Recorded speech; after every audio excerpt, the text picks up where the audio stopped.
A heart-piercing, bone-deep agony surged over Lin Chun like a tidal wave, as if every inch of muscle and bone had been run over again and again by a heavy truck. Numbness, searing pain, weakness, and limp exhaustion twisted together, tightening around his consciousness, until even opening his eyes demanded every shred of strength he possessed. His eyelids felt as heavy as 1,000 jeans, yet Lin Chun mustered the last trace of his strength and forced them open. A harsh, yet murky light flooded into his vision, abruptly driving away the darkness before him. This was nowhere near the cramped yet cozy rented room he knew so well. Above him the sky was smothered beneath a thick layer of gray-yellow smog, hiding any hint of blue sky or white clouds.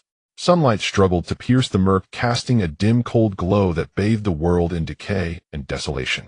The turbid air was laden with dense dust, the metallic tang of rust, and a faint undertone of rot. Each breath scraped his nasal passages dry, acrid, and harsh, choking his throat until he could not help but cough violently. Before he could sort out his thoughts, heavy, ragged breathing, furious shouts, and the low snarls of some monster exploded in his ears. The mingled cacophony shattered the deathly stillness of the air, turning an already suffocating atmosphere even more taut and perilous. Quick! Block it! Don't let it rush over here. Damn it! The gun's completely broken, it won't fire at all, it can't pierce its defenses. The anxious, despairing cries reached his ears. Lin Chun clamped down on the pain ravaging his body and stiffly turned his neck, forcing himself to look toward the source of the sound. Not far away, amid shattered walls and crumbling rubble, 3 people, their bodies caked in dust and their clothes torn to rags, stood back to back. In their hands they gripped a rust-pitted iron rod, a broken steel pipe, and a handgun with a blown barrel, fighting with all their might against a massive mutant stray dog. The beast was far more ferocious than any ordinary stray. Most of its fur had fallen off, revealing rough, hardened gray-black skin. Fangs jutted outward as saliva dripped ceaselessly from its sharp teeth, and its blood-red eyes blazed with a lust for slaughter. It lunged madly at the trio, every attack packed with brutal force that drove them back step by step. As for Lin Chun himself, he was slumped on the cold, unyielding gravel, a sharp pain stabbing from his left leg. He lowered his head to look. His trouser leg was torn open, and a wound deep enough to bare bone was oozing blood that seeped into the dust beneath him. His legs felt weak and useless. He could not muster the slightest strength, trapped helplessly where he sat. Where's this place? Why am I here? Chaotic thoughts churned through his mind. The unfamiliar environment, the vicious monster, and his injured body stirred a rising tide of raw terror in his heart. At that moment, a cold, emotionless, mechanical voice suddenly detonated in the depths of his mind, clear and undeniable. Ding! Soul of host detected as stable. Compatibility with current world's physical body meets requirements for system binding. Universal restoration system now activating. Activation progress 10, 35, 70, 100. Universal restoration system activation complete. Congratulations, host successfully bound. The rapid succession of system notifications thundered through Lin Chun's mind, leaving him frozen in place. System. Lin Chun's pupils shrank abruptly, his gaze filled with utter disbelief. As a seasoned bookworm steeped in web novels, he was all too familiar with such a scenario, yet having it happen to him in reality still sent a violent tremor through his mind. In an instant, he grasped a cruel truth. He had crossed over into this post-apocalyptic wasteland world, scarred and riddled with peril. Kid, what are you spacing out for? If you don't want to die, hurry up and find somewhere to hide. Don't move around. The rough, hoarse shout crashed over him. The speaker was a middle-aged man with a bristling beard and dark, weathered skin, the fiercest fighter of the 3, who was glaring fixedly at the mutant dog while still finding the breath to snap at Lin Chun. Yet almost before the words left his mouth, the mutant dog exploded into motion, its massive paw cleaving through the air with a violent gust as it slammed toward the bearded man. He had no time to dodge. His body was swatted away like a kite, with its string cut crashing hard into the mottled wall behind him. Blood surged up his throat as he slid down to the ground, unable to rise for a long moment. The already useless handgun in his hand was knocked free by the impact, clattering across the ground and coming to a stop right in front of Lin Chun. Lin Chun lowered his gaze to the weapon. Its frame was badly twisted and warped, the barrel dented and blackened, the magazine split open with a gaping crack, components loose, the whole thing stained with rust. Nothing more than a pile of scrap metal. It could not possibly kill a mutant creature. Even holding it would only bruise the hand. As Lin Chun stared dazedly at the ruined gun, the system's voice chimed in once more. Detected nearby item eligible for restoration, standard issue handgun, completely scrapped. Current energy required for restoration 0. Execute restoration immediately. 0 energy. It could be restored for free. Lin Shen's heart pounded wildly, blood in his chest nearly boiling. In a mind that had been floundering in panic and helplessness, a tiny spark of hope suddenly flared to life. In this peril-ridden wasteland, a functioning weapon was the very capital of survival. Without the slightest hesitation, he forced down his excitement and unease, and driven almost purely by instinct, shouted silently in his mind, "Restore! Restore immediately!" The next instant, an almost imperceptible faint white glow flickered from his fingertips, soundlessly darting forth to land precisely upon the scrapped handgun. Then an unbelievable scene unfolded. Under Lin Shen's gaze, the warped pistol frame began to straighten and elongate at a speed visible to the naked eye. The cracked magazine snapped shut seamless and tight. The dinted blackened barrel gradually regained its roundness as the surface rust melted away, leaving the metal gleaming anew. In scarcely a second, the gun that had been nothing but broken scrap was completely reborn. Intact and flawless, its frame radiating a cold metallic sheen as it lay quietly in Lin Shen's palm. Staring at the brand-new pistol, Lin Shen's pupils tightened, waves of shock crashing through his heart. His hand, wrapped around the grip, trembled faintly. The chill, solid feel of metal was so real that it insisted to him again and again that none of this was an illusion. Not far away, the bearded man managed with the wall as support to drag himself upright. By chance, his peripheral vision swept over the object in Lin Shen's hand, and he froze on the spot. His eyes bulged round, his face etched with shock, even making him forget the blood at the corner of his mouth. "You, what is that in your hand? Isn't that the scrap gun from just now? How could it?" His voice trembled despite himself, his gaze full of pure disbelief. Lin Shen drew in a deep breath, forcefully suppressing the surge of excitement within. He offered no explanation, nor did he have the time for one. He tightened his grip on the pistol, letting the sense of security brought by the weapon settle in his bones, and his gaze snapped to the mutant dog, which was baring its fangs and lunging toward a frail woman beside it. At the brink of life and death, there was no room for hesitation. Driven by raw survival instinct, he lifted his arm steadily, aligned the muzzle with the mutant dog's head, and squeezed the trigger. Bang! A crisp, sharp gunshot tore through the dead silence of the wasteland. The bullet left the barrel in an instant, striking the mutant dog's skull with perfect accuracy. The savage creature's hulking body swayed violently. The blood-red eyes went dull in an instant as its weight crashed to the ground, raising a cloud of dust. Its vitality vanished completely. It lay still without the slightest movement. Silence fell over the surroundings at once. The two women and one man who had been fighting for their lives stood frozen. 3 pairs of eyes fixed on the fallen mutant dog, then turned in unison to Lin Shen, finally settling on the pristine handgun in his grasp. Their expressions, once twisted with terror and despair, went blank, only to be swiftly replaced by utter shock and incredulity. Their lips parted soundlessly for a long while. None of them could form a single word.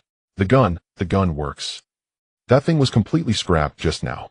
How did it suddenly become? Their fragmented, astonished mutters rose into the air, and the way they looked at Lin Shen had already grown more complex, tinged with a faint respect. Lin Shen slowly pushed himself upright. The wound in his left leg still throbbed, but for the moment, he could spare no thought for it. He lowered his head and gazed quietly at his own hands, a growing firmness settling into his eyes. He lacked any powerful combat ability, could not tear apart mutant monsters, possessed no extraordinary strength to command wind and rain or shield others. But he had the universal restoration system. In this world of extreme resource scarcity, where weapons were prone to breaking, equipment was rare, and junk lay scattered everywhere, this ability might not make him invincible overnight, yet its practicality was beyond compare.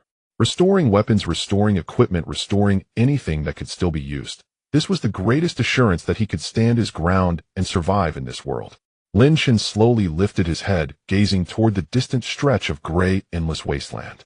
Wind and sand whipped up, dust from the ground spreading through the air as rows of ruined buildings stretched into the horizon, every corner steeped in barrenness and collapse. Yet in his eyes, the earlier confusion and panic had vanished. In their place, a steady light was kindling, and the corner of his mouth curled into a calm, resolute arc. First, he had to survive.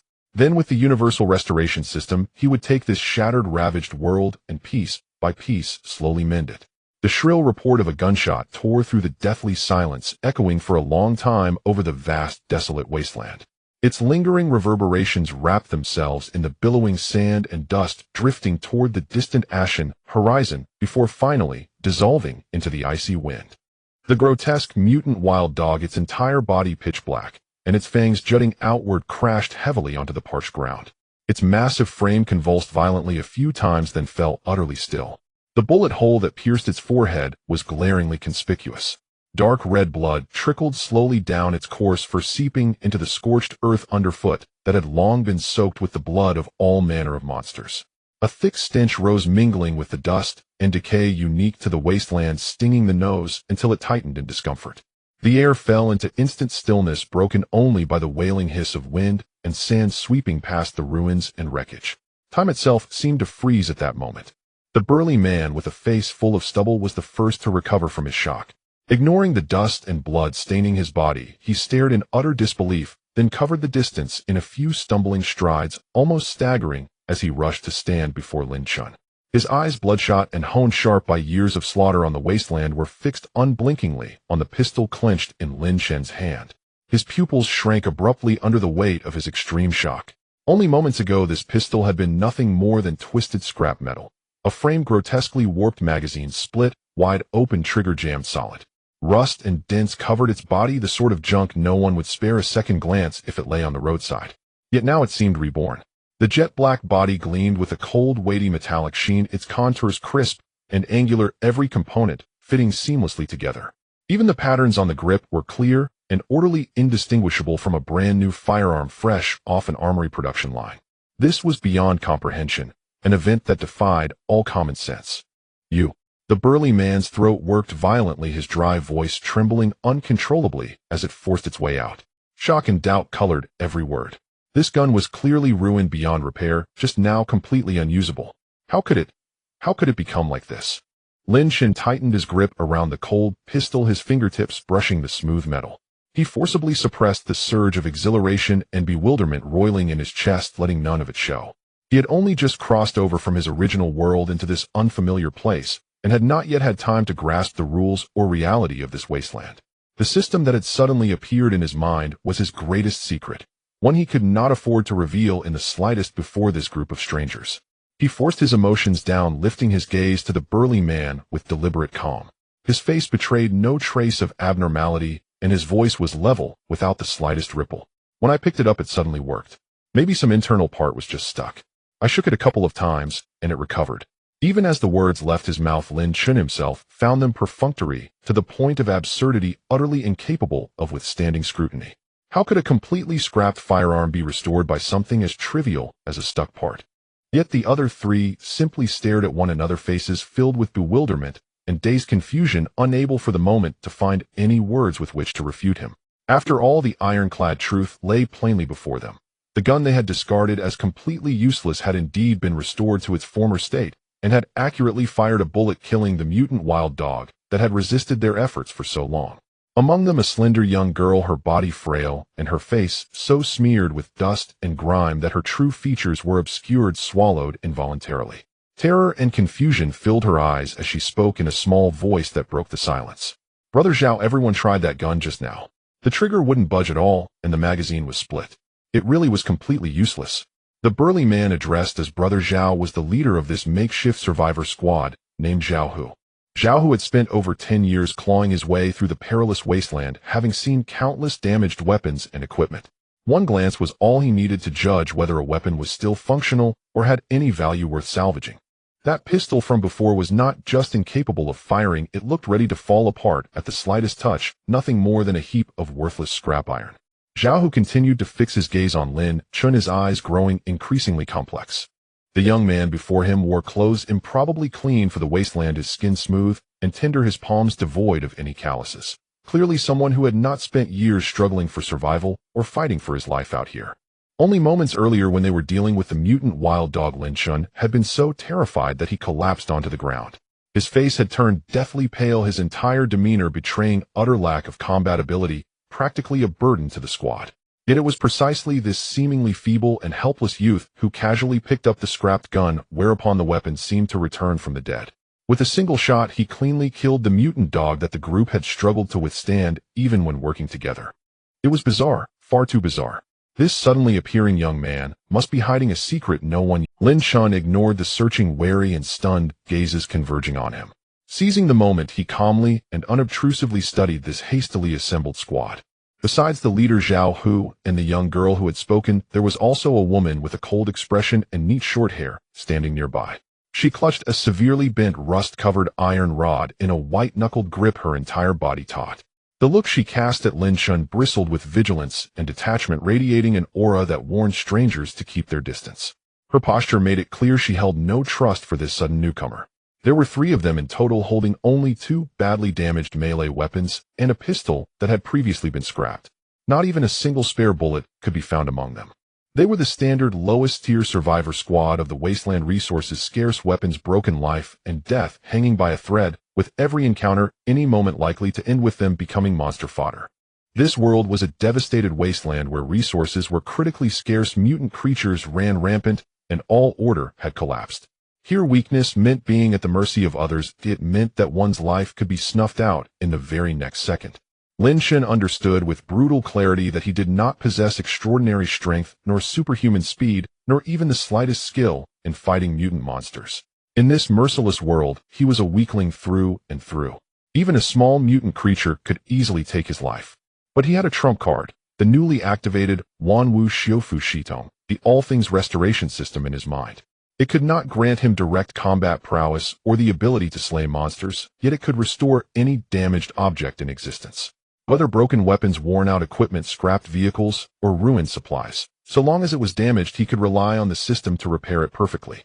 In this wasteland littered with junk and wreckage where weapons and equipment were exceedingly scarce, such a singular restorative ability was far more precious and more terrifying than any simple combat power. This was his greatest source of confidence for surviving in the wasteland. Zhao Hu watched Lin Shun for a long while, then drew a deep breath, slowly reining in the savagery and suspicion that had filled his gaze.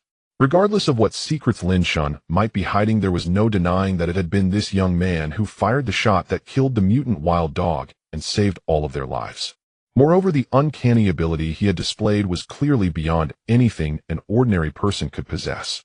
Perhaps he was the turning point they needed to keep living on this wasteland. Thanks for what you did just now. Zhao Hu composed his features, his voice low and weighty as he spoke to Lin Shun with solemn sincerity. I'm Zhao Hu, leader of this squad. This girl is Li Yue, and that one over there is Su Qing. We're all survivors from the nearby ruins, a makeshift squad. Lin Shun calmed his thoughts and replied evenly with his own name. Lin Shun.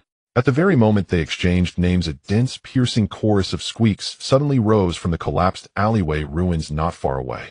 The noise was thin and chaotic, like countless claws scraping against the ground, accompanied by rustling friction that drew nearer and clearer with each heartbeat, making scalps prickle and a cold sweat break out across their backs. Li Yu's face turned deathly pale in an instant, her frail body shaking uncontrollably.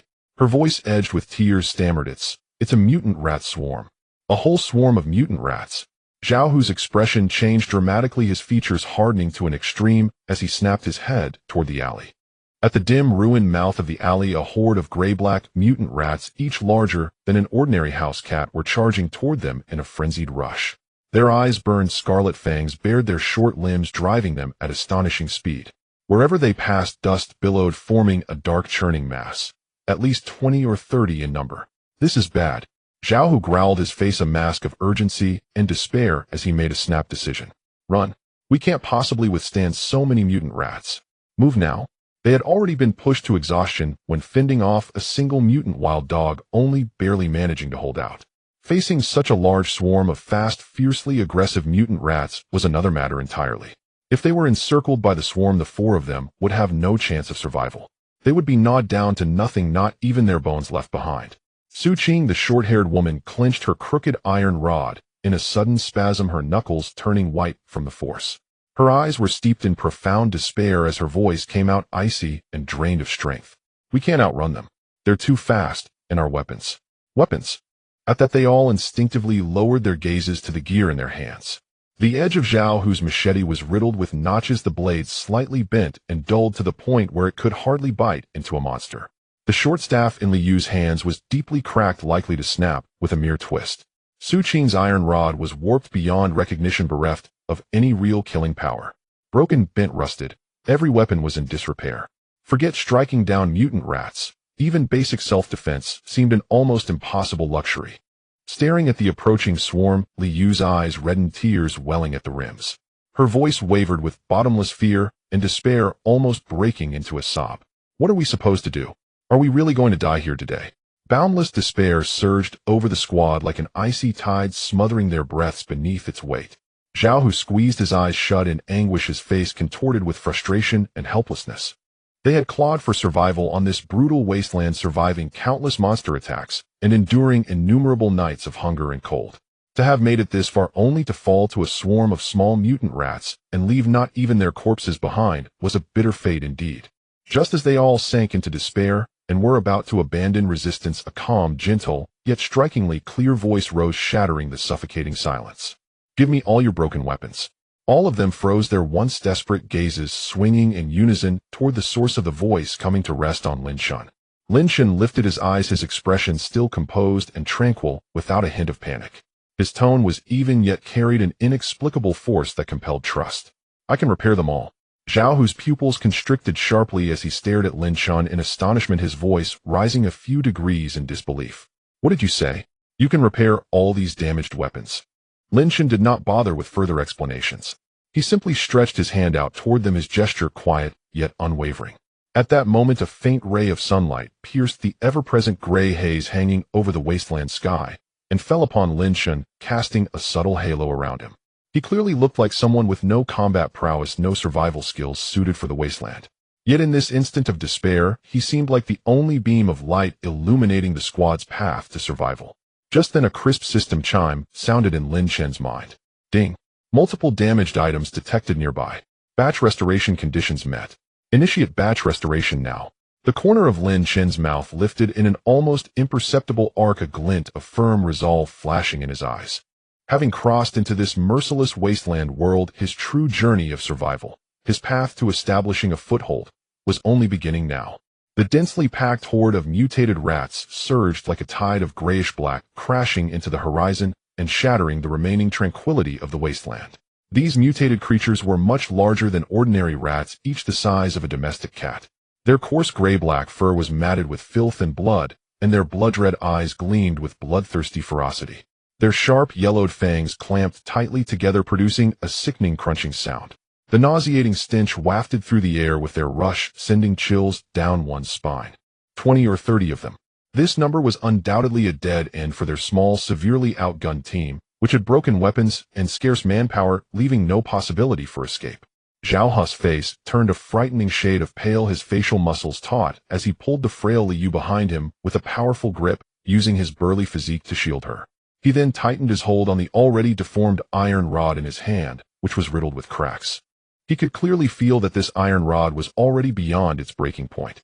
It was not only incapable of delivering a forceful blow to the mutated rats, even a full effort to block could easily snap it in two under a slight strain. Beside him, Su Qing's knuckles turned white from exertion, and her palm was marked with deep red imprints from the bent rusty iron rod. The usually indifferent and calm expression on her face faded, revealing panic and despair in her eyes. Her voice was hoarse as she spoke. "All the weapons are useless. Even if we fight for our lives, we won't last more than 10 seconds. Liu trembled uncontrollably, her small frame curling up as tears welled in her eyes, blurring her vision, yet she bit her lip, stifling any cries. In this brutal wasteland world, any unnecessary sounds would attract even more vicious mutated monsters. Crying would not elicit sympathy, but would only plunge everyone deeper into despair. Zhao Hu took a deep breath, his chest filled with suffocating despair, yet he forced himself to straighten his back, a fierce determination igniting in his eyes. He turned his head and quickly glanced at Lin Shun beside him, his expression filled with complexity.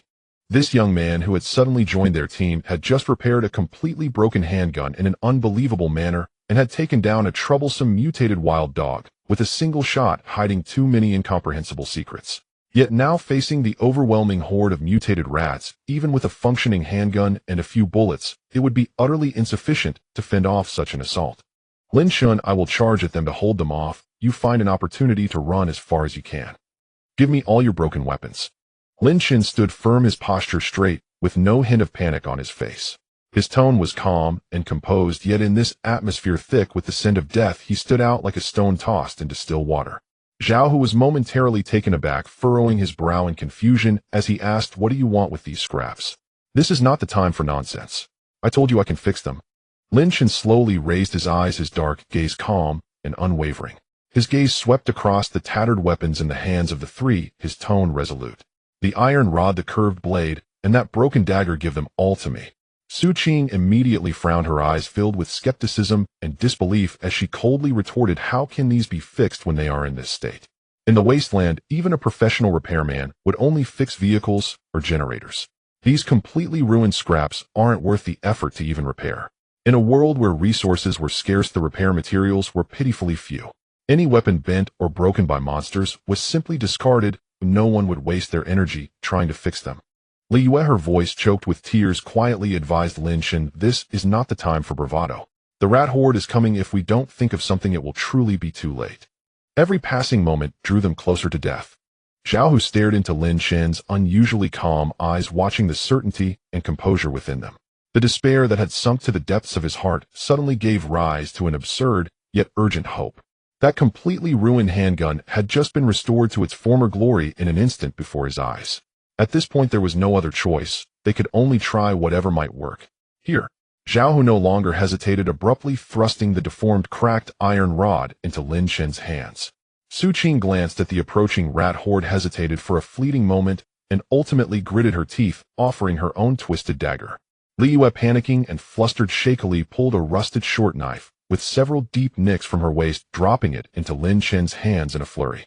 In just a moment, Lin Shen found himself holding a pile of genuine scrap, each piece so battered that if tossed aside, no one would spare it a glance. Lin Shen, can you really fix this? Li Yu clutched her clothes tightly, staring nervously at the pile of junk, her voice filled with apprehension. Lin Shen did not reply. He silently concentrated, whispering in his mind, system initiate full repair. Ding. Detecting multiple damaged weapons, initiate bulk repair. This repair will consume 0 energy points. Yes. Lin Shen confirmed decisively in his mind. In the next second, several barely perceptible soft, yet brilliant white lights quietly shone from his fingertips, gently enveloping the pile of broken weapons and slowly seeping into every damaged crevice. There were no earth-shattering noises, no dazzling phenomena, only the observable magical transformation. The bent and deformed iron rod straightened visibly, its rough and cracked surface smoothed and solidified, exuding a heavy metallic quality. The broken dagger healed rapidly, its cracks disappearing and its edge becoming sharp, once again gleaming with a cold light. The short knife, encased in layers of rust, shed its corrosion, swiftly revealing a brand new blade that was sharp enough to reflect one's silhouette. In just 2 seconds, that pile of utterly hopeless scrap underwent a complete transformation. For brand new, sharp and solid weapons lay quietly in Lin Shen's hands, their cold metallic sheen standing out brilliantly against the dim wasteland sky. Zhao Hu, Su Qing, Li Yue. The three of them instantly widened their eyes, their pupils constricting violently, mouths agape, their faces etched with sheer shock, frozen in place, unable to move.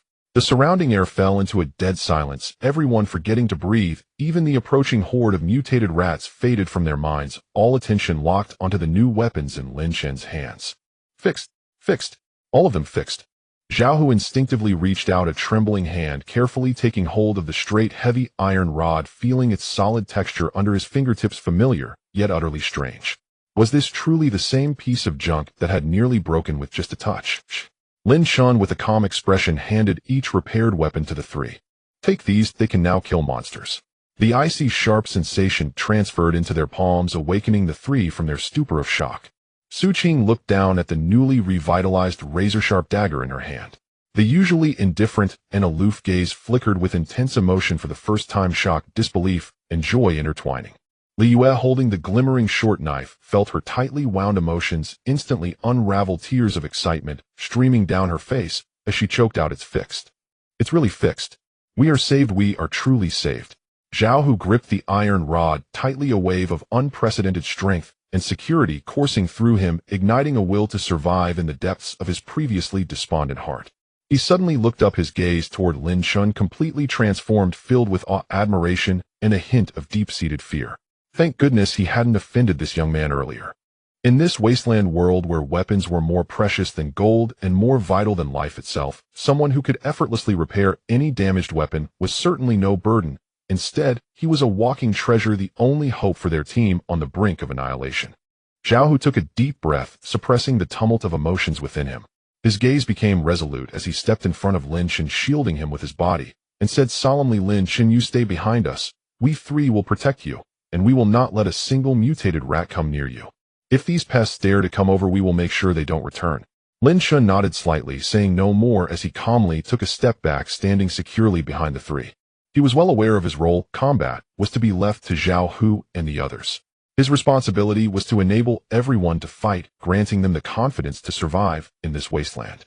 At that moment, squeak, squeak, squeak. The ear-piercing shrill cries shattered the brief silence. The first massive mutated rat, eyes gleaming with ferocity, lunged forward. The mutated rat's limbs, armed with sharp claws, swiftly scraped across the dry, cracked wasteland, producing a series of piercing sounds that tightened the listener's eardrums.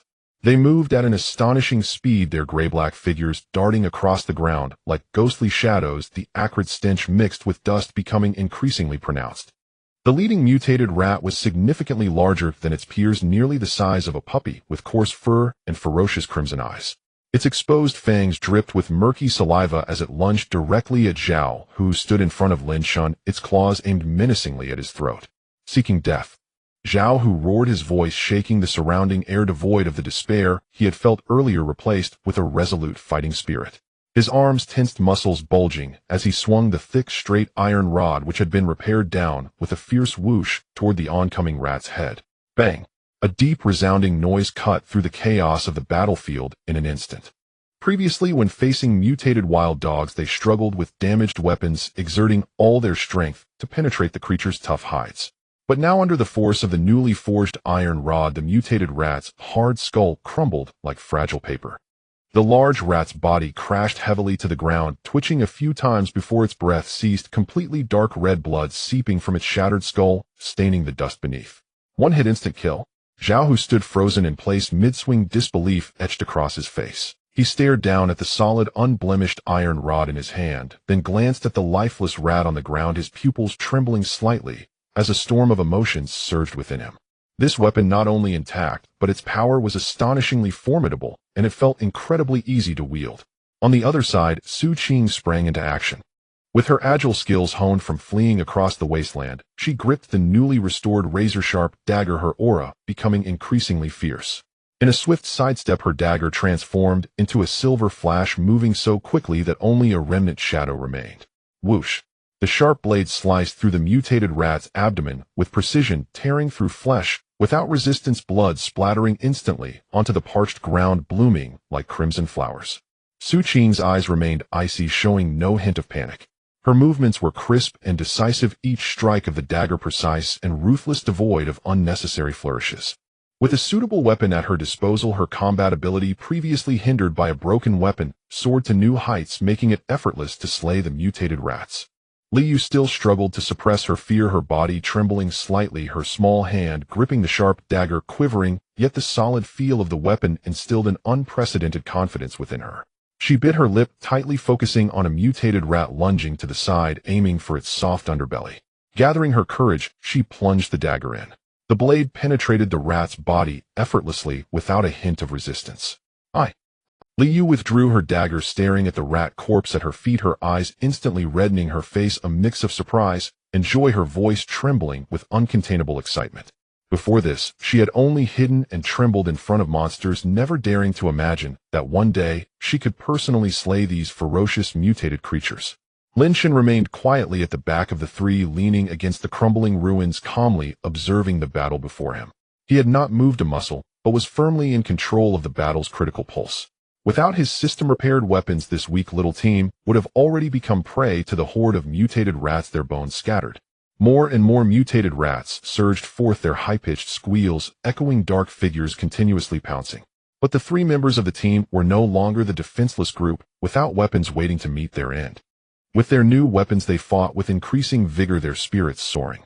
Zhao Hu charged forward with the iron rod, sweeping aside the mutated rats that were knocked down. Su Qing's dagger struck with lethal precision, piercing and slashing each blow, targeting the monster's vitals. Liu gradually set aside her fear, seizing the opportunity to strike, helping the others eliminate any escaped rats.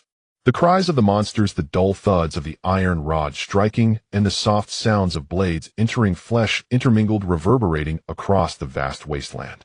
In just a few minutes of fighting, the once arrogant horde of mutated rats was completely eradicated. The cracked ground was now littered with gray-black rat corpses, the strong smell of blood lingering in the air, yet the faces of the team showed no fear of the gruesome, seen only joy and exhilaration at having survived. When the last mutated rat's skull was smashed by Zhao Hu's iron rod and it ceased to move, the chaotic battlefield finally fell silent, leaving only the gentle sound of wind sweeping through the ruins and the heavy breaths of the four. Li Yue, utterly exhausted, collapsed onto the dust-covered ground, gasping for breath, her face smeared with blood and dirt, yet her smile was exceptionally radiant, her eyes shining. We won. We truly killed the entire rat horde. Su Qing raised her hand, carefully wiping the blood off her dagger with her sleeve, stowing the sharp blade away, turning to Lin Shun with a gaze that had completely changed. From initial wariness, detachment, and suspicion, it had transformed into profound awe and unreserved recognition. Zhao Hu strode up to Lin Shun, stopping before him with an expression of utmost seriousness. He clasped his fists in a sincere salute, his tone earnest and heartfelt, radiating complete conviction. Brother Lin Shun, after years of struggling in the wasteland, I truly respect you today. From now on, you are the core of our team. Our lives are yours. We vow to protect you on this wasteland. In this world where the weak are preyed upon by the strong, a formidable fighter commands respect. But one who empowers others, instilling confidence for survival, holds a status far superior to that of a mere powerhouse, uniting hearts. Lin Shun gazed at the sincere expressions of the three before him, a faint smile gracing his lips. His tone was calm. Since we have come together, we are teammates. Helping each other is only natural. There is no need for such formality. He showed no hint of arrogance, and this composed demeanor only deepened Zhao Hu, Su Qing, and Li Yu's admiration for him. At that moment, a crisp system notification suddenly rang in Lin Shen's mind. Ding. First team protection completed, successfully shielding the team from the mutated rat horde. Reward 10 energy points. Unlocked new system feature item enhancement. The clear voice brought joy to Lin Shen's heart, a flicker of light flashing in his eyes.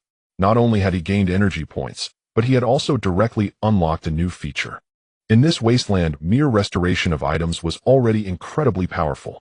Now, with the unlocking of item enhancement, it would surely make weapons and equipment even more formidable, undoubtedly providing him with greater confidence to stand firm in the wasteland. As everyone remained immersed in the joy of surviving the ordeal, Li Yu suddenly raised her hand, pointing to a collapsed ruin nearby, her voice tinged with excitement. Look. It seems there is a garage over there.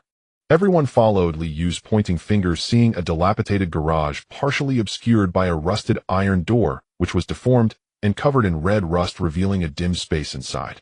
Zhao Hu's eyes brightened instantly, his breath quickening with excitement. Maybe there's a usable vehicle. If we can find a functioning vehicle, we can immediately escape this dangerous area infested with monsters and head to the large safe zone several dozen kilometers away. In this perilous wasteland, a functioning vehicle represents faster mobility, safer refuge, and more opportunities to gather supplies and survive, something countless survivors dream of. Unable to contain their anticipation, the four of them quickly stepped forward towards the garage. As they approached, Zhao Hu reached out and forcefully pushed open the heavy rusty iron door, producing a harsh scraping sound as the door creaked open. Inside, the garage was dark and damp, filled with the smell of dust and rust. Light filtered in through the gaps, revealing a dilapidated off-road vehicle that stood before them.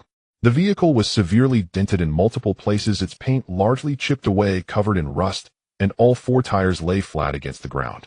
The hood was open with chaotic wiring visible inside, parts heavily damaged and oil and dust smeared everywhere. Clearly a long-abandoned scrapped vehicle with no possibility of starting. Li Yu's excitement instantly faded, her expression dimming as she sighed. Alas, this vehicle is too broken to be of any use. Zhao Hu looked at the scrapped off-road vehicle before him, shaking his head in resignation, his face filled with disappointment. With such severe damage, even the best repairman in the wasteland wouldn't be able to fix it. It's just a heap of scrap metal.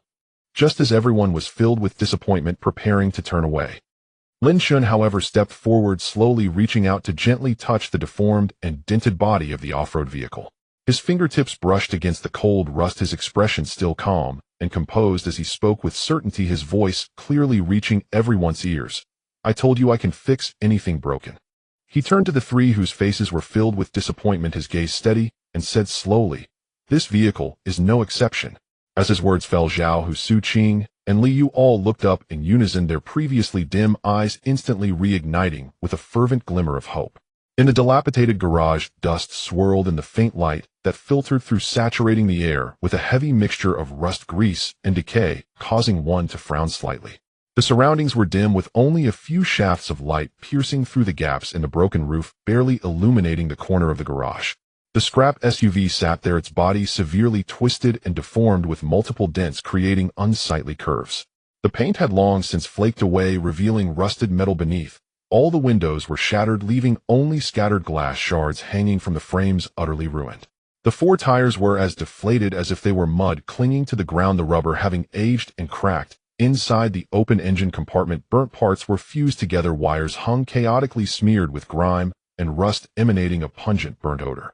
Any experienced mechanic upon seeing such a wretched sight would immediately shake their head and declare the vehicle completely beyond repair, with no hint of restoration value. Liu stood beside the vehicle, clutching the hem of her clothes, gazing up at the lifeless heap of scrap metal, murmuring softly, her tone filled with doubt and disappointment. This car, can it really be repaired? It looks no different from a pile of scrap metal. There are no usable parts left. Su Qing walked over to the engine compartment, her brows tightly furrowed, her gaze sweeping over the charred and damaged core components, her tone calm, yet resigned. All the core components are destroyed. Even if a professional mechanic from the safe zone were to attempt repairs, it would require a massive amount of scarce parts and several days of time, which we simply can't afford. At this moment, they found themselves in a perilous wasteland where the most scarce resources were time, parts, and supplies. To think of restoring such a completely scrapped vehicle seemed like a fantasy to everyone. Zhao Hu rubbed his rough hands together, his eyes filled with barely contained anticipation, yet he dared not believe too much, for the extent of the vehicle's damage was far more severe than the broken weapons they had encountered before. He looked at Lin Chen, his voice tinged with apprehension. Lin Chen, this is no small weapon. It's an entire scrapped vehicle. Can it really be fixed? Lin Chen said little, merely stepping forward calmly, raising his right hand slowly and gently placing it on the contorted body of the SUV. As his fingertips made contact with the cold, rough metal, dust clung to his hand, but he paid it no mind. Almost as soon as his palm pressed against the vehicle, a system notification echoed in his mind. Detected reparable item, scrapped SUV. Energy required for repair 5 points. Current remaining energy 10 points. Would you like to execute the repair immediately? Lin Chen hesitated not at all, silently affirming in his heart, confirm repair. In the next moment, a gentle, warm white light began to spread from his palm, slowly enveloping the entire dilapidated SUV like flowing water. The light was not blinding, but radiated a magical power that completely shrouded the vehicle. There were no earth-shattering sounds, no dazzling effects, only a quiet yet astonishing transformation that unfolded before everyone's eyes bit by bit. The dented parts of the vehicle began to bulge and smooth out at a visible speed, ultimately becoming flat and sleek, the twisted frame returning to its rightful place. The shattered windows rapidly reassembled, instantly coalescing into complete transparent glass, clear and bright. The deflated, aged tires quickly inflated, gradually regaining their full rounded shape, the once dull rubber now gleaming with clear tread patterns. Within the engine compartment, the burnt parts shed their grime, the fused components separated one by one, appearing as good as new, the chaotic wires neatly aligned, fitting precisely, and the burnt smell completely dissipated. In a mere 10 seconds, it felt as though a century had passed. When the soft white light gradually faded, the illumination in the garage seemed to brighten slightly.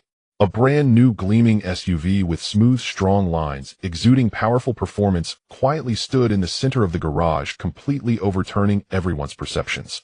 The car's paint was pristine and glossy, reflecting a delicate sheen under the dim light, with not a single flaw on its body. The windows were clean and transparent, the tires full and solid. The engine compartment was tidy and organized, with precisely new parts, even more perfect than when it had just left the factory. The vehicle before them was utterly different from the lifeless pile of scrap metal just moments ago.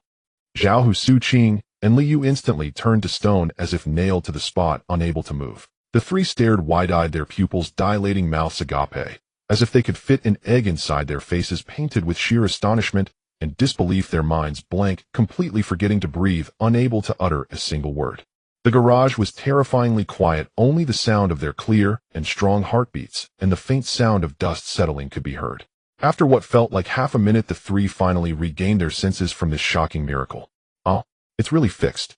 Liu was the first to let out a surprised scream, rushing forward, her small hand gently caressing the smooth door, the texture cool and delicate, with not a hint of rust or damage, her cheeks flushed with excitement. As good as new.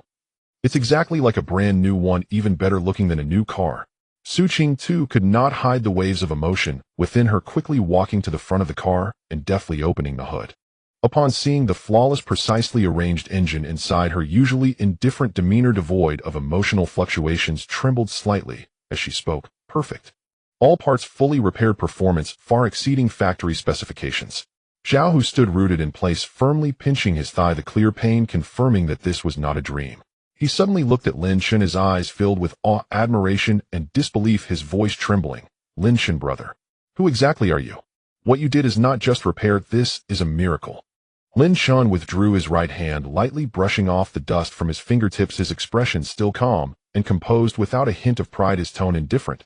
I'm just an ordinary person trying to survive in the wasteland. As soon as he finished speaking, the crisp notification from the system rang out in his mind again. Ding. Successfully repaired a large vehicle for the first time, achieving a milestone achievement. Reward 20 energy points. Vehicle repair completed. Unlocking new enhancement permissions. Can perform minor performance enhancements on repaired items. A fleeting hint of joy flickered in Lin Shen's eyes as energy points continuously accumulated and system functions gradually unlocked. His confidence in this harsh wasteland would only grow stronger from here on. Zhao, who was already trembling with excitement, quickly moving to the driver's seat, yanking the door open, and sitting down with a clean, decisive motion. The seats inside were neat and comfortable, the interior pristine, as new, showing no signs of the previous decay. He nervously inserted the key and suddenly turned the ignition. Vroom. The deep, powerful roar of the engine erupted, steady and smooth, filled with explosive energy, devoid of any noise that would cause concern. It works. It really works. Zhao, who gripped the steering wheel, his voice trembling with excitement, his face lit up with joy. In this resource-scarce world where monsters roamed freely, a fully functional SUV was invaluable. It possessed a very fast driving speed, could withstand the attacks of ordinary mutated monsters, and could carry a large amount of survival supplies, serving as a mobile safe house, the dream of countless survivors. Li Yue, excitedly bouncing open the car door and sat in the back seat, her tone filled with relief. Great. We can finally leave this monster-infested hellhole. Su Qing, too, gathered her thoughts, sitting in the passenger seat, the indifference in her eyes fading, replaced for the first time with hope for the future. Zhao, who slowly started the vehicle, maneuvering the brand-new SUV smoothly out of the dim garage. The glaring sunlight poured down, landing on the shiny vehicle, reflecting dazzling rays, standing out remarkably against the bleak, desolate wasteland. Lin Shen sat in the back seat, quietly watching the crumbling ruins retreating outside the window, the swirling sand sweeping across the ruins, enveloping the world in a gray haze. His gaze was calm, but his mind was crystal clear. Repairing a scrapped SUV was merely the beginning of his foothold in the wasteland. One day he would rely on his own hands and the world repair system to restore this shattered world. The SUV drove over the bumpy wasteland road, yet it was remarkably stable, its speed far exceeding everyone's expectations as it sped forward. Suddenly, the previously quiet car radio burst to life with a crackling static noise, the jarring sound shattering the tranquility within the vehicle. Everyone instinctively turned to the radio, and then through the static, a faint, trembling voice of a girl filled with despair broke through. Help. Is anyone there? Please respond. This is the ruins of West 3rd Street. I am trapped. Mutated wolves. So many mutated wolves. I can't hold on much longer. Save me. The voice abruptly cut off, leaving only the harsh static echoing within the car. The previously joyful atmosphere dissipated in an instant. The vehicle fell into silence, and the mood grew heavy. Zhao, who tightened his grip on the steering wheel, his face suddenly serious, speaking in a low tone. It's a distress signal from a survivor.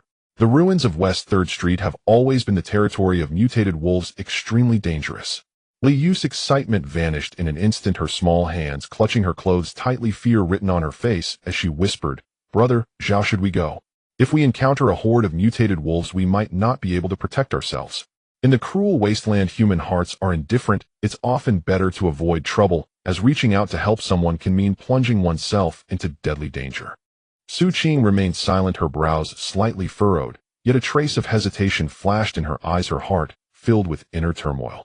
Zhao, who did not make an immediate decision, but turned his gaze toward Lin Shen in the back. Having experienced everything thus far, Lin Shen had become the backbone and core of this small team, his opinion deciding everyone's choices. Lin Shen gazed out at the gray, desolate sky, the wind and sand swirling the world barren. His expression was calm, his tone steady and gentle as he slowly spoke. Let's go. In this cold and broken world, we have only each other. Helping one another is the only way to go further in the wasteland. Zhao Hu's eyes suddenly flashed with determination. No longer hesitating, he nodded heavily, his voice strong. All right. Well, follow Lin Chen's lead. To the ruins of West 3rd Street. Let's go. With that, Zhao Hu slammed the steering wheel, the SUV instantly changing direction, the engine roaring as they sped toward the ruins where the distress signal had originated. At this moment, they had no idea that in that perilous ruin lay a survivor of unique identity awaiting. A brand new off-road vehicle thundered across the pitted wasteland road, its wheels whipping up a blinding cloud of dust as it barreled toward the Shi Sanjie ruins. In barely 10 minutes, an even more desolate and grotesque cluster of ruins rose into view, far worse than what they had passed before. This place was a dead end within the wasteland. Towering buildings lay shattered, and broken jagged rebar jutting like bleached bones into the ashen sky. The ground was littered with broken concrete, splintered tiles, and rusted metal carcasses. The road was treacherous and full of yawning crevices. Every shadow could conceal a lethal hazard.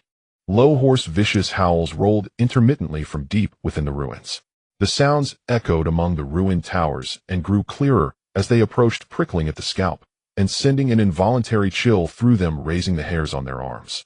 They are mutant wolves, far more formidable than the mutated rats we met earlier.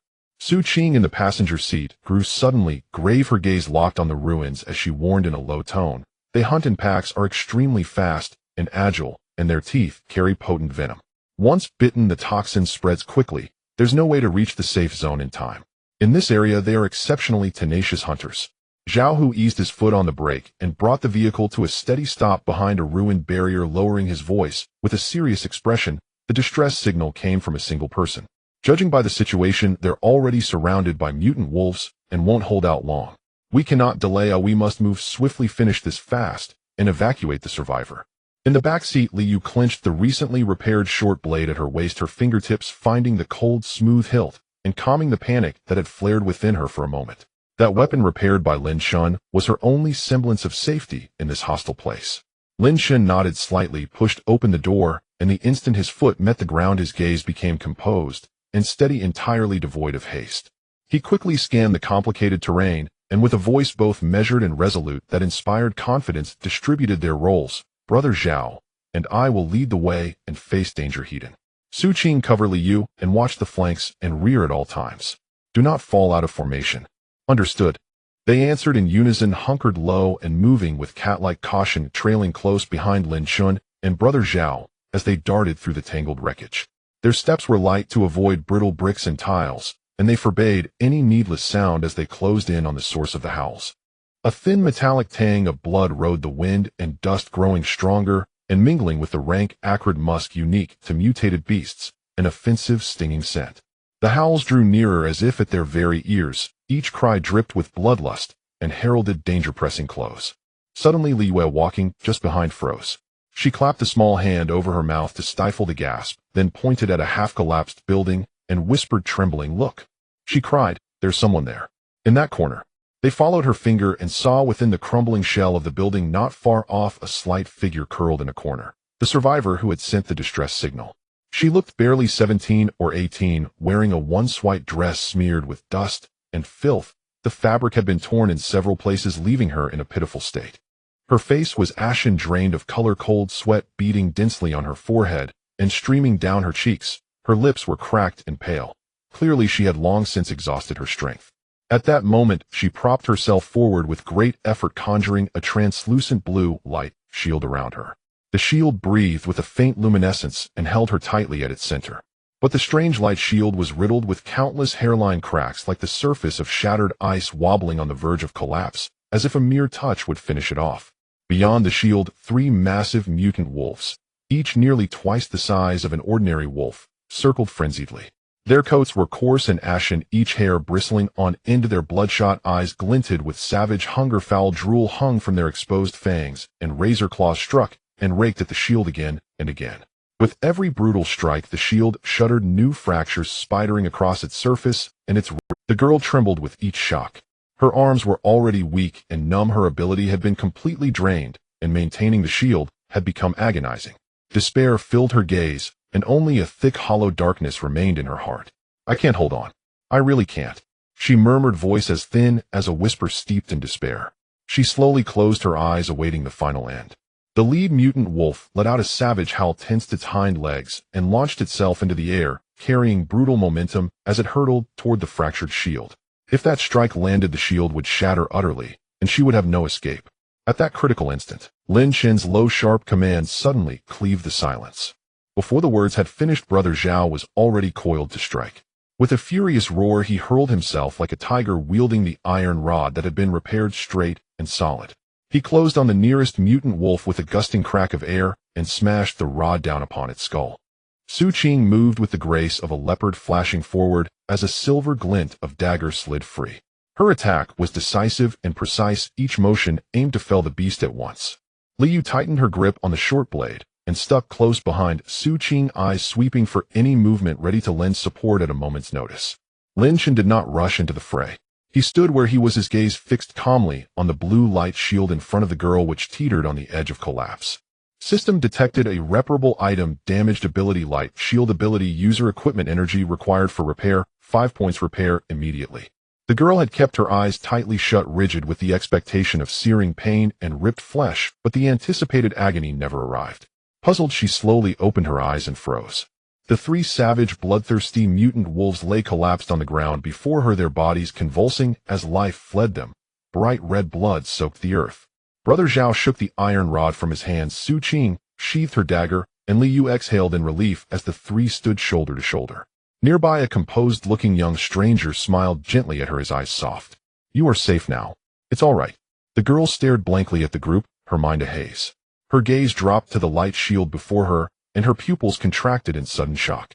The blue light shield that had been fissured and ready to crumble was, astonishingly, completely intact. It glowed clear and pure, the blue light warm and unbroken, without a single crack. It seemed unassailable, emitting a steady pulse of energy. She bowed her head and stared at her own limp, weak hands, her abilities already spent, and could not believe her eyes. She had been drained of power, the shield on the brink of collapse. How could it suddenly be whole again? Lin Shen slowly withdrew his hand, which emitted a faint glow. He regarded her astonished expression and smiled faintly, speaking in a calm voice. "Your ability shield. I repaired it for you." Her eyes widened, and her small mouth fell open. She stood rooted to the spot, utterly stunned. Ability equipment. Could it truly be repaired? It was a miracle she had never heard of in all the dozen years she had survived in the wasteland. Xiaxi stood dazed in the corner of the ruins, her body stiff, her gaze fixed on the intact blue energy shield before her, her mind completely blank, unable to regain her senses for a long time. The cool blue light gently enveloped her. The energy shield was transparent and clear, without a single crack, its texture thicker and more solid than before, emanating a stable and gentle wave of extraordinary power, firmly protecting her, no longer showing the previous fragility. Her name was Xiaxi, a rare water-type ability user in the wasteland, and this blue energy shield was her life-saving ability equipment, formed by the core of her water-type powers, closely tied to her ability foundation. Once the energy shield shattered, not only would she lose her strongest defense, but her ability core would also suffer irreversible damage, leading to diminished powers at best, or at worst rendering her an ordinary person with no combat ability. When she was surrounded by mutated wolves earlier, her powers had already been exhausted, and she was at her wits' end. The energy shield was covered in spiderweb-like cracks, ready to collapse at any moment, and the shadow of death loomed over her. Yet now this energy shield, on the verge of breaking, was not only intact, but even stronger and clearer than when her powers were at their peak, with the flowing blue light becoming increasingly lively. What on earth is happening?" Xiaoxi's voice trembled uncontrollably, her lips dry, looking at Lin Shen in disbelief, her eyes filled with confusion and shock. "My ability core was clearly damaged and my powers were completely exhausted. How could the shield possibly restore itself?" In the years of struggling to survive in the wasteland, she had seen countless ability users fall into despair due to damaged cores, never hearing of damaged ability equipment being repaired, let alone restored to a state stronger than before. Lin Shen stood calmly before her, explaining in a soothing tone, "It's not self-restoration. I helped you repair it with my ability. But this is ability equipment, not an ordinary weapon or vehicle. How could it be repaired?" Xiaxi still couldn't accept this fact, shaking her head repeatedly, her eyes filled with disbelief. In the wasteland's rules, ability equipment is born from the user's core. Once damaged, it is almost equivalent to permanent scrapping. Even the top repair specialists or rare healing ability users in the safe zones are helpless against this. It is a universally accepted iron law. Beside her, Zhao, who couldn't help but burst into laughter at Xia's eyes, shocked expression, his tone filled with admiration and pride for Lin Shun. Xia, you shouldn't doubt it, brother. Lin Shen's skills are beyond our imagination. Don't even mention your energy shield, just now that completely scrapped off-road vehicle we found in the ruins, twisted and with a destroyed engine, would be nothing more than a heap of scrap metal in your eyes. Yet brother Lin Shun repaired it into a brand new vehicle in no time with better performance than when it left the factory. Xiaxi suddenly turned her head following Zhao Hu's pointing finger and saw a brand new shiny off-road vehicle parked quietly behind a nearby cover, its body clean and its lines smooth, standing out vividly against the bleak wasteland. When she was trapped upstairs, she had clearly seen that vehicle from a distance. It had looked old and on the brink of falling apart. How could it have transformed into such a new appearance in such a short time? Li Yu also walked over with a smile, shaking the sharp, new short knife in her hand, gently adding, "And all our weapons, which were previously bent, broken, and rusty, have all been repaired one by brother Lin Shun. With these weapons, we could easily defeat the mutated wolves and save you." Xia's eyes gaze slowly swept over the sturdy straight iron rod in Zhao Hu's hand, the icy dagger in Su Qing's hand, and then back to her flawless blue energy shield as the shock in her mind gradually settled, accepting this astonishing fact. The young man before her, appearing gentle and calm, possessed an extraordinary ability. He could repair anything broken in this world, even the ability equipment that others were helpless against. Thinking of this, she felt a pang in her nose, her eyes instantly reddening. The fear, despair, and struggle for survival that had plagued her in recent days surged in her heart at this moment. She retracted the energy shield, deeply bowed to Lin Shun with utmost respect, her voice choked yet sincere. "Thank you for saving me.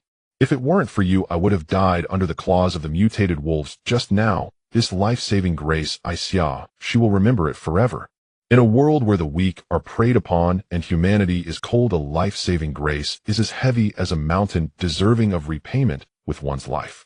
Lin Shun gently stepped forward, helping her up, his tone warm. "No need for thanks. Since we met, we won't stand by and watch. We are all survivors in the wasteland, and we should help each other." At that moment, a crisp prompt from the system echoed in Lin Shen's mind, clearer than any time before. Ding. First successful repair of ability equipment completed. A special achievement, reward 30 energy points. Unlocked new specialized ability repair specialization.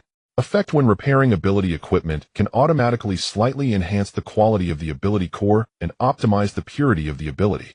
Lin Shen's eyes flashed with a hint of uncontainable joy secretly thrilled in his heart. It could even enhance the quality of abilities. This was a coveted ability for all ability users, an opportunity that countless people could not attain in their lifetime. Meanwhile, she slowly straightened up, instinctively sensing the state within her body, her eyes widening in surprise. The once exhausted and painful meridians were now filled with warm water-type ability. The previously mixed powers had become incredibly pure, and the richness surpassed anything before, giving her a feeling of ease and comfort. Her strength evidently boosted significantly. "My ability seems to have become stronger. It's purer and more substantial than before." Xiaxi, both astonished and delighted, extended her fair right hand in disbelief. With a thought, an incredibly solid blue water arrow instantly formed, thicker and swifter than before, shooting towards the concrete wall with a whooshing sound. Thud. With a muffled sound, a deep hole was directly pierced into the hard wall, and debris fell in cascades. Zhao Hu, Su Qing, and Li Yu were instantly dumbfounded, staring in shock at this scene, utterly speechless. After a moment, Zhao Hu couldn't help but exclaim, "It can not only be repaired, but also directly become stronger. This ability is too outrageous. Brother Lin Shun, what you did is not just repair, it's a miraculous transformation for ability users. You are definitely a blessing for all ability users." Li Yu also covered her mouth, her face filled with amazement. Xia's eyes gazed towards Lin Shun had completely changed, filled with admiration and deep reverence, as well as an unmistakable sense of dependence. The ability to repair ability equipment restored damaged powers and even enhanced the strength of ability users. This ability was worth more than any powerful combat ability, 1,000-fold, enough to drive everyone in the wasteland mad. Xiaxi bit her lip, her eyes firm, looking up at Lin Shun with a hint of trepidation and hope, softly requesting, "Brother Lin Shun, I am alone and helpless in the wasteland, drifting by myself and facing danger at any time. Could you allow me to join your team? I can use water-type abilities to gather energy shields for defense and water arrows for attack. I will definitely work hard and not hold everyone back. After speaking, she nervously clutched the hem of her clothes, anxiously looking at Lin Chun and then glancing at Zhao Hu and the others fearing rejection. Zhao Hu, Su Qing, and Li Yu all turned to look at Lin Chun. Now he was the core of the team, and everyone followed his lead. Lin Chun looked at Xia Shi, whose eyes were sincere, and a gentle smile curved his lips as he nodded lightly. Welcome to joining our team. Just happens to lack an ability user, and your joining will make us stronger. With an affirmative answer, Xia's face instantly blossomed into a radiant smile, sweeping away the despair and embarrassment from before, repeatedly thanking everyone, her eyes filled with anticipation for the future. Thus the team gained a valuable new member, and their overall strength stepped onto a new level. Now that we are all here, it's time to set off. Zhao Hu excitedly waved his hand, striding towards the driver's seat, opening the door and sitting down. Destination: Haishi Safe Zone. That is the largest official safe zone within 100 miles, managed by an official force with complete defensive structures, and it has supplies and housing far safer than the wasteland outside. The off-road vehicle's engine roared to life steadily, carrying the 5 of them speeding towards the distance. Xiaxi sat in the back seat, curiously surveying the brand-new interior of the car, occasionally glancing sideways at Lin Chun, who sat by the window. This mysterious, powerful, and gentle man had with his own strength rewritten her fate, becoming her most reliable support in this harsh wasteland. Lin Chun gazed calmly out the window at the swiftly retreating ruins and the swirling sandstorms sweeping across the desolate earth, his heart exceptionally steadfast. With the team members increasingly gathered and their strength steadily rising, the next stop was the Haishi. In that chaotic place with strict rules, his miraculous repairability would surely stir up greater waves and allow the team to truly establish a foothold in the wasteland. As they sped along, several hours passed in the blink of an eye. On the distant horizon, a towering, massive city wall suddenly appeared before the group. The wall was constructed entirely of thick, reinforced concrete, standing dozens of meters high, its surface covered with dense gunfire marks and scratches from monsters telling tales of fierce battles in the past, yet still standing straight and indestructible, completely isolating the dangerous wasteland. At the top of the wall, in bright red paint, 3 powerful Chinese characters were inscribed: Haishi Safe Zone. We've arrived. We finally made it to the Haishi Safe Zone. Zhao Hu shouted excitedly, gripping the steering wheel, his face full of the exhilaration of having survived. Li Yu, Su Qing, and Xia Shi all crowded to the window, looking at the majestic city wall, their faces revealing excitement and relief. After drifting in the perilous wasteland for so long, they finally saw traces of civilization and safety, finally finding a place to settle. Lin Chun raised his eyes to gaze at the massive safe zone, his expression calm and undisturbed, yet a glimmer of light flickered in his eyes. Haishi Safe Zone. From today onward, the landscape here would be completely changed because of him. The off-road vehicle slowly slowed down, driving towards the gates of the safe zone. Under the towering walls of the Blackstone safe zone, dust swirled in the air, thick and stifling. The survivors in line were all ragged, their tattered clothes unable to shield them from the harsh winds and sands of the wasteland, their bodies covered in dirt, blood, and scars, with faces gaunt and weary, etched with the exhaustion and numbness of their long journey. Their eyes were hollow, devoid of any spark, moving slowly like marionettes. Even when someone fell beside them from exhaustion, no one glanced over, having long since had all emotions worn away by the cruelty of the wasteland. Several guards clad in black uniforms, wielding modified firearms, stood tall at either side of the gate, their expressions icy and indifferent, their gazes sharp as knives, scrutinizing every survivor in line with undisguised judgment and disdain, as if appraising a pile of worthless goods. Zhao Hu drove a brand-new off-road vehicle, slowly pulling up to the end of the line. Observing the stern guards and the apathetic crowd ahead, he couldn't help but show a hint of reverence on his face as he lowered his voice to explain to the others, these are the guards directly under the Blackstone safe zone, each one a seasoned fighter, formidable in strength, holding the power over entrance and exit to the safe zone. We cannot afford to offend them. To enter the safe zone, you must present supplies as your ticket and undergo their strict inspections. No prohibited or dangerous items are allowed. The rules are extremely strict. Lin Chun nodded slightly, his gaze calmly sweeping over the crowd waiting outside the window. Each person here was barely surviving under the torment of the wasteland. Some leaned on broken wooden sticks, some cradled dying companions, while others tightly clutched the last remnants of their supplies, their eyes filled with anxiety and a desperate longing to survive. Not far away, a few ragged survivors were roughly shoved aside by the guards for failing to produce enough supplies to enter, crashing hard to the ground, which was littered with sand and stones. They knelt on the ground, desperately clinging to the guard's legs, pleading and crying, but received only cold rebukes and brutal strikes in return, ultimately left in despair as they watched the gate of the safe zone, close to them, completely barred from entry. The harsh reality of the law of the jungle and the cold indifference of humanity in the wasteland were starkly evident before the gates of the safe zone. The long line slowly inched forward, and soon it was Lin Shun and his group's turn. A guard with a face full of rough flesh and a menacing scar across his cheek sauntered over. Upon seeing the shiny new off-road vehicle, a hint of surprise flickered in his eyes, quickly followed by a wave of greed. He impatiently knocked on the car window with the butt of his gun, his tone rude and overbearing. "Everyone out. Get down for inspection. Pay your entry supplies." Zhao Hu quickly forced a smile, carefully opened the car door, and nodded deferentially towards the guard. "Good day, officer. Thank you for your hard work. We are survivors from the outskirts, only looking to safely enter the safe zone.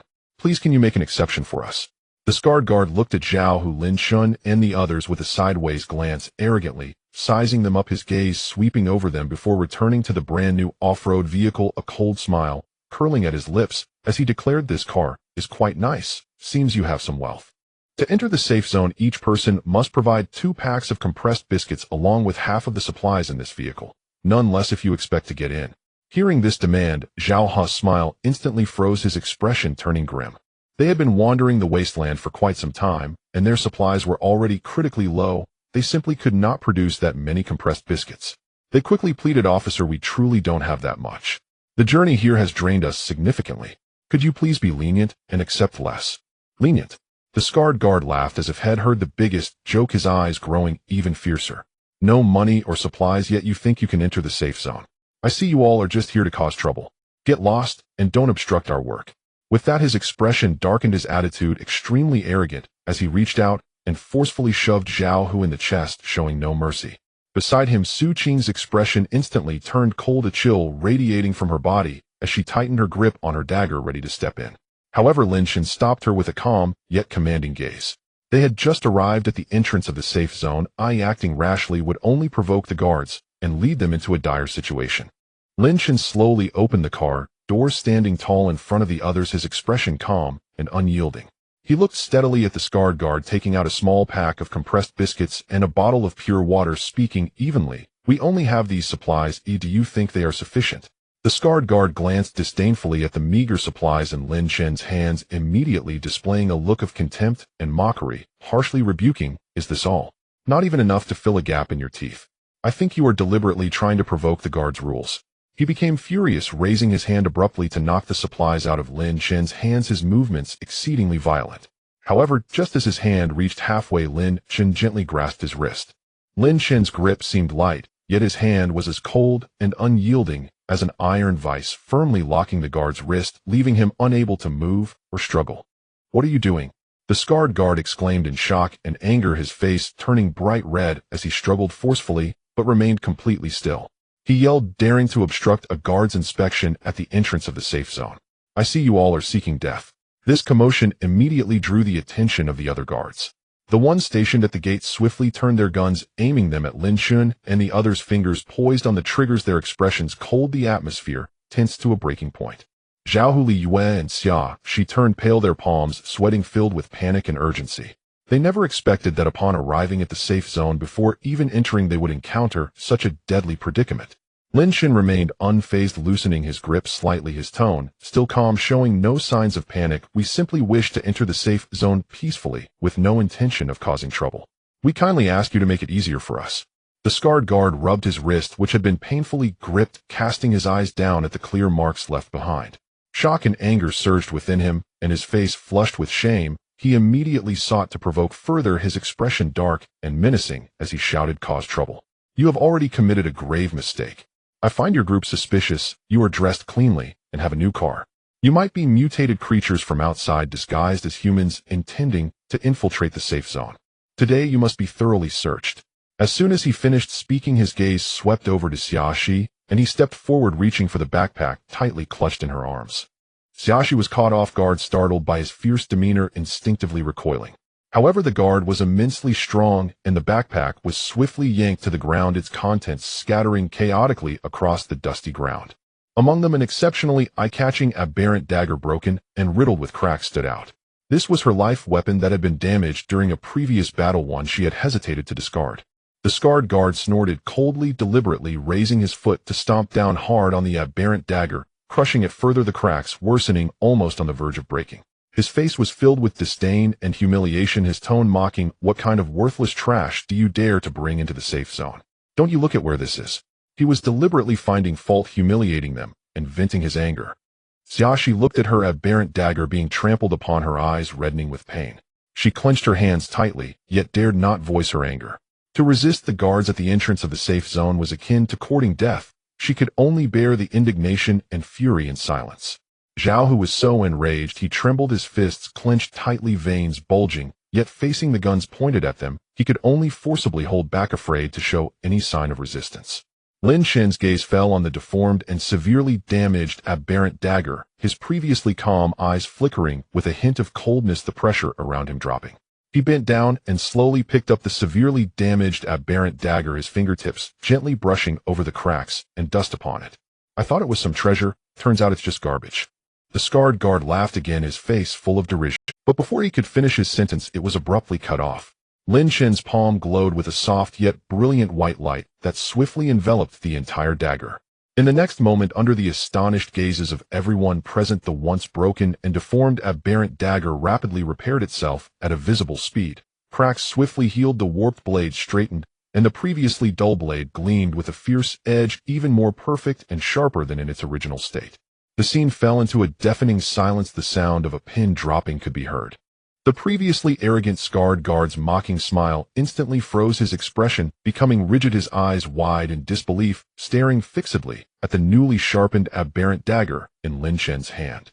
The surrounding survivors in line and the other guards with weapons were all dumbfounded, their eyes wide open, fixated on the dagger, completely forgetting to move. A dagger that was utterly ruined had been restored to perfection in the blink of an eye. What incredible method was Lin Shen, holding the gleaming aberrant dagger, appeared calm as he looked up at the scarred guard, his tone flat, yet carrying an irresistible, invisible pressure as he slowly spoke. "Now can we enter?" The scarred guard swallowed hard, his throat working, looking at Lin Shen with eyes that shifted from arrogance and dominance to deep apprehension and fear.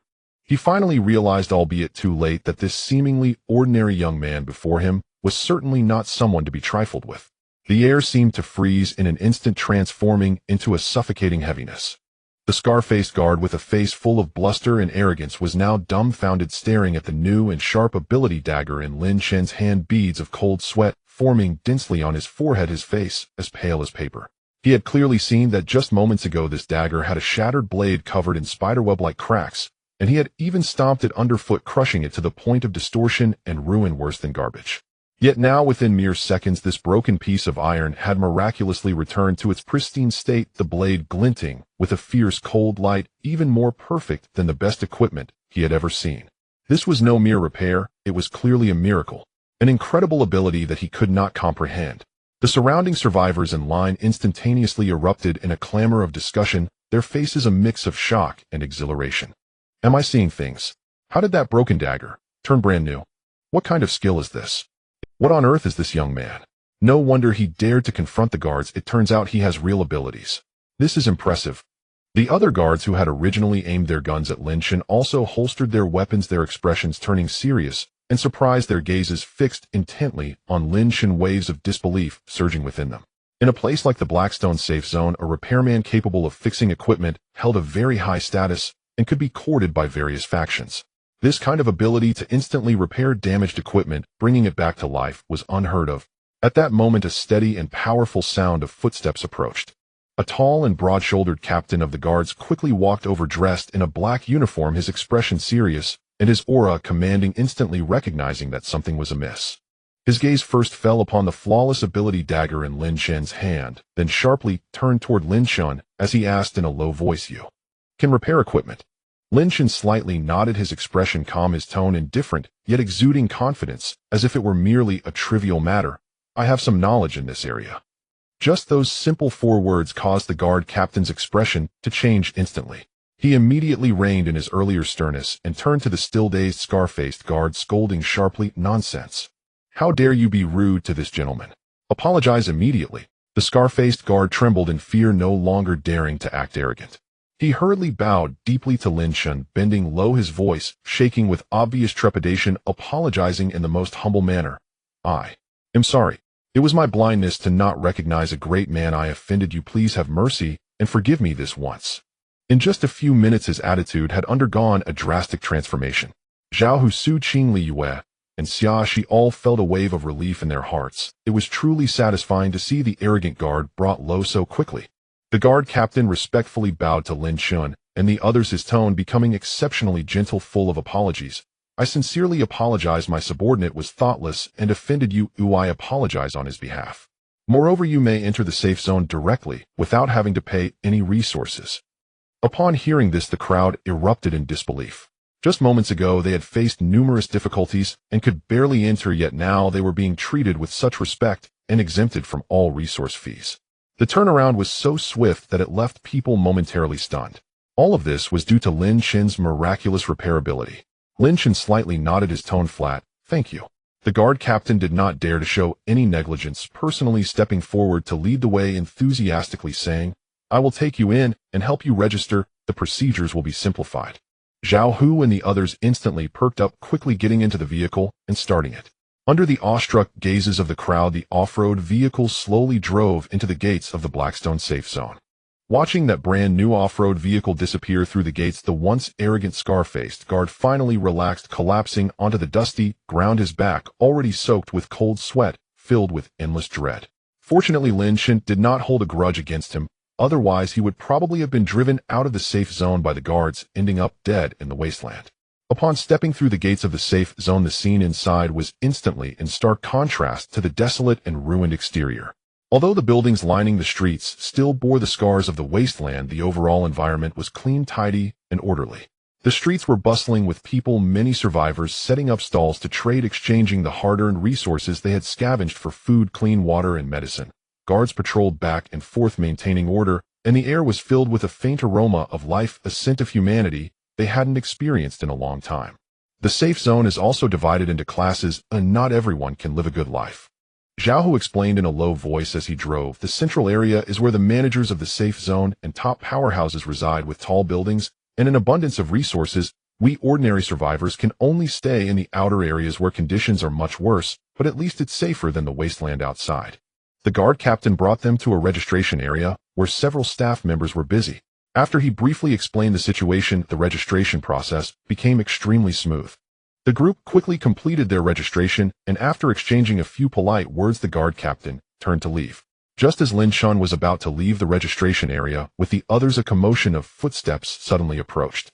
A burly man dressed in black combat gear, accompanied by several subordinates, strode over with an imposing demeanor. He bore a grotesque scar on his face, his eyes sharp like an eagle, directly locking onto Lin Shun, a greedy and malicious smile curling at the corners of his mouth. Is it you? The one who can instantly repair equipment? The guard captain's expression changed instantly upon seeing this, and hurriedly stepped forward to block him, his tone filled with caution. Hey Yuan, what do you want?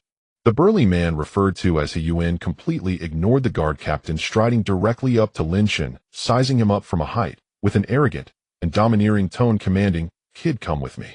Our boss wants to meet you. As long as you help our boss fix something, you'll enjoy a life of luxury in the Blackstone safe zone. Zhao Hu immediately stepped forward, blocking Lin Shun protectively, his gaze firmly fixed on Han, as he said in a deep voice, We want go. Lin Shun is not your tool, you won't use him. Hai Yuan's expression turned cold, the smile on his face instantly vanishing, replaced by a fierce glare. He suddenly reached out, pushing forcefully against Zhao Hu's chest with astounding strength, his voice icy as he barked, Get lost. You have no say here, mind your own business. Zhao Hu was no match for him, being pushed back repeatedly by this overwhelming force, stumbling as he nearly fell to the ground. In that critical moment, Lin Shen's gaze turned cold, stepping forward swiftly to steady Zhao Hu. He looked up at He Yuan, his eyes icy as he spoke with undeniable authority. Are you threatening me? He Yuan sneered, filled with disdain, still looking down at Lin Shun as if he were an insignificant insect. What if I am? In this Blackstone safe zone, it's the He Yuan gang that has the final say. I give you two options, either come with me obediently, or... He did not finish his sentence, but the intense threat was already evident. Lin Shen looked at Hai Yuan's arrogant demeanor, a cold smile playing at the corner of his mouth. In the wasteland outside, he survived on his own abilities, and no one dared to bully him. Was he to be at the mercy of others simply because he had entered this so-called safe zone? Absolutely not. Lin Chen's gaze slowly swept over Haiyuan's waist, landing on the ability battle knife, hanging there, which was covered in cracks. The blade was warped and the edge shattered, clearly completely damaged, and no one had been able to repair it for a long time. He spoke softly, his tone calm, but carrying an inexplicable pressure. If you want my help, can you just let me see your knife first? Haiyuan was obviously taken aback for a moment, then let out a cold laugh, his eyes filled with mockery, thinking Lin Chen was trying to curry favor with him. What? Are you scared? Trying to win me over for a chance? Too late. However, he still unfastened the cracked ability battle knife from his waist and tossed it forcefully in front of Lin Chen, his tone filled with disdain. Look closely, this is an ability battle knife broken for a long time. Even the best repairman in the safe zone can't do anything with it. If you can fix it, it'll treat you better. Lin Chen caught the heavy battle knife steadily, and as soon as his fingertips touched the blade, the system's notification sound echoed in his mind. Detected irreparable item, damaged ability battle knife. Energy required for repair 8 points. Would you like to repair it immediately? Lin Chen silently thought, repair. In the next second, a gentle, yet dazzling white light slightly illuminated from his palm, gently enveloping the entire battle knife. In the astonished gazes of everyone, the previously broken and warped ability battle knife underwent astonishing changes at a visible speed. The cracks rapidly healed, the twisted blade slowly straightened, the dull blade regained its metallic sheen, and the edge became incredibly sharp, even faintly exuding a unique aura of ability. In merely a few seconds, the battle knife was completely repaired, looking brand new, its cold light, fierce, emanating a powerful aura, even more perfect than its original pristine state. The scene instantly fell into a deathly silence. Haiyuan's arrogant smile froze in an instant, his entire being rooted to the spot, his eyes wide in disbelief, pupils sharply contracted, staring fixedly at the brand new ability battle knife in Lin Chen's hand, his mouth agape, as if he could fit an egg inside. Everyone around, whether it was Zhao Hu and the others, Haiyuan's subordinates, or even the guard captain who had just left not far away, were all completely stunned by this scene, their gazes locked onto the battle knife, their faces filled with shock and astonishment. Haisheng froze in place, his coppery eyes fixed on the warblade in Lin Chen's hand, its cold gleam unmarred, as if untouched by time. His mind went blank, the blood in his veins seemed to congeal at that moment. That blade had been something he had scavenged months ago amid the wasteland ruins, an esoteric weapon whose body harbored a savage power far surpassing ordinary arms. When he first found it, the blade was webbed with fractures, and its esoteric core on the verge of collapse, utterly incapable of being activated. In the days since, he had searched every reputable repairer in the Haishi safe zone. Even after spending precious supplies and pleading for aid, no one could restore it. Every craftsman declared the blade irreparably ruined. And yet now, before his very eyes, and within the span of a heartbeat, a blade long deemed scrap had been reborn into a razor-sharp relic. Lin Chen held the restored esoteric warblade in one hand and flicked his wrist. The keen edge cleaved the air with a piercing, tearing hiss. A frigid blade aura scattered outward, the atmosphere itself seeming lacerated, testimony enough to the weapon's terrible potency. Fine blade, he said calmly, his voice even as though appraising the most commonplace of objects, his eyes betraying no ripple of feeling. That placid remark was a provocation to Haisheng. He snapped back to himself, a greed-fueled madness filled his cloudy eyes, and his breath turned ragged. The ability to instantly restore esoteric weapons, such a defiance of fate, was a treasure bestowed by the heavens. If he could secure this young man and force him to continuously mend esoteric gear, the Haisheng gang's strength would surge. Their standing in the Haishi safe zone would climb, and his own position within the gang would rise in kind. Greed unloosed. Haisheng's eyes flashed murderous intent. He lunged with a rough, massive hand to snatch the warblade from Lin Chen, barking viciously, "Give me the blade." Lin Chen's wrist turned with nimble precision. He easily evaded the grab movements, unhurried, his grip on the blade steady as a mountain. He raised his gaze to Haisheng, and his eyes iced over. His voice bore a cutting chill. "I can return the blade to you. But your earlier charge at my teammate and your aggressive posture vexed me." Haisheng's expression twisted into a snarl. He flung aside all pretense and roared his threat. "Kid, don't be shameless. This is the Haishi safe zone, our turf. Who do you think you are to bargain here? Listen well, today you will fix things for us, whether you want to or not. If you refuse, none of you will leave this place alive." At his words, several burly henchmen behind him immediately closed ranks, eyes vicious hostility radiating from them as they encircled Lin Chen's group. The tension spiked taut as a drawn bow. Zhao Hu, Su Qing, Li Yue, and Xiaxi flinched not an inch. They stepped forward to flank Lin Shun, standing shoulder to shoulder, each adopting a fighting stance, eyes sharp upon the encroaching gang members. Xia's face tightened. She summoned her esoteric power with both hands and instantly manifested a clear, sturdy blue shield enveloping the group in a defensive bulwark. The nearby captain of the guards looked painfully grim, brows knitting as he clenched and unclenched his fists, yet he dared not step forward to intervene. The Heixiong gang had entrenched itself in the Haishi safe zone for years. Their roots ran deep, and their thugs were many. Even the administrators gave them leeway. As a mere guard captain, he could not provoke them, and could only watch in helpless resignation. Survivors hawking wares or passing by saw the scene, and recoiled, retreating hastily to avoid the trouble, unwilling to linger for fear of being caught in the fray. In an instant, the once bustling street yielded a wide expanse of emptiness, leaving only the opposing figures. The air grew oppressive, barely breathable. Heixiong folded his arms and sneered with arrogance, looking down upon them. What now? Still think about resisting? You newcomers to the safe zone, the audacity to defy the Heixiong. I advise you to behave and stop playing games. If not, I'm more than willing to show you the cost of offending the Heixiong gang. Lin Shin stood at the center, posture erect and unshaken. His gaze was as calm as ever, showing no trace of fear. Instead, a composed confidence radiated from him. He regarded the swaggering Heixiong with cool detachment, then flicked his wrist and tossed the esoteric warblade back. Heixiong reflexively caught the blade. For a moment, surprise crossed his face before he broke into complacent laughter, convinced Lin Shun had yielded. Wouldn't it have been easier if you'd done this earlier? A sensible person knows when to bend. Follow me, and you'll be safe in the safe zone. His words were cut short by Lin Shin's frosty interruption. But I have conditions. Lin Shin fixed Heixiong with a steady gaze and spoke with resolute clarity, word by word. First, you will immediately apologize to my teammates. Second, from this day forth, you will not trouble our squad for any reason. Third, if I repair your items, you must pay sufficient food, medicine, and supplies as compensation. Short of that, I will not accept it. Heixiong's smug grin vanished, his face darkened, and he glared at Lin Shun through clenched teeth. Kid, you dare bargain with me? You still haven't grasped your place. Lin Shin remained unperturbed by the threat, and replied calmly, my ability to restore what others cannot is the very reason I am entitled to set terms. You may refuse my terms, but know this, I can make this newly repaired blade revert to its ruined state in an instant. He raised his right hand slowly. A faint, gentle white light shimmered in his palm. Though dim, that glow was enough to change Heixiong's complexion at once. Heixiong instinctively gripped the war blade with white-knuckled force. His fingertips paled from the pressure. He knew the blade's worth. It was a treasure that enhanced his fighting power and could not be allowed to be damaged. Heixiong stared at Lin Shun, watching the young man's certainty and composure. His expression wavered, his face flushing in conflicting shades. He could see that Lin Shun was not bluffing. He truly possessed the means to render the freshly repaired blade worth. After a moment's hesitation, anger boiling within, but matched by helplessness, Heixiong ground his teeth, and with great reluctance, turned to Zhao Hu and Xiaxi. He forced out a terse, muffled apology. Sorry.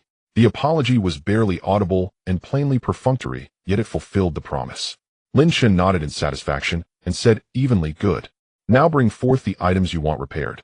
Heixiong snorted, and suppressing his anger, shot a look to it. One of them stepped forward, proffering a long, tattered wooden box. He placed it before Lin Shun and slowly opened the lid. Inside lay an even more ruinous esoteric longblade. The blade was sheared clean into two pieces. Its surface was latticed with dense black fissures. The once strong esoteric oscillation had dwindled to near nothing, as if it would vanish entirely at any moment.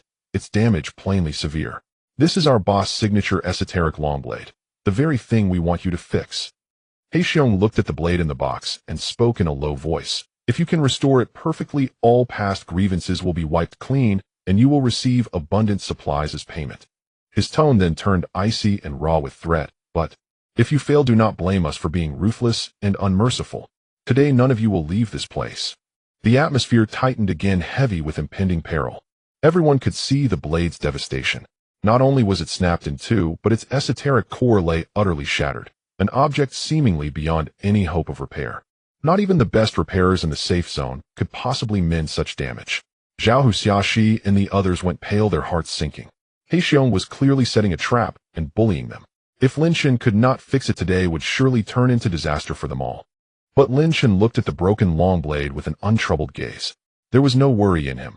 only a faint composed smile tugging at the corner of his mouth. A blade split in two, its esoteric core obliterated. An irredeemable wreck in the eyes of every wasteland repairer, a problem beyond solution. Yet to one who possessed the all things repair system, such devastation was but a trifling task. Lin Shun reached out and gently lifted the two broken halves, his fingertips brushing the cold, damaged metal. A clear prompt sounded in his mind from the system. Detected reparable item, damaged esoteric longblade. Repair difficulty high. Energy required 15 points. Execute repair now. Without hesitation, Lin Shun silently commanded, repair. In an instant, the white light in his palm flared soft, yet brilliant, and the radiant glow enveloped the shattered longblade completely. A soft yet dazzling white light suddenly erupted from Lin Shun's palm. It lacked a fierce aura but carried an undeniable magical power, instantly enveloping the broken and dilapidated ability long knife that had shattered into two pieces. The gentle white light flowed slowly, wrapping around the blade, as the surrounding air seemed to fall into a tranquil silence. The once noisy and tense street fell into a sudden silence, everyone holding their breath wide-eyed and staring unblinkingly at the long knife in Lin Shun's hand, afraid to miss this incredible moment. The black bear stood opposite his hands, unconsciously clenched knuckles turning white, his eyes filled with a complex web of emotions. He both subtly hoped for the long knife to be repaired, while deeply filled with doubt. The degree of damage was too horrifying. The broken blade and shattered core of its ability had been declared irreparable by all the repairmen in the safety zone. He couldn't believe that this young stranger could restore it. The request for Lin Shun to repair it had originally been a deliberate attempt to make things difficult, intending to use the excuse of not being able to fix it to take him down and seize control of this miraculous repairability. Zhao Hu, Su Qing, Xia Shi, and Li Yu all felt their hearts rise to their throats, each of their hearts pounding fiercely. They trusted Lin Shun, but facing such severe damage they couldn't help but feel worry in their hearts. Could such a broken ability long knife really be repaired? Under the intense gaze of everyone, a miraculous scene that overturned their understanding truly. The two separated blades seemed to be drawn by an invisible force, slowly rising into the air and precisely stitching back together, fitting seamlessly. The terrifying cracks covering the blade healed at a visible speed, vanishing in an instant. The once dim and nearly extinguished black ability patterns gradually lit up, with a faint ghostly glow slowly flowing along the blade. The previously weak and almost imperceptible ability fluctuations began to rapidly strengthen, becoming denser and more powerful, slowly spreading outwards. In just 3 seconds, the white light enveloping the blade slowly dissipated, completely retracting. A flawless, chillingly sharp long knife, surrounded by intense ability fluctuations, lay quietly in Lin Shun's hand, its edge gleaming. The blade was extraordinarily sharp, glinting with a cold light, as if it could easily slice through the air if the lines of the blade were smooth and regular with no flaws, its texture, heavy, even more perfect than its original pristine state, exuding a chillingly powerful aura. The scene instantly fell into a dead silence where even a pin drop could be heard. The black bear's eyes widened, pupils constricting violently, mouth agape, as if it could fit an egg, his face filled with utmost shock and disbelief, his entire being frozen in place, mind blank. It's repaired. The broken knife with its shattered core was effortlessly restored. This completely overturned his understanding of repairs. It was truly a miracle. Zhao Hu and the others, who had been tense, finally felt a heavy weight lift off their hearts, exhaling deeply, their faces breaking into excited and joyful smiles, their eyes filled with pride. That's great. It's really fixed. Brother Lin Shun is amazing. I knew it. There's nothing Brother Lin Shun can't fix.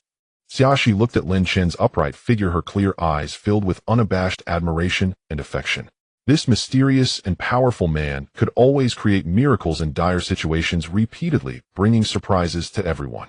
Lin Shun held the repaired long knife with one hand, gently waving his wrist. The long knife sliced through the air, producing a sharp wind-splitting sound, clearly feeling the powerful ability fluctuations surging within. At that moment, a crisp prompt from the system suddenly rang in his mind. Ding! Successfully repaired. A high-difficulty ability weapon rewarded with 50 energy points. Triggered random enhancement effect. This weapon's attack power increased by 20. Ability activation consumption reduced by 10. A trace of barely noticeable joy flashed in Lin Shun's eyes, secretly pleased that not only had he successfully completed the repair, but he had also unexpectedly triggered an enhancement effect, elevating the performance of this long knife to a higher level. He said no more, casually throwing the long knife towards the black bear. The black bear instinctively reached out, firmly catching the long knife, feeling its cold heaviness and a strong, thick wave of ability fluctuations assaulting him. Just by holding the blade, he could clearly sense the terrifying power contained within far stronger than it had been at its peak. This knife has actually become stronger.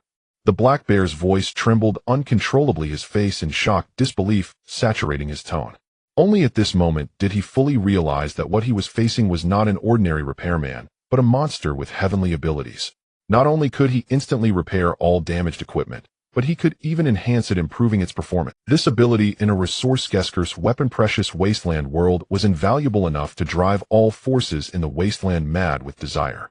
The black bear's gaze towards Lin Shun underwent a tremendous change. The previous threat, greed, and arrogance vanished without a trace, leaving only complete reverence and apprehension. He hurriedly reined in all his imposing presence, deeply cupping his fists towards Lin Shun, his tone humble to the extreme, entirely devoid of the previous arrogance. "Sir, I was blind and disrespectful before. I apologize for my offenses. Please pardon my mistakes. The supplies you asked for, I will have someone bring them double immediately. From now on, the Black Bear Gang will absolutely not dare to cause you or your team any trouble." The change in his attitude was as stark as night and day. Lin Shin's expression remained calm as he nodded slightly, his tone indifferent. "Just remember what you said today." Yes.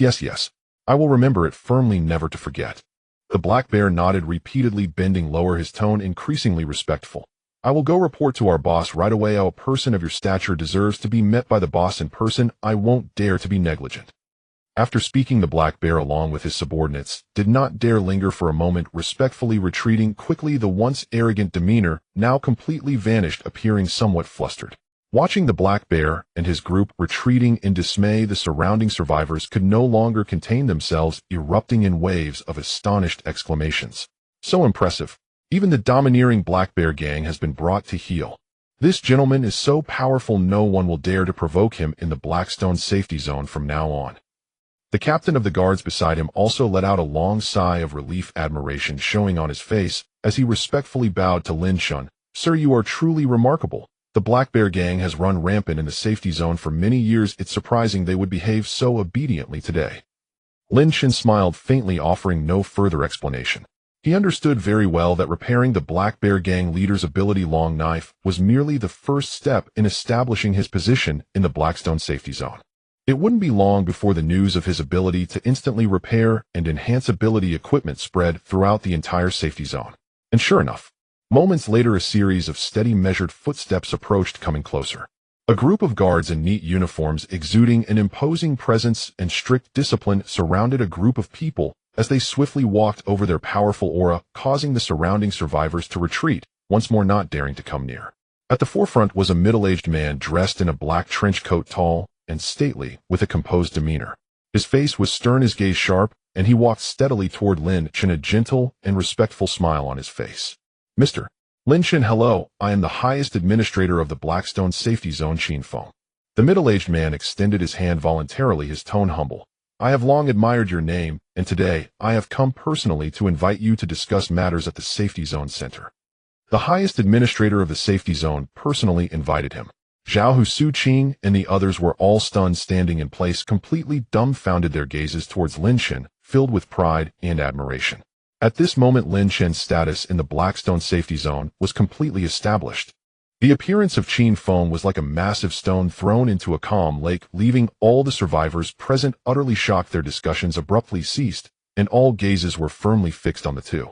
The highest authority in the Blackstone safe zone had always been reclusive, wielding absolute power over life and death within the entire safe zone. Even the local leaders found it difficult to see him on ordinary days. Yet now he personally appeared to welcome a newcomer, a survivor, who had just entered the safe zone. Oh, such treatment had never been seen since the establishment of the Blackstone safe zone. Qin Feng stood tall, dressed in a well-tailored black coat, exuding a steady and reserved demeanor. His gentle gaze carried an innate authority that commanded respect, as if he were a figure of power, making those around him feel a sense of reverence and not daring to show any negligence. He walked up to Lin Shun, stepped aside to clear the way, and made a respectful gesture of invitation toward Lin Shun, speaking in a polite and humble tone. "Mr. Lin Shun, please follow me to the central area for a discussion." Lin Shun nodded slightly, his expression calm and undisturbed, replying in a nonchalant tone, "Thank you, Manager Qin." The two walked side by side, Lin Shun's demeanor composed while Qin Feng remained respectful, a scene that left the onlookers even more astonished. Zhao Hu, Su Qing, Xia Shi, and Li Yu closely followed behind, enduring the awe and envy of the crowd as they headed towards the center of the safe zone. Along the way, all the guards on duty, regardless of their rank, stopped in their tracks upon seeing Qin Feng and Lin Chen's group. Bowing respectfully, no one dared to show even the slightest negligence, completely abandoning their previous indifference towards the outer survivors. Just moments ago, they had been in the chaotic and dilapidated outer area. Now they had stepped into the most core and prosperous part of the Blackstone safe zone. This place was like two different worlds compared to the outskirts, with neatly arranged multi-story buildings, wide and clean streets free of any litter, shops lining both sides, displaying various supplies like food, water, and clothing. The pedestrians were well-dressed, their faces devoid of the numbness and despair seen in outer survivors, exuding a sense of stability and warmth. Sir, I am fully aware of the trouble caused by the Black Bear gang. It is due to my poor management that you have suffered grievances in the safe zone.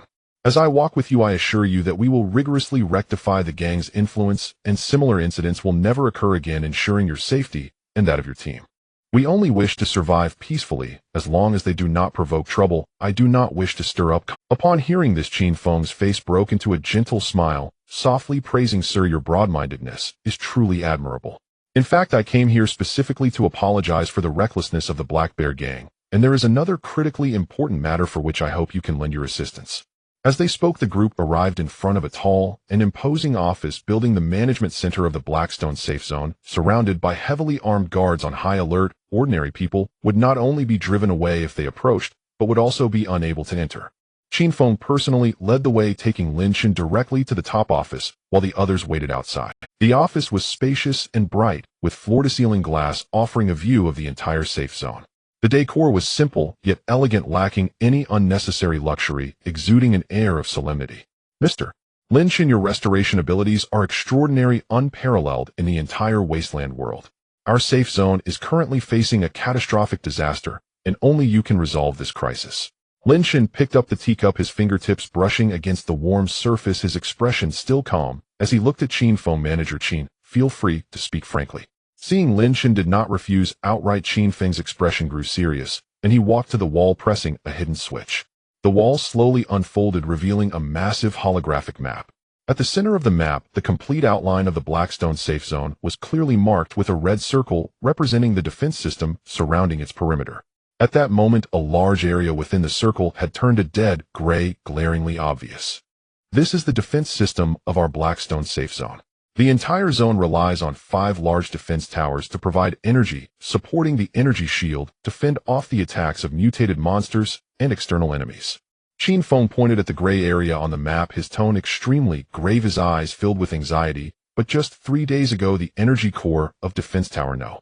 3 suddenly malfunctioned without reason, ceasing to operate completely, resulting in a massive gap in the safe zone shield. In the past few days, countless mutated monsters have surged into the safe zone through this gap, wreaking havoc, with heavy casualties among the guards, and ordinary survivors are in a state of panic. The entire safe zone has plunged into chaos. Lin Chen nodded slightly, already understanding the gravity of the situation. The core of the defense tower was the lifeblood of the safe zone's defenses, and once damaged, it would expose the entire safe zone to the fangs of monsters, with unimaginable consequences.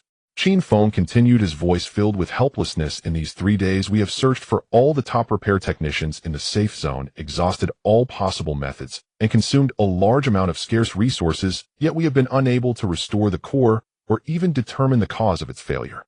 If we cannot repair the core soon, it won't be long before a large number of high-level monsters breach the defenses and flood into the safe zone, at which point the entire Blackstone safe zone will be utterly overrun, and tens of thousands of survivors will become food for the monsters. He turned to focus on Lin Chen, his gaze filled with earnestness and utmost expectation, his tone extremely serious. Mr. Lin Chen, the entire Blackstone safe zone, and even all surrounding territories, rely solely on your extraordinary restoration abilities. Only you can repair the core of the defense tower. With that said, Qin Feng no longer hesitated, bowing deeply to Lin Chen, humbling himself as the highest authority of the safe zone, pleading for help on behalf of the tens of thousands of survivors in the Blackstone safe zone. I implore you to lend your assistance. This bow carried the weight of the survival of the entire safe zone, showcasing the urgency and severity of the matter. Zhao Hu and the others standing nearby immediately grew serious. The core of the defense tower is an incredibly precise strategic device, its structure far more complex than that of any supernatural weapon, and given the extent of the damage, could Lin Shan really manage to repair it successfully? Lin Shan looked at the bowing Qin Feng, put down his teacup, and slowly stood up, speaking in a calm, yet resolute tone. I can accompany you to inspect the damage to the core before making a decision. Qin Feng suddenly straightened, a look of ecstatic joy on his face, repeatedly thanking him, his voice trembling with excitement. Thank you, sir. Thank you, sir. As long as you can repair the core of the defense tower, you will be the savior of the entire Blackstone safe zone. Whatever reward you desire, whether it be scarce resources, accommodation in the core area, or the highest privileges of the safe zone, we will do our utmost to satisfy you. Lin Shan nodded lightly. Let's first go check the core. All right. I will take you to defense tower No. 3 right away. Qin Feng, overwhelmed with excitement, hurriedly stepped forward to personally lead Lin Shan, and the group rushed towards defense tower No. 3. From a distance, defense tower No. 3 loomed high into the clouds, entirely constructed from heavy alloys, serving as the iconic building of the Blackstone safe zone, shouldering the defense responsibilities of over half the region. However, at this moment the base was crowded with anxious repair technicians and solemn guards, the atmosphere oppressive to the extreme, with everyone engulfed in despair. At the center of the platform at the tower's base lay a half-human tall blue crystal core, its surface riddled with numerous black cracks. The originally brilliant blue light faded to a dim glow, nearly extinguished, with no signs of energy fluctuations. Surrounding it were various precision repair tools scattered about, wires in disarray, clearly bearing the marks of countless repair attempts by technicians, all in vain. An elderly technician, white-haired and dressed in a repair uniform, hurriedly approached Qin Feng. Upon seeing him, his face filled with guilt and helplessness. Manager, the damage to the core is too severe. The internal supernatural circuits are completely severed, and the energy core is on the brink of collapse. We are truly powerless. This core is beyond saving. Qin Feng waved his hand, interrupting the old technician, and pointed to Lin Shan, speaking respectfully. This is Mr. Lin Shan. He will repair the core of the defense tower. The old technician stood dumbfounded, instinctively sizing up Lin Shan, his eyes filled with doubt and confusion. To him, the young man appeared far too inexperienced, merely a greenhorn, and the core of the defense tower was the most intricate device in the safe zone. Even seasoned masters who had dedicated their lives to repair could do nothing.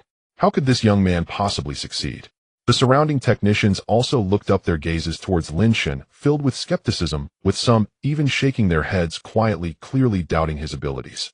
Qin Feng did not offer further explanations, but simply looked at Lin Shan, his tone filled with utmost respect. Sir, I entrust everything to you. Lin Shan maintained a calm expression, slowly walking up to the massive blue core, gently extending his right hand and placing it on the cracked surface of the core. In the next second, a system prompt resonated clearly in his mind. Reparable item detected. Damaged defense tower core. Repair difficulty extremely high. Energy required for repair 50 points. Would you like to execute the repair immediately? Lin Shan's gaze was steady. Without any hesitation, he decisively thought repair. A warm yet dazzling white light suddenly erupted from Lin Shan's palm. This white light was far more brilliant than before when repairing weapons or vehicles, gentle, yet filled with an overwhelming energy, like the rising sun, instantly enveloping the entire blue defense tower core that was half an adult's height, completely wrapping it within. The surrounding repairmen were taken aback at first, then they revealed their disdain and sneers, whispering among themselves with tones full of mockery. I thought he was someone important, but it's just a show. This young kid probably doesn't even understand the core structure, yet he dares to repair the defense tower core. This is simply absurd. The internal ability circuits of the core are completely severed, and the energy crystal is on the verge of collapse. Even a deity couldn't fix it. The elderly repairman with white hair slowly shook his head, his face full of disapproval and his eyes filled with regret. In his view, Lin Shan's actions were merely a futile struggle. The defense tower core had been damaged to such an extent that it had lost all repair value, and even the possibility of recycling it was gone. Qin Feng, Zhao Hu, Su Qing, Li Yuexia Shi, and the others held their breath, their hearts racing to their throats, staring intently at the core enveloped in white light, afraid to even breathe, both expectant and nervous. Ignoring all the doubts, ridicule, and cold gazes around him, Lin Shan immersed himself completely in the repair process, the white light in his palms steadily outputting, slowly penetrating into the core, repairing the broken ability circuits and disintegrating energy crystal. Detected reparable item damage. Defense tower core repair difficulty extremely high. Required energy 50 points. Confirm execution of repair. Confirm repair. Lin Shen silently recited in his heart, and in an instant the white light in his palm surged violently. The originally dim blue core covered in cracks underwent a tremendous transformation at a visible speed under the nourishment of the white light. The menacing black cracks on the surface rapidly healed and vanished. The broken ability circuits inside automatically pieced together and reconnected, as if the dormant veins were awakening one by one. The energy crystal on the verge of collapse slowly gathered, radiating vibrant life. The lifeless core patterns gradually lit up with azure brilliance, and the energy fluctuations that were previously weak to the point of near disappearance grew stronger and denser, the entire core becoming clear and bright from the inside out, dazzling in its splendor. 3 seconds. Just a short 3 seconds. Boom. A deafening roar of energy suddenly erupted, and the massive defense tower core burst forth with an intense blue light shooting up into the sky, illuminating the entire defense tower area. The previously silent No. 3 defense tower suddenly shook violently, the alloy of the tower emitting a low hum, and the tower top erupted with dazzling blue light waves of overwhelming energy rippling outwards from the defense tower, quickly covering the entire Blackstone safety zone, sealing the previously missing shield gap. Buzz. The sharp yet reassuring sound of energy operation rang out, and the broken safety zone shield completely closed, becoming unassailable once more.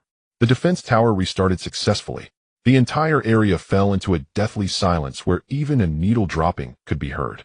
All the repairmen who had previously displayed disdain were now dumbfounded, frozen in place, their mouths agape, as if they could fit an egg inside their eyes, filled with shock and disbelief, their minds blank. The elderly repairman, trembling uncontrollably, pointed a withered finger at the core, which was as good as new and shining brightly, his lips quivering, unable to utter a complete sentence. For a long time his voice choked. It's repaired. It really is repaired.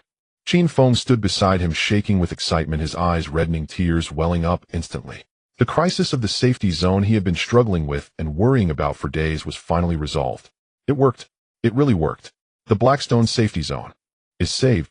Thousands of survivors are saved. Lin Shen slowly withdrew his right hand, his breath steady, his expression calm, as if he had merely accomplished a trivial task, showing no hint of arrogance. At that moment, a series of crisp system prompt sounds rang in his mind, bringing joy to Lin Shen's heart. Ding. Successfully repaired a large strategic device. Milestone achievement completed. Reward energy points 100 points. Detected excess. Completion of high difficulty repair system automatically upgrading. System upgrade completed. Current system level 2. Unlocked new features: blueprint analysis, advanced equipment enhancement, small structure construction. With the system upgrading directly and unlocking 3 new practical features, a glimmer of subtle light flashed in Lin Shen's eyes, significantly enhancing his strength.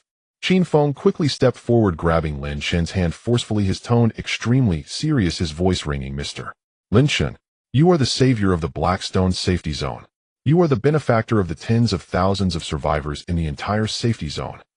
From today onwards, you are a lifetime VIP of the safety zone, enjoying all the highest privileges, free access to the core area, and infinite resource withdrawal. All the surrounding repairmen and guards looked at Lin Shen with eyes that had completely shed their previous doubts and disdain, leaving only deep reverence and admiration. He possessed no formidable combat powers, yet he was more important than any top powerhouse. He was not the controller of the safety zone, yet everyone involuntarily looked up to him. Just as everyone on site was immersed in joy, a guard rushed over from a distance, panic-stricken and stumbling, with footsteps faltering and a voice filled with extreme fear. Manager, something's wrong. A major crisis is upon us. A large-scale monster tide has been detected outside the city, countless in number, and is rushing toward the safety zone madly. As soon as these words fell, Qin Feng's expression changed drastically. The nerves that had just relaxed tightened again, and the joy on his face disappeared, completely replaced by solemnity and anxiety. Lin Shen raised his gaze towards the gray sky outside the city, his expression calm and unperturbed, yet exuding a sense of composed confidence. Having just repaired the defense tower, the monster tide followed closely. It seemed that this battle concerning the life and death of the safety zone had only just begun. The dazzling blue light emanating from the third defense tower spread like the dawn's first light, instantly enveloping the entire Blackstone safe zone. Warm and mighty waves of energy flowed through the shield, reaching every corner. The city walls, streets, and buildings were all wrapped in this faint blue energy aura. The panic and unease brought on by the damaged shield dissipated in this moment. On top of the towering walls, the station guards all felt the immense, indestructible defensive power. Their tense nerves relaxed in an instant, leading to a brief shock, followed by thunderous cheers that pierced the sky and spread throughout the entire safe zone. The defense tower has restarted. Our defense tower is fixed. Safe. We are finally safe. We no longer have to fear the monsters breaking in. That Mr. Lin Chun is incredible. He really revived the defense tower. Everyone waved their weapons, their faces glowing with joy of survival after calamity. The exhaustion from days of resisting monsters and heavy casualties vanished in that moment, reigniting hope for survival in their eyes. However, amidst the crowd, Qin Feng's expression remained extremely grave, showing no signs of relaxation. His brows were tightly knitted and the atmosphere around him was heavy. He hurried to Lin Chen's side, his tone filled with guilt and urgency, his voice trembling slightly. Mr. Lin Chen, you just exhausted yourself to save the entire safe zone. Out of respect and reason, I should let you rest, but right now. His words trailed off, filled with helplessness. Lin Chen calmly gazed toward the gray horizon outside the city, speaking softly and steadily. I know it's about the monster tide. I heard the report from the guards clearly just now. Qin Feng nodded heavily, his expression growing graver, anxiety filling his eyes as he spoke slowly. According to the intel from the frontline scouts, this is not a small-scale monster incursion, but a rare large-scale, mixed monster tide. A rough estimate puts their numbers at least in the thousands, with high-level mutated monsters among them. In the past, even when the defense tower was operating at full capacity, it took everything to withstand such a monster tide, consuming tremendous resources. Now that it has just been repaired, and the energy has not stabilized completely, I really fear. He didn't finish, but the worries were understood by all. If the defense tower cannot withstand it, the entire safe zone will be engulfed by the monster tide, and tens of thousands of survivors will face utter destruction. Lin Chen raised his gaze, his eyes landing on the now stable blue core of the defense tower, his expression calm and undisturbed, softly stating, the current defense tower has only been repaired to restore its basic functions. It has yet to unleash its strongest defensive power. Correct. Qin Feng was taken aback at first, then filled with confusion, not understanding Lin Chen's meaning, instinctively nodding. That's right, the core has just been repaired and can only maintain the basic shield operation. To activate maximum power, defense requires complex energy adjustments, which cannot be done in a short time. Lin Chen said no more, slowly raising his right hand, a gentle, yet concentrated white light flickering at his fingertips, confidently and calmly stating, since we must defend, we will do so to the fullest, leaving no hidden dangers. With those words, he stepped forward, his posture steady as he approached the defense tower core, placing his palm close to the clear surface of the core. Almost simultaneously, a system prompt echoed clearly in his mind. Detection: the defense tower core has completed basic repairs and can undergo secondary extreme enhancement. Enhancement effect: shield strength triples, energy endurance doubles, defense tower attack power increases correspondingly. Do you wish to consume 80 energy points to execute extreme enhancement? Yes. Lin Chen had no hesitation in his heart and decisively confirmed. In the next second, an even more dazzling white light erupted from his palm, surging into the defense tower core. The originally stable blue light suddenly surged threefold, the core radiating a brilliant and resplendent blue light, so intense it seemed almost tangible, enveloping the entire tower in a blinding glow that emitted a deep, powerful hum. The energy projector at the top of the tower suddenly activated, unleashing a massive blue beam that pierced the heavens, tearing through the gray sky. Immediately, a thick, solid energy shield like a crystalline barrier rapidly expanded from the defense tower, completely enveloping the entire Blackstone safe zone. The shield's surface shimmered with intricate energy patterns, exuding indestructible power far stronger than the previous basic shield. Roar! At the moment the shield fully formed, a bone-chilling roar from the monsters echoed from the distant horizon, the sound violent and ferocious, penetrating the air directly into the ears. The ground began to tremble violently, the earth beneath their feet shaking incessantly, and in the distance clouds of dust surged, obscuring the sky like a black tide rushing toward the Blackstone safe zone. A dense mass of grotesque monsters filled the entire field of vision, stretching endlessly. Giant mutated wolves with large bodies and exposed fangs, armored wild boars covered in tough shells, claws, zombies with twisted limbs and glinting claws, and giant flying insects flapping their transparent wings at high speed. All sorts of terrifying mutated monsters mixed together, roaring and charging with a catastrophic momentum, heading straight for the safe zone. The guards atop the walls, who had just been cheering, instantly turned pale as paper, their smiles frozen on their faces. The relaxed hearts that had just calmed were once again pulled into their throats, their hair standing on end, hands gripping their weapons, trembling uncontrollably. So many monsters. They are countless, utterly catastrophic. Even if the defense tower has restarted, can it really hold against such a scale of monster tide? Fear spread like a tide, instantly engulfing everyone. They held their breath, not daring to exhale. The scene fell into a dead silence, with only the increasingly close monster roars and the trembling sounds of the earth remaining. Qin Feng stood beneath the tower, his hands tightly clenched, knuckles turning white, his heart pounding relentlessly, nerves at their limits, beads of cold sweat forming on his forehead as he fixed his gaze on the approaching monster tide, filled with trepidation. Lin Shen stood tall in front of the defense tower core, gazing up at the thick, solid energy shield above him, his expression still calm and undisturbed, showing no signs of panic, exuding an air of composure, as if strategizing. He spoke softly, his voice resonating clearly in everyone's ears. Let the defense battle begin. The moment his words fell, boom! The first wave of monsters charging at the forefront had already dashed to the foot of the safe zone, crashing violently against the energy shield with unmatched force. A tremendous sound reverberated, the energy shield rippling, instantly resisting the monster's frenzied impact. A defense battle concerning the survival of the Blackstone safe zone had officially begun. Bang! Bang! Bang! The deafening sounds of impact echoed continuously like thunder, exploding in the ears as countless ferocious and menacing monsters charged forward, madly slamming against the energy shield. The heavy energy shield quivered violently, its surface flashing with a frantic blue light, rippling with intense waves of energy. The once solid shield began to flicker, dimming and brightening sporadically under the relentless onslaught of the monsters, as if it could be breached at any moment. On the city walls, smoke billowed, cannon fire roared, and the station guards exerted their utmost effort, firing their weapons frantically, while artillery blasted in succession.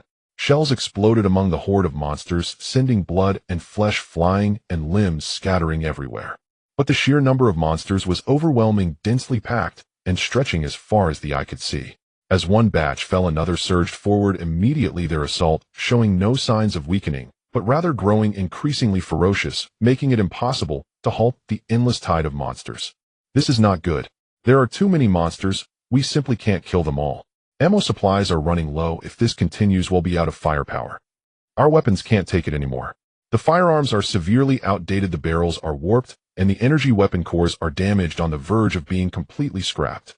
Panic and despair echoed in a cacophony on the smoke-filled city walls, completely shattering the original defensive rhythm.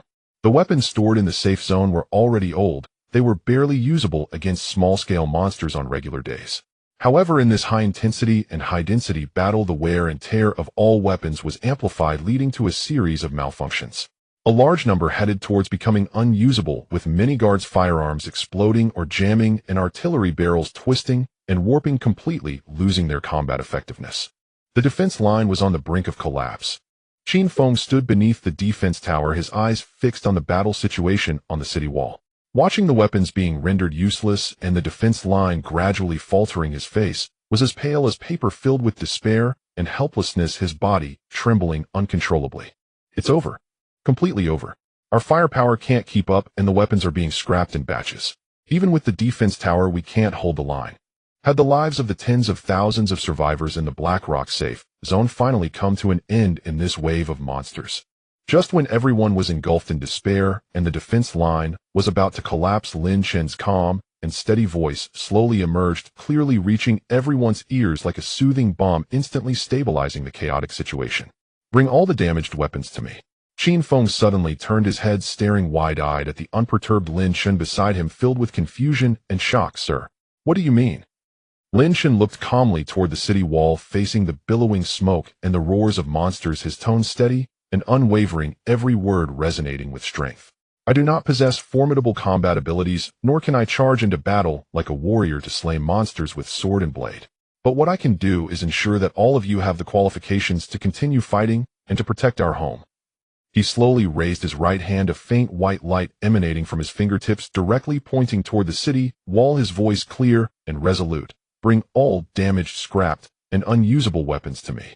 I will repair all the broken equipment. In just a few words, he struck the softest part of Qin Feng's heart.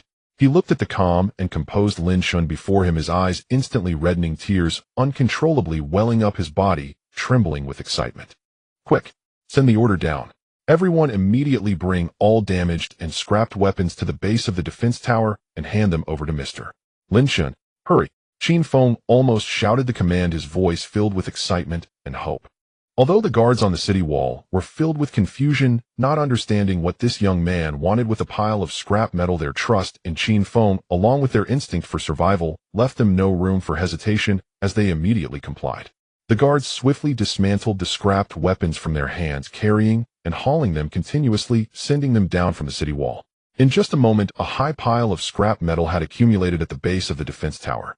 Assault rifles with exploded chambers, heavy machine guns with warped and hot barrels, artillery with internal components, damaged laser cannons with shattered energy cores, energy firearms with severed circuits. All sorts of scrapped weapons piled chaotically, deemed useless scrap by others with no value for repair. Lin Shun walked slowly to the pile of scrap metal, showing no hesitation. A surge of gentle yet immense white light burst forth from his palm, slowly rising to envelop the entire heap of scrapped weapons. Detected bulk damaged weapons, initiating bulk repair function, total energy points consumed for this repair 60 points, repair in progress.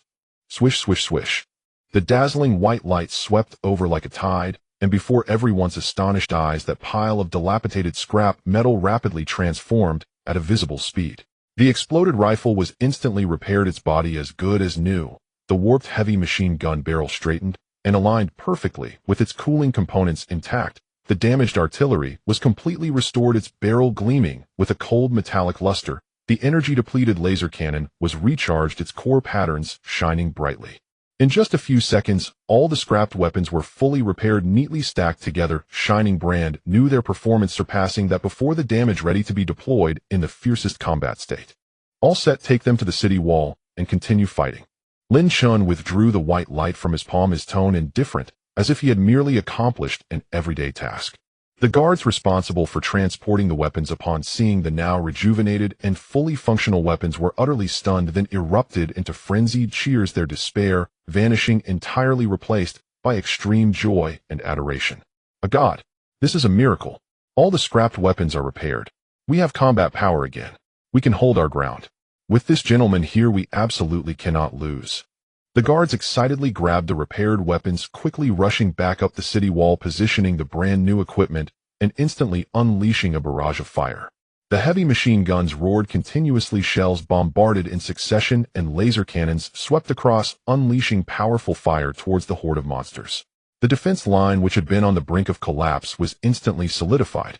Large groups of monsters fell under the intense firepower, their fierce offensive completely blocked, unable to advance even a single step.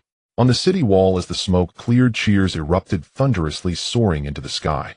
We held it. We truly held it. The defense line is stabilized. The monsters can't break through anymore. Long live Mr.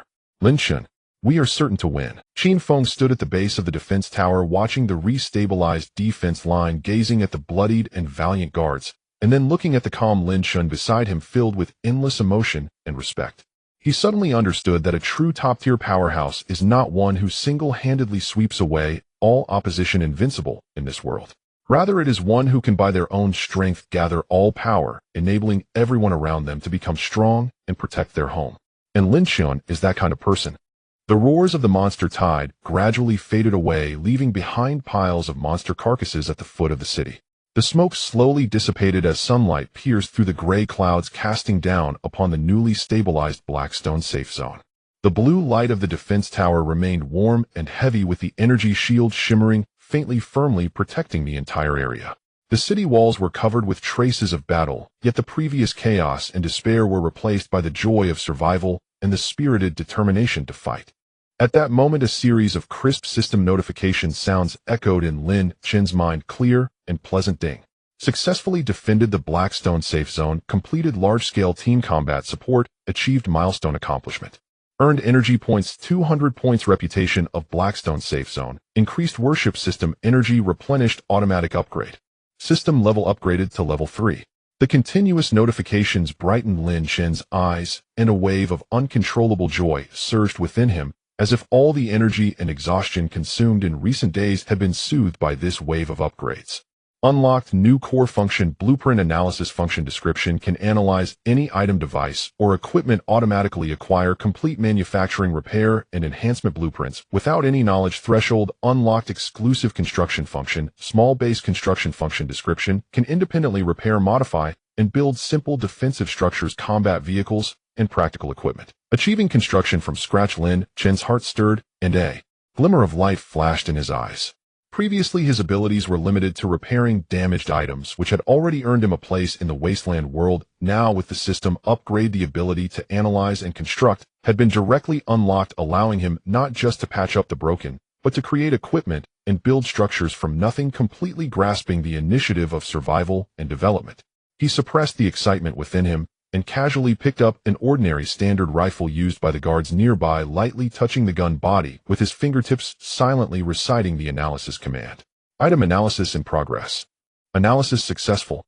Acquired complete blueprint of standard rifle. Blueprint permissions can be repaired, can enhance attributes, can be assembled from scratch. He then raised his gaze towards the towering defense tower. No. 3 beside him, focusing on the core area of the tower. Large device analysis in progress. Analysis successful. Acquired complete blueprint of large defense tower. Blueprint permissions can be fully repaired, can enhance offense and defense, can be expanded in bulk. The clear blueprint information instantly appeared in his mind. Every detail from component construction to energy operation was vividly clear. Lin Chen's lips curled slightly upwards, revealing a composed smile. From now on, he was no longer just a formidable repairman. He was a civilizational rebuilder capable of crafting equipment, building defenses, and restoring order in this wasteland. Sir. A hurried and excited footstep approached from afar, as Qin Feng quickly descended from the city wall, rushing over with a face full of barely contained joy. His eyes reddened, his tone quivering with excitement. A great victory. We have achieved a complete victory.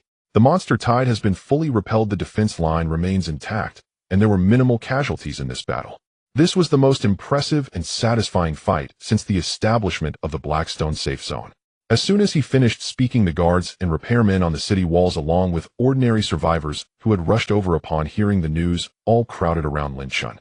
In everyone's eyes there was fervent admiration and gratitude, looking at Lin Chun as if he were a deity guarding the entire safe zone. Sir, you are amazing. Without you we could never have defended our home. You are the guardian of our Blackstone safe zone. You are the savior of us all. From now on we will all follow you, forever loyal to you. The cheers and expressions of gratitude from the crowd surged, every face radiating excitement and reverence, the atmosphere reaching a fever pitch. Lin Chen slightly raised his hand and gently pressed down. The previously raucous scene instantly quieted down. Everyone consciously closed their mouths, their eyes fixed on him, awaiting his words with utmost reverence. Lin Chen scanned each person present, looking at the hopeful faces, his tone calm, yet steady, each word clear and penetrating to the heart. Today, we have defended the Blackstone safe zone. But the wasteland world is fraught with crises. Today was a large monster tide, and in the future, there will be even more ferocious and massive monsters attacking, along with more unknown dangers. Relying solely on this defense tower is far from enough. We cannot rely on luck alone to safeguard our home. Qin Feng, hearing this, gradually reined in, the smile on his face, his brow furrowing in confusion as he asked, "What does Sir mean? What should we do next?" Lin Chen slowly raised his head, gazing towards the distant gray horizon, his eyes distant, yet resolute, exuding a composed aura, his voice resonating with the power to lead the future. What we need to do has never been just to defensively guard a single defense tower, nor to passively wait for danger to arrive. Rather, we must take the initiative to strike, using our strength to build stronger defenses, create more powerful equipment, and reconstruct the defense line that belongs to humanity. We must rebuild the entire civilizational defense line in this wasteland, allowing everyone to truly possess the confidence for stable survival. One statement rang like thunder, resonating in the hearts of every person present. All those present instantly felt a surge of passion, igniting a blazing fire of hope within their eyes, filled with determination and fervent fighting spirit. The rampaging tide of monsters has completely receded, leaving only the remains of creatures scattered across the ground, which the guards are methodically cleaning up. The Blackstone safe zone, having endured the baptism of war, shed its previous tension and panic, now brimming with the joy of survival, bustling as if celebrating a festival. On the streets, survivors emerged from their shelters, exchanging congratulations with relaxed smiles on their faces as the previously oppressive atmosphere was finally dispelled, filled with vitality and hope. After this battle, Lin Shan, with his extraordinary restoration ability, managed to hold the entire safe zone together, becoming the unquestionable guardian in everyone's hearts. To finalize the subsequent defense deployment, Qin Feng convened an emergency meeting of all senior officials at the Safe Zone Management Center. The usually heavily guarded conference hall, accessible only to the core management, was exceptionally open today, as Qin Feng personally stood at the entrance, respectfully inviting Lin Shan to enter amidst the gazes of the crowd. Inside the spacious conference hall, the long table was filled with senior officials of the safe zone, each with a solemn expression, all eyes focused on the entrance. At the very front of the hall there was a single seat, the highest position, which since the establishment of the Blackstone safe zone had only been occupied by the highest authority, Qin Feng, symbolizing the ultimate power of command. Yet at this moment Qin Feng personally guided Lin Shan directly to this main seat, without a hint of hesitation, his attitude exceedingly respectful. None of the senior officials present raised any objections. Instead, they all stood up, their eyes filled with awe and submission, feeling entirely that Lin Shan sitting here was natural and deserved. Once Lin Shan took his seat, Qin Feng sat in the side's leading position, and the other senior officials took their seats one after another, the entire venue falling into a hushed silence, all eyes filled with anticipation looking at Lin Shan. Sir, you mentioned before about rebuilding the civilized defense line. All of us senior officials unanimously agree to follow your lead. Qin Feng was the first to speak, his tone extremely serious, eyes firm. Any orders you give we will execute with all our strength, without the slightest dissent. That's right, sir. We will do whatever you ask. As long as we can strengthen the defenses of the safe zone and ensure everyone lives safely, we will not hesitate to face any danger. The other senior officials echoed, their tones filled with sincerity, fully acknowledging Lin Shan's lead. Lin Shan nodded slightly, without unnecessary pleasantries, his fingertip lightly pointing in the air. A faint blue beam shot out from his fingertip, accurately projecting a complete large-scale defense tower blueprint in the center of the meeting room. On the blueprint, the structure of the defense tower, energy circuits, and defense coverage areas were clearly visible alongside the entire terrain overview of the Blackstone safe zone. Everyone stared intently at the holographic blueprint in the air, their eyes filled with astonishment. They had never seen such a precise and complete design for a defense tower. Lin Shan's gaze swept over the crowd, his tone steady as he clearly stated his plan. Currently, the safe zone has only one main defense tower, and there are many blind spots in its coverage, unable to fully protect the entire area. Once monsters attack from the blind spots, we will still fall into a passive position. My plan is to use the existing main tower as the core and build a sub-defense tower in each of the 4 cardinal directions of the safe zone. With 5 towers working in unison, we will form a closed-loop circular defense, completely eliminating defense blind spots, ensuring the entire Blackstone safe zone is fully protected and as solid as a fortress. As his words fell, the entire senior officials gasped in shock, their faces filled with disbelief. For sub-towers, this plan was too grand. In a resource-scarce wasteland, it was simply a fantasy. Building a defense tower requires vast amounts of precision alloys, special construction materials, and electrical components, not to mention the most crucial energy core. These materials are extremely scarce in the wasteland. Gathering even a bit is as difficult as reaching the heavens. To collect the resources needed to build 4 sub-towers is undoubtedly an astronomical figure, simply impossible to achieve. Qin Feng's excitement gradually faded, revealing a helpless, bitter smile, as he said solemnly, Sir, with your blueprint, we need not worry about construction technology, but the key is the scarcity of materials. We are simply unable to bear this burden. Especially the core of the defense tower, the energy core. The safe zone stock has long been exhausted. We cannot even gather 1 intact energy core, let alone 4. The other senior officials also nodded, their faces showing worry and helplessness. The wasteland has endured war and destruction, with the industrial system completely collapsed. Precision components and energy cores are the most scarce resources. Countless discarded devices contain damaged cores. In everyone's eyes, these are useless scraps, utterly unserviceable. Observing the troubled expressions of the crowd, Lin Shan smiled faintly, his demeanor calm, his tone casual, yet resolute. I will solve the problem with the energy cores. Everyone was momentarily taken aback, all gazing at Lin Shan with confusion and disbelief, unable to understand how he could resolve this dilemma. Lin Shan slowly began, continuing, outside the safe zone the wasteland is littered with abandoned watchtowers, damaged war machines, and scrapped aircraft. These discarded devices are equipped with broken energy cores, but no one can utilize them. He maintained a calm gaze, his tone assured, the scraps that others deem useless and irreparable can in my hands be transformed from worthless garbage into treasures. I can repair everything, and that includes the damaged energy cores. His casually spoken words detonated like thunder within the conference hall, causing the hearts of all present to race, suddenly realizing. How could they forget that the Lin Shin before them possessed the extraordinary ability to repair anything, completely unfettered by the scarcity of wasteland resources?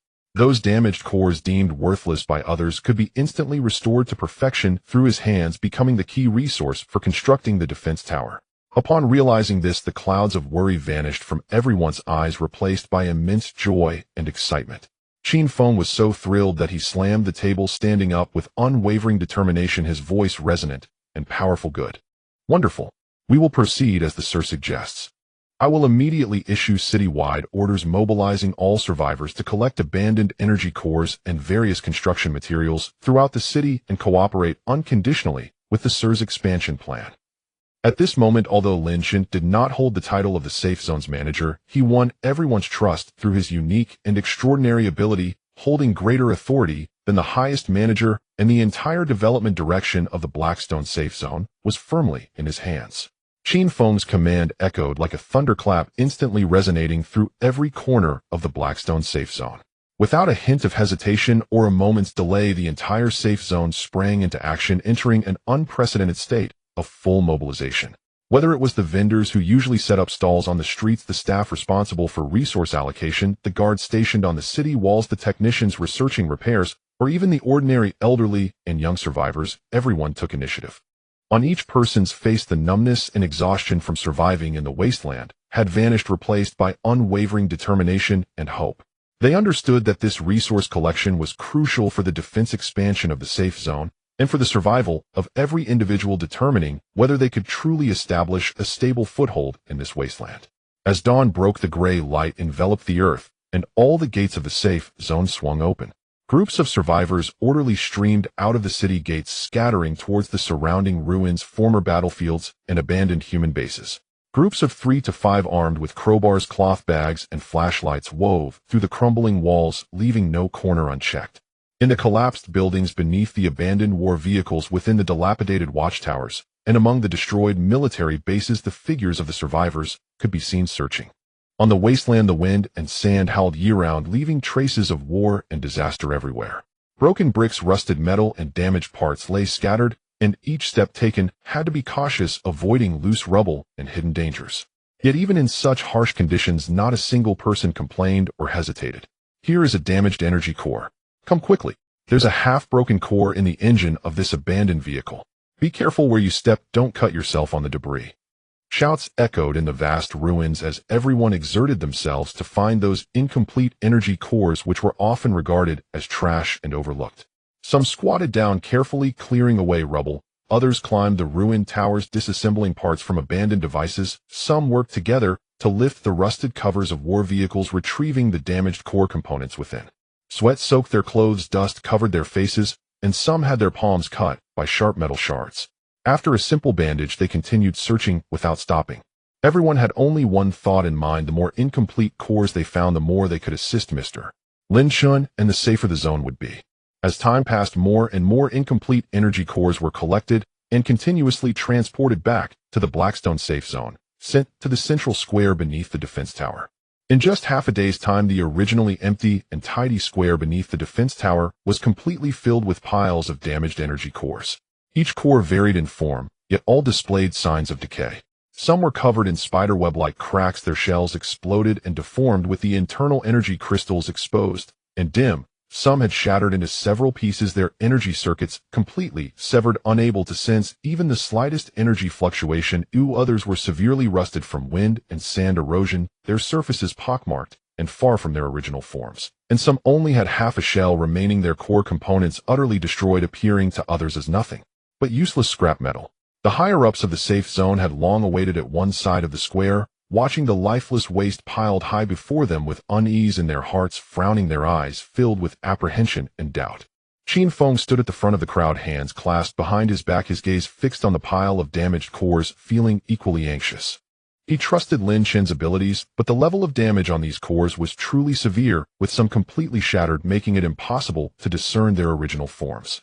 In the past, even the maintenance workers of the safe zone were at a loss when faced with cores that were in relatively good condition, let alone these utterly scrapped defective products. Even if Mr. Lin Shun possessed extraordinary repair abilities, could he really restore so many completely damaged cores all at once? The higher-ups nearby lowered their voices, murmuring anxiously. Can all these incomplete cores really be repaired? I can't shake the feeling that it's impossible. We usually don't even look at these things, they're all just discarded waste. Do they hold any value for repair? If these cores can't be fixed, our plans for the 4 auxiliary towers will be completely ruined and discussions of defense expansion will be out of the question. The concerns of the crowd were not unfounded. In this wasteland world, energy cores were extremely scarce strategic resources, and intact cores were worth their weight in gold. These completely damaged defective products, in everyone's view, had lost all practical value. They had exerted themselves to collect them, and if they ultimately could not be repaired, all their efforts would be in vain, and the hope that had just ignited would be extinguished in an instant. Just as everyone was filled with anxiety and murmuring, Lin Shin stepped out from the defense tower. He stood tall, his expression calm and unruffled, devoid of any sharp aura, yet exuding a natural confidence that commanded respect. Passing through the waiting crowd, he walked straight to the mountain of incomplete energy cores and stopped. His gaze swept over the various damaged cores before him, and without the slightest hesitation, Lin Shin slowly raised his hands, palms facing forward, aiming at the towering pile of cores.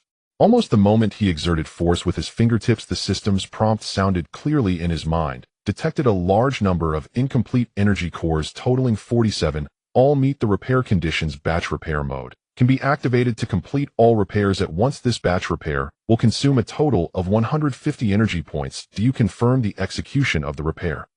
Lin Shin's eyes were resolute, with no hesitation in his heart, as he calmly issued the command repair. The moment his voice fell, a brilliant white light suddenly erupted from his palms. This white light was warm, yet powerful, sweeping outward like a surging tide, instantly enveloping the mountain of energy cores in the square. The white light was soft and not glaring, yet carried an irresistible restorative power that slowly seeped into each incomplete core. The high-ranking officials standing nearby and the curious survivors who had come to watch all held their breaths, wide-eyed, staring unblinking at the pile of cores wrapped in white light, their hearts racing, the scene falling into a complete silence where a pin drop could be heard. Everyone was waiting for a miracle to happen. Under the tense gazes of the crowd, a miraculous scene unfolded without any suspense. As the white light flowed, those cores covered in cracks healed at a speed visible to the naked eye, the fissures vanishing in an instant. Those that had shattered into pieces automatically reassembled, perfectly fitting together, without any gaps. The rusted and dull cores had their surface rust gradually peeled away, returning to their original clear blue texture. And those cores that had completely extinguished, lacking any energy fluctuations, had their internal crystals reignited with rich energy, slowly gathering and filling. In just a few seconds, the sweeping white light gradually retracted and completely dissipated. In the next moment, everyone present was utterly stunned by the sight before them, standing frozen in place. The once mountainous, dilapidated, incomplete energy cores were now completely revitalized. All 47 energy cores were neatly arranged in the square, radiating a bright blue, their shells smooth and flawless, free of any cracks or rust, with their internal crystals shining brilliantly, continuously emitting rich and stable energy fluctuations, their light warm and shimmering.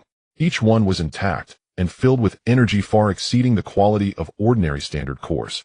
Sunlight fell upon these azure cores, refracting dazzling light and illuminating the entire defense tower square brightly, a stark contrast to its former dilapidated appearance. My heavens! This is simply a miracle. After an unknown time, someone in the crowd exclaimed in disbelief, instantly breaking the silence. Everyone snapped back to reality, looking at the neatly arranged energy-filled cores, their faces displaying extreme shock and joy, mouths agape, as if they could fit an egg inside. Their previous apprehension and doubt completely replaced by admiration and reverence. This was not just repair, it was clearly turning the rotten into the miraculous, transforming worthless trash into treasures that were hard to come by. Qin Feng stood still, trembling with excitement, his eyes reddening as he hurried to the cores, reaching out to gently touch one of the azure energy cores, feeling the deep energy fluctuations within, overwhelmed and speechless. This is enough. It's more than enough. With so many intact energy cores, not to mention the 4 auxiliary towers, we could even build 2 more. The core dilemma that had troubled the safe zone for so long was effortlessly solved in Lin Chen's hand. All the high-ranking officials present and the onlooking survivors gazed at Lin Chen's back, their eyes filled with fervor, their hearts brimming with endless admiration and worship. This young man always created miraculous changes in moments of despair and doubt, using his unique abilities to bring hope to everyone. Lin Chen withdrew his hands, his expression still calm and unruffled, as if he had merely accomplished a trivial task. He turned to the excited Qin Feng beside him, speaking steadily and slowly, each word resonating. These cores are enough to support the construction of all auxiliary towers. But what we need to do is not just build 4 auxiliary towers, we must also comprehensively strengthen each one. The reinforced auxiliary towers must far exceed the existing main defense tower in terms of defensive strength, energy, endurance, and offensive power. He raised his eyes, surveying everyone present, his voice clear and firm, echoing throughout the square. From now on, the Blackstone Safe Zone will no longer be a small outpost barely surviving in the wasteland, but the most solid, safe, and impregnable human fortress in the entire wasteland world. As his words fell, the entire crowd erupted into thunderous cheers, everyone filled with passion, igniting a roaring flame of hope within. They looked at Lin Chen's upright figure, their eyes filled with longing and determination. It was as if they could already see in the near future new defense towers rising up, radiant and bright, 5 towers working in unison to uphold an unbreakable defense circle protecting the peace of the entire safe zone. On this shattered and desolate wasteland, the once collapsed human civilization was being painstakingly pieced together, repaired, and rebuilt in the hands of this young man as the dawn of civilization slowly illuminated this long silent earth. And the Blackstone Safe Zone would become the most brilliant beacon of civilization in the wasteland, sheltering all survivors, enabling them to stand firm, survive, and thrive in this harsh world. 3 days, 72 hours. For an ordinary person, it may just be a fleeting moment.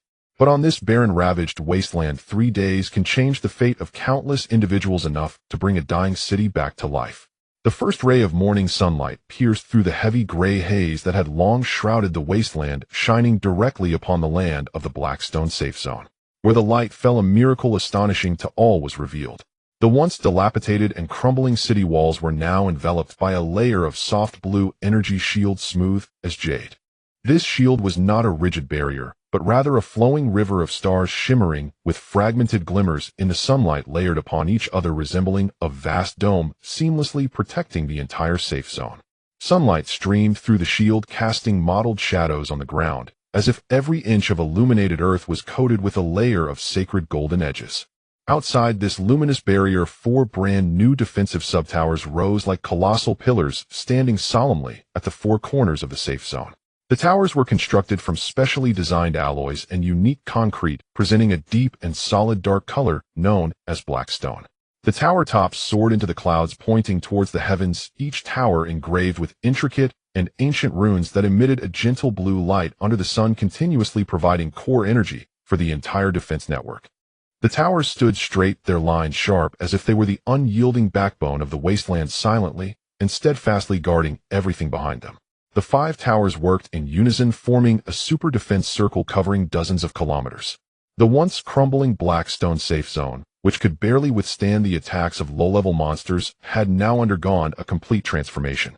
It was no longer a mere refuge hanging by a thread, but a miraculous city standing tall amidst the wasteland.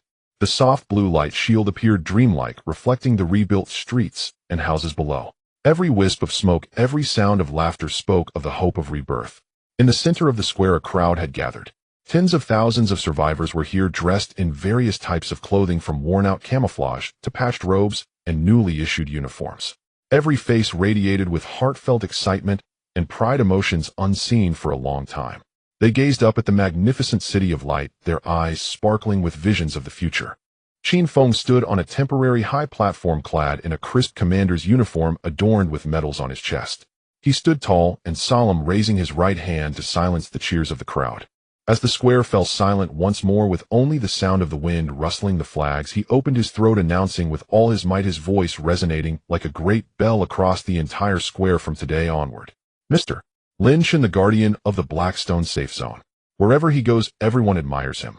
The moment his words fell, the entire square seemed to freeze. Immediately, a thunderous cheer erupted. Mr.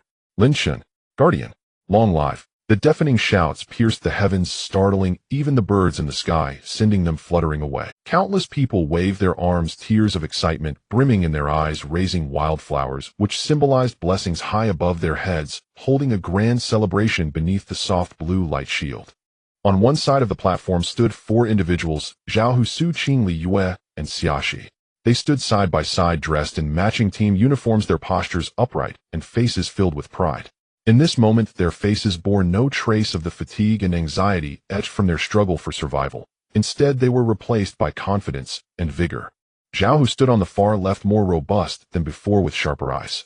As the team's muscle, he stood tall, his chest slightly heaving, feeling an immense honor to be part of the Guardian. Su Qing stood beside him, dressed in a sharp short uniform, her gaze clear and resolute.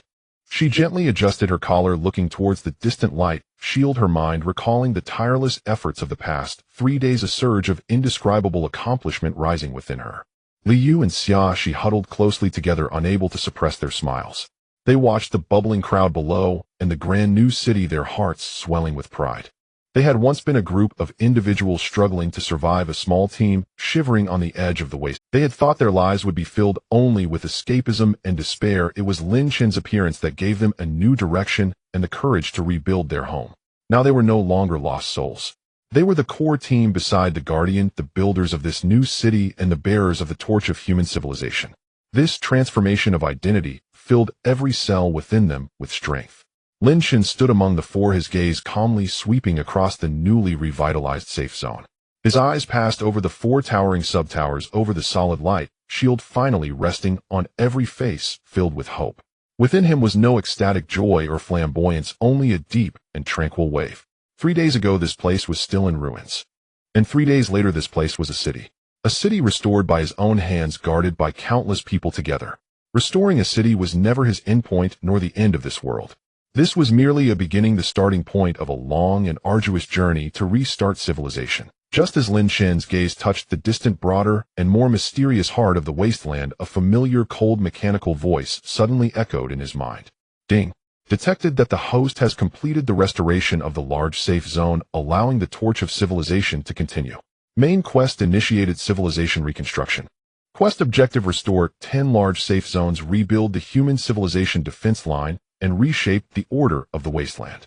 Quest reward: unlock the system's ultimate functions based on restoration progress and civilization influence. The corners of Lin Chen's mouth slowly curved into a barely perceptible upward arc. The wasteland was vast and desolate. It was filled with unknown dangers, ferocious mutated beasts, crazed marauders, and countless shattered fragments of civilization awaiting redemption. The road ahead was long and fraught with challenges.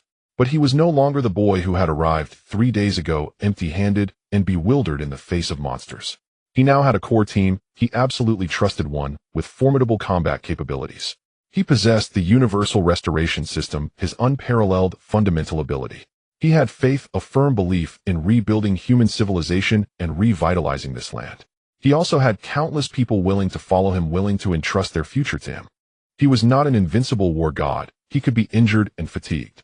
But in this fragmented and battered world, his ability, his very existence, was a precious and irreplaceable gift. He was the restorer, the beacon of hope. Lin Chen slowly raised his head, his deep eyes shimmering with a steadfast brilliance more radiant than the sunlight. His gaze pierced through the soft blue shield, through the gray sky, looking towards the more distant and broader unknown wasteland. There more cities awaited restoration. There more lives awaited redemption. There lay the future of humans. Next stop.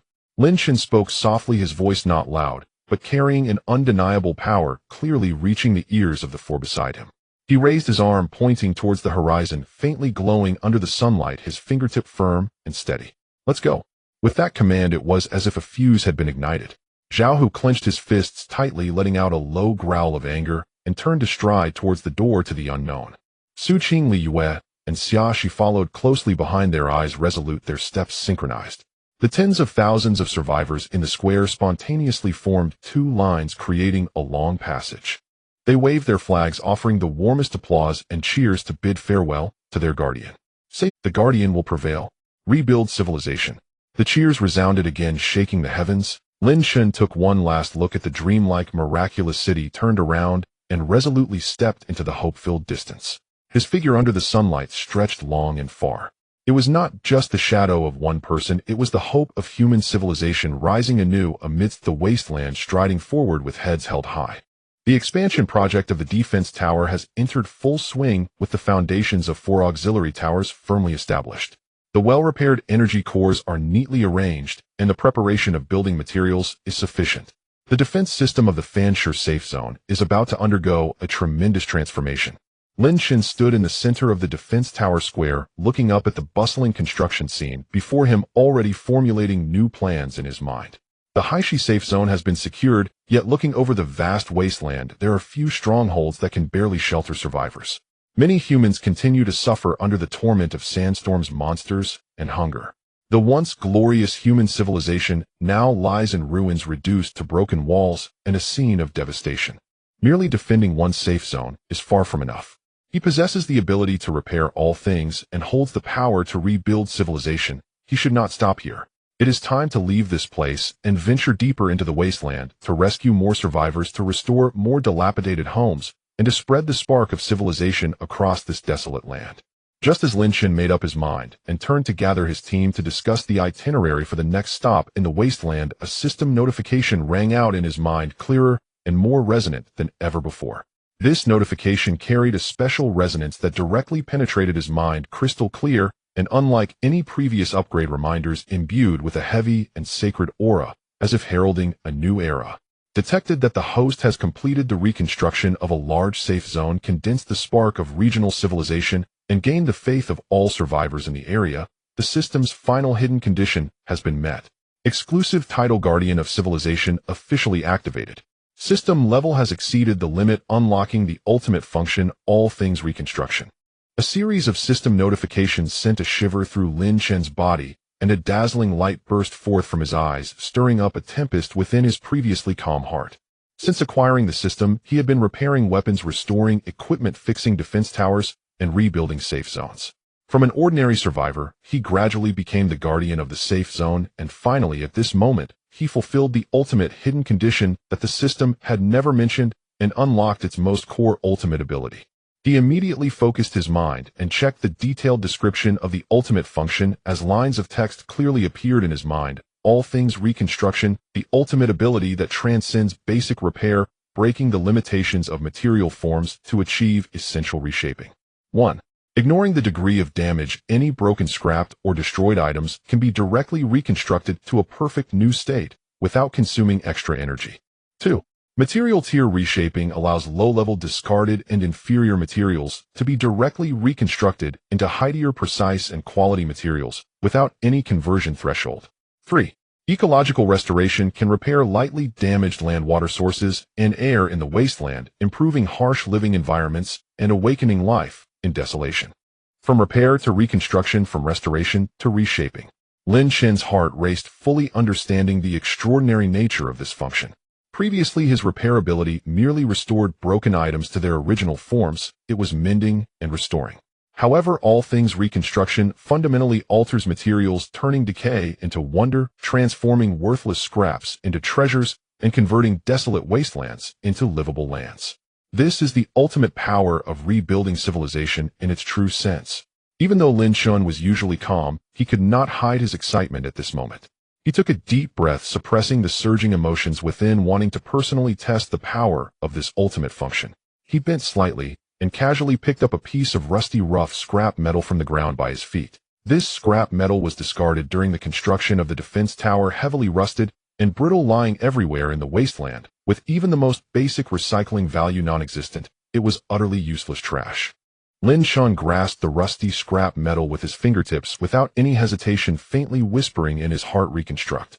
The moment the words fell, a pale golden light, more condensed and purer than the repair white light, erupted from his palm, wrapping the entire piece of scrap metal tightly. There were no overwhelming energy fluctuations, no blinding bright lights, only a warm and heavy sacred aura slowly radiating. As the pale golden light flowed, the scrap metal underwent an earth-shattering transformation. The thick layer of rust rapidly faded at a visible speed, and the originally rough and brittle iron blank gradually became smooth, dense, and hard, emanating a silvery metallic sheen, with a uniform texture and delicate patterns, exuding a heavy and solid aura. In just a moment, the pale golden light retracted.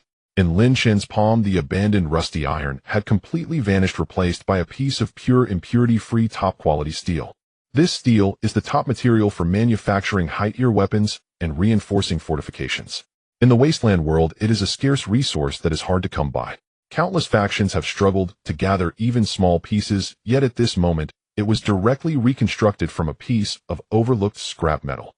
In the square, the busy survivors, guards, and repairmen, along with Qin Feng, Zhao Hu, and others waiting for orders, were all completely astonished by this scene. Everyone stopped their actions and turned to look at the steel in Lin Shen's palm, the scene falling into a sudden silence, as if a pin could be heard dropping. Everyone's eyes widened, their pupils constricted violently, their faces filled with extreme shock and disbelief, their minds blank, completely losing the ability to think. A piece of abandoned rusted scrap metal just turned into steel. This is not mere repair, it is the creation from nothing, fundamentally changing the essence of materials, a miracle that only deities could accomplish. Qin Feng stood at the front of the crowd, trembling uncontrollably, his dry fingers clenched tightly, his eyes red. He staggered toward Lin Shen, staring at the steel, his voice shaking uncontrollably, filled with choked emotion and shock. Sir, what kind of power is this? He had witnessed Lin Shen repairing weapons, restoring the core of defense towers, and fixing scrapped energy cores, each time feeling it was a miraculous feat. Yet he never imagined that Lin Shen could directly turn scrap iron into rare steel. This ability had completely surpassed his understanding of wasteland abilities and repair techniques. Lin Shen slowly opened his palm, placing the pure steel before his eyes, feeling its dense and solid texture. He clenched his fist, the sensation of strength coursing through his fingertips as a determined and bright light flickered in his gaze. He finally clearly understood the difference between repair and reconstruction. Repair is to restore broken things to their original appearance, to mend flaws, to revert to the initial state. Reconstruction is to transform the humble, the useless, and the discarded into wonders, to evolve into miracles, to create something from nothing, to elevate the inferior to the superior. It is, in the truest sense, the reshaping of the entire world. From now on, weapons, equipment, combat vehicles, base structures, land, ecology, human civilization. In this wasteland, there is nothing he cannot repair, nothing he cannot reconstruct. He still does not possess formidable combat abilities, cannot charge into battle slaying countless monsters, nor can he dominate the wasteland through force. Yet in this cruel, desolate, and desperate wasteland world, he is order, he is law, he is the dawn, he is hope. He is the spark of civilization, the very essence of civilization, the backbone for all survivors to live on. Lin Shen slowly turned his gaze, sweeping over his team members, over the awed Qin Feng, across all the guard, survivors, and repairmen who followed and trusted him. In each person's eyes there was a mix of admiration, awe, and utmost hope. Everyone was waiting for his words, waiting for his guidance. Lin Shen took a deep breath, facing the rays of light piercing through the clouds. His voice was steady, firm, and resonant, spreading throughout the entire defense tower square, reaching deep into every heart. The Haishi safe zone is merely the starting point. On the wasteland, countless compatriots are struggling and suffering, and innumerable relics of civilization await revival. I will soon venture deeper into the wasteland to repair, to reconstruct, to ignite more hope. Will you follow me to traverse this broken wasteland and restore this scarred world? I am willing. Zhao Hu was the first to step forward, straightening his body, his eyes filled with fervor and determination, clenching his fist tightly, shouting at the top of his lungs, I am willing to follow you to the death, traversing every inch of wasteland to rebuild the human world. From their first encounter in the wasteland to being sheltered by Lin Shen and witnessing his miraculous feats time and again, Zhao, who had long been devoted to Lin Shen. Not only would he traverse the wasteland, but even if faced with mountains of blades and seas of fire, he would never back down. Immediately after, Su Qing, Li Yue, and Xia Shi stood side by side with Lin Shen, their gazes resolute, not hesitating in the slightest. They responded in unison, their voices clear and firm, we are willing. We will forever follow you, rebuilding civilization. They had followed Lin Shen from the brink of death to a safe zone and had already regarded him as their sole belief. No matter how difficult the road ahead, they would always be by his side, never leaving or forsaking him. The next moment, an even more shocking scene unfolded. Qin Feng was the first to kneel on one knee, bowing his head that had once only bowed to the ancestors of civilization, his tone filled with utmost respect and reverence. Everyone in the Haishi safe zone is willing to follow the Guardian and rebuild a new world. All the guards, repairmen, and ordinary survivors present, regardless of gender or age, all knelt on one knee, the crowd dense and uniform, not a single person left out. On everyone's faces there was nothing but sincerity and determination. They raised their heads to look at the figure standing in the center of the crowd, enveloped in a faint light, using all their strength to shout in unison, their voices resounding like thunder soaring into the sky, echoing across the Haishi safe zone. Follow the Guardian. Rebuild a new world.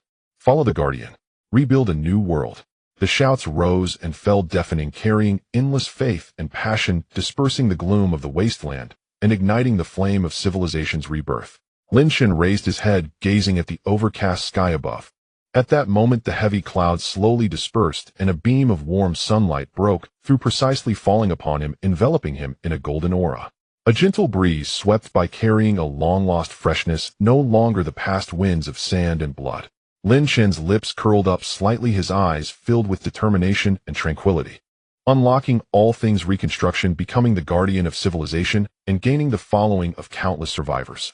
His wasteland legend, his path to rebuilding civilization, has just begun. The road ahead is long and the wasteland desolate, but as long as he is here, hope remains, civilization endures, and one day he will lead everyone to repair this shattered land, allowing desolation to sprout greenery, rebuilding homes from ruins, and letting human civilization shine with the brightest light once again on this land. A leaden haze soaked with blood and dust like tattered burlap lay suffocatingly over the Haishi safe. The wind swept dead grass and the fetid stench of rot across the wasteland, wailing through ruined streets like ghostly whispers. A stifling heaviness filled the air. Even sunlight was devoured by piled clouds, leaving a gray, deathly stillness, as if the world itself held its breath for the coming calamity. Suddenly, a dull rumble rose from the earth's depths, at first barely perceptible, like the heartbeat of a distant colossus trembling through every inch of the wasteland. The mottled concrete beneath their feet began to ripple, our rusty fittings on the watchtower creaked, and grains of sand and stone trickled from wall fissures, sounding unnaturally sharp in the hush.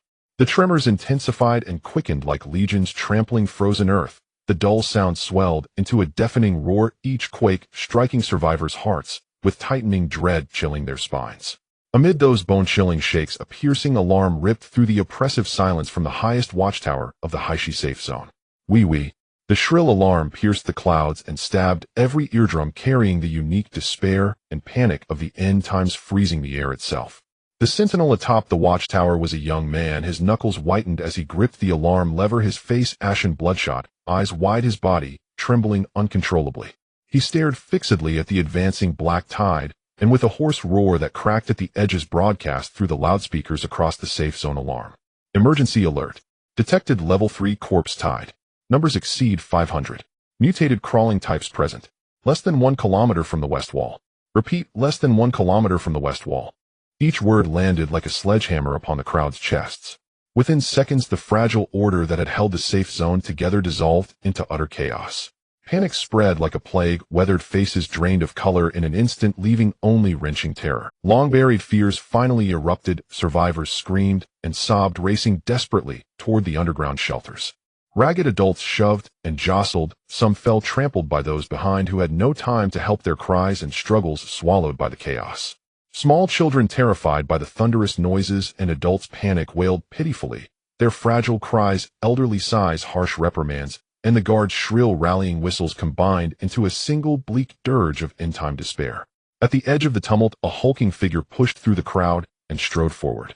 Zhao Hu, the hardened man who normally guarded the west wall and never flinched before the undead, now wore an expression of severe gravity, his dark face drawn tight, as iron brows knotted into a frown, temples dotted with cold sweat, his heavy breaths betraying barely contained anxiety.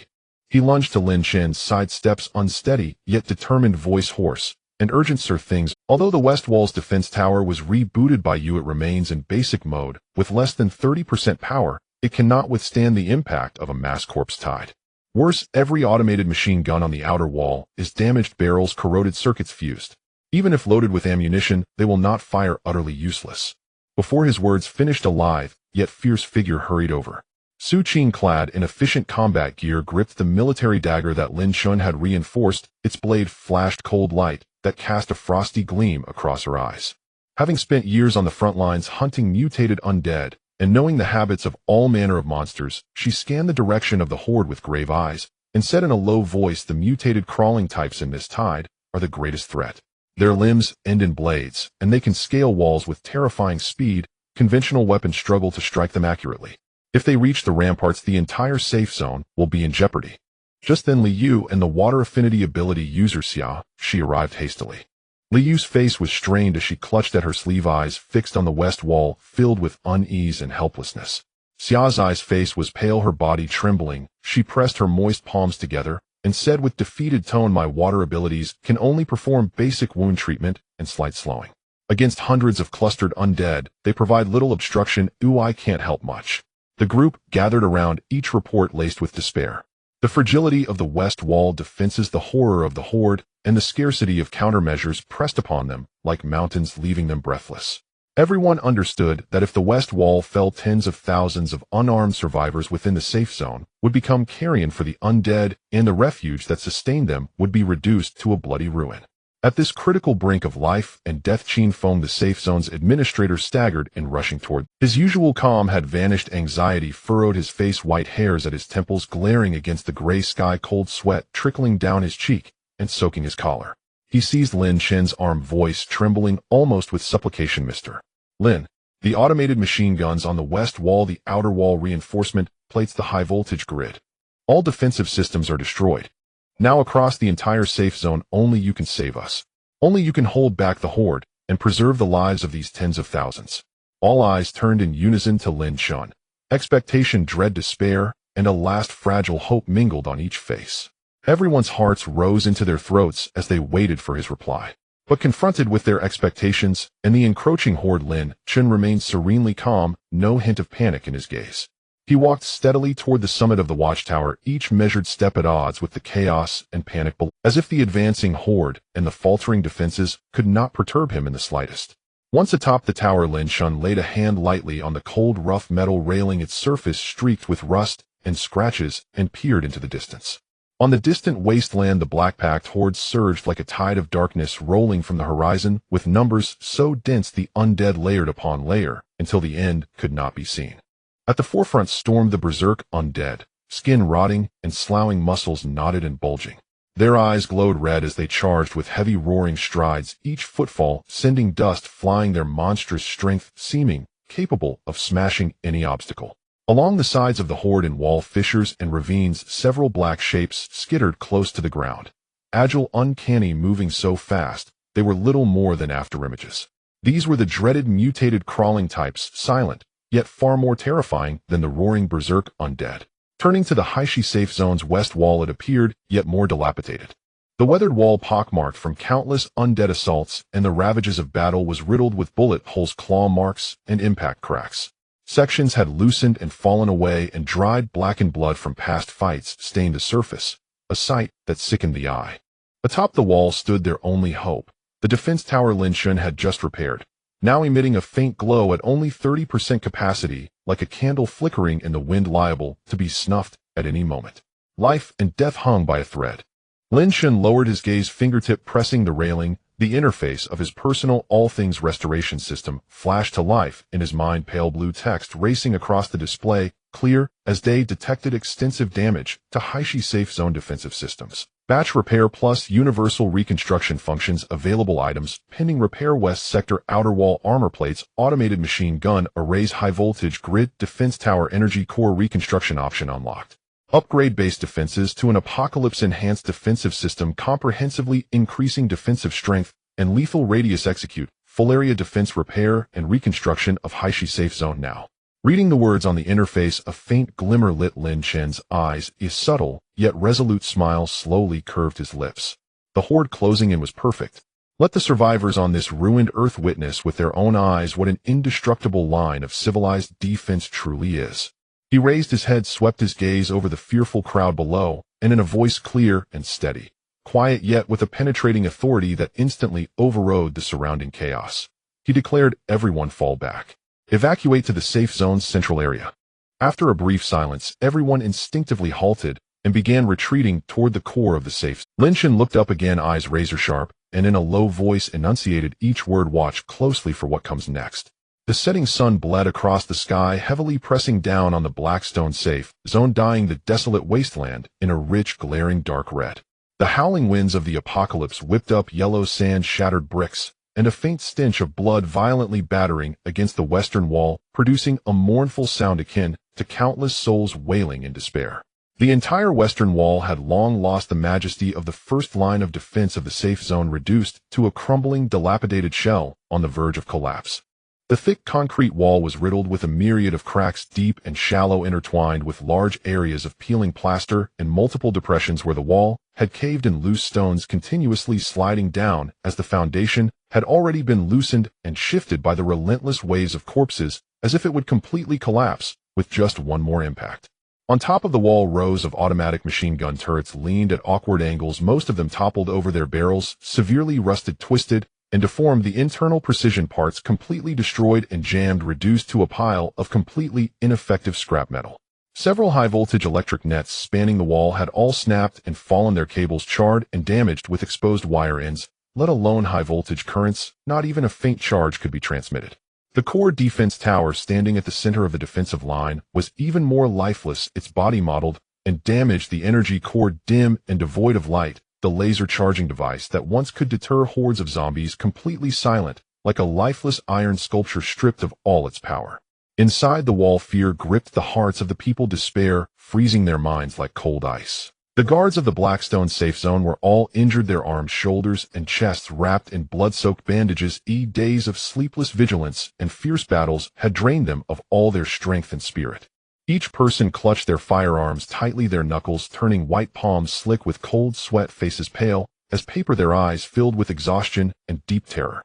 In the rear, tens of thousands of survivors huddled together, the elderly weeping softly, children shivering, and the young men with ashen faces. Everyone's gaze was fixed on the outside of the wall, their eyes filled with endless despair. In the distance at the horizon, a dark tide of corpses surged like an endless black wave, charging forward with overwhelming momentum, unstoppable. Ordinary zombies roared and howled, stumbling, yet fearlessly charging forward in an unending stream. The deformed crawlers clawed at the ground with their limbs, moving incredibly fast across the ruins. Several hulking high-tier, mutated zombies followed behind the tide, each step causing the earth to tremble, and the shadow of death loomed over the entire Blackstone safe zone. Everyone knew that in the current state of the Western Wall, it could not withstand the unprecedented wave. If the wall fell, no one among the thousands of men, women, and children in the Blackstone safe zone would survive. All that awaited them was a brutal end, torn apart and devoured by zombies. At this critical moment of life and death, standing calmly in the open space before the wall he stood tall and straight, facing the surging tide of corpses and the sea of despairing faces, his expression calm and unwavering, with not a hint of panic or fear in his eyes. After repeatedly repairing weapons, reinforcing parts of the defense line, and battling against the undead, Lin Shun had come to a clear realization: merely patching up a few weapons could only ensure temporary survival. Fixing a few broken sections of the wall could only delay the crisis, failing to stop the relentless waves of undead.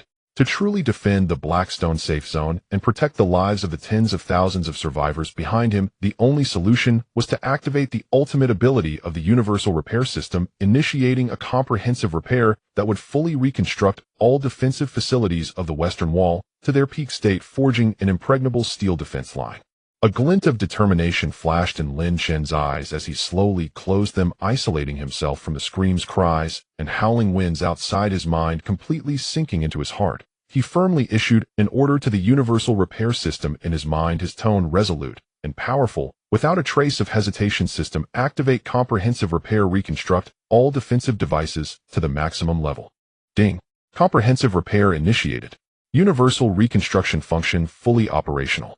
Two cold and crisp system prompt tones sounded clearly in Lin Shen's mind. In an instant, a visible pale white wave of soft light rapidly swept from Lin Shen the center across the entire Western Wall, stretching thousands of meters. There were no earth-shattering explosions or grand natural phenomena, yet within this seemingly gentle white wave lay the immense force to reshape everything and reverse life and death. The raging winds suddenly ceased, the foul stench of blood dissipated, the tremors of the earth subsided, and a thick, stable, life-filled aura instantly spread across the entire defense line. Beside him, the leader of the safe zone, Qin Feng, the fierce warrior Zhao Hu, and all the guards, along with tens of thousands of survivors, all instinctively held their breath, their pupils constricting suddenly as they stared dumbfounded at the scene unfolding before them, all frozen in place, their eyes filled with extreme shock and disbelief. Wherever the white light passed, a heart-shocking miracle unfolded. The originally cracked, crumbling concrete wall rapidly healed the depressions filled in quickly. The peeling plaster and broken stones automatically reattached, and the damaged and fragile wall became solid and sturdy in an instant. Next, a layer of special alloy armor plate, gleaming with a cold metallic sheen, and incredibly hard, formed in midair, perfectly covering the entire wall, with tightly interlocking panels, increasing the defense power several times. The once shaky and crumbling wall instantly transformed into an indestructible barrier. The automatic machine gun groups that had collapsed and rusted into complete disrepair reassembled their parts out of thin air, the thick rust instantly falling away, the gun bodies shining brightly, the twisted gun frames automatically resetting to an upright position, and hundreds of machine guns adjusted their barrels in unison, precisely aiming at the direction of the charging tide of corpses, their dark muzzles ready to unleash a deadly barrage. The broken high-voltage electric nets were precisely reconnected. The power instantly surged to full capacity. Blue high-voltage currents crackled between the nets, arcs jumping and flickering. A deadly high-voltage electric net barrier formed in an instant, and any zombie daring to touch it would be instantly reduced to char.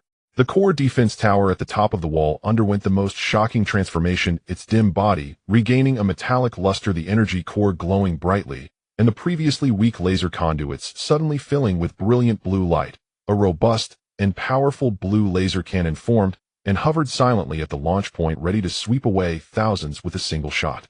The entire process of comprehensive repair and reconstruction took merely 10 seconds. 10 seconds ago, the Western Wall was in a state of ruin, precariously on the brink of collapse, with despair overshadowing everyone's hearts. 10 seconds later, the Western Wall was reborn, clad in steel, as solid as a fortress, hope reigniting the land. Everyone stood dumbfounded, mouths agape, their eyes filled with disbelief and shock. Is that really our wall that was about to collapse? All the machine guns are fixed. The electric net is powered. The defense tower's power has doubled. We are saved. We won't die after all.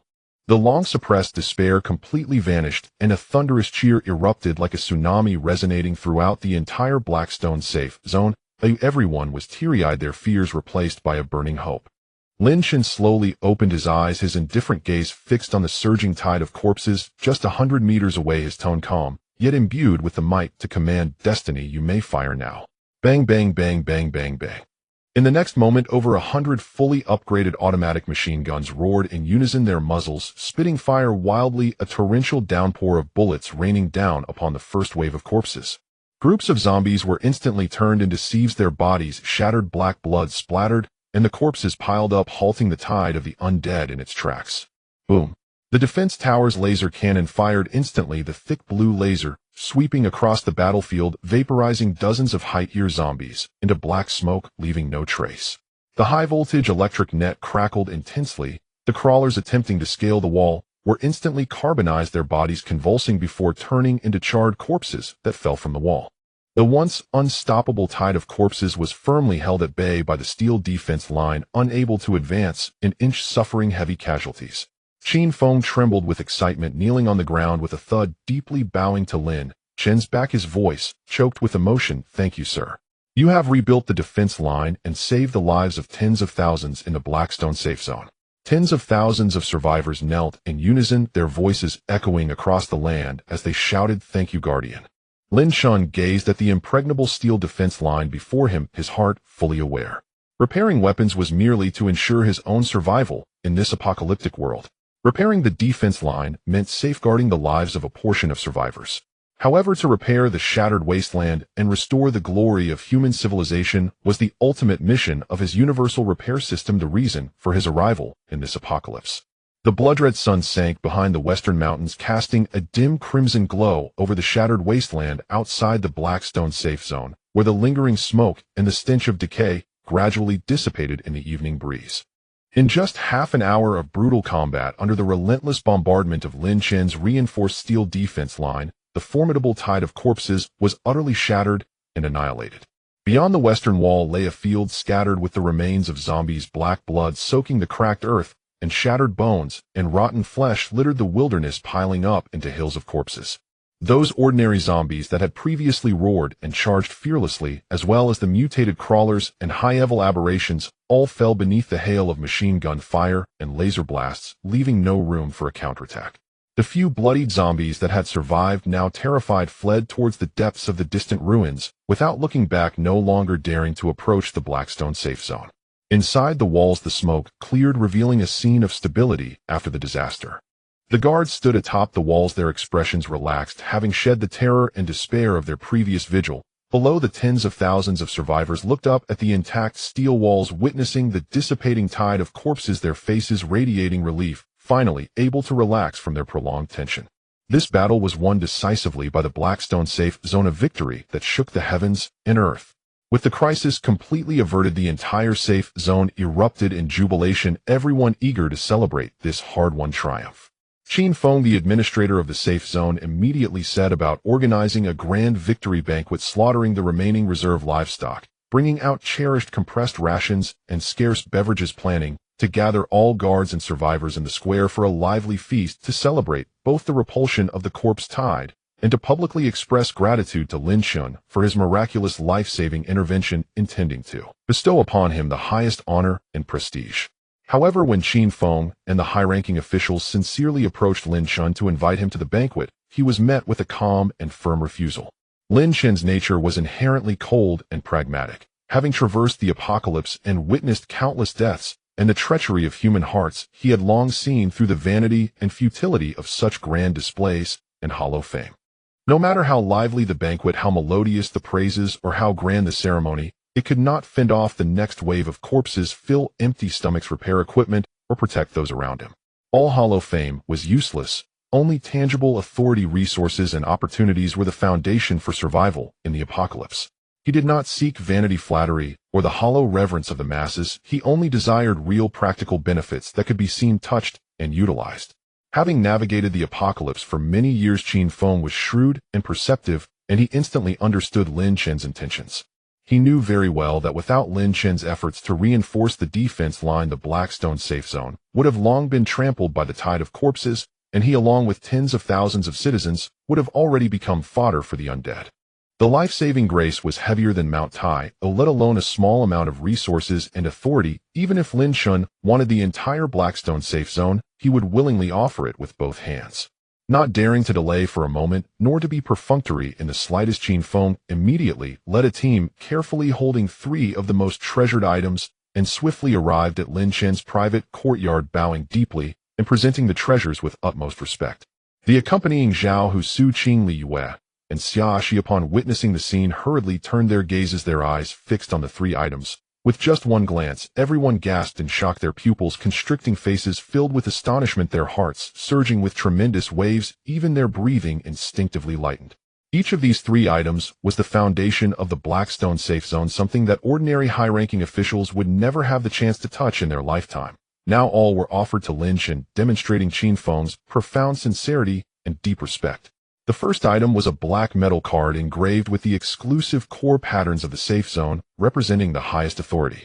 The card felt cold and heavy in hand, exuding a substantial texture, and was the sole ultimate authority credential of the Blackstone safe zone. The holder of this card could enter and exit all confidential restricted areas, core warehouses, research chambers, and weapon arsenals of the safe zone, without the need for any approval or reporting. They could freely allocate any strategic resources such as food, medicine, munitions, and materials directly, without scrutiny, unbound by any rules, holding authority above all high-ranking officials, truly a position of one beneath which all others stood. The second item was the full authority allocation contract for the 3 massive resource warehouses.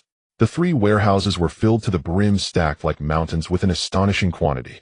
Inside were meticulously compressed staple foods, clean drinking water, a complete set of emergency medical supplies, antiviral and anti-inflammatory medications, surgical medical consumables, and a plethora of refined steel mechanical parts, fuel, and munitions. The total amount of resources was extraordinarily vast. Even if Lin Shen led a team to consume heavily and squander freely for years, he would never have to worry about supplies, thoroughly resolving all concerns on the path to development. Yet the least conspicuous, yet most intriguing item was the third. It was an ancient, tattered parchment scroll covered in thick dust with worn and rotting edges and cracks all over the surface. It looked so dilapidated that it seemed it would crumble into dust with the slightest touch, and the writing on it was blurred and indecipherable. Qin Feng's expression was solemn as he held the scroll with both hands, his tone filled with deep reverence and anticipation as he respectfully explained, "Sir, this blueprint is a treasure we risked our lives to bring back from the exploration of the top scientific ruins of the old world in our early years. According to scattered pre-war records, this is a core blueprint for cutting-edge military technology containing the pinnacle of construction techniques from the old world. Unfortunately, it is extremely damaged and severely incomplete. Dozens of top craftsmen and experienced repair technicians in our safe zone have studied it for years, but all have been at a loss, unable to decipher the contents of the blueprint, let alone repair or recreate it. I know that you possess the miraculous ability to restore and have extraordinary capabilities, and perhaps only you can unravel the mystery of this blueprint."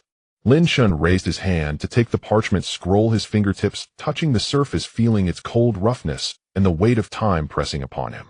The scroll was crisscrossed with cracks riddled with holes, and the patterns were blurred and incomplete. An ordinary person would be left utterly perplexed and without recourse. At the moment he took it, the system's prompt echoed in his mind. Ding. Detected damaged special item, old world mobile base vehicle blueprint damage, level 97, information severely missing, unable to identify for use. Would you like to consume reconstruction energy to restore it to a complete maximum level blueprint?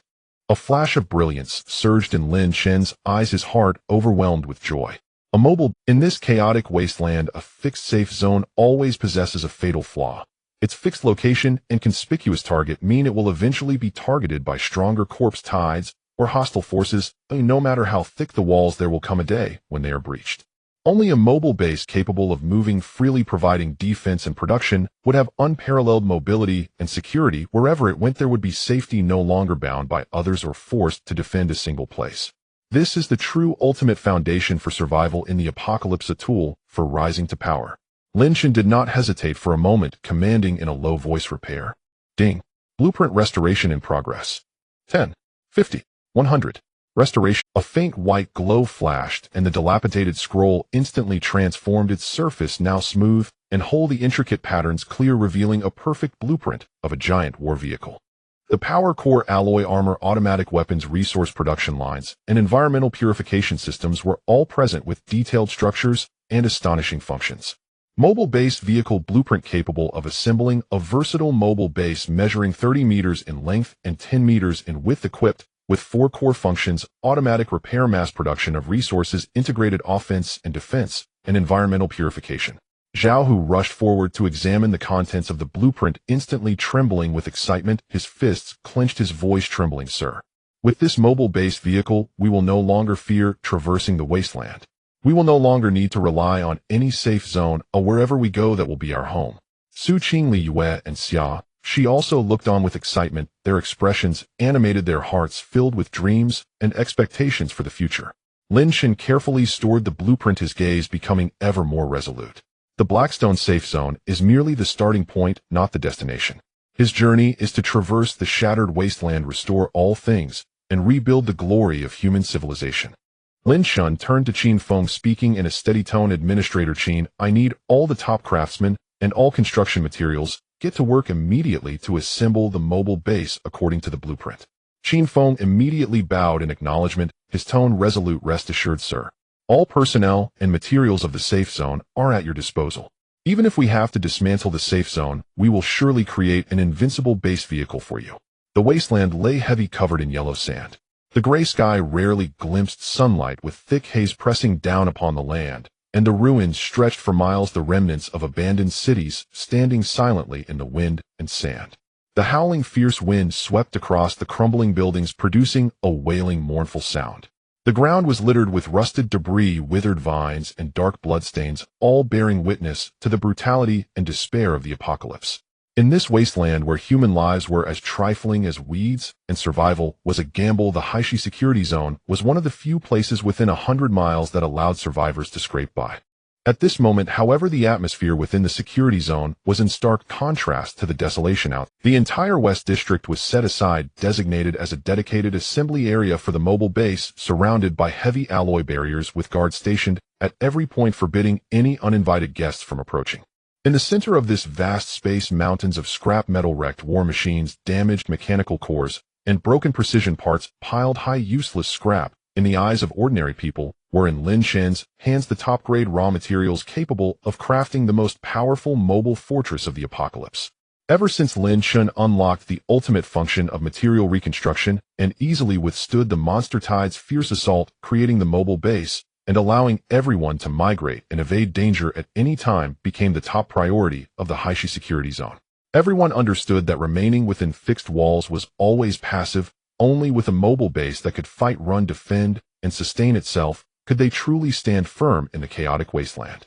On the elevated platform of the site, Lin Shen stood quietly, his expression calm, surrounded by a faint golden energy aura. He did not need a furnace, nor did he require forging or the toil of craftsmen. With just a thought, the material reconstruction function activated immediately. A low, resonant vibration of energy rose quietly. The mountains of scrap materials suddenly hovered in midair, automatically disassembling, reshaping, refining, and assembling. Rust was instantly stripped away by the energy, cracks filled in an instant, and deficiencies were swiftly repaired. Ordinary scrap iron was directly reconstructed into ultra-high-strength military-grade alloy, damaged gears transformed into precise transmission cores, and shattered plates coalesced into heavy defensive armor. What originally required top craftsmen to work tirelessly for an entire month to complete the assembly of the base had, under Lin Shen's extraordinary abilities, been compressed to a mere 3 days. In 3 days, a massive mobile base with both offensive and defensive capabilities, complete with a power core and weapon mounts, had already taken shape. Witnessing such divine craftsmanship, all survivors in the security zone felt a deep sense of awe. They all understood that the true backing of the Haishi security zone was never the high walls and thick fortifications, but the man before them, Lin Shen, who held the divine skills of restoration and reconstruction. Yet in the wasteland there are no walls that do not let the wind through, nor are there any opportunities that can be monopolized. News of Lin Shen's ability to repair anything and his ongoing construction of an extraordinary mobile base spread rapidly within just a few days, carried by the flow of refugees and whispered along backroads, ultimately reaching the ears of a group of the most ruthless, greedy, and untouchable individuals. The 3 great scourges of the wasteland: zombies, mutated beasts, and human marauders. Compared to the mindless, bloodthirsty monsters, the ruthless and inhumane marauders were the deepest nightmare for all survivors. 10 miles outside the Haishi security zone, within the ruins of an abandoned highway service area, hundreds of marauders were holed up. Each of these individuals was covered in blood, wielding knives and firearms, their eyes fierce and savage. They had all tasted the blood of survivors, surviving through arson, murder, and plunder, never working, building, or following rules, only understanding the law of the jungle, robbing all resources. At the head of the group stood a man nicknamed Vulture, the infamous leader of marauders within 100 miles. Half of his face was covered in gruesome scars, his right eye long gone, leaving behind only a hollow, sunken eye socket, while his remaining left eye was cold and ruthless, with a greedy, fierce light that hinted at a character capable of killing without a second thought. A marauder subordinate bent forward, lowering his voice to report urgently, "Boss, I've found out. There's a monstrous repairman in the Haishi security zone who can fix anything and create any equipment. Right now he's building a super large mobile base, a definite extraordinary treasure." "Oh, a universal repairman. A mobile base." Vulture's lone eye suddenly brightened, a greedy expression spreading across his face, and a bloodthirsty smile tugged at his lips.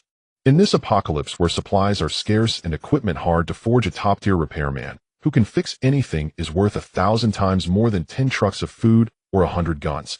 As for the mobile base, it is the ultimate treasure that all marauders dream of seizing. Vulture tightened his grip on the knife handle, his knuckles turning white as his ambitions soared. "As long as we capture the repairman alive, we'll be able to create any equipment we want and repair any weapons we desire. And if we seize the mobile base, the entire wasteland within 100 miles will be ours to command." The subordinate beside him showed a fearful expression and quickly advised, "Boss, Haishi's defenses are very strong. They just withstood a monster tide, and their walls have been reinforced thickly. A frontal assault would lead to heavy casualties." "Strong?" Vulture sneered, his face full of disdain and arrogance. "No matter how strong the walls are, they are still mere objects. I have modified war vehicles and volatile explosives. With a few blasts, the walls will be like paper. We'll directly blast open the western wall, rush in to seize people and the base, and whoever dares to stop us will be killed." With that, Vulture immediately issued orders for everyone to assemble and prepare for a strong assault. In the afternoon, amidst the heavens and earth a rumble, the deafening roar of engines grew nearer, echoing across the land. Dozens of heavily armored war vehicles, their fronts welded with piercing spikes and their bodies mounted with heavy machine guns, kicked up clouds of yellow sand and charged aggressively towards the western wall of the Haishi security zone. Behind the war vehicles, hundreds of marauders followed closely, a dark mass filled with murderous intent, causing a sense of panic at first glance. The vehicles stopped 100 meters from the western wall, their machine guns all aimed at the barrier, exuding a chilling aura. Vulture stood atop the foremost vehicle, holding a loudspeaker, his voice arrogant and domineering, reverberating through every corner of the security zone. Listen, people inside. Immediately hand over the repairman. Hand over the mobile base. Anyone who disobeys will face my wrath, and I will flatten the walls and trample the Haishi, leaving no one alive. His arrogant shouts filled the air, causing instant panic within the security zone. The citizens hastily closed their doors to hide, and the atmosphere became tense to the extreme. On the command platform of the wall, the commander Qin Feng's face turned ashen with rage, his fists clenched tightly, his anger boiling. These robbers are simply asking for death. How dare they come to provoke us? The captain of the guards, Zhao, who tightened his grip on the iron rod, his fighting spirit surging, and immediately requested, Mr. Lin Shun, let me lead the guard team to take them down. I guarantee not a single one will be left. Everyone's fighting spirit surged, ready for a desperate fight. Only Lin Shun remained beside the assembly of the base, his expression calm and unperturbed, as if the hundreds of thugs outside and the dozen war vehicles were no more than ants in his eyes. In response to everyone's eagerness to fight, Lin Shun simply shook his head lightly. His tone was flat, without a hint of emotion. No need to go out. Afterward, he slowly raised his hand, his long fingers gently pointing towards the marauder vehicles outside the wall. His gaze revealed no ripples, and a casually spoken sentence directly sealed the fate of the battle. Their vehicles are broken. The yellow sand swept across the land as the wild wind howled and whipped the gravel of the desolate wasteland, causing the earthen walls of the Blackstone safe zone to shed layers of dust. The leaden gray clouds loomed low, casting a heavy and oppressive shadow over the entire sky. In this apocalyptic era, there had never been a moment of peace, only endless slaughter and plunder.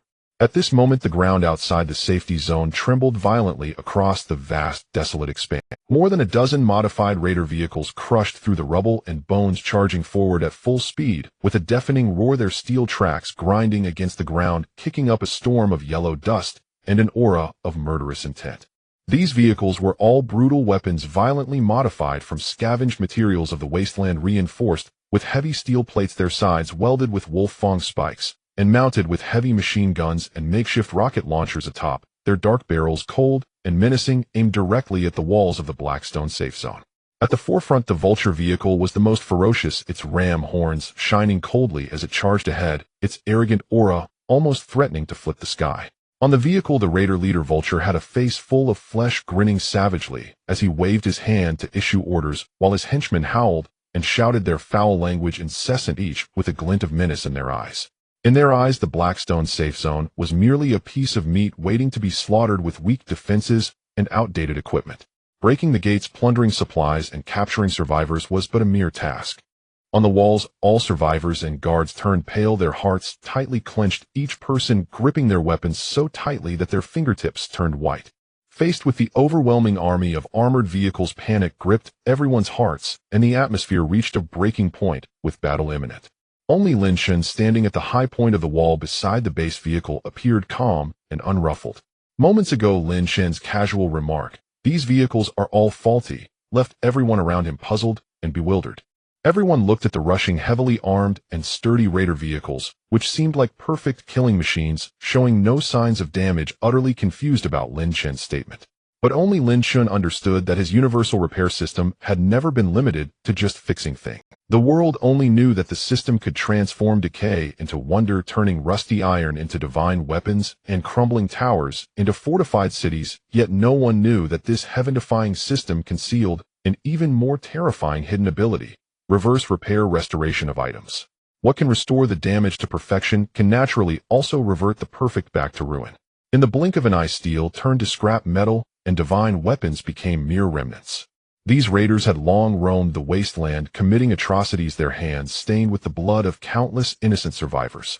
Today, daring to seek their own demise, Lin Shun did not mind letting them experience what true despair meant. Lin Shun's gaze turned cold as he locked onto the Vulture vehicle, and without hesitation, he issued the command, System lock onto target Vulture vehicle, initiate reverse repair, restoring it to a completely damaged and scrapped state. The cold system notification echoed in his mind, just as the charging Vulture vehicle suddenly jolted violently.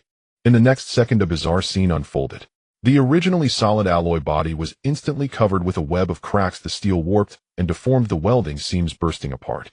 The vehicle's engine block exploded, gears failed to mesh, the deafening sound of shattering metal pierced the air, and black smoke mixed with oil erupted wildly. All four explosion-proof tires simultaneously burst, the rims twisted and misaligned, and the entire vehicle lost power in an instant, crashing to the ground, transforming from a fierce killing machine into a pile of rusty, collapsed scrap metal in just a second. The Vulture, who had been laughing while driving, was thrown from the driver's seat by the immense inertia, landing heavily in the mud several meters away, covered in dirt and oil, bruised and battered. He scrambled to his feet, staring at his beloved vehicle, turned to scrap, utterly dumbfounded, his eyes wide with disbelief as he screamed, "What happened? Why is my vehicle broken? How did it fall apart so suddenly?" Vulture's mind was blank, unable to comprehend how a perfectly functioning vehicle could disintegrate without a blast or an impact. Without giving him a moment to react, Lin Chen's indifferent gaze swept over the remaining dozen or so charging vehicles, his tone icy as he commanded, "All of them reverse repair." With a swish, swish, swish, the barely visible white light flashed repeatedly, triggering the reverse repair of all Raider vehicles simultaneously. One vehicle after another exploded, deformed, disintegrated, and collapsed, engines failing, weapon mounts breaking, and vehicle frames falling apart. The once formidable steel army was instantaneously reduced to heaps of useless scrap metal lying on the wasteland without an ounce of threat. The raiders on the vehicles all fell to the ground, their spirits shaken, staring at the piles of scrap metal, terrified and pale as a sheet. "My vehicle, my war machines are all gone. What the hell? What kind of sorcery is this? Run. This place is not right." The arrogance vanished completely, and all the raiders, filled with fear, dared not attack anymore, turning to flee frantically into the depths of the wilderness. Without their vehicles, they were merely a disorganized mob armed with weapons, already terrified beyond belief. Lin Chen's eyes grew colder. These thugs had countless blood debts, having harmed numerous small settlements and slaughtered the weak women and children. Today he would show no mercy, allowing not a single one to escape. Weapons restore their damage too. With the command given, the power of reverse repair instantly enveloped all fleeing raiders. In the next second, the rifles in the raiders' hands collectively exploded, the gun bodies shattered, machetes disintegrated while their handles rotted away, explosives ignited uselessly, turning into heaps of scrap metal. All killing tools became useless, falling to the ground, and the raiders were completely reduced to unarmed. Vulture looked at the handgun in his hand that had turned to scrap metal. A surge of primal fear shot through him. He abruptly looked up, locking his gaze on Lin Chen on the wall. He finally understood. It was this young man behind it all. This person possessed an incomprehensible and terrifying ability. Fear obliterated his psychological defenses, and Vulture screamed in panic as he ran for his life. "Run! Hurry up!" Lin Chen did not give them a chance to escape. He turned and ordered in a deep voice, "Zhao Hu, Su Qing, here." The two immediately stepped forward and responded, "Yes." "Take the guard team out and clean up thoroughly, leaving none behind." Lin Chen's tone was calm, but carried an undeniable, decisive authority. "Yes." Zhao Hu and Su Qing accepted the order immediately, leading the well-equipped and highly motivated guard team out of the city gates like a tiger entering a flock of sheep, charging towards the fleeing raiders. The raiders, stripped of their vehicles and weapons, were helpless and could only kneel and beg for mercy, but with blood debts preceding them, there would be no leniency. On the wasteland, the chase quickly ended. Within half an hour, all invading raiders were annihilated. The leader, Vulture, was ultimately slain by Su Qing's blade, and in his final moment, only profound terror remained in his eyes, unable to believe that his steel army had been reduced to scrap by a single person. Inside the Blackstone safe zone, all survivors witnessed the entire event and erupted in earth-shattering cheers, the sound resonating throughout the safe zone, filled with excitement and awe. Lin Chen stood beside the base vehicle, gently stroking the cold metal shell, his expression as calm as ever. In the wasteland, survival grievances were clear and good, and evil would be repaid accordingly. Outside the Blackstone safe zone, the smoke of battle dissipated, and the cold wind howled across the desolate land, carrying with it the unique yellow sand of the wasteland. The corpses of the recently exterminated Vulture marauders and abandoned vehicles had long been cleared away, leaving only the dried, dark stains of blood on the ground, firmly set into the cracked yellow earth by the chilling breeze. A few stray low-level zombies caught a whiff of the blood and dared to peek out only to be precisely shot in the head by the guards stationed on the periphery, falling completely silent. As the killing subsided, the chaotic world returned to a deathly silence. The most important task at hand was not to tally the spoils of war or to rest and heal, but to finalize the assembly of the mobile base vehicle. Since the blueprint for the base vehicle was unlocked after the extermination of the Tier 3 zombie-tied Lin Shun had been working tirelessly day and night, relying on the miraculous reconstruction ability of the universal repair system along with the sleepless cooperation of Zhao Hu and others to piece together this strongest trump card of the chaotic world amidst the wasteland. A fixed safe zone is perpetually dead, zombies will besiege the city, marauders will launch strong assaults, and resources will run dry, leading to inevitable doom. Only a mobile base can serve as the true lifeline in the apocalypse. Standing before the gigantic base vehicle, Lin Shun, clad in a black combat coat, stained with dust and faint traces of blood, stood tall like a mountain. His calm gaze swept over the vehicle, concealing a glimmer of anticipation and determination that ordinary people could not comprehend. He raised his hand in concentration. With a thought, a pale blue system interface quietly materialized and countless data streams rapidly refreshed, eventually settling on the final core assembly procedure. This palm-sized dark golden core control component, engraved with intricate patterns from the old world, is the heart of the entire base, and any mistake would be catastrophic. Lin Shun activated the repair energy, steadily lifting the core component into the air. A precise and crisp sound resonated as the last core component seamlessly fit into the slot, completing the wiring connection, energizing it, and locking the structure, achieving a perfect fit with 100% accuracy. Ding! All components of the mobile base vehicle have been assembled. Core central connection successful, all functions ready for activation. Should the core energy reactor be started to activate the entire system? Lin Shun took a deep breath, suppressing the surging emotions within, and said in a crisp tone, "Start." A deep and powerful roar of the engine erupted from within the base vehicle, sending vibrations rippling across the ground, causing the entire open space to tremble slightly. The 30-meter-long giant war vehicle instantly lit up with a soft white glow, the dark alloy armor shimmering as rough welding marks were instantly repaired and smoothed out, giving the entire vehicle a cold, heavy texture and an imposing presence. The fully automatic defense turret on the roof slowly rose, its barrel flexibly scanning the surroundings, ready to fire at enemies at any moment. The environmental purification device at the rear operated at high speed, filtering the wasteland's murky air and continuously expelling fresh, clean air. The energy barrier system of the vehicle was simultaneously preheated and activated, combining offense and defense solid as a fortress. The heavy alloy door slowly opened and a metal passage extended smoothly to the ground, stable and secure. Lin Shun was the first to step inside the base. Upon entering, a warm and dry, comforting atmosphere enveloped him, contrasting starkly with the outside world of swirling yellow sand and cold, oppressive wasteland, resembling two entirely different worlds. The interior of the base was extremely spacious, neatly organized, distinctly divided into 5 core areas: the cockpit, living area, production chamber, defense chamber, and treatment chamber, each serving its purpose and fully equipped. The automated reconstruction machines in the production chamber were all on standby, ready to reconstruct firearms, ammunition, weapon parts, and survival supplies, with just the input of scrap metal ores and various discarded materials, truly achieving self-sufficiency without the need to venture out to gather resources. The medical equipment in the treatment chamber was fully equipped with a disinfecting and temperature-regulating system operating year-round, combined with Xiaozai's water-based healing abilities capable of quickly healing any severe injuries, ability exhaustion, or radiation wounds, equivalent to carrying a mobile hospital. The cockpit was equipped with a panoramic holographic screen monitoring all activities within a 10-kilometer radius in real time, with zombies, mutated beasts, marauders, and terrain conditions all clearly visible, leaving no blind spots, ensuring control over every movement. The living area was clean and tidy, with complete bedding, storage, and cooking areas, and ample reserves of food and clean water comparable to a small safe zone, both stable and livable. Zhao Hu, Su Qing, Li Yue, and Xia Shi followed closely behind into the base, standing in place with their eyes wide in shock, utterly mesmerized. Zhao Hu, a hardened man who had tasted blood, felt his eyes welling with tears, his voice trembling with suppressed emotion. "Sir, this is simply a miracle. After enduring in the apocalypse for so many years, I never dreamed we could have such a great base. We won't have to hide from zombies or fear marauders anymore. We finally have our own home, no longer relying on others, no longer living in constant fear." With this mobile base, we can walk the wasteland with our heads held high. Xiaoxi stood to the side, her gentle brows and eyes filled with trust and loyalty towards Lin Chun, unreservedly willing to follow him wherever he goes.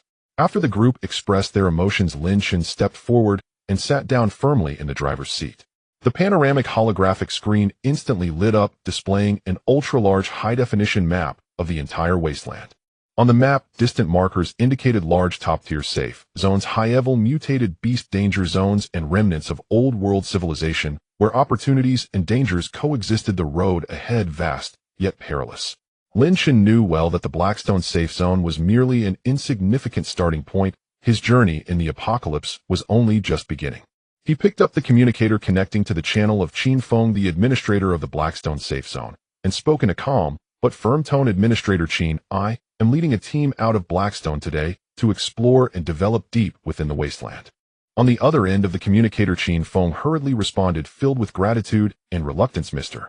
Lin Chun, everyone in Blackstone appreciates your kindness. Blackstone will always be your support. Whenever you need us, we are ready at any time. Lin Chun nodded slightly, replying calmly, if Blackstone encounters a zombie-tide crisis or marauder attacks, contact me at any time, and I will return to repair the defenses and ensure Blackstone's safety. After hanging up, Lin Chun turned to look at his four companions. Their gazes were resolute, their expressions solemn, all prepared to venture far and brave the wasteland. Lin Chun grasped the control handle, his eyes gleaming with determination as he spoke in a deep voice. Set off. He then declared his ultimate goal, firmly objective: central wasteland ruins of the old world capital. Virum. The base vehicle's engine roared to life again, the vehicle smoothly starting up, slowly driving out of the Blackstone safe zone's gates, racing toward the gray, unknown, perilous wasteland filled with limitless opportunities. The road ahead is long and filled with turmoil, one man, one vehicle, and a group of companions from henceforth traversing the wasteland unstoppable. The gray, oppressive sky of the apocalypse hangs low, with a scarlet sun suspended at the horizon, dyeing the endless expanse of desolate desert in a dark blood-like hue. Lin Chun's mobile base vehicle has been traversing the wasteland for an entire day and night. The heavy alloy tracks crushed the cracked and hardened earth, producing a monotonous and dull rumble. With each inch forward, they rolled over weathered stones and ancient yellow sand, raising a cloud of murky dust that was instantly swept away by the scorching winds of radiation, leaving no trace behind. As far as the eye can see, the world is filled with desolation. Charred, blackened stumps are scattered across the ground, leaning crookedly in the gaping cracks of the earth. Silent and lifeless in the distance, broken walls and ruins stretch out, remnants of a once prosperous city that has long collapsed and rusted, with exposed steel bars twisted and decayed, swaying precariously in the wind. The entire world is devoid of any vibrant life. There are no sounds of birds or beasts, no warmth of a gentle breeze, only a deathly silence pressing down on the heart. The air is perpetually filled with a pungent stench of decay, rust, and the intertwining toxins of radiation. Inhaling, it brings a sharp, searing pain to the throat, and each breath feels like swallowing scalding sand. The land is cracked like old tree bark, as hard as iron plates. Not having seen rain or dew for a century in this apocalypse, life has been severed, and nothing grows, not even a blade of grass. This is the reality a century after the apocalypse. Human civilization has completely collapsed, the landscape shattered, ecosystems destroyed, the splendor faded, leaving only endless desolation and despair shrouding the earth. Lin Chun stood atop the alloy observation platform of the base vehicle, his black combat coat billowing in the fierce wind. With his hands clasped behind his back, he gazed solemnly into the expanse of this lifeless wasteland, his heart heavy with emotion. Since acquiring the universal repair system, he has repaired damaged weapons, scrapped vehicles, and dilapidated bases, no matter how severely damaged the inanimate objects were. As long as he consumed reconstruction energy, they could be restored to their original state in an instant. Repairing objects is as easy as flipping a hand. Yet restoring this ravaged world, reviving the long-extinct vitality, and rebuilding the obliterated human civilization is as difficult as ascending to the heavens. Just as Lin Chun was engulfed in his somber thoughts, a startled and joyful shout from Xia, she suddenly echoed beside him. The girl had been vigilantly watching for any unusual movements around them, and when she inadvertently raised her eyes to the distance, her gaze caught an unusual hue. Her eyes widened in disbelief. Lin Chun, look ahead. There's something strange there. Lin Chun immediately focused his thoughts and followed the direction of her pointing finger. In the next moment, his deep eyes suddenly narrowed, a tremor of surprise coursing through him, filled with unexpected astonishment. In the very center of the vast lifeless desert encircled by yellow sand and surrounded by wasteland, a small oasis unexpectedly emerged. The entire oasis is not large, yet it stands out remarkably in the desolate world. A clear lake lies quietly in the center, its surface rippling gently, the water clean and transparent, devoid of any common toxins of the apocalypse. A few old trees that should have withered are sprouting tender green buds, fresh and delicate. On the branches, a few long-lost small birds perch, their chirping clear and pleasant, adding rare vitality to the desolate wasteland. In a world filled with yellow sand, toxic mists, and skeletal ruins, this small oasis is like a glimmer of starlight shining in a dark abyss, the only hope in despair, the last remnant of life amidst desolation. All personnel stand guard and approach slowly. Do not recklessly disturb any unknown dangers. Lin Shen suppressed his excitement and commanded in a deep voice, "In the apocalypse, beauty does not appear out of thin air, and any unknown place may conceal deadly threats." The base vehicle gradually slowed down and steadily entered the range of the oasis. Just as the vehicle stepped into the oasis boundary, everyone instantly felt a completely different change. A burst of fresh, warm air rushed towards them, free from pungent toxins and decaying odors, filled with the natural fragrance of earth and vegetation. Inhaling it into their lungs was exceptionally refreshing, sweeping away the fatigue and heaviness accumulated from days of traveling. "This feels amazing. The air here is clean. The soil is soft and fertile." Li Yu was the first to step out of the vehicle, sinking her feet into the soft earth and taking a deep breath, her face radiant with uncontrollable joy. Lin Shen stepped down from the base vehicle's ladder, his feet landing on the warm, soft black soil. The sensation beneath him was thick and gentle, entirely different from the cracked, hard yellow sand outside. At the moment his feet touched the ground, a light blue system panel automatically popped up before him, displaying exclusive detection information. Detection of localized natural purification completed. Current area environmental restoration degree 15. Natural purification source detected, capable of continuously expanding the purification coverage from the core point. Lin Shen crouched down, gently touching the black soil beneath his feet. The warm sensation of the soil confirmed his heart's certainty. His universal reconstruction system is not limited to repairing objects and machinery. It can also purify polluted land, restore broken ecosystems, and revive the vitality of the world. This is his greatest trump card and reliance for rebuilding civilization and taking root in the wasteland. A perfect opportunity lies before him, and he will not let it slip away. Lin Shen immediately stood up, his expression serious, quickly assigning tasks to his team members, each arrangement precise and clear, with everyone fulfilling their roles.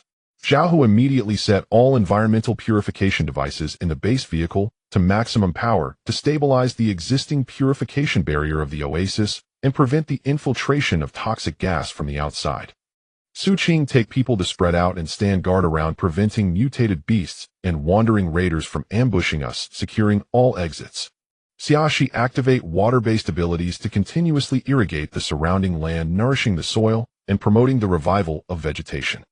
Li Yue, collect all plant seeds from the oasis, record plant growth data, and ensure proper documentation of samples. Understood.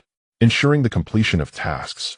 The four responded in unison, their movements swift and decisive, immediately heading to their posts and starting their work in an orderly manner. Lin Shen walked alone to the very center of the oasis, where the purification energy was the densest and the soil was the most vital. He took a deep breath of the fresh air, clearing his mind of all distractions, and pressed his palms firmly against the warm, solid ground, completely connecting his spirit with the universal repair system. System activate universal reconstruction, executing land reconstruction, comprehensive environmental purification on the surrounding desert. Ding. Large-scale environmental restoration program initiated. Consuming reconstruction energy, repair process officially begins. Soft pale green light slowly poured from Lin Shen's palms, weaving its way into the depths of the earth. Wherever the green light passed, the cracked earth quickly healed, filling in the ravines one by one, while the swirling yellow sand transformed into fertile black soil. The withered roots revived, and the tender shoots of buried plants broke through the ground. The radioactive toxins in the air rapidly dissipated, and the hot, murky air turned into a gentle breeze. Centered around the oasis, green vitality spread outward in circles, inch by inch, erasing the desolation of the desert, revitalizing the land. On the once lifeless and bleak wasteland, greenery unfolded, plants revived, the gentle breeze caressed their faces, and life flourished. The desolation of the post-apocalypse was gradually rewritten, and Lin Shen's Pure Land home officially took root, and sprouted from this moment. The faint green light of restoration gradually sank into the depths of the earth, the last warm glow dissipating among the soil, and the entire purified land returned to tranquility. The once desolate barren desert has now transformed into a completely new visage. The cracked and broken earth has completely metamorphosed into fertile soft black soil yielding underfoot with a comforting warmth and moisture. Scattered tender grass shoots pushed through the surface soil, emerging eagerly, the spots of tender green continuously extending along the edges of the oasis, vibrant and flourishing. No trace of the pungent toxic radiation lingered in the air, only the intertwined scents of grass and trees mingled with the rich aroma of the earth, while a gentle breeze rustled the new grass shoots, creating a delicate whisper, the most captivating symphony in a century of the apocalypse. Lin Shan slowly withdrew his hands from the ground, the warmth of the restoration energy lingering in his palms, his fingertips still smeared with damp black soil. He slightly straightened his posture, gazing at the rejuvenated land before him, a hint of satisfaction flashing in his eyes. The brief moment of comprehensive purification had allowed this despairing wasteland to be reborn, the extraordinary power of the restoration system once again giving him the confidence to rebuild his homeland. Around him, the team members were diligently performing their respective duties, busy yet orderly in their tasks. Zhao, who operated the purification device of the mobile base, the machine humming steadily, maintaining the pure environment of the entire area, preventing the encroachment of toxic mist from the outside. Su Qing led the alert squad scattered around the perimeter of the oasis, her vigilant gaze sweeping across the desert, weapon in hand, ready for action, not daring to relax for a moment. Xia Zai's eyes sparkled, continuously channeling her water-based abilities into gentle streams, nurturing the newly born land and the tender shoots just breaking through the soil. Liu crouched among the grass, carefully collecting samples of various new plants, meticulously recording each growth data, not daring to overlook a single detail. Everyone was immersed in the delight brought by the purification of the land, no one disturbing this rare tranquility, and no one noticing that deep beneath the core of the oasis, where the restoration energy converged most intensely, something was gradually revealing itself as the land continued to heal. Lin Shan raised his foot to step forward, preparing to inspect the entire purified area and confirm the stability of the environmental restoration, when his steps suddenly halted. He keenly sensed that the soil texture beneath him felt entirely different, hard and compact, starkly contrasting with the soft, fertile black soil surrounding it, and he could faintly touch a cold, solid object buried deep beneath the soil, emanating an ancient and heavy aura. Noticing the anomaly, a hint of surprise flashed in Lin Shan's eyes, and he immediately bent down, his gaze fixed intently on the ground before him. Without hesitation, he extended his hands and began to dig through the soft black soil, his fingertips gliding over the damp earth as he gently excavated downward.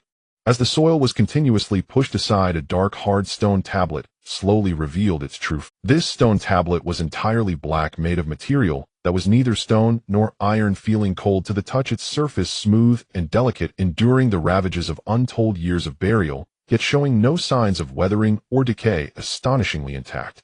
More than half of the stone tablet remained buried underground, only the upper half exposed, silently standing at the core of the oasis, quiet, yet exuding a heavy sense of ancient authority that evoked an inexplicable reverence. What shocked him the most was the neatly engraved ancient characters deeply inscribed on the smooth front of the stone tablet. These were not the deformed symbols born of the apocalypse, nor the bizarre totems of mutated tribes. They were the legitimate Chinese characters from the era before the fall of the old world. A century of time had passed, the ravages of war had continued unabated, and the wind and sand had buried the years. Yet these characters had not faded or blurred, but rather each stroke was sharp and clear, deeply engraved upon the tablet, every word imbued with the power to transcend time, quietly imprinted on the black stone tablet, striking and shocking. Lin Shan instinctively stepped closer, his gaze fixed tightly on the characters on the stone tablet, softly reciting each word, his heart trembling violently with each syllable. Civilization endures, the flame passes on, all things shattered shall return, in time restores, are destined by heaven to restore the mountains and rivers. Standing before the stone tablet, Lin Shan felt a momentary stillness, his heart pounding fiercely in his chest, in indescribable shock and stir spreading through his limbs. His pupils constricted slightly, a tumultuous wave rising within him, unable to calm for a long time. For a century in the apocalypse, everything from the old world had long since turned to dust. Civilization had been severed and legacies faded. Survivors struggled daily amidst slaughter and the fight for life. Who would remember the glory of the old world who would care about the continuation of civilization. Yet this mysterious stone tablet buried underground for an unknown number of years, specifically engraved with the characters of the old world, specifically naming the restorer's fateful mission, each word and phrase seemed to be a message tailored for him who possessed the restoration system. At this moment Lin Shun felt an undeniable certainty in his heart. This stone tablet was not an accidental relic nor a randomly appearing artifact. It was specifically meant for him. Just as his mind was stirred and thoughts surged, a system notification sound suddenly erupted in his mind, crisp and urgent, carrying an unprecedented special anomaly, the exclusive blue system panel instantly popping up, lines of golden text vividly bouncing. Ding. Special relic detected. Civilization fragment. The civilization fragment aligns deeply with the host's restoration system, capable of activating the ultimate hidden exclusive feature. Unlocking hidden features. Unlock successful civilization library. Introduction to the civilization library feature compiles all legacies from the peak period of humanity in the old world, encompassing core knowledge in all categories, including scientific research, agriculture, industrial manufacturing, medical treatment, energy development, urban planning, and military affairs, retrievable with a single click, providing comprehensive support for the host to restart the technological chain and steadily rebuild new human civilization. Seeing the new feature introduction popping up on the system panel, Lin Shun's breath caught suddenly, a brilliant light bursting in his eyes, the shock in his heart beyond words. If the restoration system gave him the hard power to restore all dead things and transform the wasteland, then this newly unlocked civilization library was the core foundation for restarting civilization and continuing the flame. With the power of restoration, he could reshape everything. With the knowledge of civilization, he could recreate a world. Lin Shun could no longer contain his excitement. No longer hesitating, he stepped forward, extending his right hand, pressing his palm firmly against the cold, heavy surface of the black stone tablet. With a thought, he immediately activated it. System, activate the civilization fragment and bind it to the civilization library. Ding. Civilization fragment activation complete. The civilization library is officially bound to the host, permanently unlocked. As the final system prompt fell, a vast stream of knowledge flowed like smoke, instantly turning into countless fragments of light, surging into Lin Shun's limbs and rushing into his mind. A massive array of complex yet organized knowledge filled his thoughts in an instant. On the other side, Zhao Hu, Su Qing, Xia Shi, and Liu noticed the commotion and quickly paused their work to gather around. Their gazes fell upon the black stone tablet and the ancient characters inscribed upon it. Sensing the ancient and majestic aura that the tablet emanated, everyone instinctively slowed their breathing, their expressions solemn and filled with reverence, not daring to make noise or touch it lightly. Zhao Hu, being composed, looked at the characters on the stone tablet that he could not understand, yet felt the authority of, and could not help but speak softly, his tone carrying curiosity and respect. Sir, what is this? This stone tablet looks extraordinary. Lin Shun slowly withdrew his hand from the stone tablet, straightened his posture, his eyes shining brightly, no longer only filled with the tenacity of survival in the apocalypse, but also with the determination and hope for rebuilding the mountains and rivers and revitalizing civilization. He turned to his comrades who fought alongside him, his tone steady and powerful, each word resonating, not loud, yet carrying a force that pierced the heart. This is not an ordinary stone tablet. This is the seed of civilization. Lin Shun took a deep breath, his gaze sweeping over the vibrant oasis before him, looking towards the vast wasteland still barren in the distance, his conviction growing stronger. In the past, we struggled to survive atop the wasteland, exerting all our efforts each day for one purpose: to live. But from now on, things will be different. We will no longer just survive. We have the ability, the confidence to rebuild an entirely new world. He wielded the extraordinary restoration system, possessed an indestructible mobile combat base, unlocked the all-encompassing civilization library, and was surrounded by a group of loyal and trustworthy companions. Everything was in place, just waiting to begin. Food. With agricultural planting technology, the desert can be transformed into fields, yielding bountiful harvests year after year. Housing. With knowledge of urban construction, cities can be built from the ruins, and a stable homeland can be anticipated. Technology. With the legacy of industrial manufacturing, the technological chain can be restarted, providing an endless supply of equipment. Civilization. With the unbroken flame of legacy, order can be re-established, and hope shall never extinguish. No longer will the wasteland be synonymous with endless slaughter, plunder, bloody conflict, and desperate survival. In the days to come, there will be thousands of acres of fertile land, abundant harvests. Villages will flourish with smoke rising from kitchens. Cities will rise orderly and well-governed, there will be unending hope and civilization passed down through generations. Lin Shan slowly raised his gaze to the gray, overcast sky that had long been shrouded in gloom. Perhaps it was a spiritual intuition, or perhaps the heavens had moved, but the heavy, oppressive gray clouds gradually thinned and dissipated at this moment. A long-lost ray of golden sunlight pierced through layers of cloud, falling directly down, gently, landing on the oasis on the black stone tablet on Lin Shan's shoulder. The light was warm, dispelling the gloom, illuminating the wasteland, and igniting civilization. Within the oasis, a gentle breeze blew, teeming with vitality. The land, thoroughly purified by Lin Shan, using the universal reconstruction system, had become the only fertile ground amidst the desolate wasteland. Tender green shoots swayed in the wind, the clear lake water rippled beautifully, and the warm air dispelled a century's worth of radioactive pollution. Even the oppressive clouds that had long hung overhead were torn apart by a ray of warm sunlight, piercing through, casting a rare soft glow on the ground. The Civilization Library successfully unlocked. The civilization's legacy hidden within the mysterious stone tablet was completely inherited. Lin Shan had already mapped out his plans for the future. Now equipped with the ability to restore the land and the knowledge to restart civilization along with a group of loyal core partners, he no longer focused solely on mere survival and evasion. Instead, he aimed to explore more fertile lands suitable for settlement, expand the purification range, and steadily build the foundation of a new human civilization. After a brief rest, all supplies were adequately replenished, vegetation data was collected, and the base's purification device was on standby. All preparations were completed. Lin Shan glanced around the vibrant oasis and then at the team members standing ready beside him. He spoke solemnly, preparing to issue the evacuation order, and set off to continue exploring deeper into the wasteland. But just as he finished speaking, at the moment when everyone was about to step onto the mobile base vehicle, a deafening, earth-shattering roar suddenly erupted from the depths of the distant, undulating Black Rock Valley. Roar. This beast's roar was no ordinary cry of a mutated beast. It was powerful, frenzied, and fierce, carrying an overwhelming, killing intent and dread that struck like thunder in their ears, penetrating layers of wind and sand, mercilessly pressing down upon them. Wherever the sound wave passed, the newly sprouted grass around the oasis bent completely. The lake's surface erupted with violent ripples. The alloy shell of the base vehicle trembled slightly, and everyone's eardrums buzzed, their hearts tightening, a bone-chilling cold spreading throughout their bodies. As the Beast King's roar fell, the ground suddenly shook violently, as if struck by a powerful earthquake. The newly restored black soil beneath them constantly heaved and cracked, fine fissures rapidly spreading, and loose stones bounced uncontrollably. The sound of the land cracking was continuous, sharp, and horrifying. A terrifying pressure as formidable as mountains and seas swept through the valley, instantly enveloping the entire oasis and sky. This pressure was different from the bloodthirsty aura of ordinary mutated beasts. It was not the decay and ferocity of low-level zombies, but a sense of dominance from a top-tier ruler that had reigned over the barren land for a century, commanding myriad beasts.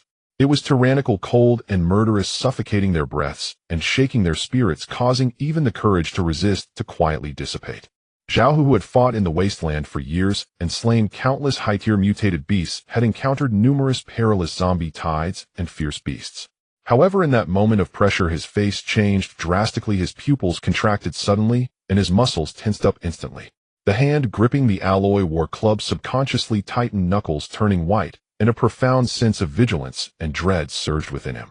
His battlefield instincts kicked in, and he shouted urgently to warn everyone, his tone grave. Not good. It's a high-tier mutated beast. Moreover, it's not an ordinary high-tier beast, it's a top-level beast king. Its strength is terrifying, far beyond any opponent we've faced before. Su Qing reacted even more swiftly and decisively.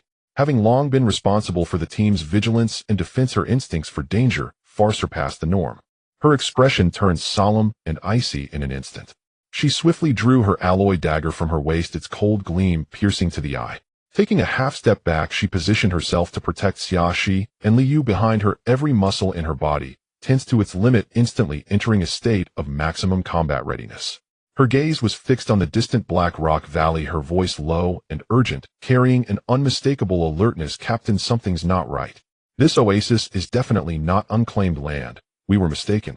This is the territory of a powerful Lord-level mutated beast, and by purifying the land and intruding into its core area, we've utterly enraged its master. One word was enough to wake the dreamers. Everyone suddenly understood. No wonder this desolate wasteland had only this place with a natural source of purification, and no mutated beast had dared to recklessly occupy this fertile land for a century. It turned out that a terrifying beast king had always guarded this spot. Lin Chen's expression remained calm, showing no signs of panic. Faced with the sudden, terrifying, beastly pressure, his heart was as still as a deep well. He slowly raised his gaze, his deep eyes looking beyond the lush grass of the oasis directly towards the perilous entrance of the distant valley shrouded in black mist and dark rocks. In the next moment, heavy footsteps as weighty as mountains echoed from the depths of the valley, approaching. Thump, thump, thump. With each step the ground trembled violently, deep pits forming beneath each footfall. Dust and debris flew into the air, and the sense of oppression multiplied with every step.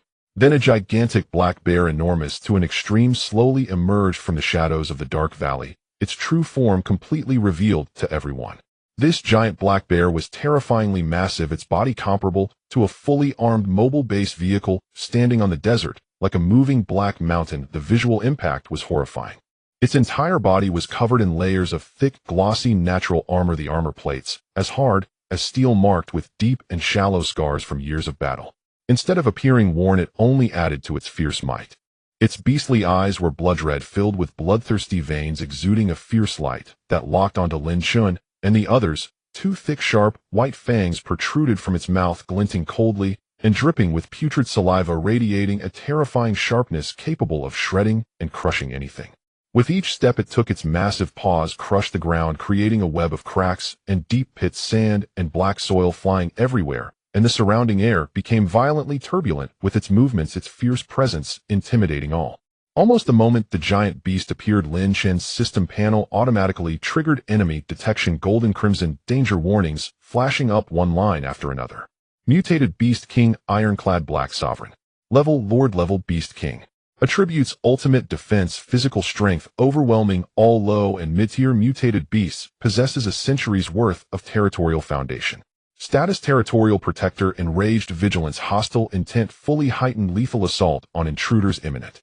The ironclad Black Sovereign's blood-red eyes fixed firmly on the center of the oasis where Lin Chun and the others stood, devoid of any emotion, only reflecting an icy coldness and intense killing intent, a furious aura continuously radiating from it, clearly harboring deep-seated hatred for these humans who had intruded upon its territory and altered its domain. This oasis was its habitat for survival for a century, its core territory that it had guarded for many years, and it would never allow any human to set foot upon it. Just as everyone felt the tension, thinking they would soon face the Beast King's furious assault, a hoarse, deep, and resonant voice, imbued with endless beastly might and intelligence, suddenly emanated from the ironclad Black Sovereign, echoing through heaven and earth. Humans, get out of my territory. This sentence was perfectly articulated, logical, and clear, unmistakably human language. A giant mutated beast was actually speaking. Everyone present felt their scalps go numb, their hearts shook violently, their faces filled with disbelief. Li Yue, who was already of a weak disposition and handled logistics rather than combat, turned pale in an instant, taking a couple of steps back, her lips trembling, eyes wide with terror as she exclaimed it. It can actually talk. A Lord-level mutated beast has actually awakened its intelligence. Xiaoxi was the first to step forward, positioning herself in front of everyone, shouting as she activated her water abilities with all her might. Water vapor rapidly gathered around her, creating a defensive water barrier. However, under the innate pressure of the ironclad Black Sovereign, her water abilities became wildly unstable, the water barrier swaying dangerously, and even her body couldn't help but shiver slightly, making it hard to steady her mind to face the formidable foe. Seeing that the group did not retreat, but instead stood their ground in resistance, the ironclad Black Sovereign's fury grew even stronger. Its massive paw slammed down hard onto the ground next to it. Bang! A thunderous explosion shook the earth, countless stones and dirt instantly exploding and flying everywhere, a violent shockwave sweeping outward, the ferocious hostility confronting them. Heedon, this is your last warning. Get out. Xiao Hu, seeing this, felt a surge of urgency. Knowing that the strength of the Beast King far exceeded their ability to confront it directly, and that fighting would lead to certain death, he gripped his iron war club tightly, with both hands clenching his teeth, as he urgently appealed to Lin Chen. Sir, this Beast King is too strong, we cannot fight it. Heedon, he'll hold it off while you all take the others and leave immediately. Preserving the main force is the most important thing. In the face of life and death, everyone thought of retreating to save themselves, but Lin Shan remained calm and composed.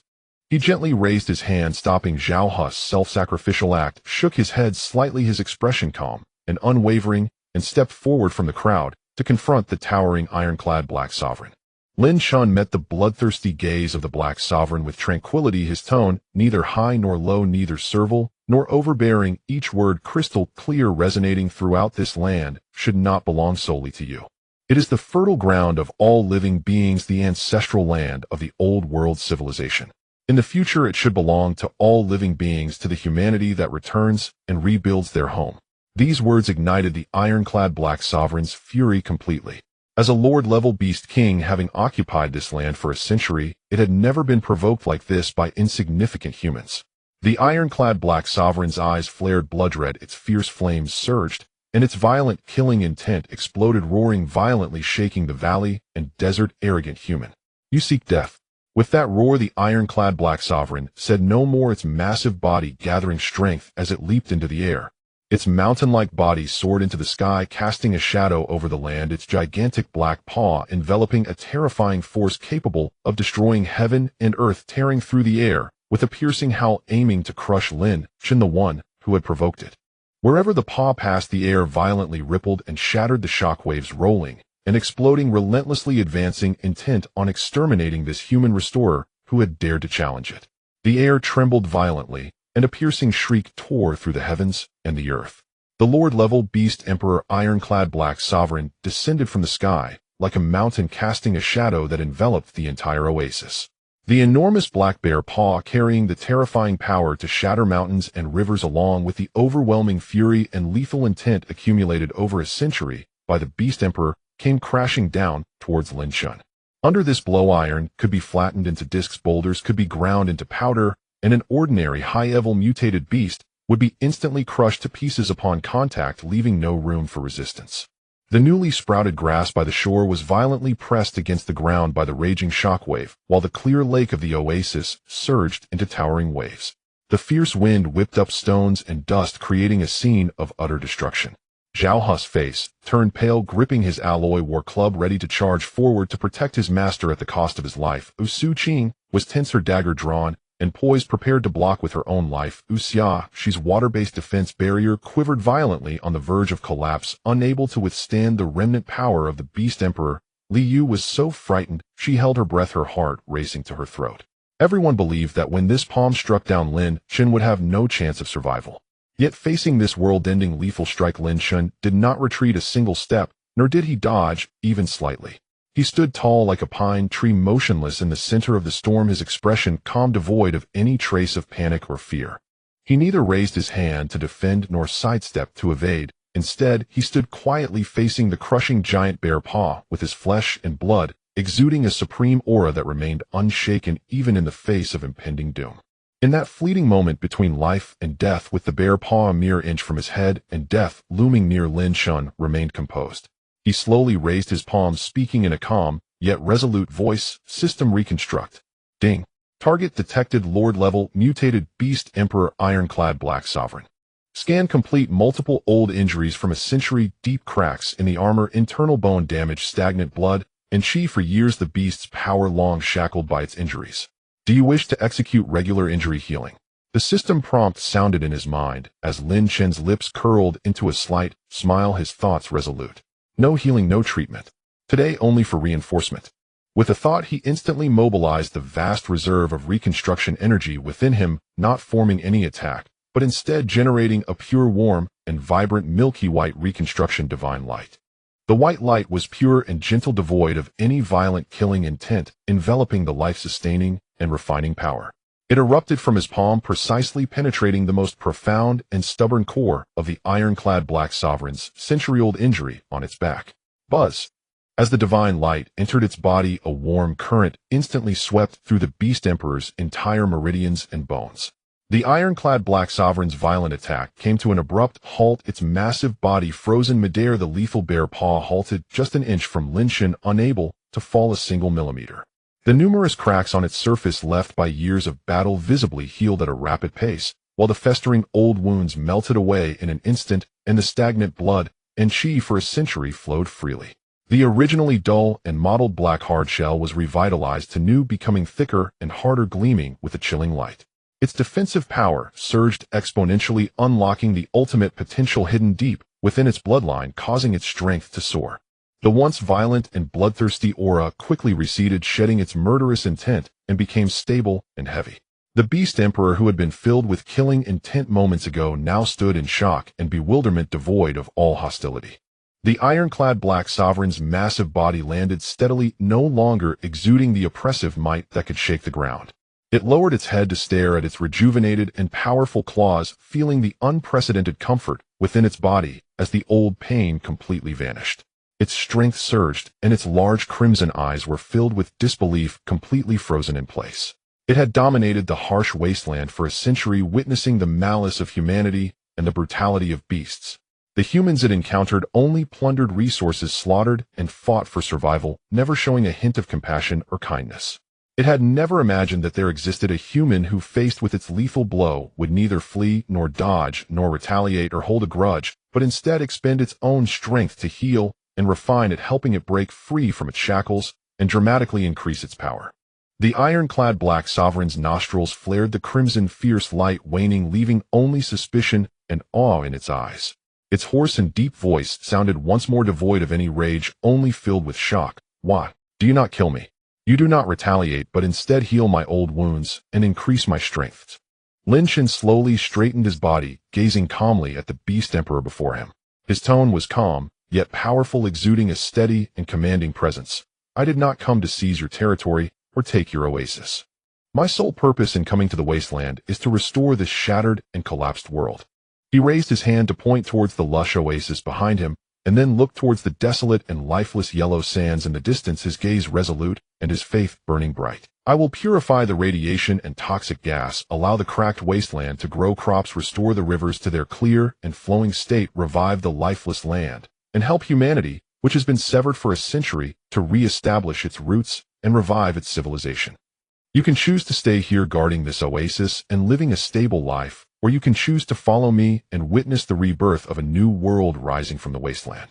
With just a few words, without threats or coercion, he struck deep into the heart, shaking their very soul. The ironclad Black Sovereign turned to look towards the vibrant oasis behind, where the grass and trees were newly sprouted, the lake was clear, and the air was fresh, its most cherished sanctuary after a century of guardianship. Feeling the vast aura emanating from Lin Shan, which transcended brute force and represented order and rebirth, an aura that belonged solely to a guardian of civilization, it was far more awe-inspiring and worthy of submission than the tyrannical power of the Beast Emperor. The overwhelming killing intent completely dissipated, leaving behind only genuine submission and reverence. A dull thud resonated throughout the oasis. The once dominant Lord-level ironclad Black Sovereign, whose might no one dared to provoke, slowly knelt down, lowering its massive head deeply, discarding all arrogance and pride, and offered the most solemn gesture of lifelong allegiance to Lin Shan. The Black Sovereign vows to follow the guardian of civilization for eternity, pledging unwavering loyalty, to protect the newly reborn fertile land, never to forsake, with no regrets in life or death. Lin Shan revealed a gentle smile. This was the first top-tier combat partner he had tamed on his journey to rebuild civilization, and many more like-minded allies and strong ones would surely gather in the future to restore civilization. He turned and walked calmly towards the mobile base vehicle. Zhao Hu, Su Qing, Xia Shi, and Li Yu followed closely behind, filled with reverence, while the submissive ironclad Black Sovereign followed behind the group, no longer exuding any ferocity. The clouds completely dissipated, and the warm golden sunlight pierced through a century of gloom, spreading across the oasis, illuminating the vibrant greenery and shedding light on the hopeful path ahead. In the wasteland, slaughter has an end and civilization reignites the dawn. Lin Shan stood beside the base vehicle, gazing out at the endless desolate wasteland. The road to rebuild civilization may be long and fraught with danger, filled with countless trials, but he held the system of restoration and was accompanied by loyal partners with a heart filled with the faith of revival.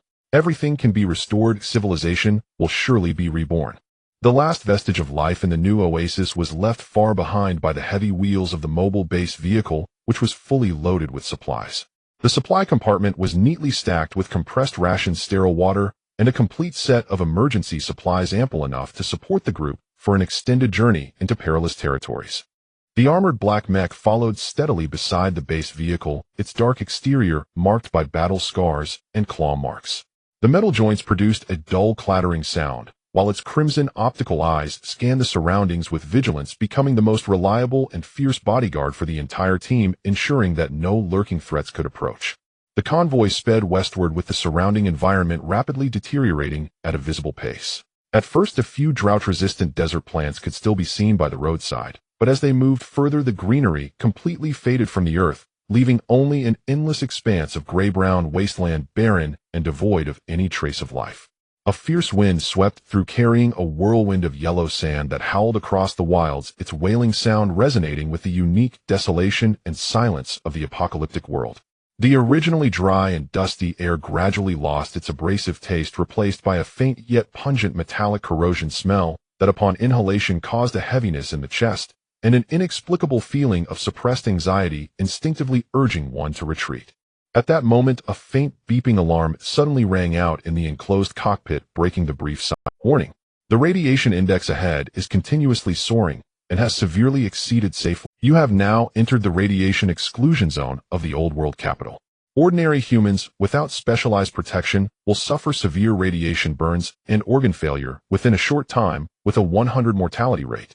The cold mechanical voice of the vehicle's detection system echoed, and the holographic screen in the center of the cockpit instantly lit up, revealing the shocking outline of a shattered giant city. Countless skyscrapers were all severed in half, collapsing and tilting, with exposed steel bars rusted and dark, resembling bones piercing through the grayish sky. The bridges that once spanned rivers had completely collapsed, their debris twisted and piled in the dry riverbeds, while the main roads of the city were filled with spiderweb-like massive cracks, with the ground having sunk into deep fissures. The entire vast city was shrouded in a thick, murky gray radiation fog, obscuring the sun and rendering the surroundings utterly lifeless and desolate. Here lies the absolute core of human civilization from the Old World, now a death zone that everyone fears and dares not tread upon: the ruins of the capital. Liu, sitting in the passenger seat, leaned against the window, staring at the dead, desolate ruins, sealed by radiation in the distance. Her small face instantly turned pale, her lips losing all color as a deep fear enveloped her heart. Having fought through hordes of corpses and battled raiders alongside Lin Shun, she had long cultivated her courage, yet facing this invisible and silent radiation zone that could take lives without warning, she could not hide her anxiety, her voice trembling slightly. Radiation is so terrifying. If we step in, we won't last at all. Entering is a one-way road to death. Beside her, Xia, she furrowed her brows, her expression grave.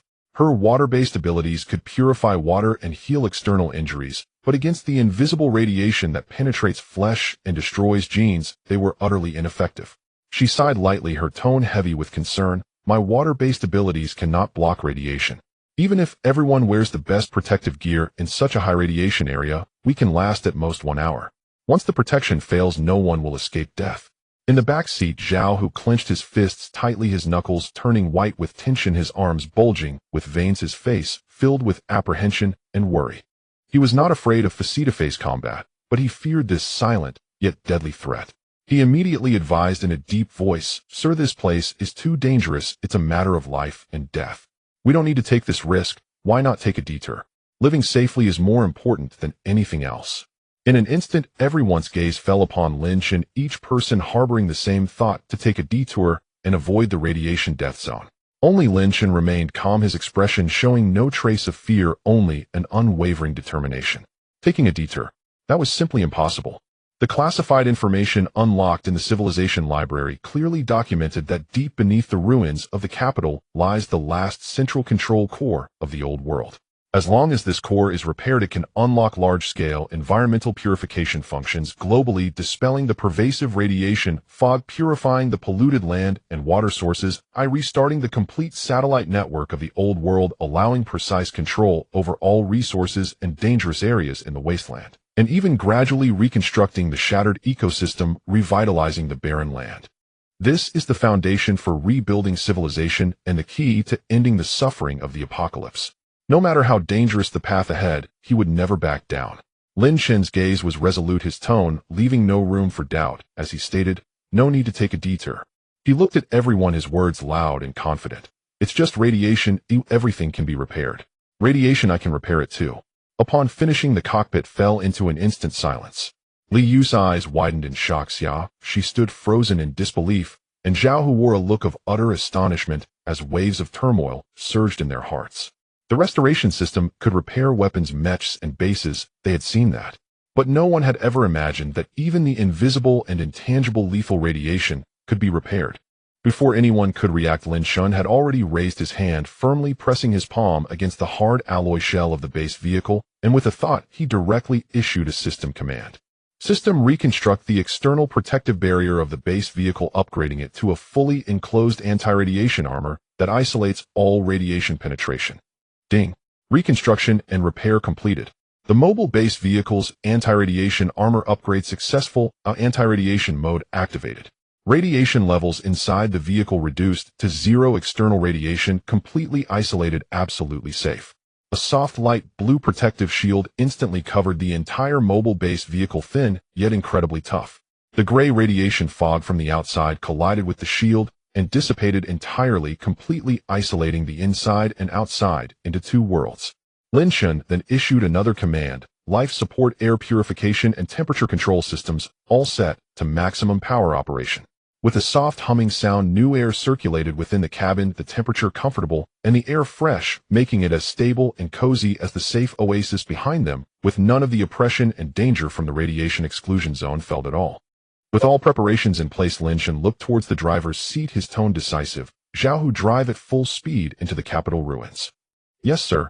Zhao Hu no longer hesitated, suppressing all his concerns, gripping the steering wheel and pressing down on the accelerator.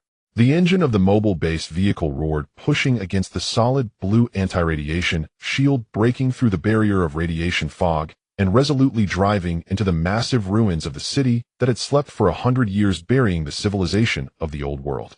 The road ahead was fraught with peril and countless dangers, but Lin Shun's steps toward rebuilding civilization would never cease.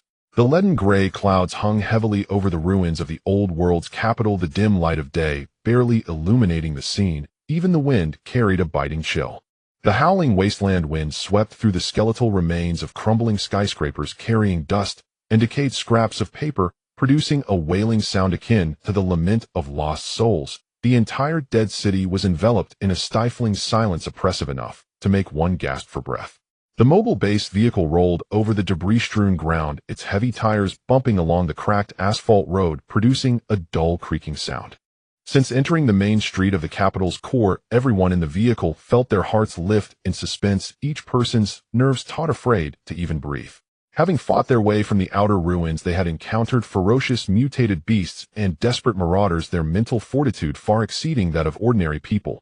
Yet standing before the central avenue of the old world civilization, a deep-seated fear enveloped them all in an instant. The base vehicle came to a slow stop, the alloy hatch sliding open as the group began to disembark.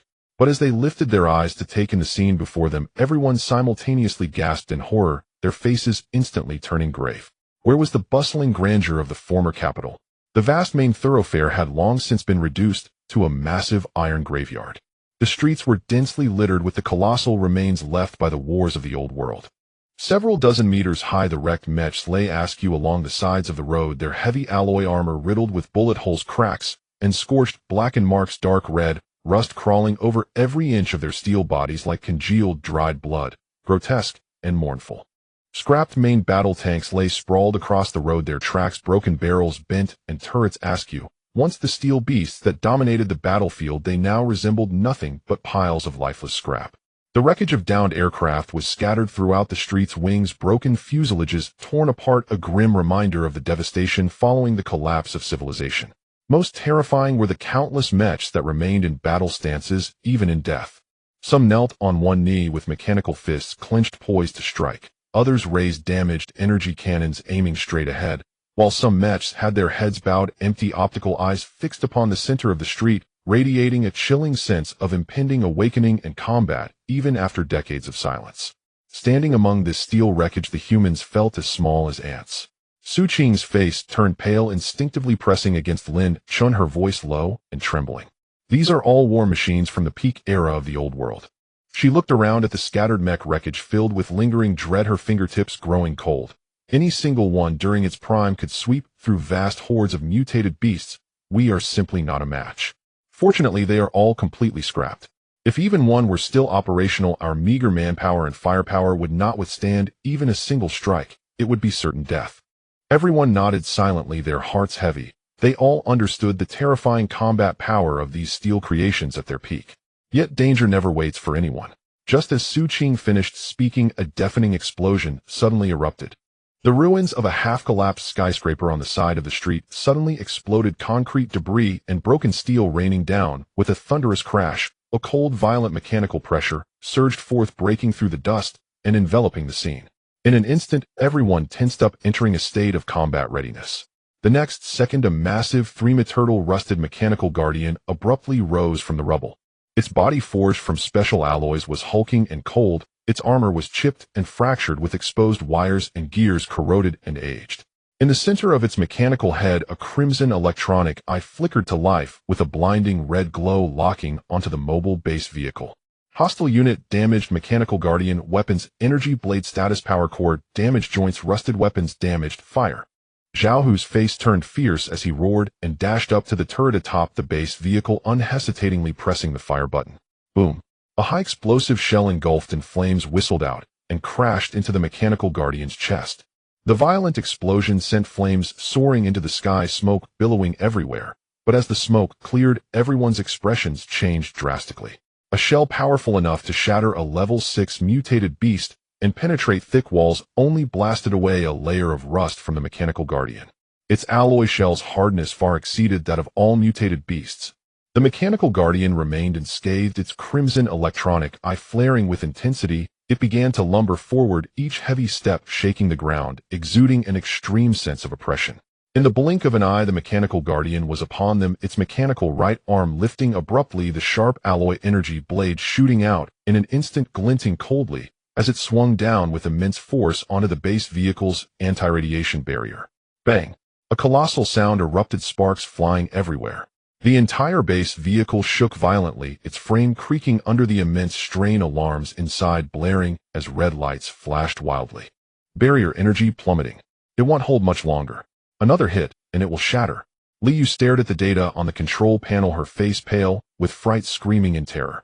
Panic swept through everyone instantly. Zhao Hu fired desperately to hold it back, shells exploding continuously, yet they couldn't even budge the mechanical guardian an inch. The barrier was about to shatter. Once the defense collapsed, the base vehicle would not withstand a single strike from the blade, and everyone would die here. In the face of this life-and-death crisis, chaos erupted all around, yet Lin Shan remained calm, extraordinarily composed. His eyes narrowed slightly as the all-encompassing repair system completed a full scan. All the defects, damages, and malfunctions of the mechanical guardian were clearly displayed on the panel. Power core damaged, joints rusted and jammed, parts aged, and broken, structural stability extremely poor. Reparable, and also capable of reverse disassembly. A cold glint flashed in Lin Shan's eyes. To confront the steel war machines of the old world with brute force was courting death. The simplest method was to use the system rules to dismantle it directly.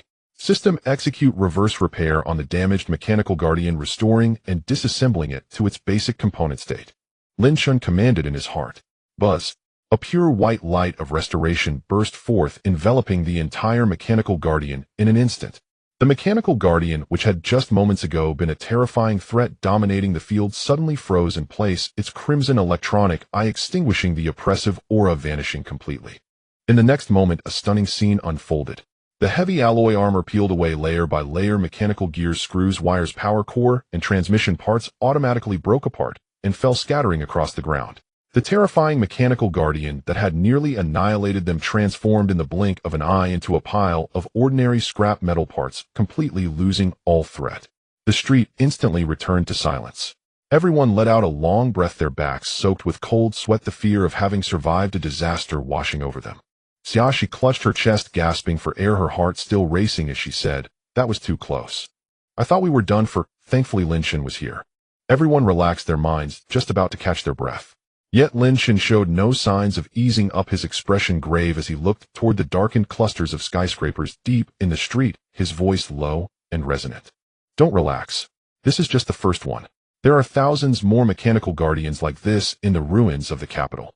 The real danger has only just begun."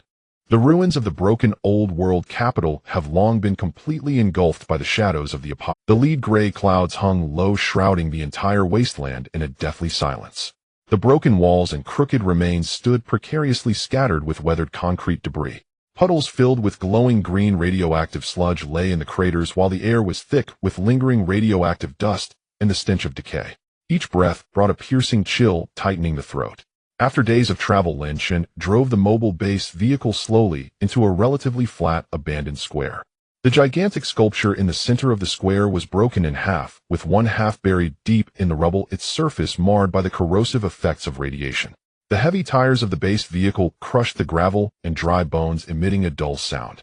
Finally, it came to a steady stop, the roaring engine shutting off completely, leaving only the howling winds of the ruins creating a silence that made one uneasy. Take a 30-minute break. Everyone check your gear, replenish your strength, and remain vigilant for any surrounding movements. Leaning against the driver's seat, Lin Shen gently rubbed his throbbing temples and issued the command in a deep voice. Navigating through the perilous ruins of the capital, one had to guard against the mutated monsters that could leap out at any moment, while also being wary of lurking marauders. Even though his mind far surpassed that of ordinary people, the constant tension had begun to wear him down. He casually switched off the vehicle's engine, leaving only the faint hum of the ventilation system. However, this calm lasted merely a few seconds before a sharp and piercing crackle of electricity suddenly interrupted the base's communication channel, the chaotic noise instantly piercing the silence, causing everyone present to frown. Lin Shen's gaze suddenly sharpened as he quickly adjusted the frequency knob on the communicator, his fingers moving steadily and swiftly as he worked to untangle the chaotic signals. As the electrical noise gradually diminished, an extremely weak voice filled with profound fear and despair intermittently came through the communicator. Each word dripped with exhaustion, bursting with the thirst for survival. Is anyone there? Can anyone hear me? Requesting assistance.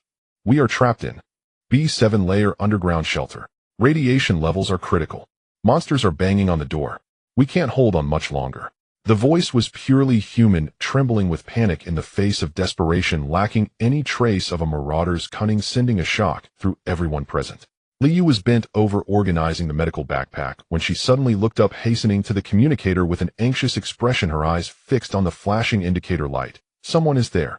Lin Shen, there are still survivors down there. They are ordinary civilians, they are still alive.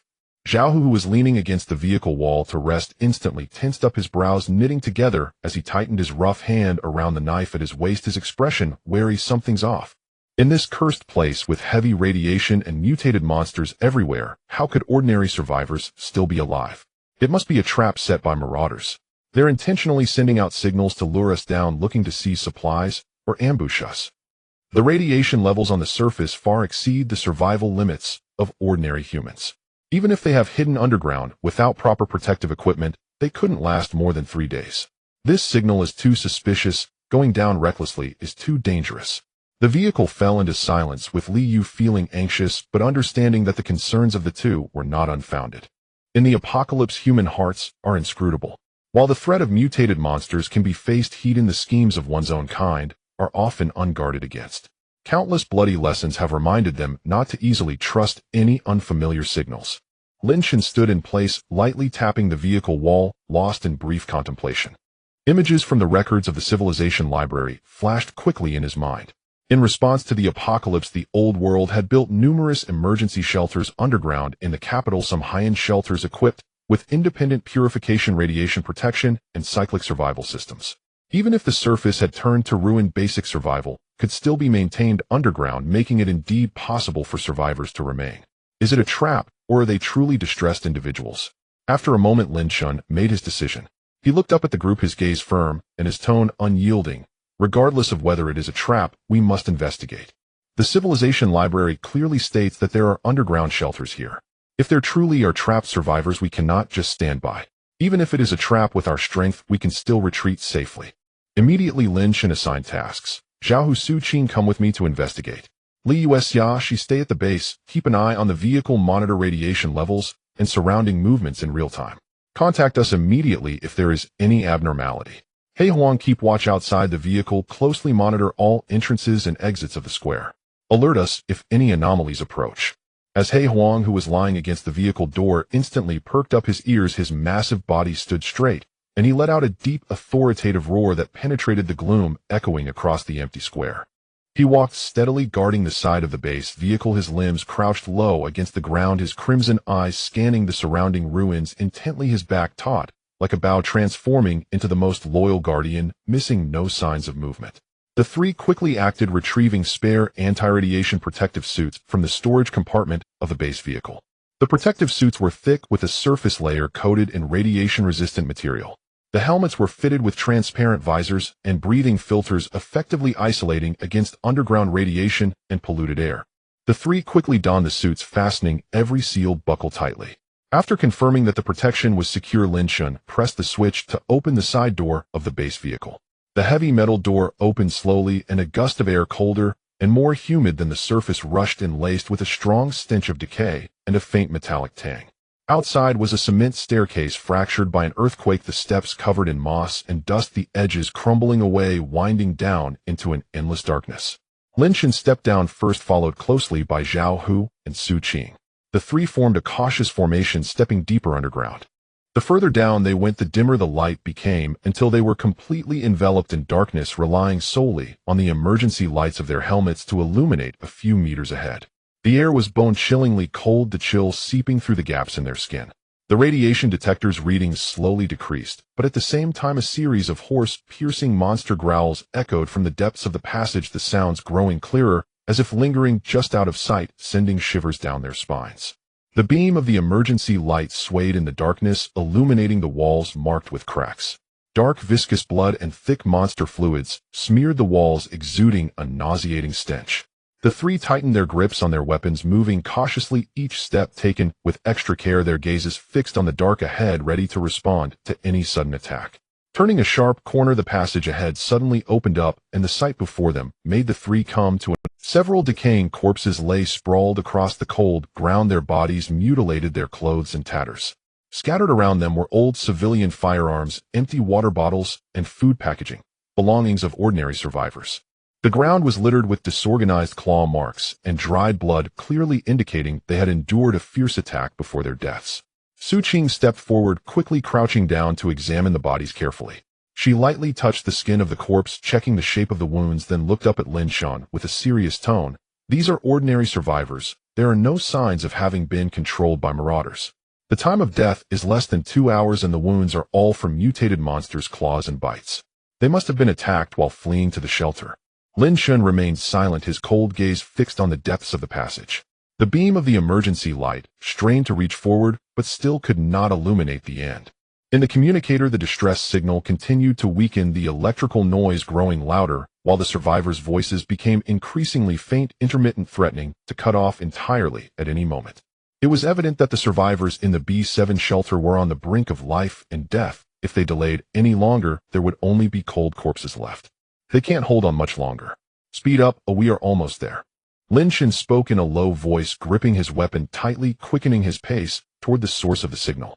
Zhao Hu and Su Qing immediately followed, their figures swiftly disappearing into the deeper darkness, leaving behind the cold corpses and the endless silence, which completely enveloped the underground passage.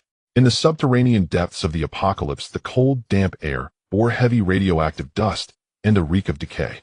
A winding underground passage plunged into pitch black. Only the alloy door of the B7 shelter stood solitary in the gloom. The heavy door had long since lost its original shape, the metal surface flaked and peeled, countless deep gouges scarred the panels, marks left by repeated monster claws, while innumerable bullet dents pockmarked it, and deformed shell casings were lodged in the edges. It had endured relentless, violent impacts. Rust crept through the fissures, exuding an air of forsaken despair. No light came from within, only stifled, intermittent sounds drifting out. An old man's hoarse cough, a child's muffled sob, a woman's low, trembling weeping. Each sound dared not swell, as if fear itself had been clamped over their mouths. In the tunnels, deathly quiet, they tugged at the heart with extraordinary force. Lin Shun stood before the door with Su Wan and Zhao Hu. Their brand-new protective suits gleamed in the dimness, equipment neat and complete, jarringly out of place amid the ruined and time scene. His eyes swept the battered door with unruffled calm, his presence measured and steady. Su Wan clutched a medical pack, worry shadowing her gaze. Zhao Hu held a knife at the ready, vigilant against any sudden assault from radiation crawlers lurking beyond. Outside. Is that a rescue team? An old, trembling voice called through the panel, tentative. In the end times, marauders were often more terrifying than monsters. The survivors trapped for days had been driven to constant suspicion. Lin Shan stepped forward, his voice steady and clear, slicing through the thick door. "We are not marauders. Open the door. We will take you out." After a momentary silence came the scuff of small feet and the dull clank of rusty gears. The alloy doors slowly slid open, a narrow crack. A fetid gust rushed out at once, mingled with the smell of sweat, mildew, and a faint metallic tang of radiation. In the slit pressed more than 20 gaunt figures, the old, the weak, women, and children forming the majority. They wore tatters, their faces sallow, and emaciated cheekbones sharply defined. Their eyes were full of fear and wary suspicion, with a fragile thread of disbelieving hope woven through. At the sight of Lin Shan and his two companions in intact suits and well-stocked gear, the survivors froze as one. Then the vigilance in their eyes crumbled and was swept away by a rising tide of ecstatic relief. "Someone has come to save us. We are saved. We won't have to die here." Bottled-up emotion burst in an instant. Some covered their mouths and wept uncontrollably, others trembled with excitement. After a fortnight of desperate torment, the first glimmer of life had finally appeared. The crowd parted, and a graying-haired, slightly stooped old man stepped forward. He was the shelter manager, Zhou Bo, his face etched with years of hardship, eyes tired, yet forcing a veneer of composure. Zhou Bo hurried to Lin Shan, and without hesitation bowed deeply, his voice thick with emotion. "Thank you, Savior. We have been trapped here for a full half-month. Food ran out long ago, radiation keeps leaking you. Outside are swarms of radiation crawlers. We truly had nowhere left to turn." Lin Shan inclined his head slightly, his gaze sweeping briefly through the interior of the shelter. The cramped space was packed to suffocation, supplies pitifully scarce, equipment dilapidated. Immediately a system prompt sounded in his mind. Detected shelter life support systems, damaged air purification unit, completely destroyed water recycling system, leaking radiation isolation door, severely compromised, radiation levels exceed safe threshold by 3 times. If unrepaired within 3 days, all survivors will perish. In a few days more, this place would become a death trap. Gather your belongings, we depart in 3 minutes. Lin Shan's tone was brisk, leaving no room for argument. Zhou Bo's face first lit with relief, then clouded with anxiety as he stammered, "Savior, are you really leaving just like that? The monsters and the radiation outside. We old and weak cannot withstand them." The other survivors panicked at once. The hope that had just been kindled was suddenly shadowed. Unarmed and feeble, they were incapable of traversing the monster-infested tunnels above. Without much explanation, Lin Shan strode to the warped, damaged radiation isolation door. The panel was crusted with rust fissures, emitting a faint radioactive glow. It hung as if about to collapse. He raised a hand and touched the door, issuing a quiet command, "System repair." In an instant, a soft white light erupted from his fingertips and enveloped the entire isolation gate. Under the flow of white light, the twisted metal snapped back into place, the cracks sealed, and the rust faded away. In moments, the once ruined door had been restored to pristine condition, seams tight, and the surface gleaming anew. Detection radiation isolation door repair complete, shelter radiation levels reduced to 0. Silence fell like a shroud. All the survivors stood frozen, eyes wide, transfixed by the scene, utterly speechless. To mend a battered iron door with a wave of the hand, and to purge radiation entirely, such power lay beyond their comprehension, seeming nothing short of miraculous. Before anyone could recover, Lin Shan pointed to a rusted air purifier in the corner and said, "Repair." White light spread again. The purifier, silent for days, hummed to life. Fresh air began to billow forth, dispelling the shelter's miasma. The rush of clean, cool air made everyone breathe out in involuntary relief. Zhou Bo trembled, eyes filled with profound reverence and gratitude. His legs gave way, and he dropped to his knees before Lin Shan, his voice devout. "Miraculous one. You are a miracle. Thank you for saving our lives." The other survivors followed suit, kneeling as well. Their gazes toward Lin Shan were filled with worship and awe. Not a trace of doubt remained. In this desolate apocalypse, such skill-reaching ability was the sole hope for survival. Lin Shan stepped forward, helped the aged Zhou Bo to his feet, and said in a calm, untroubled tone, "No need for ceremony. Rise and gather your things. I will handle the monsters outside. My vehicle is parked on the surface. There is ample space to take you to a safe area." The simple promise carried an unassailable confidence that instantly steadied every shaken heart. Zhou Bo nodded repeatedly, then turned to address the others in a loud voice. "Quickly pack your things, travel light, follow our savior, and leave." The survivors sprang into action. Fear evaporated from their faces, replaced by the joy of rebirth. They hastily packed their meager possessions and followed Lin Shun with new resolve. Lin Shun stood at the front watching these people who had reclaimed hope, his expression remaining composed. The repair system could mend not only broken objects, but also salvage a shred of life amid the apocalypse. He would lead these survivors to find a true refuge in this cruel end-time world. When the 3 minutes elapsed, Lin Shun turned and stepped forward. Su Wan and Zhao Hu flanked the survivors as the group climbed toward the surface. The once bleak and hopeless path at last shone with the light of hope. In the post-apocalyptic underground passage, a lingering chill of decay permeates the air year-round, the damp atmosphere clinging to the skin mixed with dust and faint radiation filling the lungs with a gritty sensation. As Lin Shun and his companions stepped out of the heavy alloy door of the shelter and into the winding, narrow underground corridor, a feeling of oppression immediately struck them. The walls of the passage were mottled and cracked, covered in dark stains, and the emergency lights flickered inconsistently, casting a dim yellow light that barely illuminated a few meters ahead. Deeper within lay the consuming darkness, lurking with the omnipresent dangers of the apocalypse. Over 20 ordinary survivors huddled tightly in the center of the group, their faces pale with fear, clenching makeshift wooden sticks and stones, their steps trembling. Lin Shun walked in the front, his posture upright, expression calm, exuding a steady aura that provided a sense of security to the others. Zhao Hu and Su Qing flanked the survivors, their vigilant gazes scanning the surroundings, fingertips whitened from gripping their weapons tightly, muscles tense and ready to respond to any sudden crisis. What you fear the most is what you encounter. Having advanced only a few meters, a chilling noise suddenly erupted behind them. The sound of countless creatures crawling surged together, urgent and dense, like a tide rushing from the depths of darkness, sending shivers deep within the hearts of those who heard it. Lin Shun abruptly halted, his gaze turning icy as he quickly turned around. In the next moment, even he who was accustomed to the monsters of the apocalypse recognized the overwhelming threat rushing toward them. Numerous monsters erupted from the darkness, their small forms covered in purple radiation, sores with festering boils, oozing murky venom, emitting a nauseating stench.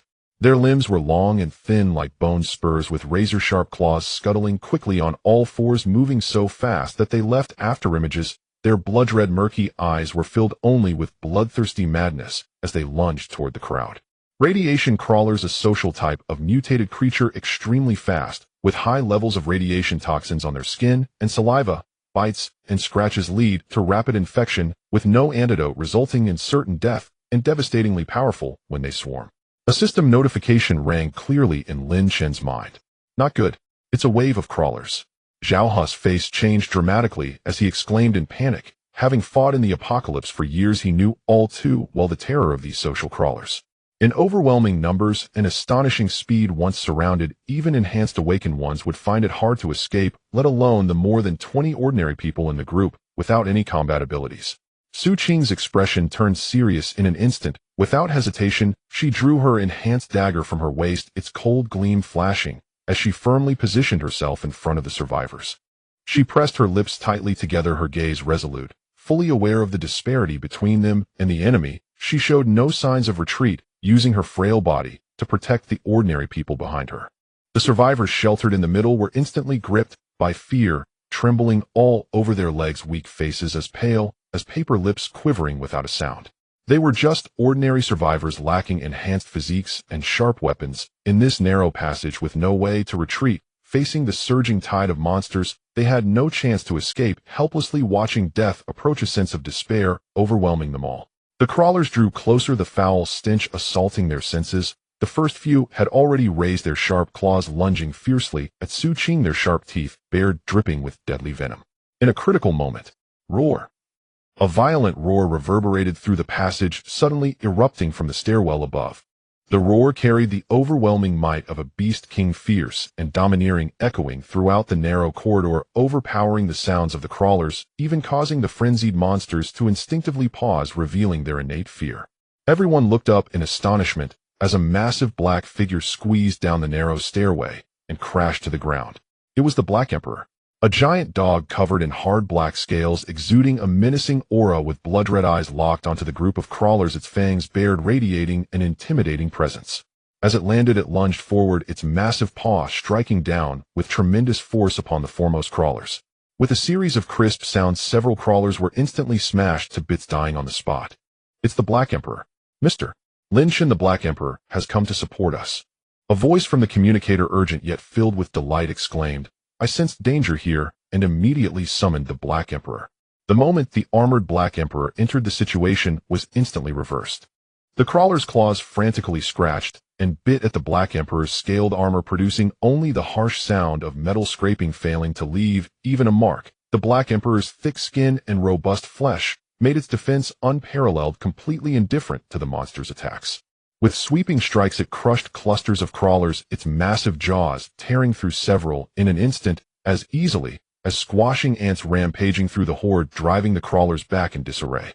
Yet the sheer number of crawlers was overwhelming, continuously pouring out from the darkness one after another. Even with the Black Emperor's astonishing strength, some managed to slip past it, lunging toward the survivors. Lin Shan stood his ground, his gaze calm and unwavering, showing no signs of panic. He turned to Zhao Hu, who was on high alert beside him, and spoke flatly. Give me that broken old-world submachine gun from your waist. Zhao Hu was taken aback, quickly retrieving a rusty, deformed submachine gun, handing it over with a puzzled expression. Sir, this gun has long been rendered useless. It can't be fired, not even bullets can be loaded. In the apocalypse, firearms were already scarce, and once damaged they were beyond repair. This gun was merely a useless scrap in his eyes. Lin Shan took the broken submachine gun, lightly touching its surface with his fingertips. A soft white light instantly emanated from his fingertips, enveloping the entire firearm. Repair. As the two soft words fell, a crisp mechanical sound echoed. The twisted and deformed gun body instantly restored, rust completely vanished, damaged parts perfectly repaired, and the empty magazine automatically filled with bullets. In an instant, a brand new intact submachine gun appeared in his hands. Zhao Hu and Su Qing's eyes widened in shock, their faces filled with astonishment. What astonished them even more was yet to come. Lin Shan raised the rifle, but did not pull the trigger. Instead, he calmly gazed at the approaching swarm of crawlers, issuing a command in his heart. System initiate batch reverse repair of their bones. Ding. Host command confirmed. Batch reverse repair initiated. Target radiation crawler bones. Energy supply in progress. In the next second, a bizarre scene unfolded. The large group of crawlers at the front suddenly froze, their frenzied movements abruptly halted, as if trapped by an invisible force. Following this, a series of bone-crunching sounds echoed sharp enough to make one's teeth ache. The bones of these crawlers shattered from within, losing all support, collapsing in unison, twitching a couple of times before falling still, their blood-red eyes completely devoid of life. In just an instant, a large number of crawlers were killed. The subsequent monsters were so frightened that they froze in place, no longer daring to advance. Zhao Hu, Su Qing, and all the survivors stood dumbstruck, their eyes wide as they watched the scene unfold. The entire place plunged into silence. Their hearts were filled with shock. Mr. Lin Shan is simply too powerful. Without firing a shot or engaging up close, with just a single sentence, he effortlessly exterminated a large number of monsters. Such power was simply unfathomable. Seeing this, the Black Emperor pressed the attack, its massive form sweeping past the remaining scattered crawlers were utterly no match, and within minutes the area was completely cleared. The noisy passage fell completely silent, the ground covered with the corpses of crawlers, the foul stench lingering, and the wave of crawlers that had nearly annihilated them was entirely wiped out. The survivors looked at Lin Shan's back, their eyes filled with utmost reverence and admiration. The previous fear and despair had vanished without a trace. As long as Mr.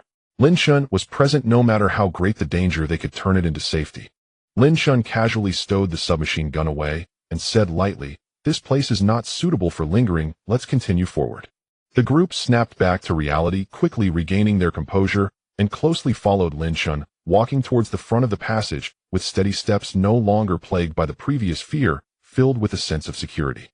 The deep engine roar of the mobile base vehicle gradually ceased, its heavy alloy body firmly anchored in the wasteland, with the zombies' corrosive fluid and metal scratches on its exterior, exuding a unique desolation of the apocalypse beneath the leaden sky, yet becoming the most solid support in the eyes of the survivors. Lin Shan was the first to step out of the cockpit, clad in a fitted black combat uniform, his posture upright like a pine tree. After countless life-and-death battles, his gaze had grown ever more steady and sharp.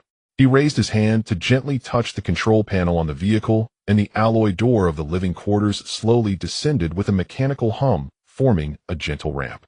A wave of warm, dry air imbued with a faint, clean scent surged out from within the cabin, a stark contrast to the outside air filled with dust, decay, and cold, toxic mist.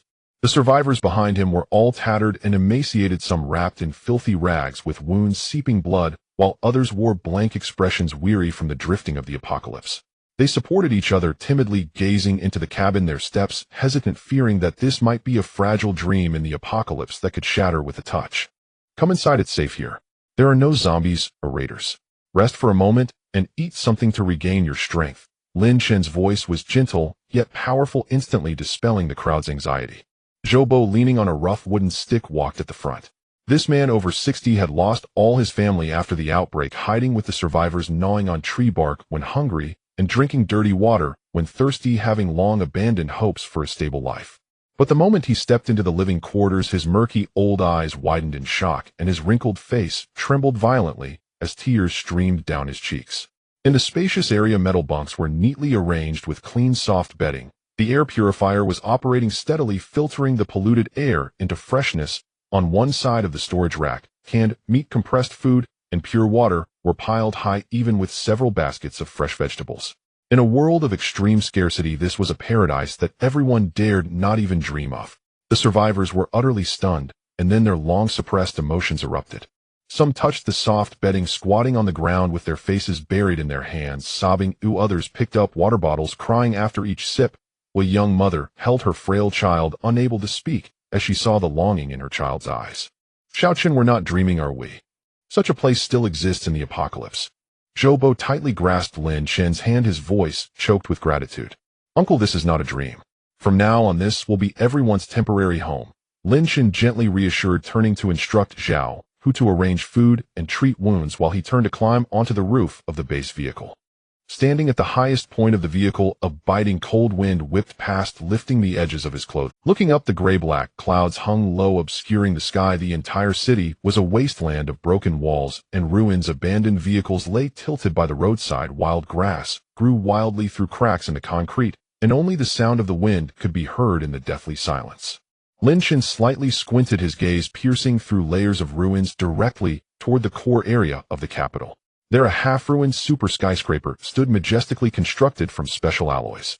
Though covered in cracks and rust, and with some areas marked by scorch marks from artillery, it still pierced the dim sky, exuding the grandeur and authority of the core of global civilization from the old world.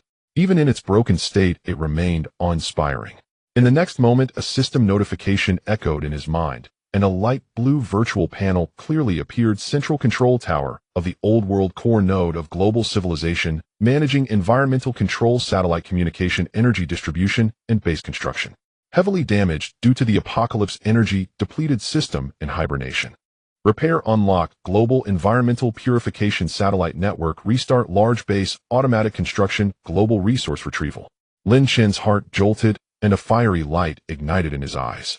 This was the ultimate goal. He had fought through countless hardships for the hope to free all survivors from suffering and restart civilization. He took a deep breath, suppressing his excitement, picked up the communicator, and commanded in a deep voice, "Everyone pay attention, we will depart in 10 minutes. Destination Central Control Tower. This journey is perilous, and we may encounter the strongest enemies.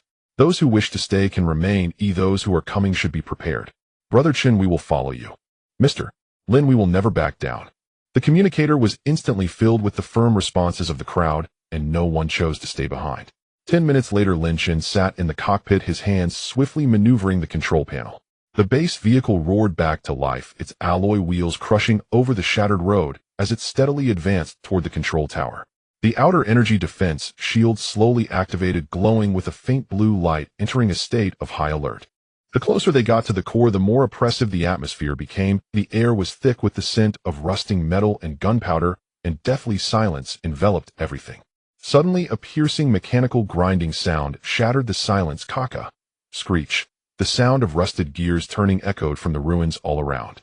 On both sides of the road, tall metallic figures slowly rose. Old-world military mechanical sentinels, standing 2.5 meters tall, with heavy alloy bodies, energy cannons on their left arms, and cutting blades on their right. Although most of their shells were damaged, parts exposed, and mechanical legs crippled, their red electronic eyes flickered ominously, exuding a still-present deadly threat. 110-100. In just a moment, over 1,000 mechanical sentinels filled the main road, dense and numerous, stretching out of sight, completely blocking the way ahead with their cannon mouths, all aimed at the base vehicle, ready to attack at any moment. Zhao Hu pressed against the observation window, his face turning pale, his scalp tingling, his voice trembling. Brother Chen, over 1,000 of them. Even if they are damaged, we can't push through, we'll be torn to pieces. The team members also showed fear on their faces, palms sweating. This was clearly a dead end. Yet Lin Shun gazed at this mechanical legion, not afraid at all, rather a faint smile appeared at the corners of his mouth. Charge forward. Why force it? What was a deadly enemy in others' eyes was merely a force awaiting repair in his.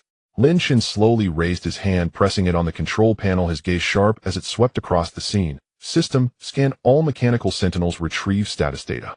Scan complete, a total of 1127 units, all severely damaged, energy depleted, systems paralyzed, retaining only basic mobility, with no autonomous attack permissions, can be repaired and activated. The system notification fell, and Lin Chen's expression turned fierce as the restoration energy surged around him, flowing into the control panel through his arm. He fixed his gaze on the mechanical sentinels outside, enunciating each word with power. I will not dismantle them. I will repair them. As his words fell, a wave of pale golden repair energy erupted from the base vehicle, instantly enveloping the entire mechanical legion. The damaged areas of all mechanical sentinels glowed green, rust quickly faded, broken parts automatically reconnected, depleted energy modules filled the once dim electronic eyes shone bright, like cold stars, and the stiff joints became smooth. The cannon mouths slowly turned away, no longer aimed at the base vehicle, but instead became the forces guarding the path ahead. Inside the cockpit, Zhao Hu and the team members were dumbfounded, their faces filled with shock. No one had expected that in such a dire situation Lin Shun would use such an astonishing method to turn enemies into allies. This unique ability to repair was his confidence in traversing the apocalypse, unmatched by anyone, and the road to the central control tower was now completely clear. The moment Lin Shen's words fell, a crisp, prompt sound from the system suddenly echoed in his mind, launching the ultimate repair command without any hesitation. Ding. Confirm execution, full domain batch repair reconstruction. As the cold mechanical voice faded, an overwhelming surge of repair energy erupted from Lin Chen's body, merging entirely into the main control core of the mobile base. In the next second, boom. A deafening sound exploded, and an unprecedented dazzling white light swept outwards from the mobile base as the absolute center, like a tsunami, instantly illuminating the entire gray wasteland. This white light was warm, yet highly penetrating. It bore no aggression, but carried the terrifying power to rewrite the state of all things. Wherever it passed, the dust and toxic fog in the air were instantly purified, and even the rusted metal fragments on the ground shone with a faint metallic luster. The previously suffocating atmosphere was completely shattered by this white light, and for the first time the silent ruins of the capital were graced by such brilliant radiance. Inside the cockpit, Lin Shun was enveloped in a faint white light, his expression calm, his gaze resolute, his hands still firmly pressing on the control panel, mastering this extraordinary repair power. The white light outside the window poured in through the viewing glass, clearly reflecting everyone's figures. Zhao Hu, Su Qingli, Xiaxi, and Zhou Bo, who had just settled in and hurried over to check the situation, all widened their eyes, holding their breath, staring intently at the scene outside the window, not daring to make a sound. They watched in amazement as the white light swept over every damaged mechanical guardian, and a miracle began to unfold. The originally rusty and dented alloy bodies under the embrace of the white light saw the rust visibly recede, revealing the pristine silver-gray metallic texture beneath. The broken mechanical arms, twisted cannon barrels, and missing power components instantly reassembled seamlessly, without any gaps. The long-paralyzed power core resumed a steady hum of operation, and the exhausted energy slots were instantly replenished, radiating a powerful energy fluctuation. Even the nearly malfunctioning mechanical joints became remarkably smooth, free of any sluggishness. In just a few seconds, all 1127 damaged mechanical guardians were fully repaired, restored to their prime state during the golden age of the old world.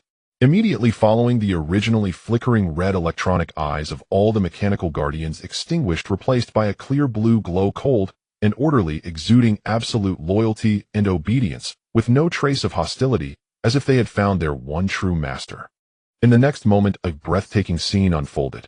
Over 1,000 intact and upright mechanical guardians simultaneously halted their flight, swaying their movements perfectly synchronized, turning in unison towards the direction of the mobile base, where Lin Shun was located. Clang, clang, clang. The heavy alloy mechanical legs thudded against the ground, each landing shaking the earth slightly, the synchronized crisp sounds resonating throughout the main thoroughfare, forming a grand momentum. All mechanical guardians simultaneously knelt on one knee, their heavy alloy bodies slightly bowing, the left arm energy cannon resting on the ground, the right arm standing straight down, performing the most standard military salute towards the mobile base, their posture exuding utmost respect. The sight of over 1,000 mechanical beings kneeling in salute formed a visually striking impact, as if the entire world in that moment bowed to Lin Shun. At that moment, the system prompt sound echoed again, delivering a clear confirmation message into Lin Chen's mind. System prompt: the highest commander authority of the Old World Mechanical Guardian Corps is vacant.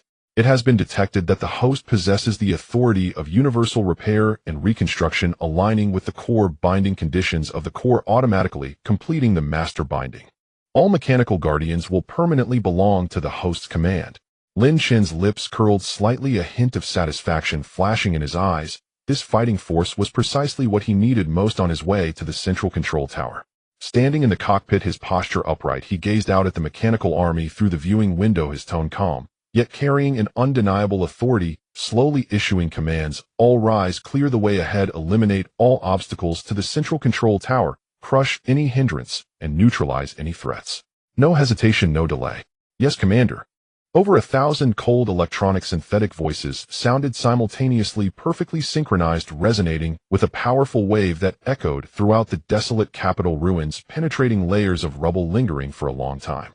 This voice was devoid of emotion, but conveyed absolute obedience, proclaiming that this powerful mechanical army would completely belong to Lin Chen from now on. As soon as the words fell, all mechanical guardians stood up simultaneously, their movements remarkably swift, quickly arranging into a neat formation, the front row guardians wielding alloy cutting blades, the rear readying their energy cannons, forming an imposing torrent of steel, turning around and marching towards the central control tower with synchronized steps. Along the way, whether it was the collapsed skyscraper ruins, broken concrete bridge piers, or suddenly emerging low-level mutated beasts and abandoned vehicles obstructing the path, anything that hindered their advance was violently crushed by the mechanical army.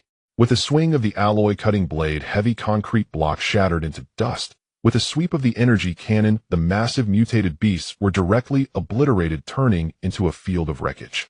Nothing could obstruct the steps of this unstoppable mechanical army. The once treacherous and crisis-laden path was instantly cleared. Inside the cockpit, everyone remained frozen in place, their gazes stupefied as they watched this incredible scene outside the window, their minds blank for a long time. Zhao Hu's mouth was agape, his eyes wide with shock and disbelief, having thought they were in a desperate situation just moments before. Now, in just a few minutes, Lin Shun had turned over 1,000 deadly mechanical guardians into their pathfinders. This reversal was too shocking, leaving even him, who was usually bold, utterly speechless, staring dazedly at the steel army outside, filled with awe. Su Qing and Xiaoxi exchanged glances, seeing extreme astonishment reflected in each other's eyes. They had followed Lin Chen for a long time, witnessing him repair the base, slay hordes of corpses, and defeat marauders, but had never seen such a miraculous scene, repairing over 1,000 mechanical guardians in bulk and making them recognize their master. This ability far surpassed that of an ordinary repair master. Li Yu looked at Lin Chen's back, her eyes filled with admiration and curiosity, unable to resist, taking a step forward, softly breaking the silence in the cabin. Sir, how many more abilities do you possess that we don't know about? One moment we were trapped in despair, and the next we had such a powerful mechanical army. This is simply unbelievable. Zhou Bo was even more excited, trembling slightly, tears brimming in his murky eyes. Having lived for over half a century, he had witnessed the splendor of the old world and experienced the despair of the apocalypse. He never imagined someone could possess such power to turn the tide, and following such a person, they could truly survive in the apocalypse and see hope. Lin Chen slowly shifted his gaze away from the mechanical army outside the window and turned to face the crowd, his expression still calm, his tone steady, yet filled with infinite confidence and expectation, softly stating, "This is just the beginning. The central control tower of the old world lies ahead, with the ultimate goals of global environmental purification, satellite network reboot, and large-scale base construction awaiting his realization." With this mechanical army at his command, there would be no obstacles on his path forward, and the pace of restarting human civilization would officially accelerate. The mobile base followed closely behind the orderly mechanical army, smoothly advancing forward, the alloy wheels gliding over the cleared road without a hint of bumpiness. Ahead, the mechanical guardians with flashing blue electronic eyes forged the path, exuding an unstoppable momentum. Inside the vehicle were the safe survivors, embodying a hopeful future. The once desperate situation had transformed into a smooth path, and Lin Shun would lead his mechanical army step by step onto the core of the old world civilization, rewriting the fate of the apocalypse. The thunderous roar of metal treads grinding over the wasteland shattered the deathly silence of the apocalypse, crushing the debris of broken stones and rusted metal fragments, and stirring up a cloud of grayish-brown dust. Lin Shin stood before the observation window of the mobile base vehicle, his fingertips pressed against the cold, tempered glass, his gaze fixed on the dilapidated behemoth ahead, the central control tower of the Old World Federation. This core structure, which once controlled the global environment, energy, and urban operations, had long since faded from its former glory. The tower's body was riddled with bullet holes, its alloy walls chipped and peeling, exposing rebar that jutted out like withered bones towards the grayish sky. The wind whistled through shattered window frames and broken pipes, producing a sound like a mournful wail filled with desolation and despair. Under the powerful advance of the Mechanical Legion, the scattered low-tier zombies were instantly crushed, and the mutated beasts fled at the first sign of danger, allowing the base vehicle to proceed unhindered and come to a steady stop at the entrance of the control tower's lower level. The hatch slowly opened, and the cold air of the wasteland, laden with radioactive dust and the smell of rust, rushed in, choking the throat. Lin Shun was the first to step down, his black combat suit accentuating his tall figure, and the energy pistol at his waist emitted a cold light, followed closely by Zhao Hu and Su Qing. Zhao Hu, shouldering a heavy pulse rifle, scanned the surroundings with a vigilant gaze, his eyes sharp as an eagle. Su Qing carried a medical backpack, her fair cheeks showing a serious expression as she surveyed the surrounding desolation, her eyes filled with sorrow. The three of them looked up. The heavy alloy door of the lower level had long since collapsed and twisted, half embedded in the ground and half leaning against the wall, revealing a dark entrance that resembled the gaping maw of a giant beast eager to devour everything. Inside, the entrance was pitch dark, with only the vague outlines of cluttered, abandoned equipment and hanging wires, lifeless, without a hint of vitality. "Sir, I will turn on the searchlight." Zhao Hu spoke in a deep voice, activating the bright searchlight on his helmet, the blinding white light instantly piercing through the darkness. Lin Shin nodded in acknowledgement and stepped into the tower. The dust beneath their feet was thick, and stepping on the shattered parts made creaking sounds that echoed in the empty building. The massive mechanical units had completely ceased operation, their rusted bodies standing silently like the remains of giants. Countless wires hung from the ceiling and walls, some sparking faintly, while others lay broken on the ground, entangled with metal debris. The air was thick with the acrid smell of burnt circuits and corroded metal, and the radiation levels gradually rose. Fortunately, the three were clad in radiation-proof combat suits, so they were not in immediate danger. Descending the rusty staircase, the broken and incomplete handrails were littered with dry bones and discarded firearms, faint traces of the brutal battles of the past still visible. The deeper they went, the darker it became, and the chill intensified, the biting cold seeping through the seams of their clothing. Zhao Hu's searchlight beams swayed, illuminating the mottled walls and the obsolete control console, with shattered screens and fallen buttons, all revealing decay. About 10 minutes later, a half-open heavy alloy door appeared before them, engraved with runes from the old world, leading to the core chamber at the deepest part of the control tower. Lin Shun raised his hand to signal the others to stop, took a deep breath, and pushed open the heavy alloy door, the hinges creaking loudly. A faint yet pure energy aura rushed out to meet them, contrasting sharply with the surrounding murky radioactive atmosphere. The three entered the core chamber, instantly struck by the sight before them, gasping collectively, their pupils contracting suddenly.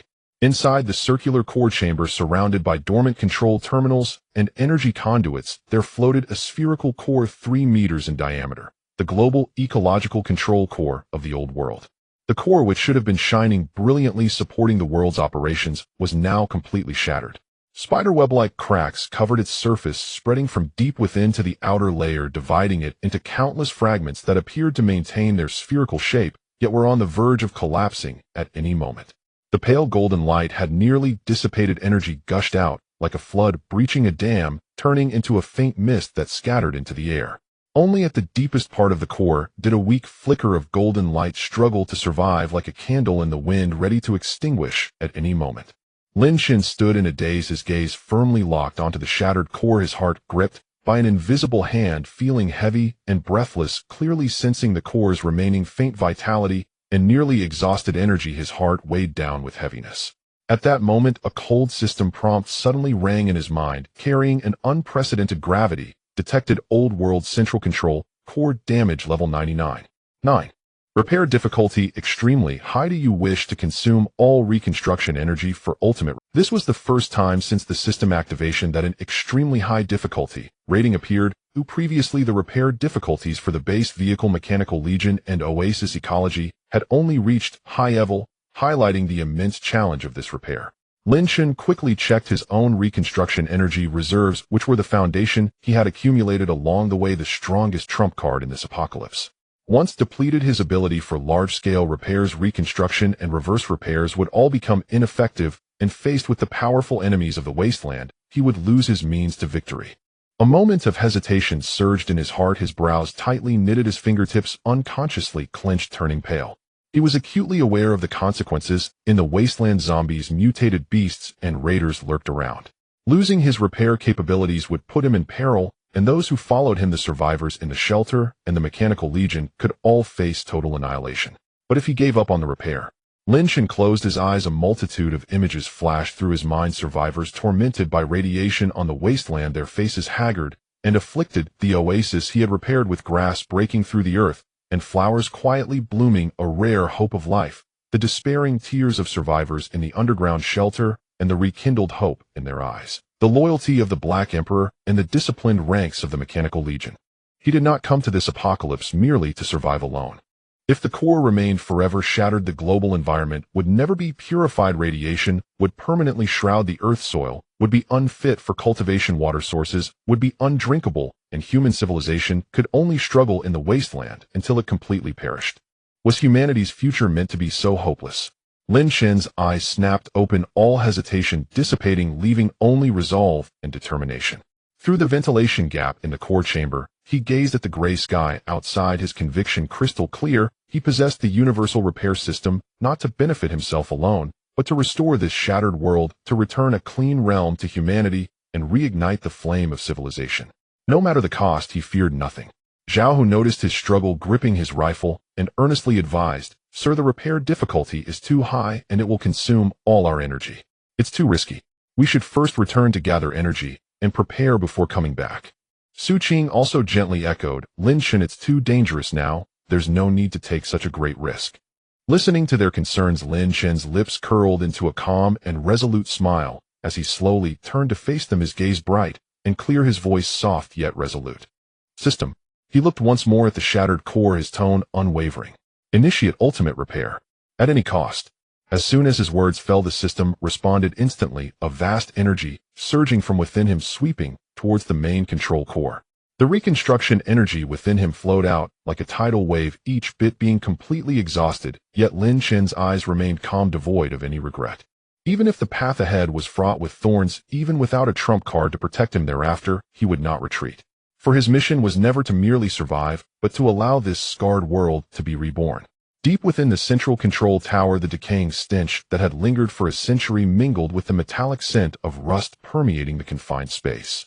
Amidst the broken walls and ruins, shattered mechanical pipelines hung limply, sporadic sparks flickering in the darkness, and the dim light cast an even more desolate aura over the area, the oppressive feeling weighing down like a heavy lead block, making it hard to breathe.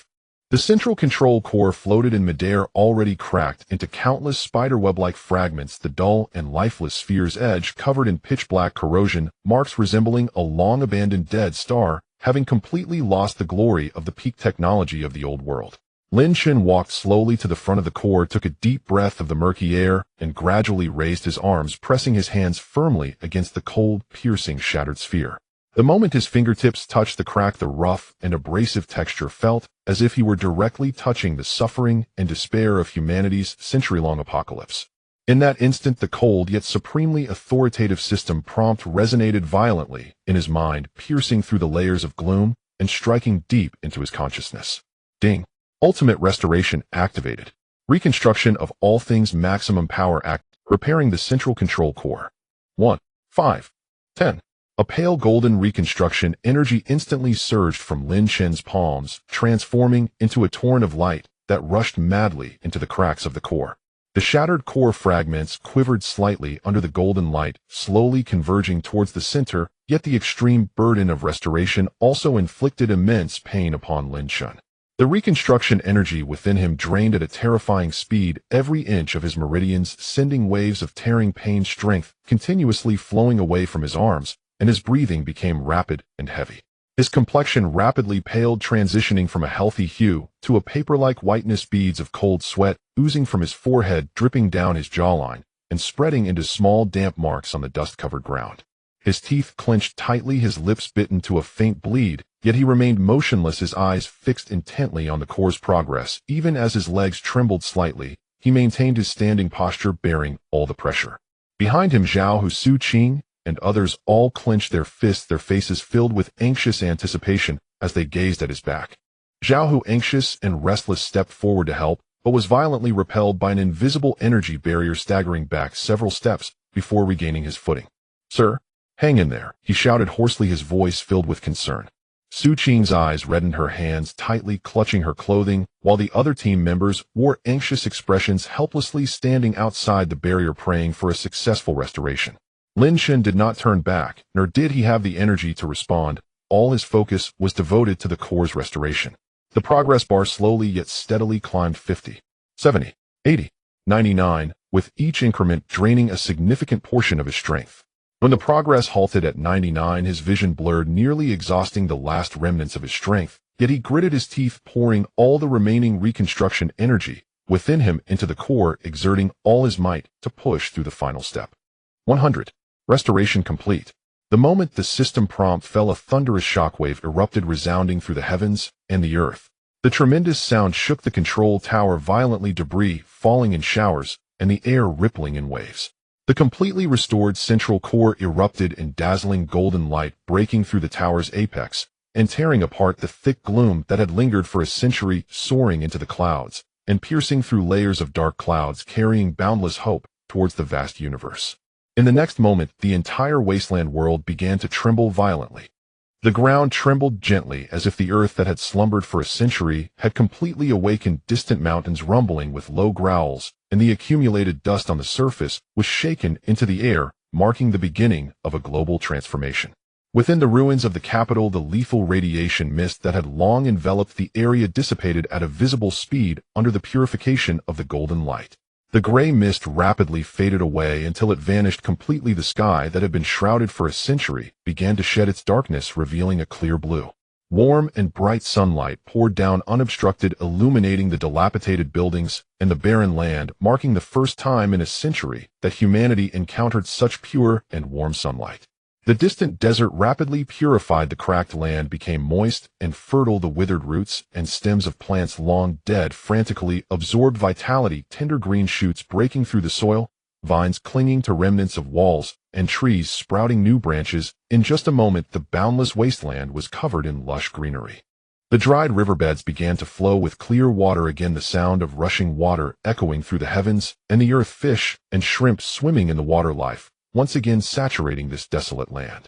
In the safe zones around the world, all damaged communication devices, radios, and electronic screens lit up simultaneously without any static, and a gentle yet solemn voice spread to every corner, penetrating the ears of every survivor. Global environment purification activated. Satellite network rebooted. Old world civilization database fully opened. Welcome back, humanity. In the command room of the Blackstone safe zone, Qin Feng gazed out at the gray sky, his heart filled with the exhaustion and confusion of struggling in the apocalypse. After a century of darkness, he had long grown accustomed to despair, believing humanity would forever endure in radiation and fear. But suddenly the dark screen before him lit up, a familiar voice resonated, and the screen displayed images of a blue sky and vibrant earth, causing Qin Feng to shudder. Standing dumbfounded, his eyes instantly reddening, tears uncontrollably streaming down his face. He covered his face, his shoulders shaking violently, as a lifetime of suppressed emotions erupted, crying out in pain, tears of liberation and tears of joy at the return of hope.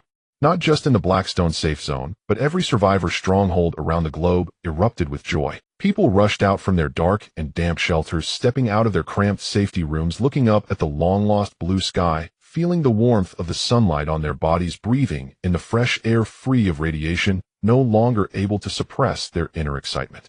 Some cried loudly weeping for the suffering and grievances of a century, some embraced each other in excitement, tears of joy streaming, others knelt on the ground, deeply bowing towards the sky. Children curiously reached out to chase the sunlight, while adults gazed at the rejuvenated earth, their eyes filled with longing. A century of wasteland, a century of darkness. Humanity had struggled for a full century amidst radiation, zombies, hunger, and death. Civilization collapsed, homes destroyed, countless souls perished in despair, and hope became the most unattainable thing. Yet today, with the restoration of the central core and the rebirth of the global environment, this long darkness finally reached its conclusion. Sunlight bathed the earth, greenery spread in all directions, communication networks reconnected, and the knowledge of old civilization was fully opened. Humanity finally emerged from a century of gloom, welcoming a new era of civilizational reboot. This land, having endured trials, would once again blossom with life. The shattered human civilization would gradually rebuild in the dawn, marking the complete end of the wasteland era and the official commencement of a new era for humanity. The central control tower stood majestically at the core of the ruins of the old world's capital. This iron giant, once ravaged by the cataclysmic wars of the apocalypse, had long shed its dilapidated appearance after being completely remade by the Universal Restoration System. The tower gleamed with a warm silver-gray metallic sheen, free of any charred cracks. The energy core at the top slowly radiated a soft golden glow, like the dawn breaking, casting warmth across the entire square and thoroughly dispelling the years of deathly silence and gloom that had settled on the land. The square in front of the tower had been rejuvenated. The shattered concrete ruins were replaced by smooth bluestone slabs, with tender green grass sprouting from the crevices adorned with scattered white and yellow wildflowers. A gentle breeze swayed them, releasing a sweet fragrance of grass and wood. The lingering decay and bloody stench of the apocalypse had been entirely purged by the global purification ability, leaving only the fresh scent of earth and grass in the air. A deep breath filled one with the warmth of rebirth, soothing the remnants of fear and confusion in everyone's hearts. The sky was as clear as a washed sapphire, with large white clouds leisurely stretching out, torn by the breeze into soft cotton-like wisps. Sunlight streamed through the gaps in the clouds, casting mottled shadows on the ground, warm yet not scorching. The gentle wind carried the fragrance of grass brushing past everyone's hair and clothing, gradually dispersing the coldness and pain of the apocalypse into the sky. An imposing black mobile-based vehicle was parked steadily on the left side of the square. After system upgrades, its lines were sleek and full of technological allure, with energy cannons on both sides retracted, shedding their murderous aura. The engraved patterns of restoration on the vehicle glimmered softly, bearing witness to every segment of the apocalypse journey it shared with Lin Shun.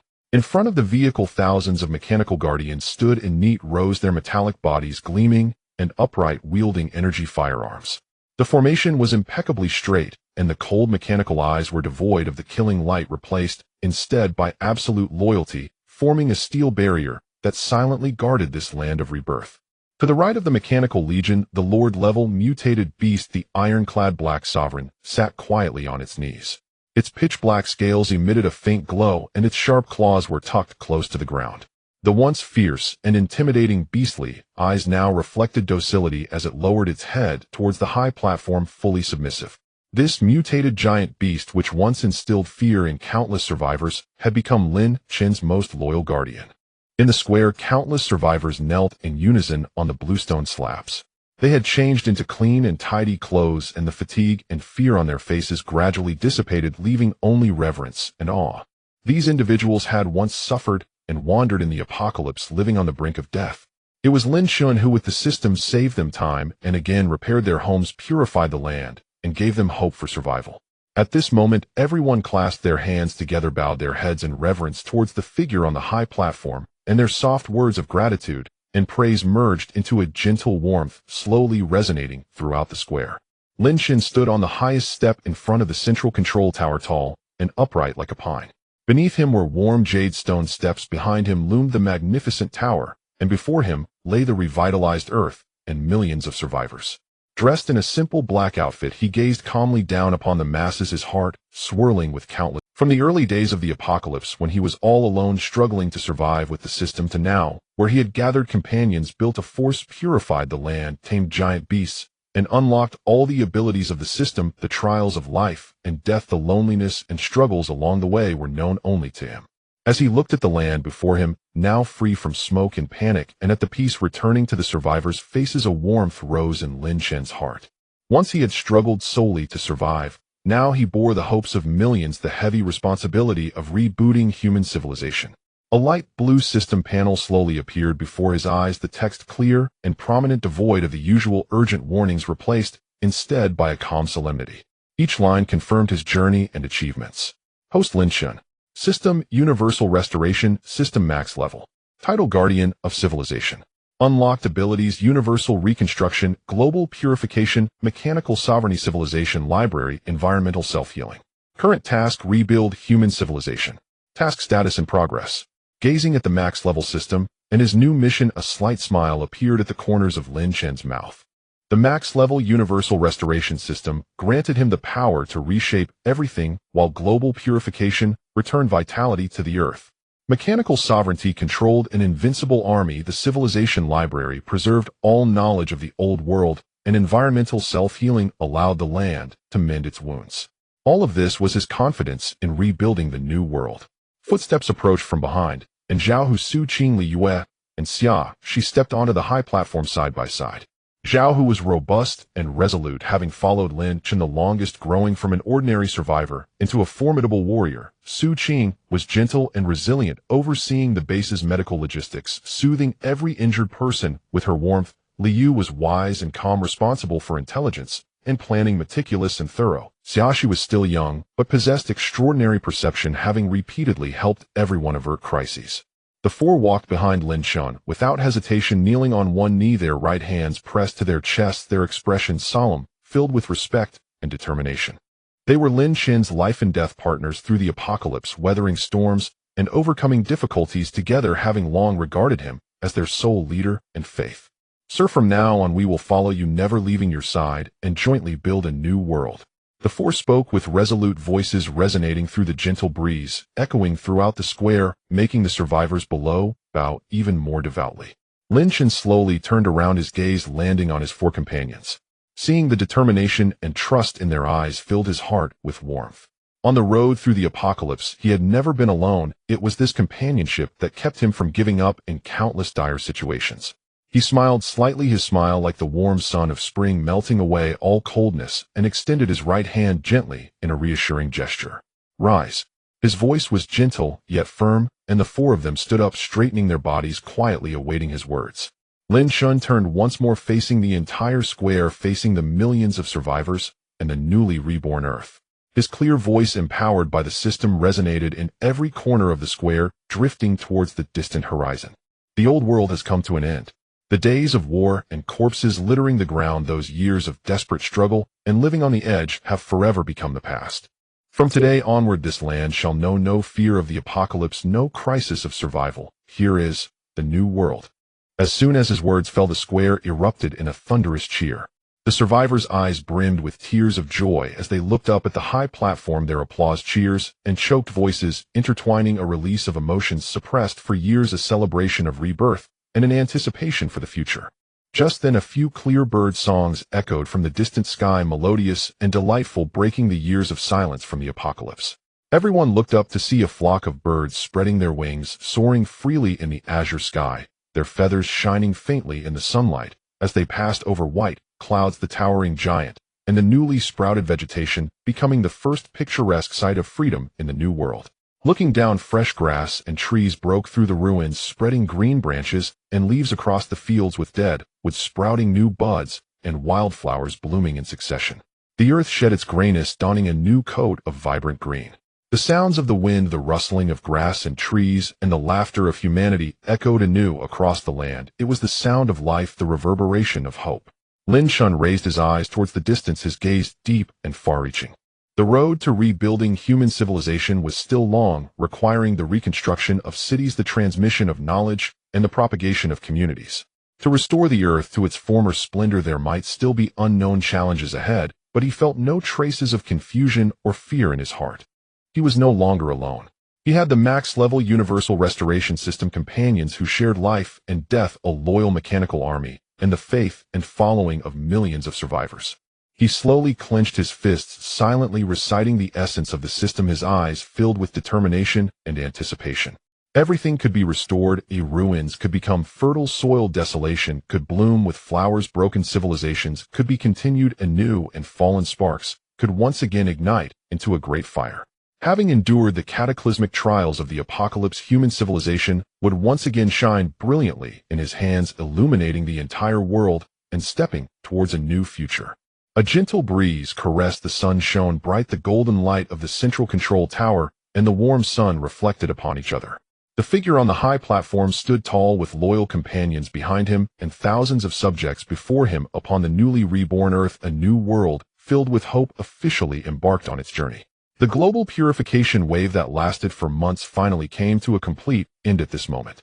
The lead gray, thick fog that had shrouded the Earth for decades was peeled away by an invisible force, and the long-lost sunlight poured down unobstructed, penetrating the once barren wasteland and illuminating every cracked piece of land. The acrid smell of radiation and the stench of mutated beasts in the air had long since dissipated, replaced by the freshness of moist soil mixed with the faint fragrance of grass and trees carried by the breeze. In the washed-out blue sky, a few fluffy white clouds floated, reminiscent of the clear scenery depicted in old-world textbooks, now vividly spread across this land that had endured catastrophe, causing a tingling sensation in the eyes. On the ground, the terrifying radiation patterns slowly faded away, and the dry, cracked earth began to show hints of green, with tender grass shoots emerging from the crevices of ruins and bricks, timid, yet stubbornly unfurling their leaves, heralding the resilient revival of life. The fierce mutated beasts that had been prowling in various places were completely annihilated under the ultimate force of global purification, and the deadly radiation zones were all cleared, allowing the once terrifying wasteland to finally shake off the shadows of the apocalypse and greet a true rebirth. Lin Xin stood atop the ruins of the old world capital, dressed in a long black trench coat, his posture tall and straight like a pine tree, the corners of his coat gently swaying in the breeze. He lifted his gaze towards the vast horizon with no sign of slackening in his deep-set eyes, but rather a calmness and determination that reflected the trials and tribulations he had faced through the apocalypse. The completion of global purification was merely the beginning of civilization's reboot. His next mission was to help the surviving humanity escape from their vulnerable plight, to rebuild order, and to regain their homeland and dignity. He slowly withdrew his gaze, his eyes precisely settling on a vast expanse of land beneath him. The terrain here was flat and open, far away from the remnants of the giant ruins of the old world. The soil had become soft and fertile after purification, and a clear river wound its way through with abundant water sources, making it an impeccable choice for settlement, farming, and future development. Lin Xin slightly raised his hand, with faint golden light swirling around his fingertips. The supreme authority of the central control core, he took a deep breath and issued the first formal command after the civilization reboot to the entire land, his voice steady and powerful, resonating through the air. Here, build a city.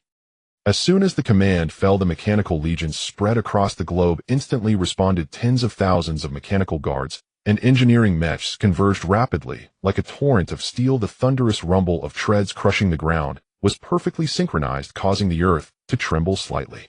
The mobile base, hovering in midair, slowly descended. The fully automated construction mode was activated. The core energy was fully operational, and blue energy beams swept across the ground, absorbing, decomposing, and reconstructing the abandoned steel, broken concrete, and corroded metal without a trace of waste. The engineering machinery had clearly defined roles and astonishing efficiency. Heavy mechs thundered as they flattened the ruins, solidifying a level foundation. Smelting equipment melted down scrap metal into uniform building materials, sparks flying. Assembling machines precisely constructed the framework for buildings, their speed as quick as lightning. Agricultural machinery turned over the land outside the city, opening up vast fields. The mechanical legion worked day and night, the sounds of metal clashing, energy operation and construction interweaving into a stunning symphony of civilization rebuilding, while Lin Xin stood nearby, adjusting the central control core in real time, fine-tuning the construction plans to ensure the city's layout balanced defense, habitation, and livelihood. In just 7 days, when the seventh sunrise rose and the morning light filled the land, a brand new city had already risen. The towering gray-white city walls stood majestically, with smooth and sturdy surfaces hiding defensive patterns, and the wide, heavy city gates exuded grandeur. The three powerful characters carved on the lintel, New Chang'an. Inside the city, straight main roads ran through north and south with residential areas, commercial zones, and public spaces meticulously planned, each building simple, yet grand, with no signs of the decay from the apocalypse, only neat and orderly. Outside the city, the vast fields were lush and green, and clear rivers flowed around the city, gently cascading, as the entire city sat between the blue sky and green land, vibrant with life, forming a stark contrast to the surrounding crumbling remnants of the old world. Lin Shun gazed at this new city forged from his efforts, a faint, yet genuine smile gracing his lips, softly murmuring, "New Chang'an, may this place enjoy lasting peace and security, and may humanity's civilization be reborn from this day forward." This name, along with the energy signal, rapidly spread to survivor gathering points around the world, igniting the hearts of all like a spark of hope. In the Haishi security zone, when the broadcast announced the completion of New Chang'an and the complete dissipation of radiation, the entire security zone erupted in an instant. The survivors, who had lived in fear all day, were initially stunned, then erupted into ecstatic cheers, embracing and weeping, releasing decades of suppressed despair and pain in that moment. Qin Feng stood on the high platform of the security zone, his hand holding the intercom, slightly trembling, gazing in the direction of New Chang'an, filled with reverence in his eyes.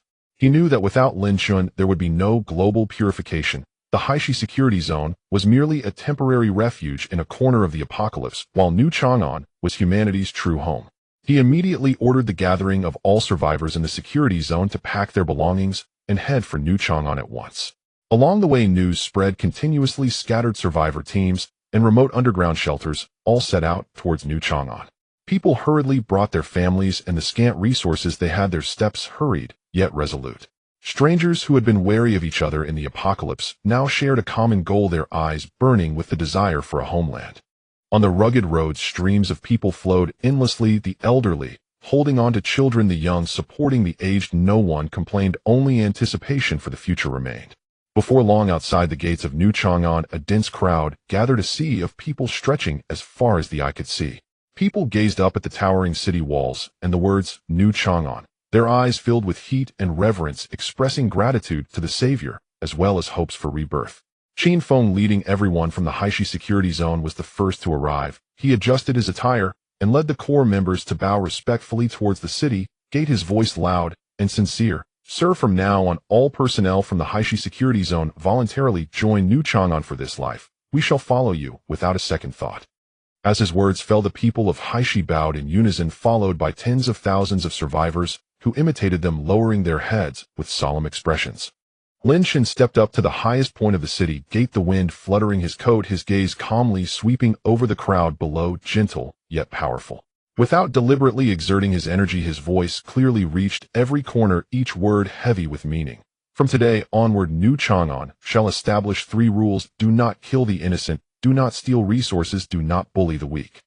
In this place, those who work with their hands can survive, those who put in effort can gain sustenance, and those with faith and virtue can take root.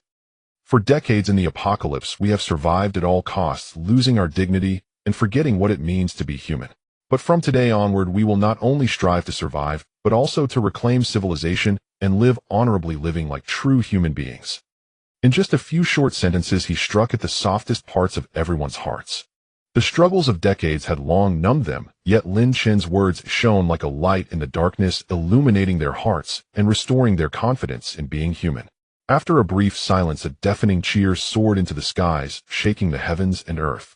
People waved their arms, shouting the name of New Chang'an, tears streaming freely, filled with joy, relief, and the hope of rebirth.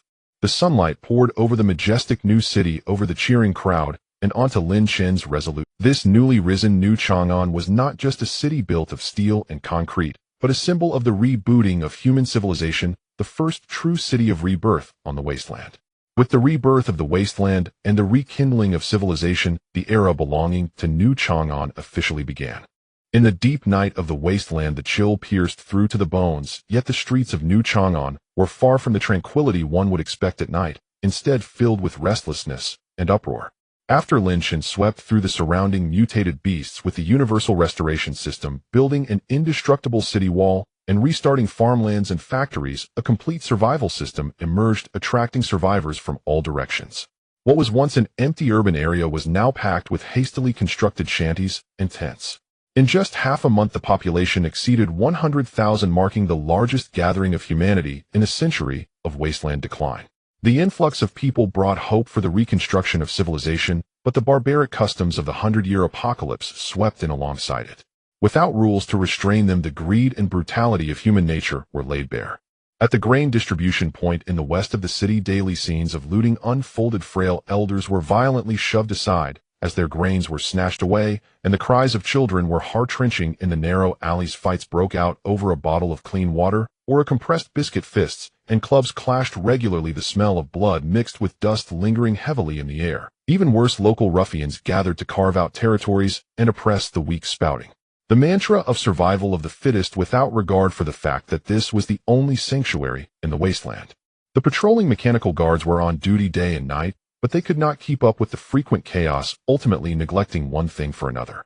The night wind whipped around the tattered banners by the street. Distant curses and screams pierced the night sky, casting a shadow over the newly hopeful city, keeping it perpetually on the edge of chaos. Inside the civilizational library, the warm yellow light dispelled the coldness of the deep night. Lin Shin sat at a solid wood table, his fingertips slowly gliding over the yellowed pages of the old world's public safety code. His brow furrowed slightly, his gaze calm, already aware of the chaos plaguing New Chang'an. He expended great effort to restore the world and procure resources, not to recreate a jungle of the survival of the fittest, but to rebuild the order of human civilization. However, the innate flaws of human nature were proving far more difficult to eradicate than he had anticipated. Bang! The library doors were suddenly pushed open, and hurried footsteps accompanied by heavy breathing approached. Zhao, who dressed in tough gear and covered in dust with cold sweat on his forehead and an anxious expression on his usually resolute face, rushed to Lin Shin, his voice trembling. "Sir, something big has happened in the west of the city.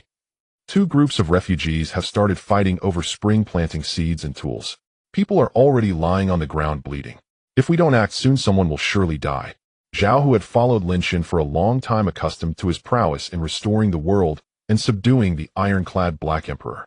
He was usually calm and decisive, but now, witnessing the uncontrollable scene, he was truly panicking.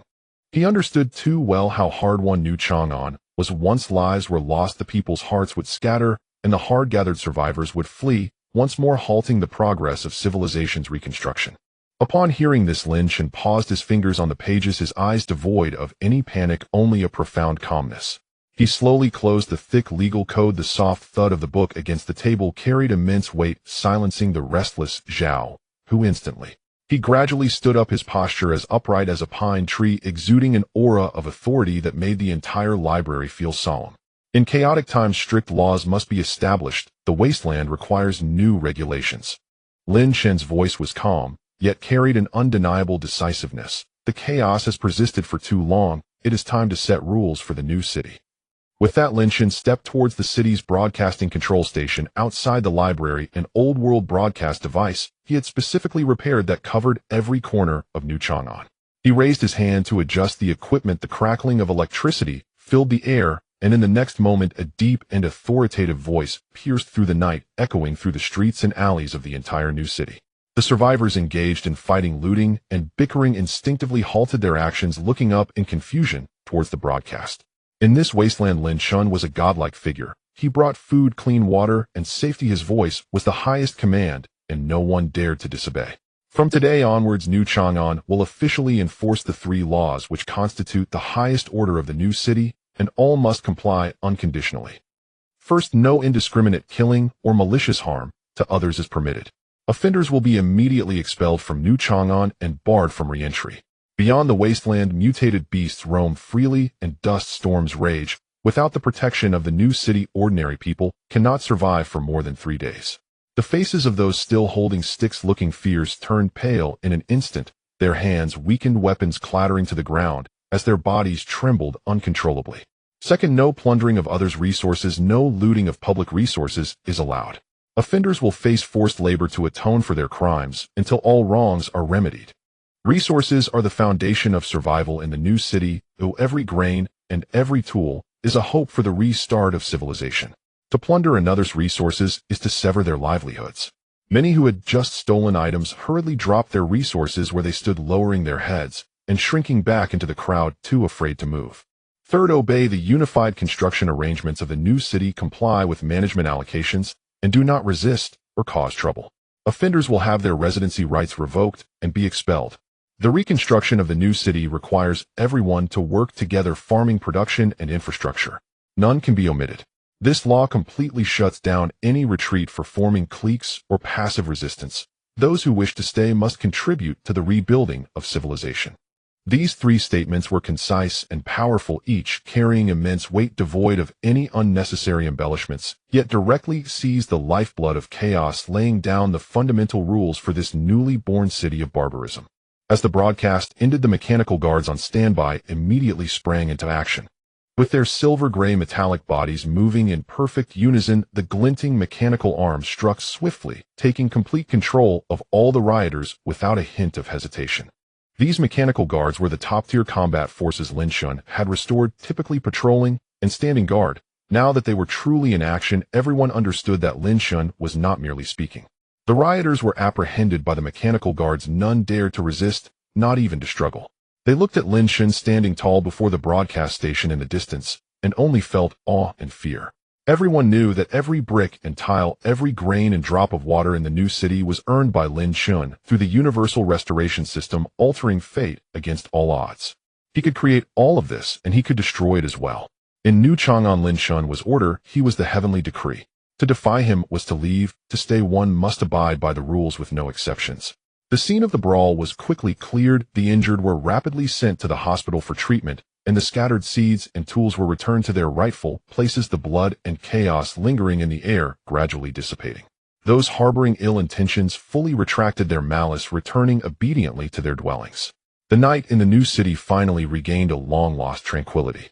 In the following 3 days, New Chang'an settled down at a visibly rapid pace.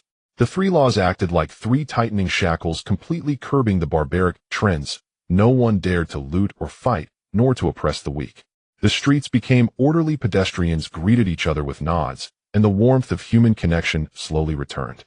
In the farmlands on the outskirts, survivors wielded new farming tools, bending down to sow seeds, carefully tending to the land, with eyes full of hope for the harvest. In the restarted factories, the roar of machinery echoed through the skies. Production lines ran swiftly, continuously producing farming tools, medicines, and daily necessities. In the newly built classrooms, children held repaired textbooks, their clear and bright reading voices resonating.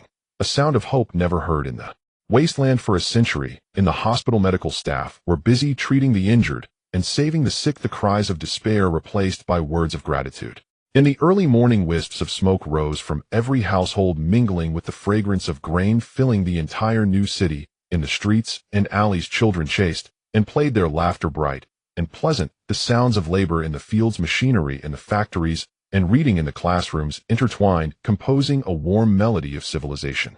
For a century in the wasteland, humanity struggled for survival under the shadows of war and mutated beasts. Civilization shattered, order collapsed, and humanity extinguished.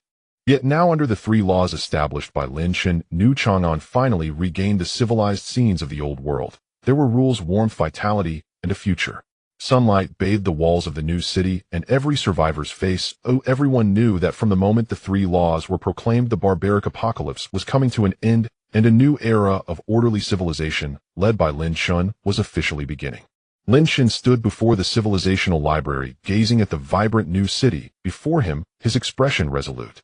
His mission extended far beyond this, to restore the entire world and reboot human civilization. This path he would walk unwaveringly.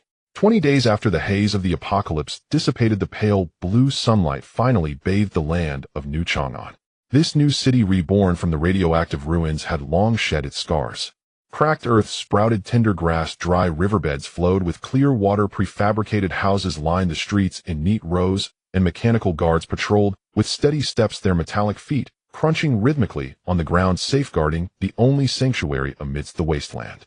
With the global radiation purified by Lin Shun's restoration system, New Chang'an's stable development had already entered a steady trajectory. In the command room on the top floor of the central control building, pale blue holographic images flowed, and data streams on all four walls continuously rolled, synchronizing in real time with the city's energy, ecological restoration, mechanical legion, and perimeter security data. The air held none of the decayed radioactive scent unique to the apocalypse, only a faint metallic and fresh grass fragrance, creating an orderly scene. Standing before the central control console, Lin Chen's black combat suit accentuated his tall stature as his fingertips glided over the holographic ecological screen, meticulously adjusting the irrigation parameters for the suburban farmlands. After 20 days of intensive cultivation, New Chang'an had become a beacon of hope for survivors, with food cultivation, water purification, and mechanical production advancing steadily, making it easy to forget the recent apocalyptic dire straits. Zhao, who stood like a tower at one side, pride written all over his rugged face as he gazed at the data screen with admiration, having followed Lin Chen from despair to the present. He had long regarded this young leader as his faith. Su Qing sat at the control panel, her fingers flying over the keyboard as she organized resource and personnel allocations, her cold brows focused, but a hint of softness flickered in her eyes as she glanced at Lin Chen's back. Li Yu held a livelihood report, softly reporting on the residents' conditions, filling the command room with a warm sense of security. Suddenly, a series of urgent beep-beep alarms shattered the tranquility. The main control system's data stream surged violently, and a red remote communication request popped up, abruptly occupying the center of the main screen. Lin Chen paused his actions, his brow slightly raised, his tone calm. Connect. Su Qing immediately executed the command. The screen flashed brightly, dividing the image into two, revealing two entirely different factions, a heavy tension instantly filling the command room.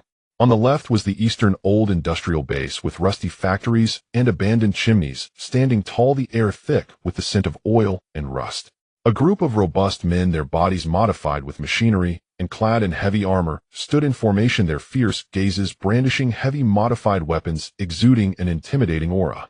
At the forefront stood Lei Meng, a towering figure with a bald head and a grotesque scar running across his cheek, half his face, and right arm made of cold metal, his eyes fierce like a hungry wolf.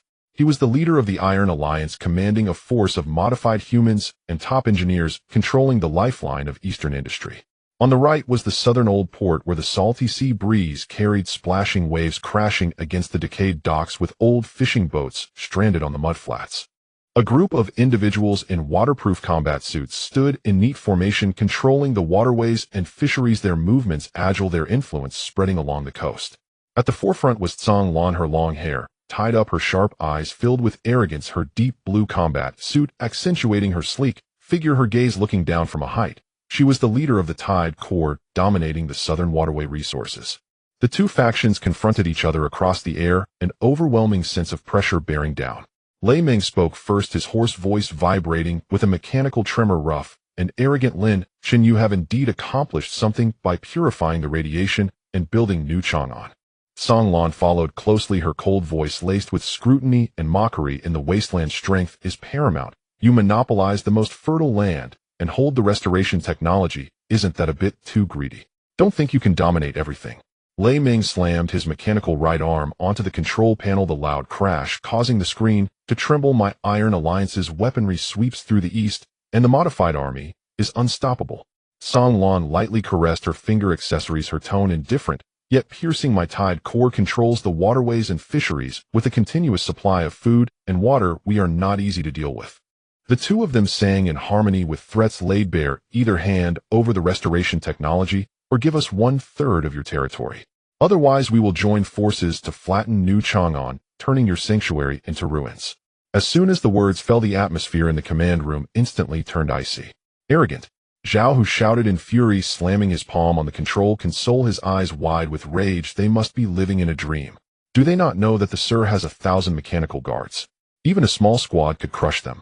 Su Qing's face turned cold, her brows knitting with frost, her fingers clenched tightly. As she spoke icily, New Chang'an was personally restored by the Sir. Anyone who dares to come and rob will not return. Li Yu's brows furrowed tightly, her small hands clutching the report as she looked at Lin Chen with deep concern. She understood the brutality of the forces in the wasteland. The Iron Alliance and the Tide Corps had dominated for many years. Their power was not to be underestimated. If war broke out, the stability that New Chang'an had just gained would turn to nothing, and she felt anxious, unsure of what to do. The other Corps members echoed angrily, all asking to go to battle, wanting to deploy the Mechanical Legion to teach the opponents a lesson. Only Lin Chen remained standing quietly, looking at the two arrogant figures on the screen, showing no signs of anger, but instead gently curling his lips, revealing a faint smile of indifference. He understood the survival rules of the apocalypse too well. These old leaders appeared fierce, but had not dared to truly go to war. They were here to probe. With global purification and the rise of New Chang'an, his restoration abilities and mechanical legion had long made these factions wary. They feared Lin Chen's expansion and annexation, yet were unwilling to submit, and did not want to easily go to war and exhaust their strength. Thus they banded together to issue harsh words, hoping to force New Chang'an to compromise or to test the waters. They are not a threat, they are testing. Lin Chen's voice was calm, yet powerful, instantly suppressing the noise in the room. They fear me, fear the mechanical legion, fear the restoration technology. They dare not attack recklessly, yet are unwilling to submit, which is why they are using this method to seek benefits. Liu Yu's heart tightened, quietly asking, "Sir, what should we do?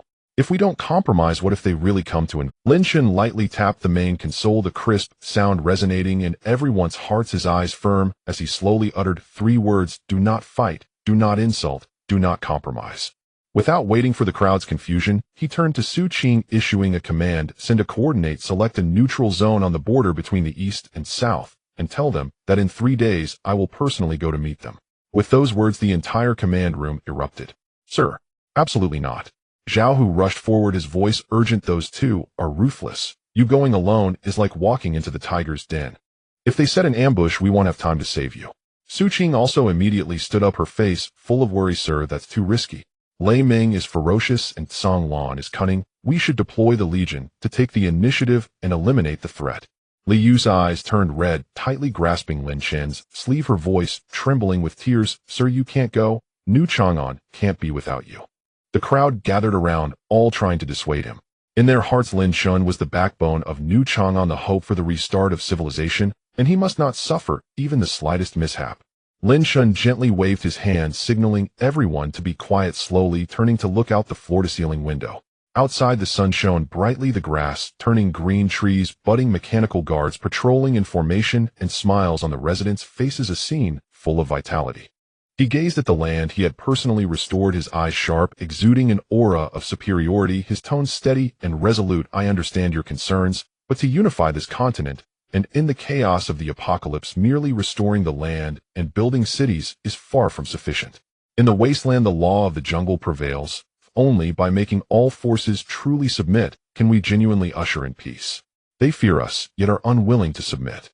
Then I will go personally, so they can see for themselves what true power looks like." He understood that this step, though seemingly risky, was a necessary path to unify the continent. Only by using absolute strength to intimidate the two factions could he prevent the flames of war from affecting the citizens of New Chang'an and gradually advance the plan for the global restart of civilization.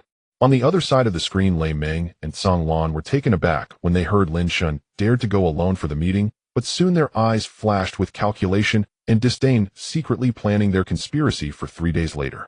In the command room, everyone looked at Lin Chen's determined back, their worries not dissipating, yet inexplicably filled with trust. The winds of the apocalypse carried the tastes of grit and rust, sweeping over the desolate eastern wasteland.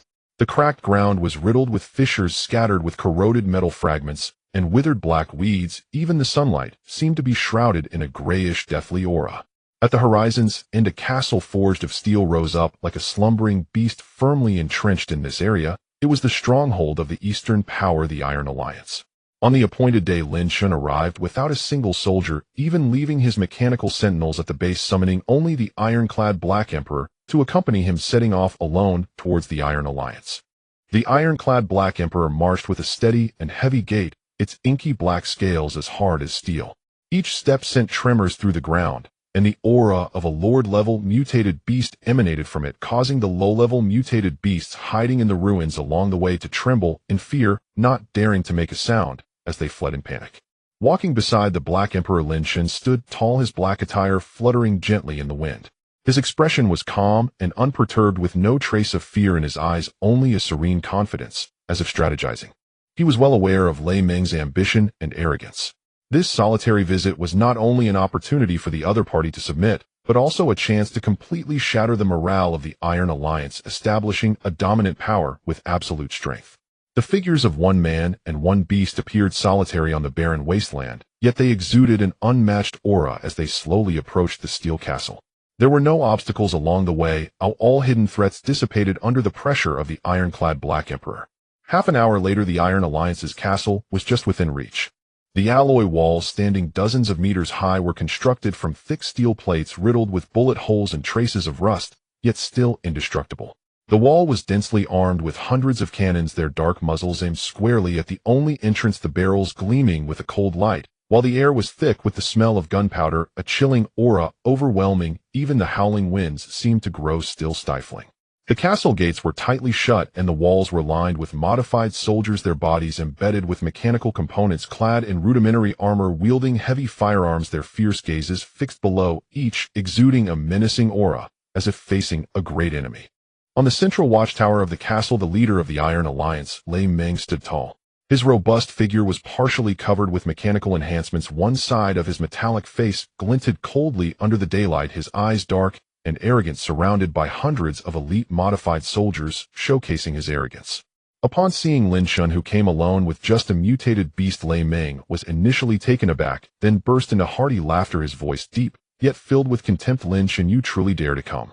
I thought you would hide in your base like a turtle, but I never expected you to dare to storm into my Iron Alliance alone. In my eyes, Lin Shun is merely lucky to possess a repair ability. Even if he has tamed the ironclad Black Emperor, he is simply insignificant against the Iron Alliance's fortified defenses and heavy firepower. This act is nothing but courting death. Lin Shun stopped, looked up at the watchtower, his gaze indifferent, his tone calm, yet resonant. I am not here out of fear of you, but to give you the chance to submit to me, to avoid needless casualties when we engage later. His voice was not loud, but it clearly echoed throughout the area without a hint of threat, instead sounding like a mere statement of a commonplace fact. Submit. Lei Meng seemed to hear the greatest joke, laughing uproariously, pointing at the iron castle below, with a smug expression. You want me to submit to you? Look at this iron fortress. Even heavy artillery from before the apocalypse couldn't breach it. I have over 1,000 modified soldiers and powerful weapons at my disposal. What do you possess that could make me bow down? As his words fell, Lei Meng abruptly waved his hand, issuing an order. A series of harsh mechanical sounds arose as the shield on the side of the castle slowly opened, revealing a massive war cannon that began to ascend, its barrel as thick as a barrel, made entirely of fine steel covered with intricate gears and pipes. This was the ultimate weapon Lei Meng had spent 3 years gathering countless abandoned military parts to repair. The cannon slowly turned its dark muzzle, precisely locking onto Lin Shun. A terrifying sense of oppression instantly enveloped the entire area, and the modified soldiers atop the walls displayed expressions of smugness, looking at Lin Shun as if he were a corpse. Open your eyes and watch closely. Lei Meng placed his hands on his hips, his face filled with pride. This is the war cannon that I've repaired for 3 years. One shot can flatten a small mountain. Even a Lord-level mutated beast would be turned to dust if it took a direct hit. Lin Shun, if you kneel and beg for mercy now, I might spare your life. Everyone stared at Lin Shun, waiting for him to show a pale, panicked expression. After all, with such terrifying firepower, anyone would struggle to remain calm. Yet Lin Shun merely raised his eyes, slightly glancing over at the imposing cannon, a barely perceptible smirk forming at the corner of his mouth as he calmly retorted, Cannon, are you sure it's still intact? Lei Meng's expression darkened, thinking Lin Shun was feigning composure, and immediately sneered coldly, nonsense. I personally repaired it, conducted daily maintenance. Its performance is flawless. How could you question it? As soon as his words fell, Lin Shun's gaze sharpened slightly. He silently recited the command, activating the universal repair system and initiating his reverse repair ability. There was no earth-shattering commotion, only a thunderous explosion. The war cannon that Lei Meng regarded as a treasure was instantly dismantled by an invisible hand.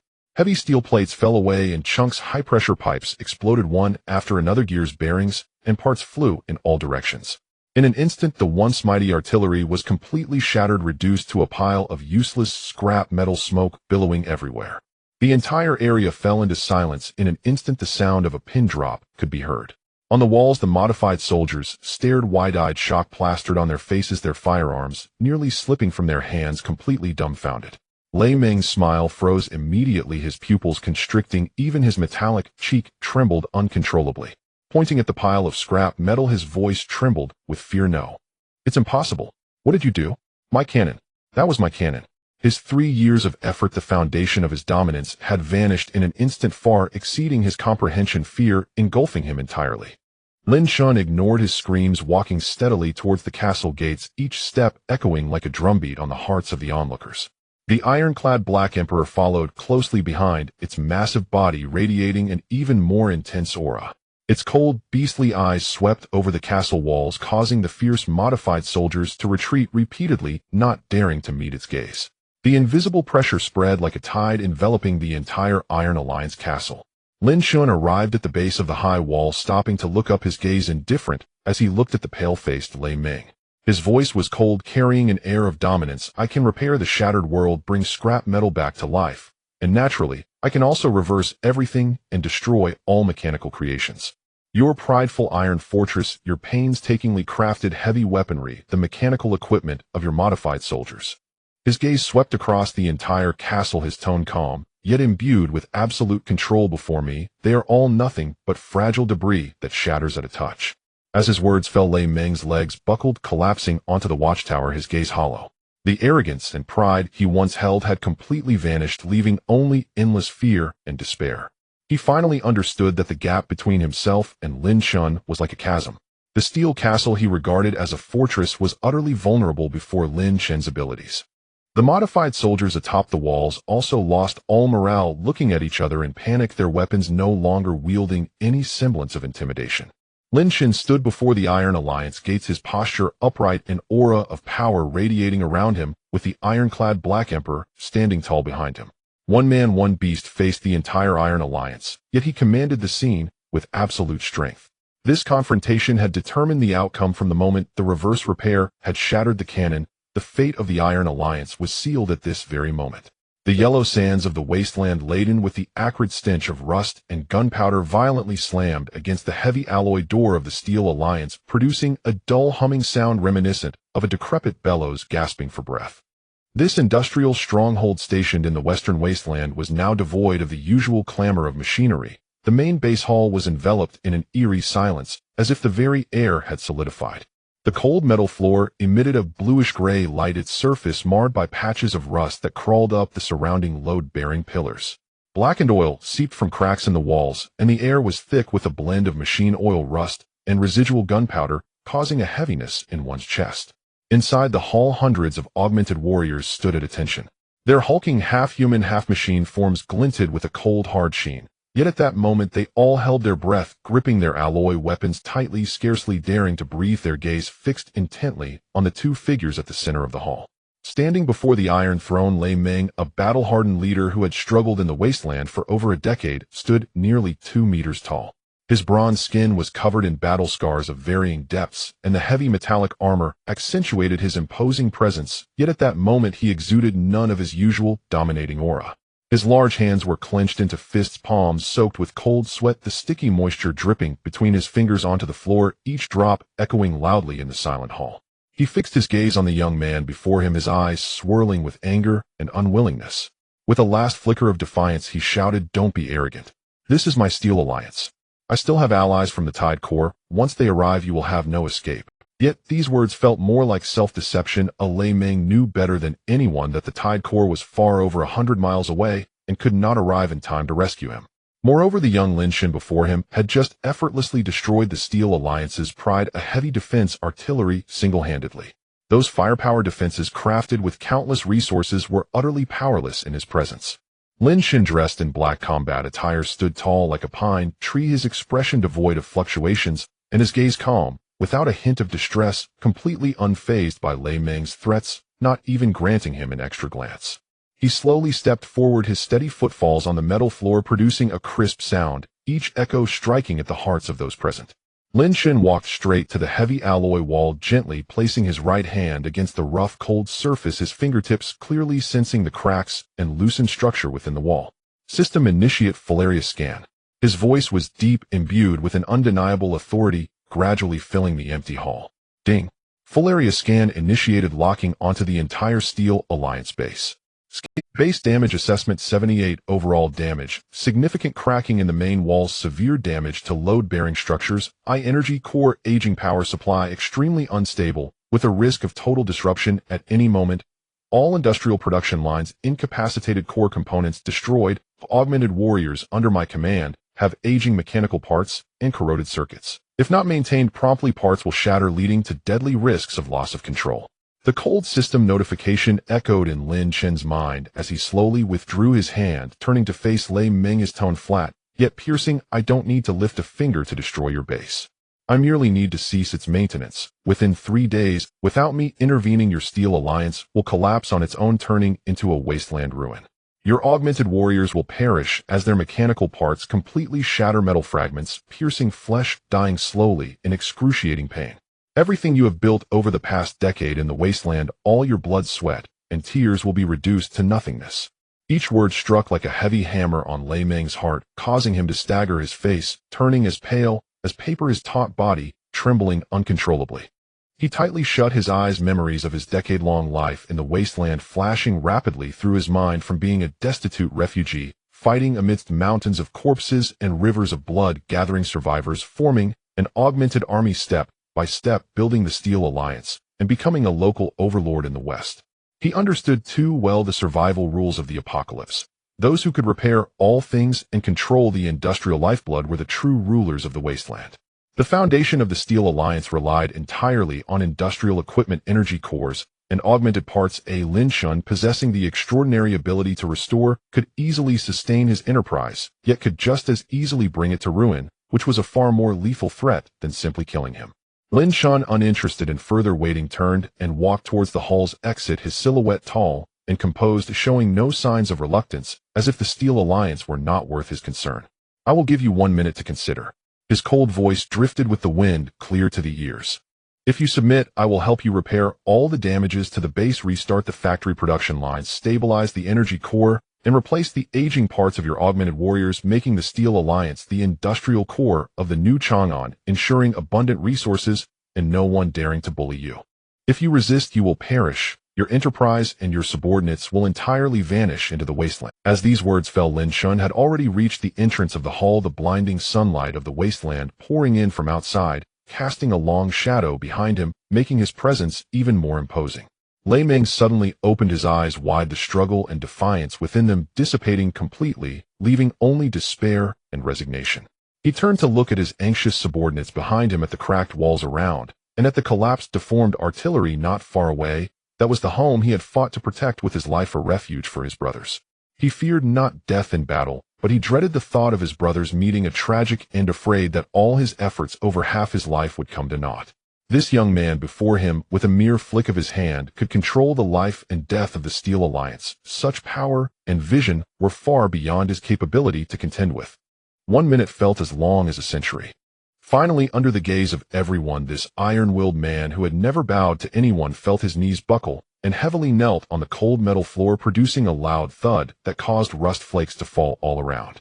He lowered his head, his forehead nearly touching the ground, his voice hoarse, yet filled with utmost respect, devoid of any defiance. Lei Meng, I wish to lead the entire Steel Alliance in submission to the Guardian. From now on, your orders will be my only command, and I will have no second thoughts. The augmented warriors in the hall, witnessing this, all lowered their weapons, kneeling on one knee, and together they shouted, "We are willing to submit to the Guardian. Your orders will be our only command." The synchronized voices echoed throughout the hall, declaring the complete surrender of the Steel Alliance. Lin Chen's steps came to a sudden halt. Without turning back, he merely nodded slightly, his tone calm, yet filled with acknowledgement. Rise.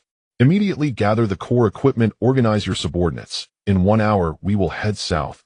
A weight lifted from Lei Meng's heart. After bowing deeply, he stood up, brushing off the dust from his body, and gazed at Lin Chen's back, his eyes filled with awe and determination. He understood that this kneeling was not a sign of submission, but rather a recognition of a leader who could truly lead the Steel Alliance to stand firm in the apocalypse. The winds of the wasteland continued to howl, the silence of the Steel Alliance replaced by a newfound sense of belonging, while Lin Chen's journey in the wasteland took another solid step forward, with the allegiance of the Steel Alliance steadily progressing towards the goal of restarting civilization. For over a decade, the apocalypse has descended and the land has been ravaged by mutated beasts, leaving it in disarray. The boundless ocean has become a deathly forbidden zone that humanity dares not tread, harboring even more terrifying primal dangers than the land. In the southern port, once the busiest cargo hub along the coast, only the remnants of broken walls stand on the shore now. The dark, eroded rocks have been repeatedly battered by the salty sea breeze, covered in mottled moss, and the claw marks of mutated creatures, presenting a desolate sight. The howling sea wind carries cold moisture and a strong fishy scent, fiercely striking every inch of the port's land, stirring up dust and splintered wood in swirling eddies. The murky waves crash against the rocks, producing a deep, thunderous sound, splashing white foam several meters high, then crashing down heavily, leaving varying depths of watermarks on the beach. Gloomy clouds shroud the entire bay, with mist rising off the sea stretching endlessly. The atmosphere is eerily silent, filled with a chilling sense of oppression, as if a terrifying creature could emerge from the depths of the ocean at any moment. At this moment, this dead silent bay has long been firmly occupied by the Sea Tide Group, becoming their independent maritime kingdom. Hundreds of various ships are densely docked in the bay, including decrepit freighters, modified fishing boats, and reinforced speedboats, all painted with a deep blue insignia with armed troops standing ready at the sides. Thousands of Sea Tide Group members dressed in waterproof gear, wear stern expressions, holding firearms and cold weapons, their vigilant gazes scanning the surroundings. Their organized formation exudes a chilling sense of intimidation, making it impossible for land forces to approach easily. At the center of the bay, a fortified battleship is anchored steadily, with a proud figure standing at the bow, Song Lan, the leader of the Sea Tide Group. She is clad in a deep blue fitted suit, her posture tall and upright, the hem of her clothing billowing in the sea breeze, and her dark hair flowing lightly. Her face is cold and striking, radiating an aura of aloofness, her skin a healthy wheat color from exposure to the sun and sea. Her piercing eagle-like eyes convey a dominating presence capable of suppressing thousands of troops, with her mere presence showcasing the authority of a maritime overlord. Song Lan gazes steadily towards the shore, and upon recognizing the newcomer, a fleeting look of surprise flickers in her cold eyes, her brow slightly furrowing. On the shore, Lin Shun stands with his hands behind his back, his stature as straight as a pine tree, his expression calm and indifferent, as if the surrounding atmosphere of intimidation has nothing to do with him. To his left stands the ironclad Black Emperor, covered in thick black armor, exuding a formidable pressure of a lord-level mutated beast. Its lowered head reflects submission, steadfastly guarding Lin Chen even in the face of the vast ocean, its fierce gaze locked onto the Sea Tide Group members. To his right is the former wilderness overlord Lei Meng, who, now stripped of his former arrogance, stands tense and respectful, unable to hide his nervousness, closely guarding Lin Shun, ready to respond to any sudden crisis. Seeing Lei Meng's submissive demeanor, Song Lan is even more shocked.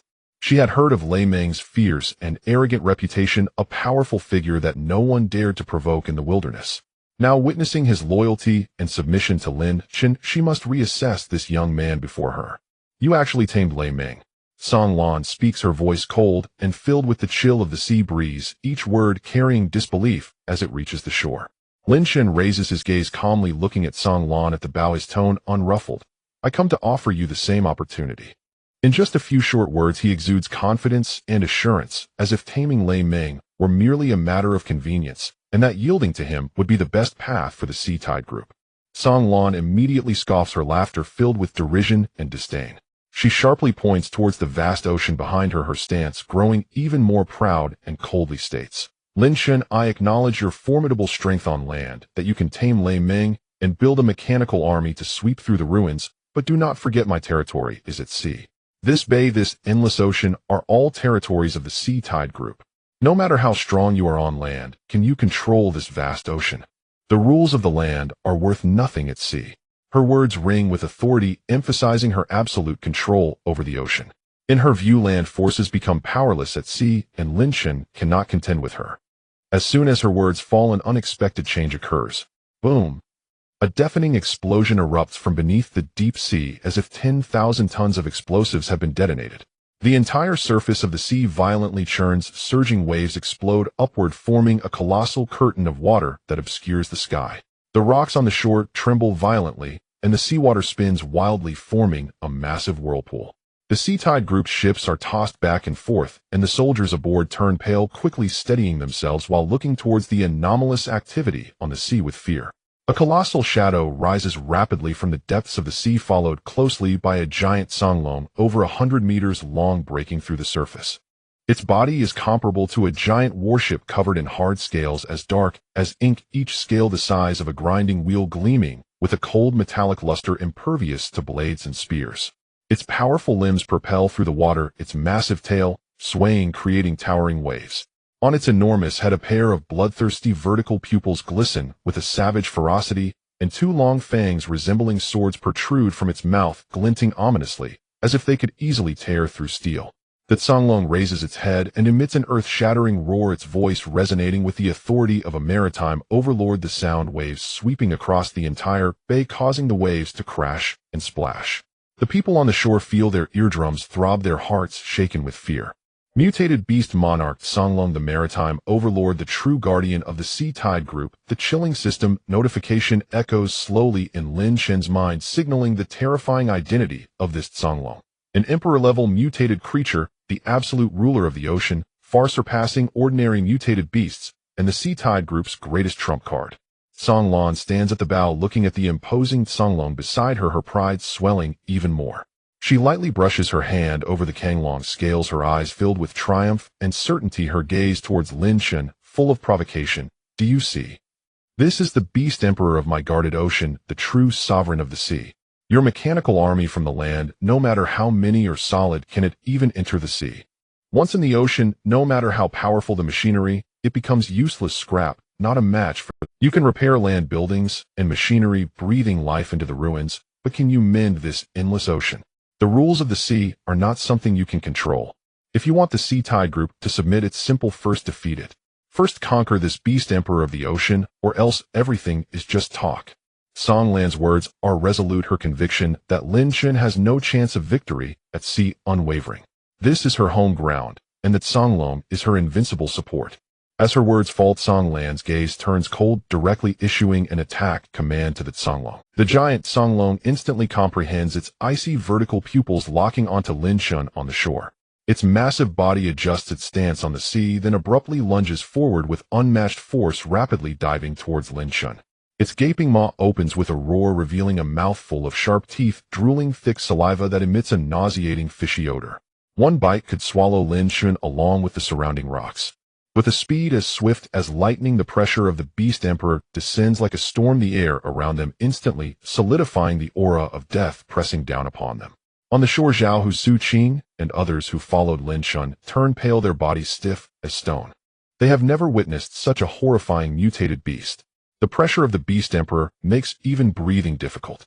As they watch that Songlong's gaping maw approach, their hearts leap to their throats, instinctively wanting to rush forward to protect Lin Shen, but they are paralyzed by the overwhelming force, unable to move, their faces filled with anxiety. Lei Ming is even more tense, his muscles taut, cold sweat beading on his forehead. He knows the terror of an emperor-level mutated beast, especially this Songlong, which excels in water combat, wielding its full power near the ocean, making it nearly impossible to resist. He urgently shouts to Lin Shen, his voice trembling uncontrollably, "Sir, quickly dodge. Quickly get out of the way." Everyone believes that Lin Shen must evade immediately, or he will surely be swallowed whole by the Songlong, leaving no trace. Yet Lin Shen still stands on the shore, his figure tall and unmoving, as if he is unaware of the. He looks up at the rapidly diving Songlong, his expression calm and unruffled, showing no signs of panic or fear, his aura steady and restrained, as if the destructive beast emperor of the ocean before him is merely an ordinary creature. The sea wind continues to howl, and the waves crash against the shore ceaselessly.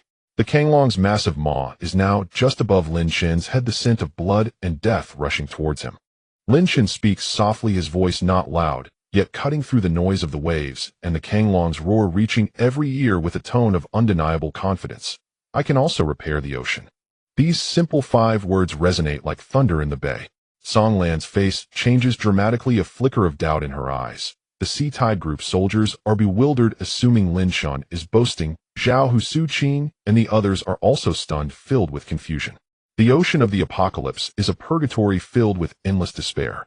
The gray-black waters churn with foul-smelling foam, the corpses of decayed sea beasts float with the waves, and the heavy stench of rot mixes with the salty sea breeze choking the throat.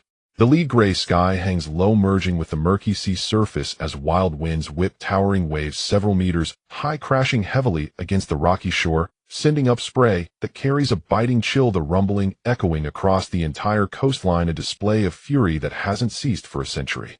By the shore, Songlong stands tense, her deep blue attire flapping in the gusts, her fingers tightly gripping the sea beast bone blade at her waist, knuckles turning white, and her sharp eyes fixed on the sea surface, her expression grave to the extreme. Before her stands the ruler of the sea, that Songlong.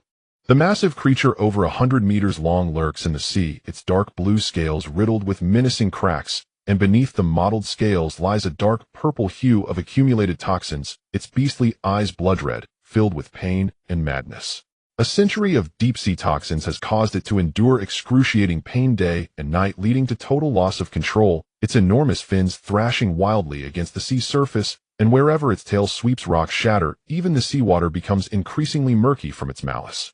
Song Lan has been entangled with this Song Long for years, trying every means, but unable to suppress its fury or resolve the toxins accumulating within it, forced to watch it destroy everything in its suffering. Even the last pure land of this southern coastline is about to be shattered.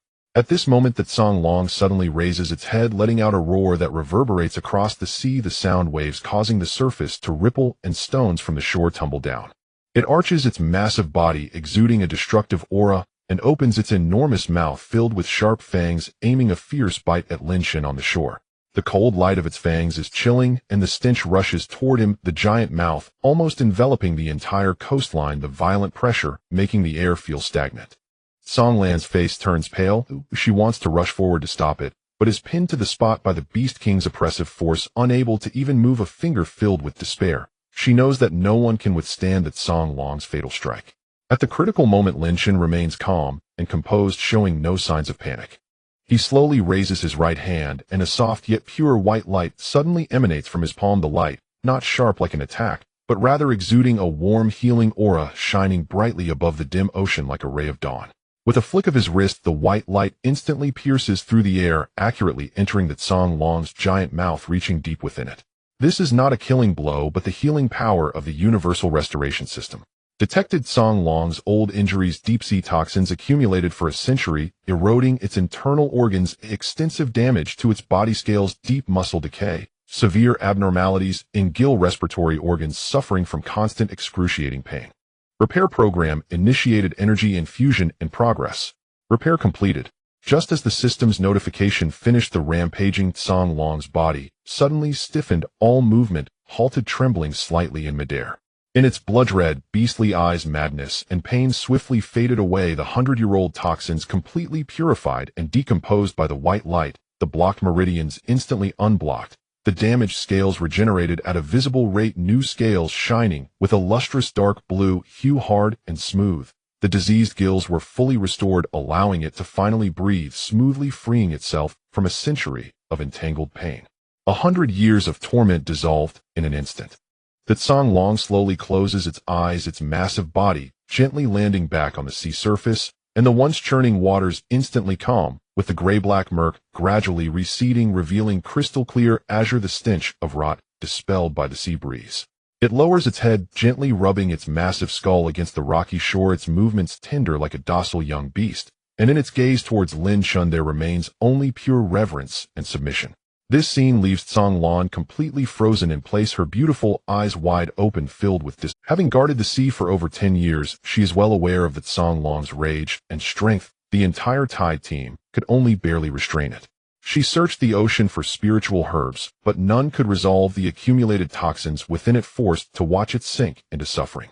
Yet Lin Shan, with just a raised hand and a beam of white light, healed its century-old wounds, making this once uncontrollable ruler of the sea bow completely in submission.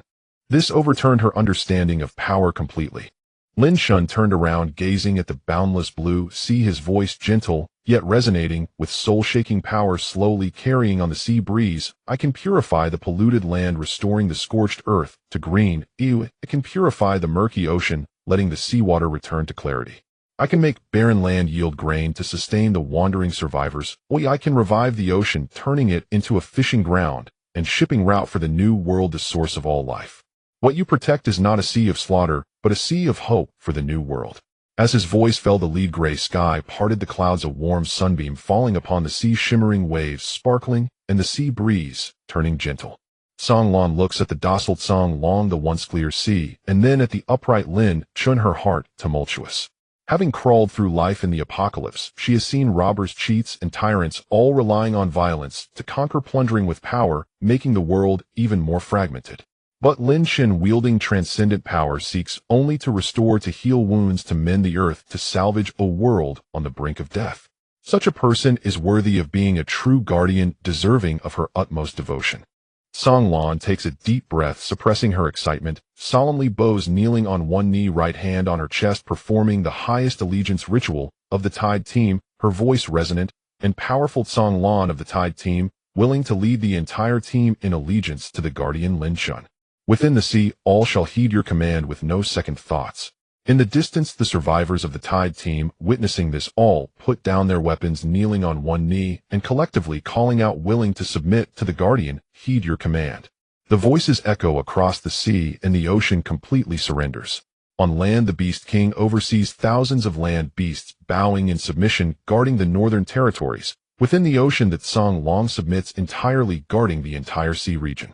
The Beast King of the land, He Huang, and the Beast King of the Sea, Song Lan, together protect Lin. In the new Chang'an of the North Order is maintained the most stable foundation for survivors in the apocalypse. The Eastern Steel Alliance has long surrendered, using industrial strength to support the entire continent's resources, and the Southern Tide team, at this moment, completely submits, controlling the sea routes and connecting land and sea. The three factions have completely unified, all under Lin Shen's command. A century of division and conflict has thus come to an end. This scarred continent now faces no fragmented rivals, and all survivors have found a common guardian, welcoming a new dawn for both land and sea. Lin Shen stands by the shore, facing the warm sun and sea breeze, looking at the bowing dual kings, at the devoutly submissive Song Lan, gazing at the world beyond, gradually revealing signs of life, his gaze growing ever more resolute. With the dual kings in place and the three factions unified, this is not the end, but a new starting point for restoring the entire apocalypse. He will carry the universal restoration system, bearing the hopes of countless survivors, step by step, reviving this broken world to its former vibrant state, rebuilding a beautiful home for humanity. Beyond the coast of New Chang'an, the azure sea conceals infinite unknowns beneath its waves. Since Lin Shun subdued the Tide Legion and forged an alliance with Songlong, the sovereign beast of the sea, the terrestrial and maritime realms have been fully unified. Humanity has at last broken free from the shackles of abyssal predators and treacherous currents, venturing boldly into the 10th centimeter deep blue. Kanglin, commander of the Tide Legion, possesses profound mastery of the abyssal order. Following the unification of land and sea, he led an elite survey team aboard a modified deep-sea exploration vessel to probe oceanic trenches, identifying hazards and seeking resources vital for ecological restoration. Beneath the sea lies darkness that devours all. At 1,000 meters depth, hydrostatic pressure presses upon the hull, like tinta sand and boulders, eliciting ominous grinding creaks, as if the vessel might shatter at any moment. Bone-chilling cold seeps through the hull. Even with climate regulation systems active, it stirs primal dread within the heart. The vessel's high-intensity beams pierce the gloom, illuminating only a few meters ahead. Occasionally grotesque abyssal predators dart past, eyes glinting with cold malice. Yet upon sensing Kanglin's and Songlong's auras, they flee in panic, daring not approach even a single inch. Kanglin stands before the control console, eyes locked on the detection screen, fingers swiftly swiping through data streams. The survey had proceeded smoothly, until the vessel descended into the 1,000-meter trench zone, where the screen abruptly flashed an anomalously intense energy signature.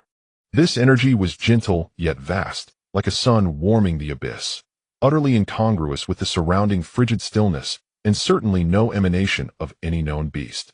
Kanglin's heart jolted violently. He instantly magnified the imaging feed, and as the colossal symmetrical silhouette emerged, his breath seized entirely. It was neither seabed rock nor natural mountain range. Its straight lines and geometric symmetry bore unmistakable hallmarks of artificial construction. A majestic palace silently slumbering upon the ocean floor, undisturbed across untold millennia. This is no relic of the old world, Kanglin murmured, his fingertips trembling faintly. Having navigated the deep for years, he had never encountered such a structure. The old world's architectural technology could never withstand millenniums of crushing pressure at this depth, let alone be composed entirely of translucent crystal.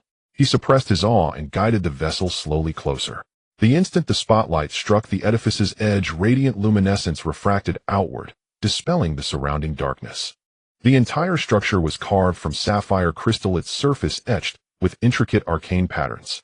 Unscathed by time's erosion, it glowed with a soft, lustrous radiance. Kanglin immediately activated the emergency channel to New Chang'an's Central Command, his voice urgent and solemn. Master, I've detected an anomaly at 1,000 meters. I found a colossal ancient structure on the seabed. It is categorically not of the old world. It appears to be a relic of a prehistoric civilization.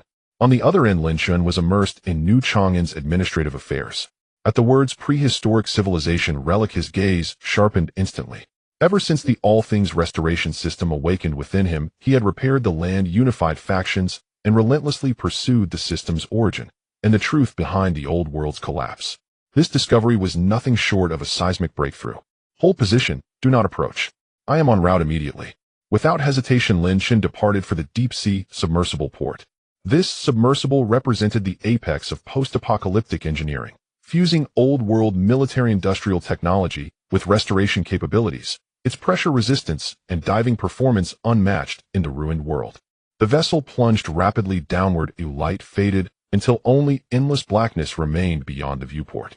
Lin Shun stood before the observation window, palm faintly warm as the All Things Restoration system within him stirred restlessly, emitting faint resonances as though drawn towards some distant presence. Half an hour later, the submersible reached the target coordinates. When the searchlights illuminated the submerged structure, even Lin Shun, who had witnessed countless wonders, could not suppress a sharp contraction of his pupils. Upon the 1,000-meter seabed rose a crystalline palace, vast, awe-inspiring, its soaring eaves shimmering indistinctly in seawater, its pillars of pure crystal supporting the vaulted roof. Mysterious glyphs pulsed with soft light along its walls, exuding an aura both ancient and sacred. Not a single fracture marred its surface. Bathed in a tranquil cerulean glow, it rendered the surrounding waters crystalline, calming even the coldest, most turbulent undercurrents. Lin Shun transferred to a compact dive craft and approached. As his fingertip brushed the crystal wall, he felt cool, smooth resilience. Its surface impossibly dense, thrumming with immense marine energy utterly alien to the present age. Passing through the open gateway, he entered a vast, hushed interior. Crystal pillars formed luminous energy conduits converging toward the chamber's heart, where a human-height sapphire crystal floated serenely unsupported, radiating a gentle yet boundless light. Where its glow touched seawater clarified, microorganisms flourished and life surged anew. The moment Lin Shun's gaze fell upon the crystal, a system alert resonated in his mind, deeper, more solemn than any before. Ding. Detected prehistoric civilization core artifact, heart of the ocean. Energy tier epic. Functions global hydrological regulation, abyssal ecological restoration, primordial life nourishment. Fully compatible with the All Things Restoration system. Lin Shun's breath caught. Slowly he raised his hand and gently touched the hovering sapphire crystal. In that instant, a torrent of primordial knowledge flooded his consciousness, not with pain, but with overwhelming gravitas and solemn purpose. This heart of the ocean was the planetary restoration core forged by the preceding prehistoric hypercivilization. At its zenith, that civilization faced ecological collapse and planetary annihilation. To save Earth, they channeled their entire legacy into two supreme artifacts, the heart of the ocean and the terrestrial restoration core, desperate to reverse entropy and preserve the planet's vital spark. Yet the prehistoric civilization failed to endure the apocalypse, vanishing entirely from history's stream, leaving the heart of the ocean to sink into the abyss, slumbering for 10,000 years, awaiting its heir. And the All Things Restoration system awakened within Lin Shun. It was the activated terrestrial counterpart, the twin cores sharing one sacred mandate, to restore the world and reignite civilization. Every lingering question dissolved into clarity.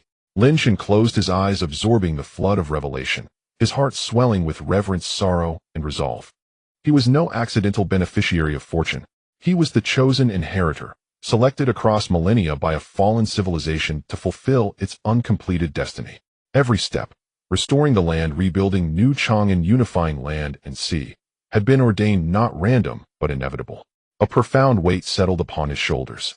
Lin Shun opened his eyes, now burning with unwavering determination. The prehistoric civilization's unfinished mission would be completed by him. This broken planet would bloom anew under his hands. With gentle pressure, he cradled the heart of the ocean into his palms. Its azure light blazed fiercely, resonating perfectly with the All Things Restoration system within, two restorative forces merging into a single transcendent vortex of power. Return course.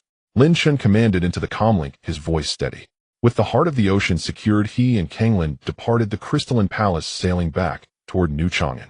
At New Chang'an's central command hall, the city's energetic nexus and the terrestrial anchor of the All Things Restoration system, Lin Shun stood before the master console. He drew a slow, deep breath, then carefully placed the heart of the ocean into the central energy socket. The instant the heart contacted the terrestrial core, radiant, dual-hued light, azure and gold, erupted skyward, piercing the clouds and bathing the heavens in luminous brilliance. The boundless power of the ocean and the regenerative force of the land fused seamlessly, indistinguishable, indivisible. In a heartbeat, the tripartite restoration network, land, sea, and sky, wove itself across the globe, embracing every corner of the earth. Within moments, planetary ecology transformed, deserts bloomed with rapid verdancy, withered forests burst forth with tender shoots, polluted air clarified into pristine freshness. Oceanic toxins vanished, coral reefs revived in vibrant splendor, endangered marine species multiplied explosively. The sky shed its haze, azure expanse, and billowing clouds returned, the ozone layer regenerated at astonishing speed. Earth's biosphere had officially entered an era of accelerated renewal. Lin Shan stood before the console, watching ecological metrics surge across the screen, and a quiet, serene smile lifted the corners of his lips. The system's origin revealed its sacred duty, affirmed the unification of terrestrial, marine, and atmospheric restoration powers complete. The dawn of rebirth after the apocalypse now bathed the land in unbroken light. And his journey, it had only just begun its next epoch. In a century of desolate wasteland, the smoke of war dissipated, and the spark of civilization finally ignited a raging fire upon the scarred planet. At the center square of New Chang'an, this core area, which had endured numerous beast tides and was personally restored by Lin Shan, now welcomed the grandest and most solemn moment since the dawn of the wasteland era. A towering giant spire rose from the ground, piercing the clear blue sky, known as the Tower of Civilization. The tower was cast from a special alloy emanating a warm silver glow. Its surface was engraved with intricate patterns, a testament to the legacy of civilization inscribed by Lin Shan, merging the powers of the restoration system, from the sparks of the ancient ancestors to the technological brilliance before the apocalypse and the struggles for survival in the wasteland. Each line told the story of humanity's suffering and resilience. Standing over 1,000 meters high with a base as wide as a mountain range, it firmly rooted itself in the heart of New Chang'an, resembling a sword reaching for the heavens, severing the darkness of the past century and upholding a new hope. In front of the tower, 1 million citizens gathered densely in the square stretching as far as the eye could see. These people hailed from all corners of the world, including local residents of New Chang'an, men from the Eastern Steel Alliance, fishermen from the Southern Tidal Group, and survivors from remote safe zones and wilderness tribes. Their clothing was no longer the tattered animal skins and ragged fabrics of the wasteland era. Almost had changed into clean, simple attire. Their faces bore the weight of past sufferings, yet were filled with anticipation and excitement. Every gaze was locked onto the figure at the pinnacle of the Tower of Civilization, holding their breath, afraid to disturb this impending sacred moment. Surrounding the square, mechanical legions formed neat formations, their black armor gleaming with a cold metallic sheen, with lowered cannons exuding a solemnity of guardianship. The massive body of the Black Emperor coiled beside the Tower of Civilization, its once fierce, beastly eyes now filled with docility. Its golden fur shimmered in the sunlight, and its enormous head was slightly raised, surveying the crowd below, displaying the majesty and loyalty of the Beast King. In the right sea area, the enormous body of the Tsanglong floated on the shimmering surface, its head emerging from the water, its scales glowing with a deep blue light. Its warm gaze met that of the Black Emperor as the two majestic beasts stood side by side, becoming the most solid barrier of the new world. At the very top of the Tower of Civilization, Lin Shan stood quietly at the central platform, clad in black attire, his posture as upright as a pine tree. After countless life-and-death battles, his gaze had become increasingly steady and profound, emanating a heart-stirring power while concealing a tenderness for the land and all survivors. His trusted aides Lei Meng, Tsanglan Zhao Hu, Su Qing, Li Yuexia, Shi Qinfeng, and others positioned themselves on either side of Lin Shan, each wearing an expression of utmost solemnity. Lei Meng clenched his fists, his rough hands trembling slightly, recalling the struggles for survival in the eastern wilderness with his brothers, living day by day in uncertainty. Now witnessing the birth of a new world with his own eyes, his eyes reddened instantly. Song Lan gazed at the distant sea, the sea breeze tousling his long hair, overwhelmed with emotions. Generations of the Southern Tidal Group had fought against sea beasts by the shore, and now they could finally live in peace, all thanks to the man beside him, Zhao, who stood tall, proud, as the initial protector of New Chang'an, watching the city rise from the ruins. Su Qing, Li Yue, and Xia, she had tears glistening in their eyes. They had witnessed too many farewells in the darkness of humanity, and now they finally awaited the moment when darkness would fall, their lips unconsciously curling into relieved smiles. Chin Feng's gaze was resolute. As a key figure in scientific research, he understood how hard-won this moment was. Global live broadcasts commenced simultaneously, with an invisible signal spreading to every corner of the world. Whether in small safe zones in remote valleys, scattered tribes in the wilderness, or the camps of remaining factions, all survivors gathered in front of their screens, their eyes fixed on the Tower of Civilization, and Lin Shen, filled with both trepidation and anticipation. Lin Shen took a slow step forward, his gaze sweeping over the million citizens, the distant mountains and seas, and every live broadcast camera. He took a deep breath, a torrent of emotions surging within him, reflecting on the century of wasteland, mourning lost comrades, and feeling a firm resolve for the future. He raised his hand slightly, and the square, which had been somewhat noisy, fell into an immediate silence. Even the wind seemed to pause, and the whole world plunged into stillness as everyone awaited his voice. Then Lin Shen spoke, his voice steady and powerful, carrying the special strength bestowed by the restoration system, transmitted through the live broadcast equipment, echoing in every corner of the world, reaching the ears of every survivor clear and shocking. The century of wasteland ends today. These simple 8 words struck like a hammer on the hearts of everyone present. A century, an entire century of dark years where humanity struggled to survive in the wasteland, battling ferocious beasts, resisting natural disasters, and contending with the ugliness of humanity. Countless lives were lost to the wilds, and civilizations were obliterated in an instant. That time of eternal darkness had finally reached its end at this moment. The era of slaughter has come to an end. In the wasteland, the survival of the fittest prevailed. Killing became an instinct for survival. For a morsel of food or a bottle of clean water, families turned against each other, companions harmed one another, and this era had finally come to a complete halt. The era of civilization begins. As his words fell, Lin Shen's gaze brightened with boundless hope. He declared aloud, his voice resonating through heaven and earth, "I announce, the New World Federation is officially established." Boom. It was as if a thunderclap had erupted, and the entire square instantly erupted into the million citizens could no longer contain their emotions. Cheers and shouts soared into the skies.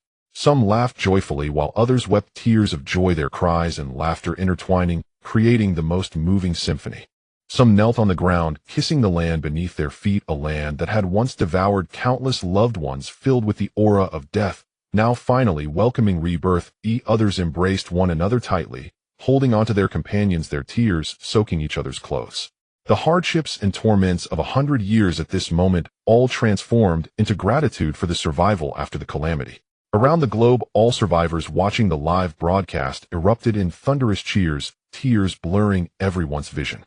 They knew that from today onwards they no longer had to live in fear nor flee for survival. They had a common home, the New World Federation. Lin Shen stood high above, gazing at the fervent crowd below, a warmth surfacing in his eyes. He raised his hand once again, signaling for silence. The crowd gradually hushed, their cries wiped their tears, and their eyes still burned with fervor as they awaited his next words.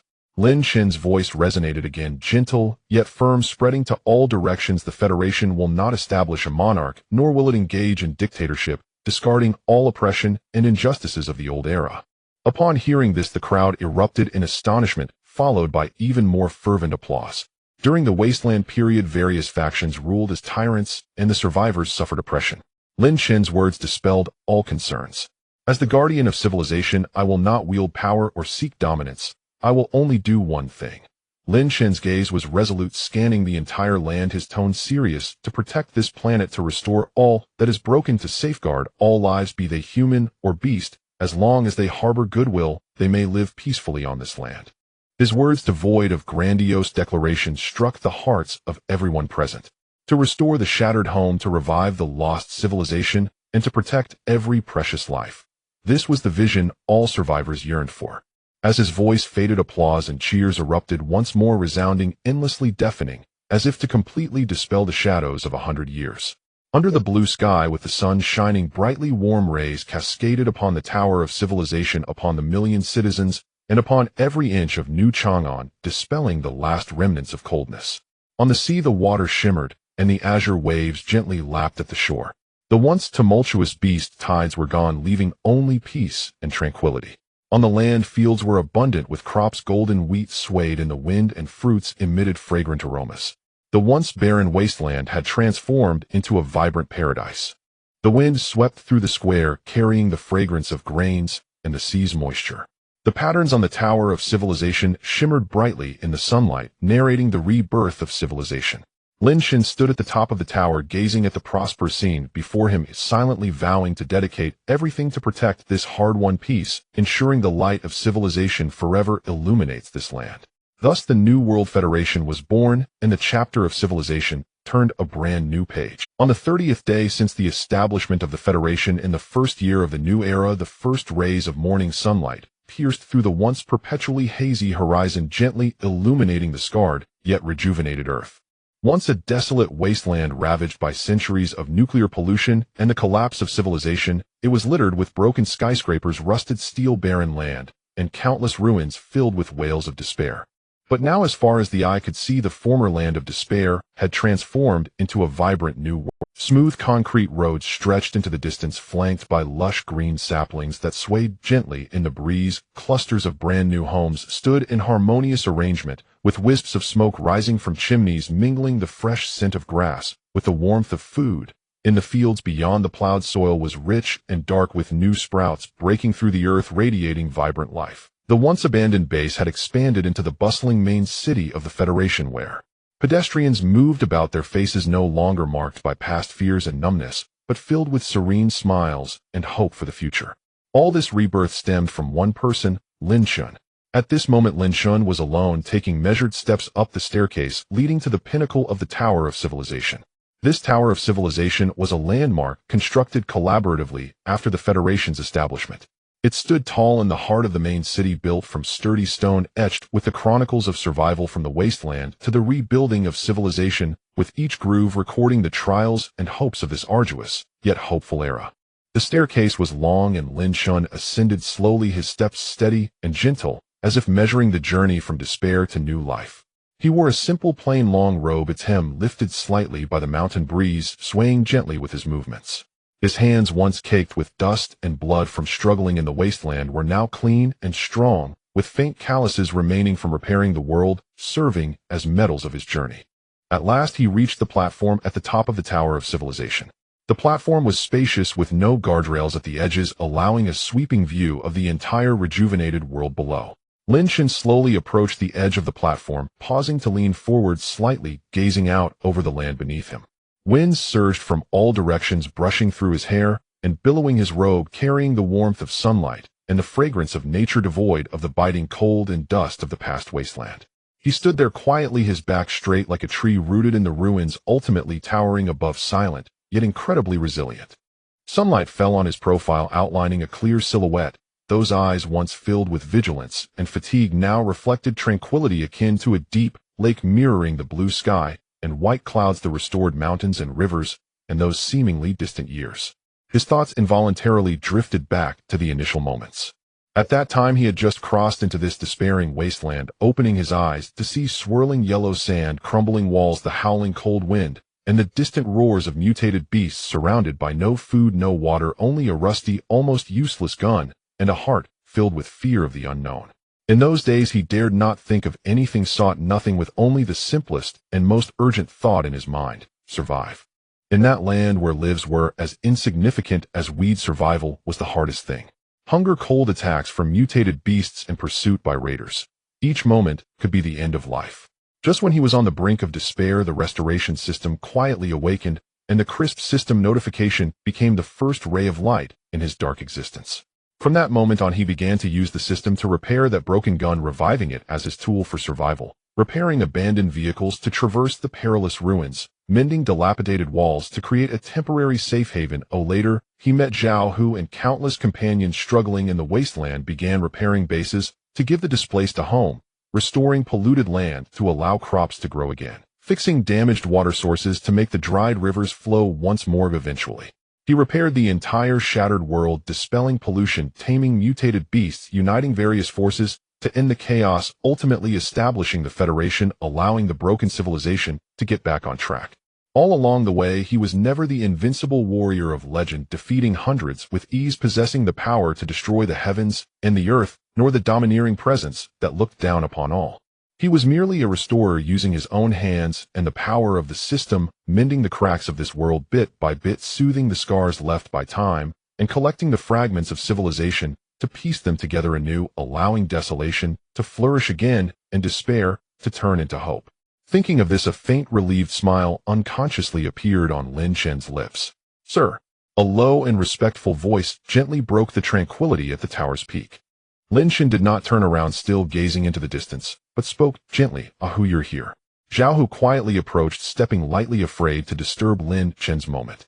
He stood 3 steps away from Lin Chen, his posture upright, his face resolute, and his gaze toward Lin Chen filled with reverence and loyalty. Now Zhao Hu was no longer the rough man struggling in the wasteland. He had become the guardian of the Federation, protecting the land that Lin Chen had painstakingly restored. "Sir, everyone is waiting for you at the base of the tower. They're the leaders of the Federation, and the citizens of the main city are all waiting for you to join in the celebration of the Federation's 1-month anniversary. Everyone wants to see you in person and express their gratitude."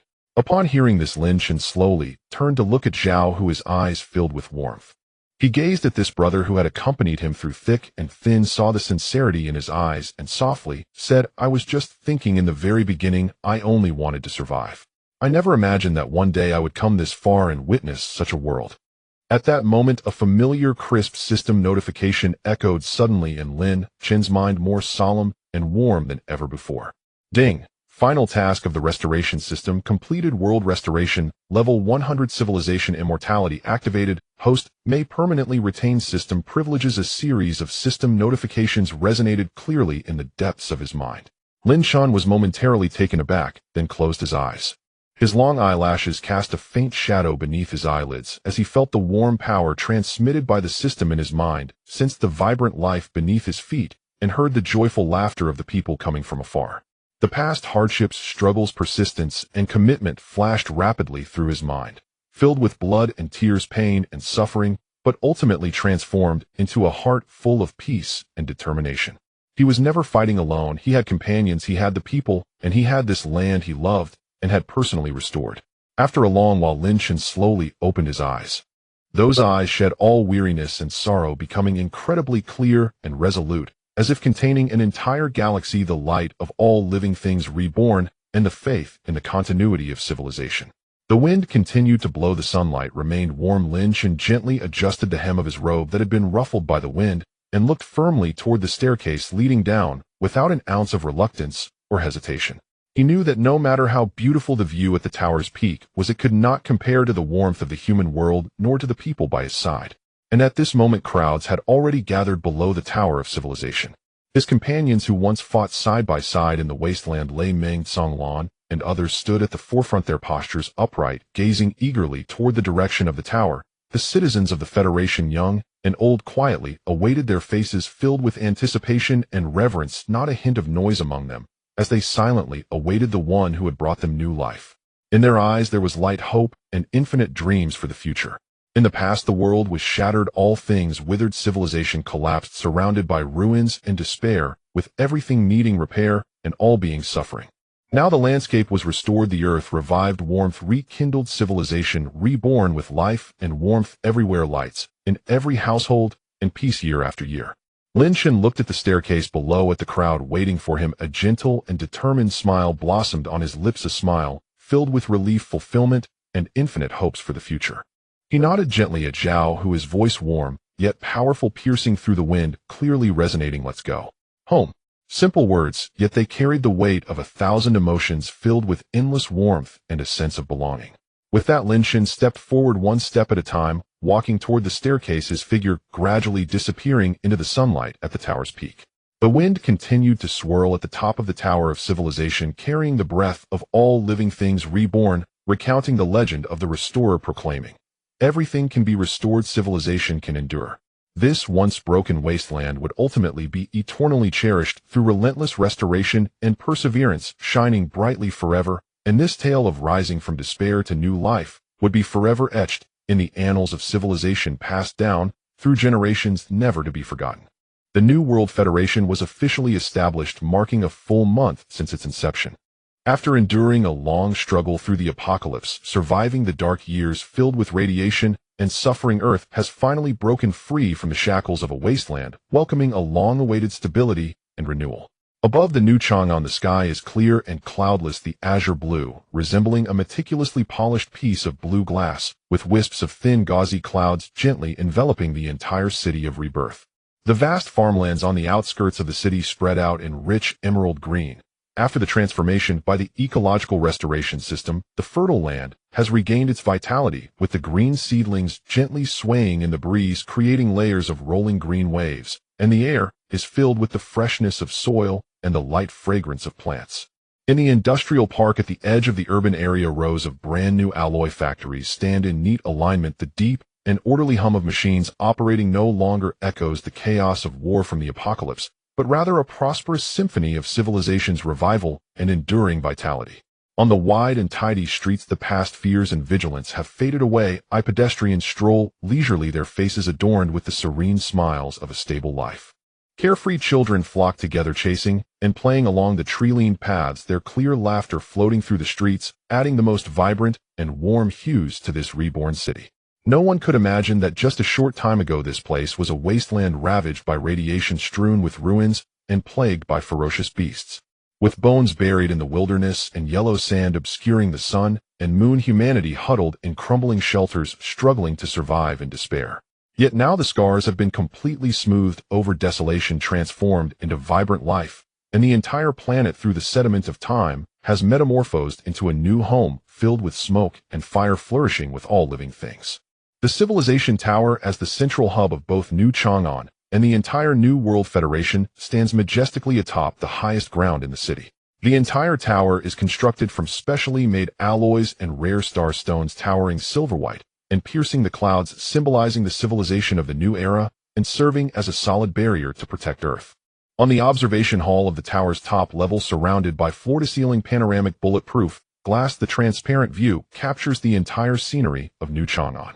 Lin Shen quietly stands in front of the glass curtain wall, his posture upright, clad in a simple black casual outfit that accentuates his steady brows and calm demeanor. With his hands clasped behind him, he gazes far and wide, slowly overlooking the prosperous and peaceful city beneath him. Streets are crisscrossed, buildings rise tall, fertile fields stretch vast, and the population thrives, presenting a scene of harmonious prosperity. This city, this land, indeed the entire Earth, has been meticulously restored through his own hands, step by step. From the confusion and helplessness upon the arrival of the apocalypse to the burdened journey of awakening the restoration system, from clearing radiation and restoring the landscapes to pacifying various factions and establishing the New World Federation, he has forged ahead through countless life and death perilous situations, shouldering immense pressure and responsibilities to achieve the tranquility of this moment. Memories surged like a tide in his heart, and after a moment Lin Shen gently calms the ripples in his eyes, restoring his mind to peace and tranquility.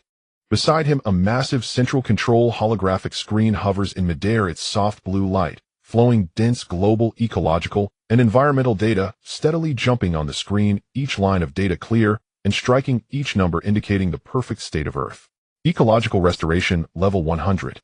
Global radiation index completely zeroed with no residual radiation.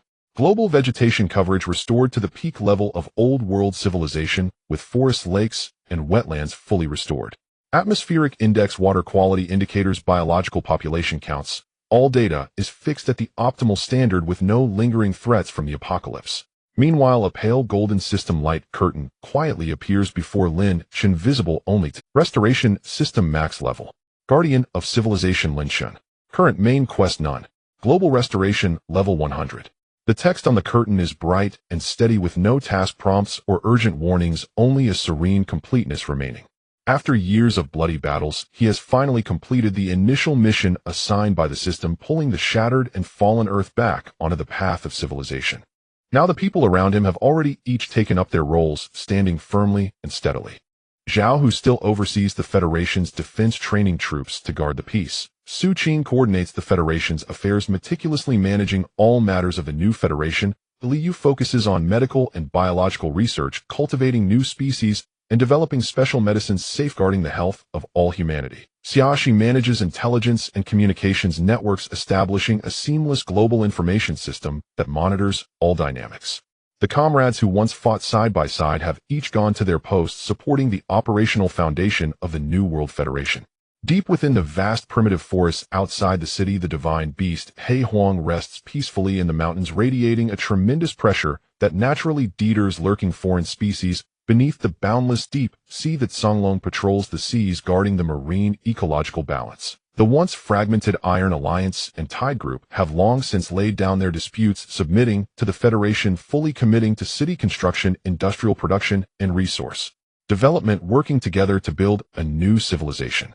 With the world at peace, the seas calm, and everything going smoothly, there are no more worries. Yet the more tranquil it becomes, the more a faint premonition lingers in Lin Chen's heart. He stands before the glass window, lightly caressing the cool surface of the glass with his fingertips, his brow slightly furrowing.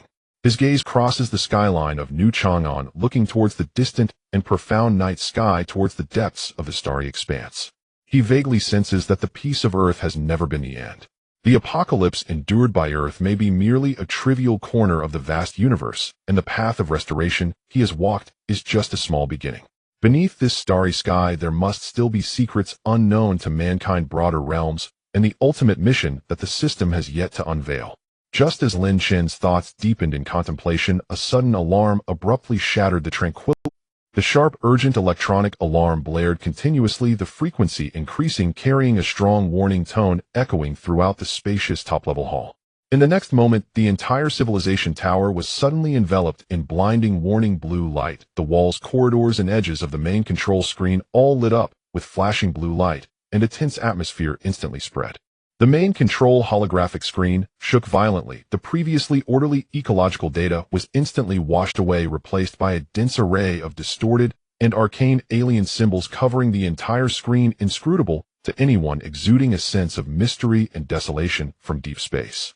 A peculiar electromagnetic wave signal, looping repeatedly, carrying the weight of traversing countless star rivers, penetrated the cosmic dust, broke through spatial barriers, and accurately landed in the interstellar receiver of the civilization tower, repeating endlessly.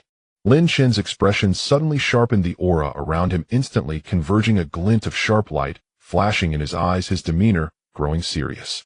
An alien signal. It is not from any known civilization frequency of Earth, nor from humans, remnants of the old world, or local beasts, but a completely foreign signal from the distant deep space. Without a moment's hesitation, he stepped forward and gently placed his palm on the holographic screen. As his warm fingertips touched the cold light, the dormant restoration system within him immediately activated, entering the full-frequency signal analysis mode. The pale blue system data flowed in his palm, rapidly surging into the screen. Detecting unknown interstellar civilization electromagnetic wave signal. Initiating full-frequency decryption. Decryption progress 10, 35, 68. Decryption progress 100. Decryption complete. As the system prompt concluded, the chaotic alien symbols on the screen gradually faded away, transforming into clear General Federation text slowly emerging before him. Signal content: severe damage to Galactic Outpost 7.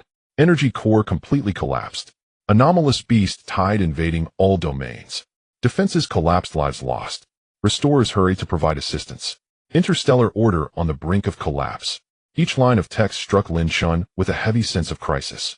Galactic Outpost, beast invasion, defenses damaged, restorers, interstellar order.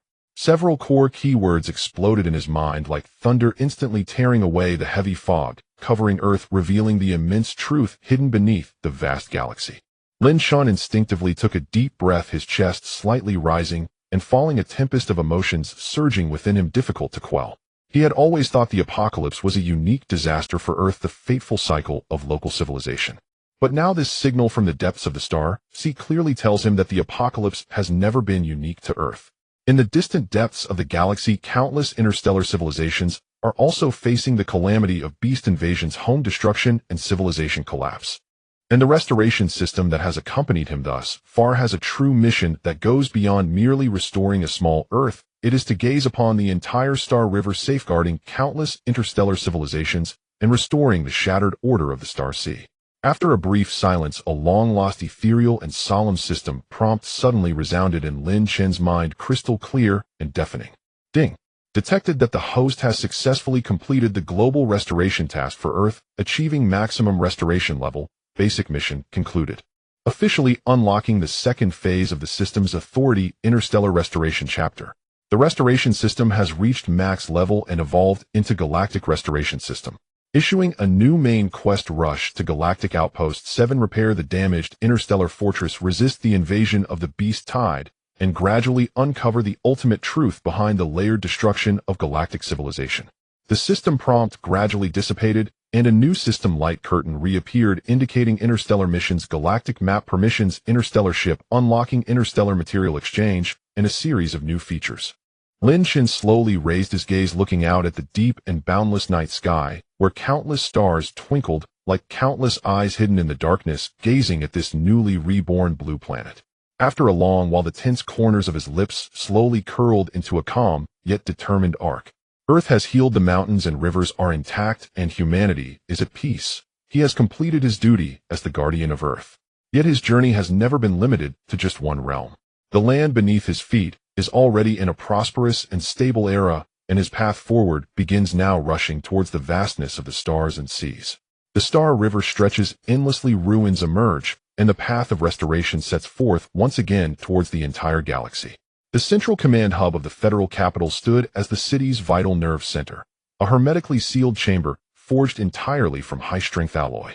Its walls were embedded with countless holographic displays, each emitting a cool cerulean glow. Rows of precision instruments sat in immaculate formation, their indicator lights pulsing softly, casting rippling streams of light that whispered of advanced technology.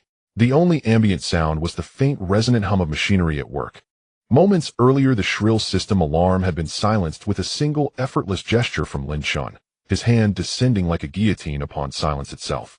The vast command chamber plunged instantly into absolute stillness, save for that lingering mechanical hum, which now only deepened the room's solemn gravity. Lin Shin stood alone before the expansive control console, tall, unwavering, rooted like an ancient pine. Years of hardship amid the wastelands and the arduous labor of civilizational rebirth had tempered his presence into one of profound composure. The youthful naivety once etched in his features had long since dissolved, replaced by a quiet, weathered dignity, an aura of hard-won wisdom and unshakable depth. He wore a sleek, dark combat robe tailored to his frame, its hem falling gracefully onto the polished alloy floor, accentuating his height and bearing with elegant austerity. His fingertips rested lightly upon the cool, glass-smooth surface of the console, absorbing its chill. But beneath that calm exterior, his heart churned with turbulent, unquiet currents. The system's sudden, transcendent evolution had just concluded, its warm, radiant energy still coursing through his veins like liquid starlight, flowing gently along his meridians, leaving him suffused with an unprecedented clarity and power. From the moment he crossed over into this desolate world, he had relied on the primordial all-object restoration system. Rising from a bare-handed survivor to a sovereign architect, repairing shattered homes, purifying nuclear-ravaged lands, subduing fractious factions, and ultimately rebuilding human civilization. At last he had secured his place as its guardian, believing that safeguarding Earth and ensuring humanity's peaceful prosperity would be his ultimate purpose. Yet he never imagined the system would shatter the dimensional confines of Earth itself, ascending beyond planetary limits into interstellar sovereignty, wrenching his vision outward toward the infinite star-strewn expanse of the cosmos. Suppressing the storm within, Lin Shun drew a slow, steadying breath and fixed his gaze upon the translucent, blue holographic interface now hovering before him. Light danced across its surface as crisp, luminous characters resolved with crystalline clarity, each line imprinting itself indelibly upon his consciousness. Host Lin Shun, title Guardian of Civilization, Guardian of the Starry Sea. System Starry Sea Restoration, System Max Level Interstellar Edition. A mere shift in title and nomenclature, but one that heralded a cataclysmic leap across realms of existence. Once his stewardship embraced only Earth's fragile flame of civilization. Now his domain stretched across the boundless Starry Sea, where a single character altered the very scale of his destiny, transforming earthly guardianship into cosmic sovereignty. Lin Shin's gaze drifted downward, to the newly unlocked list of 6 supreme authorities. As his eyes traced each line, awe swelled within him, silent and immense. Unlocked authorities. 1. Interstellar restoration, capable of repairing starships, mecha interstellar apparatuses, and planetary-scale infrastructure. 2. Cosmic material reconstruction, transforming scrap iron into dark energy alloy, ordinary energy sources into stellar cores. 3. reverse disassembly, instantaneous deactivation and dismantling of any interstellar unit. 4. Civilization Library Galactic Edition, granting full access to galactic schematics, starships, weaponry, and advanced technologies. 5.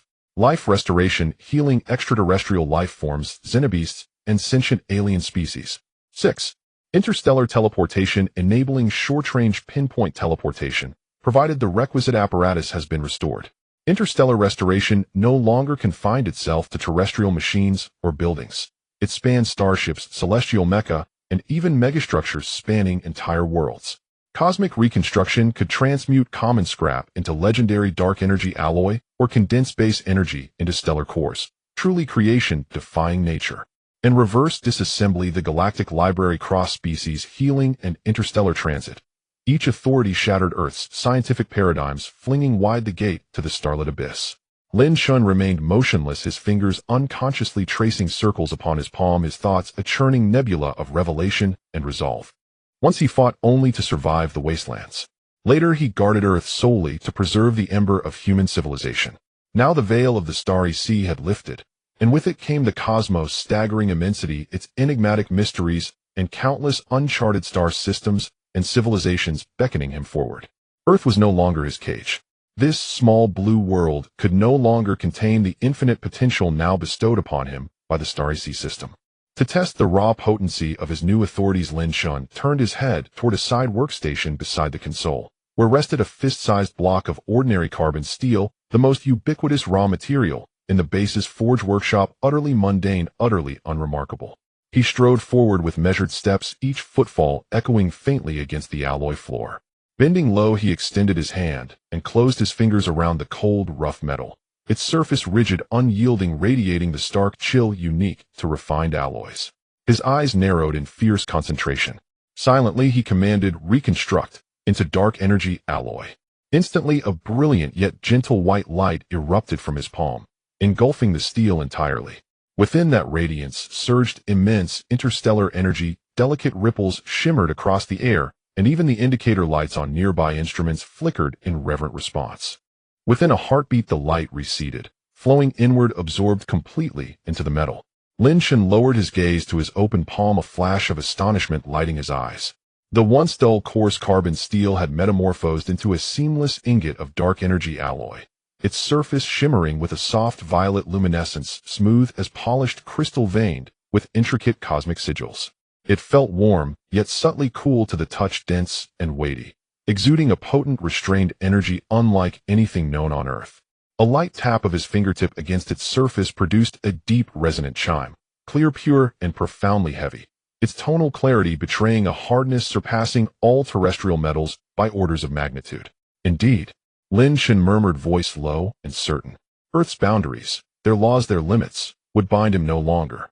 The boundless starry sea now lay before him, his true frontier.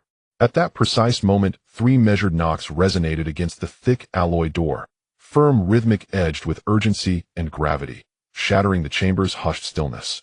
Lin Shun stilled his thoughts, dismissed the holographic interface with a wave of his hand, and spoke calmly. With a low metallic groan of sliding tracks, the massive door parted smoothly.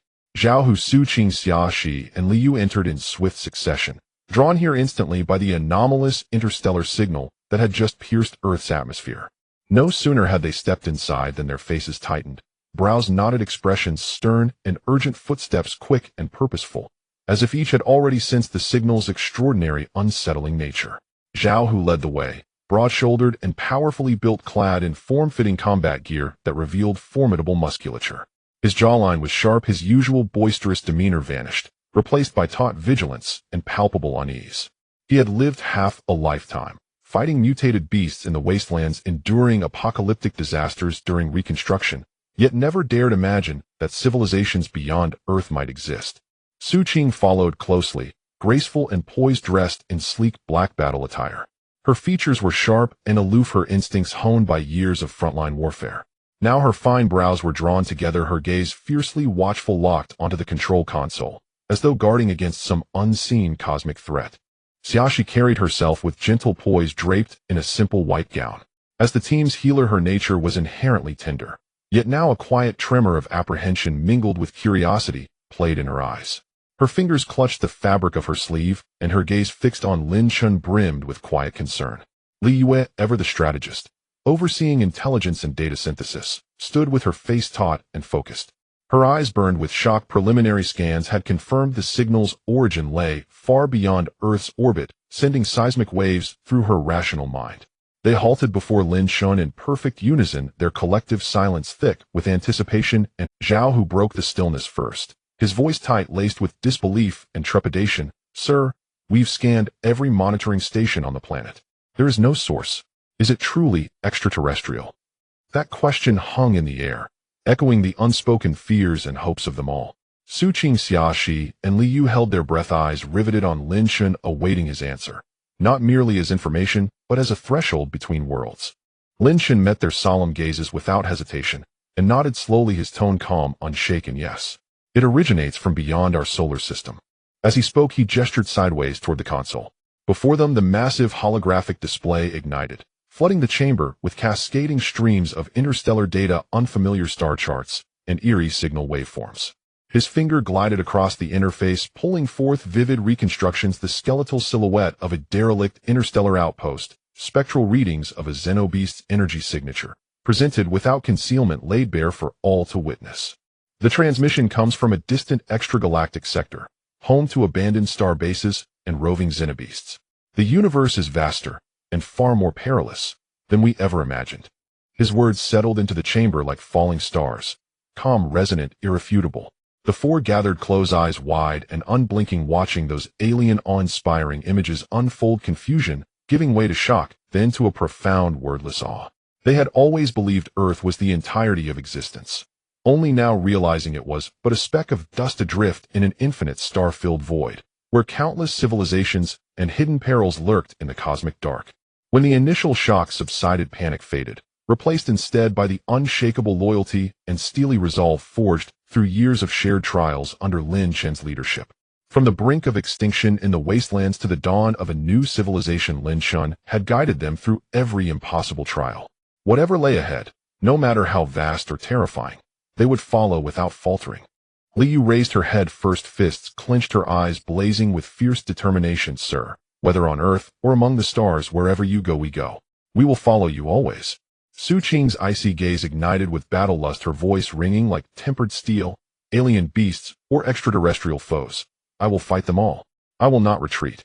Xiaoshi spoke softly, her voice imbued with unwavering trust. "I can heal all living beings, our comrades, alien life forms alike. I will protect them all with everything I am." Zhao, who stepped forward, chest puffed, voice thunderous and resolute. "Sir, my life has long belonged to you. From now on, whether we pierce the star sea or slay xenobeasts, I shall be your vanguard, breaking paths where none exist." Their vows rang out, sincere, unwavering, devoid of hesitation, each word a vow sworn in blood and spirit. Lin Chun looked upon these steadfast companions, and warmth rose quietly within his chest. They had walked every step together, shoulder to shoulder, through ruin and rebirth. They were no longer commander and subordinates, but kin bound by sacrifice, loyalty, and shared destiny. The road ahead was uncharted, fraught with peril, but he would never walk it alone. A faint, knowing smile touched Lin Chun's lips. In his eyes flickered a glint as sharp and deep as the starry sea itself. As he gave a slow, decisive nod, "Good." He lifted his gaze past the bulletproof viewport above, through cloud layers and atmosphere, toward the infinite, glittering expanse beyond. His eyes held no doubt, only unbreakable resolve. "Now that the gate to the starry sea stands open, we shall pass through it." He turned back to them, voice firm and commanding, declaring their first objective. Step 1. Using the starry sea system's authority, we shall construct, here now, a vessel capable of escaping Earth's gravity and sailing freely among the stars. The moment his words fell, the chamber's tension dissolved, replaced by surging electric fervor. Light blazed in all four pairs of eyes, bright with hope, ambition, and the dawning thrill of legend. What had once been only a dream, the voyage across the star sea, was now beginning in earnest under Lin Chun's guidance. And thus their own epic of the starry sea commenced, not with fanfare, but with quiet certainty at the threshold of infinity. A century of apocalypse has left Earth ravaged and scarred, with crumbling walls stretching for miles. The spark of civilization barely survives amidst the wasteland, while interstellar travel is nothing more than a vague legend from ancient texts to all survivors. But for Lin Shan, the first step towards the Starry Sea is not a mere fantasy, but an urgent action. He seeks to leave Earth, plunder cosmic resources, and resist unknown crises. The interstellar vessel is the beginning of it all. Within New Chang'an, the Tower of Civilization stands tall, radiating a soft white light, like an everlasting lighthouse amidst the wasteland, casting a clear reflection on the surrounding ruins. The square in front of the tower has been roughly repaired, yet the stone pavement still conceals debris from the ruins beneath. A cold wind sweeps through, carrying the unique desolation of the apocalypse. In the square, survivors are busy transporting supplies and repairing structures. Each face bears signs of exhaustion, yet the protection of New Chang'an offers a rare sense of stability. Lin Shan stands on the observation deck of the Tower of Civilization, his posture straight and his gaze calmly fixed on the gray horizon. His fingertips lightly tap the stone railing, and a clear plan has already formed in his mind. Without the slightest hesitation, he directly opens the Galactic Civilization Library in his consciousness. A vast array of interstellar technology blueprints instantaneously unfolds before him, ranging from microprobe ships to massive interstellar motherships, all diverse and impressive. He does not opt for the powerful high-tier warships, but instead accurately locks onto the basic model best suited to Earth's current situation, the bi-lookless interstellar shuttle. In the next moment, the complete parameters of the spaceship appear in his consciousness: a total length of 68 meters, a streamlined shuttle-shaped hull capable of carrying 30 people, equipped with a basic energy shield, dual particle machine guns, short-range warp engines, and a mini-automatic repair module. The blueprint is detailed, and the technical parameters are clear, making it an optimal choice for those with no prior experience in construction. Yet Lin Shan knows that this perfect blueprint in the current state of Earth is akin to a castle in the air. A century of catastrophe has destroyed all industrial systems. Not to mention the production line for interstellar spaceships, even basic precision smelting is unachievable. Earth's industrial foundation is so sparse that even the most basic interstellar alloys cannot be forged. Building a spaceship is simply a fantasy. Thud, thud, thud. Urgent and heavy footsteps echo from the stairway, carrying a palpable sense of anxiety. Lei Ming bursts through the door, clad in heavy Iron Alliance battle armor, his burly figure charging like an iron tower. The usually decisive expression on his face is filled with urgency, sweat beating at his temples. He kneels before Lin Shan, the clash of armor against stone resonating dully. "Sir?" Lei Ming's voice is loud yet tinged with an unmistakable nervousness. All factories and smelting furnaces of the Iron Alliance are on standby. The brothers are waiting for orders, but we can only tinker with wasteland machinery and refine ordinary steel. We have never even seen the parts for an interstellar spaceship, and we truly have no idea where to begin. He clenches his fists, guilt etched on his face. As the leader of the Iron Alliance, he controls the most complete mechanical force in the wasteland, yet in the face of interstellar technology, he realizes how insignificant his abilities are, fearing to slow down Lin Shan's plans. Almost simultaneously, a cool and gentle female voice emanates from the deep-sea communicator beside him. It is Tsang Lan, stationed at the deep-sea base. Her tone carries the warmth of the oceanic clans, yet is filled with helplessness. "Sir, the Tide Group has gathered all the metal mines and rare resources from the entire sea area, ready to transport them to New Chang'an at any moment. However, we have never heard of interstellar parts or materials. The oceanic clans excel in mining and underwater operations, but know nothing of interstellar construction and do not know how to cooperate. The leaders of land industry and ocean resources are both at a loss." Survivors in the square pause their actions, looking up at the observation platform, their eyes filled with anticipation and heavy worry. They hope Lin Shan will create a miracle, but they also fully understand the reality of Earth. The flickering hope ignited in their hearts is quietly overshadowed by gloom. Listening to the two of them and sensing the surrounding unease, Lin Shan slowly turns around. His face shows no surprise, but instead a faint smile, a warm yet confident smile, as if all challenges are trivial. "I understand your concerns." Lin Shan's voice is calm, yet clear, resonating throughout the square. "Given the current industrial foundation, traditional shipbuilding is as difficult as ascending to the heavens. It is entirely normal that you have never encountered interstellar technology and feel helpless." He scans Lei Ming, and then looks at the communicator, his tone resolute. "But I have never intended to build ships using traditional methods. There is no need for production lines, no need for molds, and no need to fabricate any parts in advance." At this, the crowd erupts in astonishment. Lei Ming suddenly looks up, eyes wide in disbelief. Wu Zhao, who exchanges puzzled glances with his guards. Song Lan's voice carries surprise. Sir, without molds or production lines, how can a spaceship be constructed? Lin Shan does not elaborate further.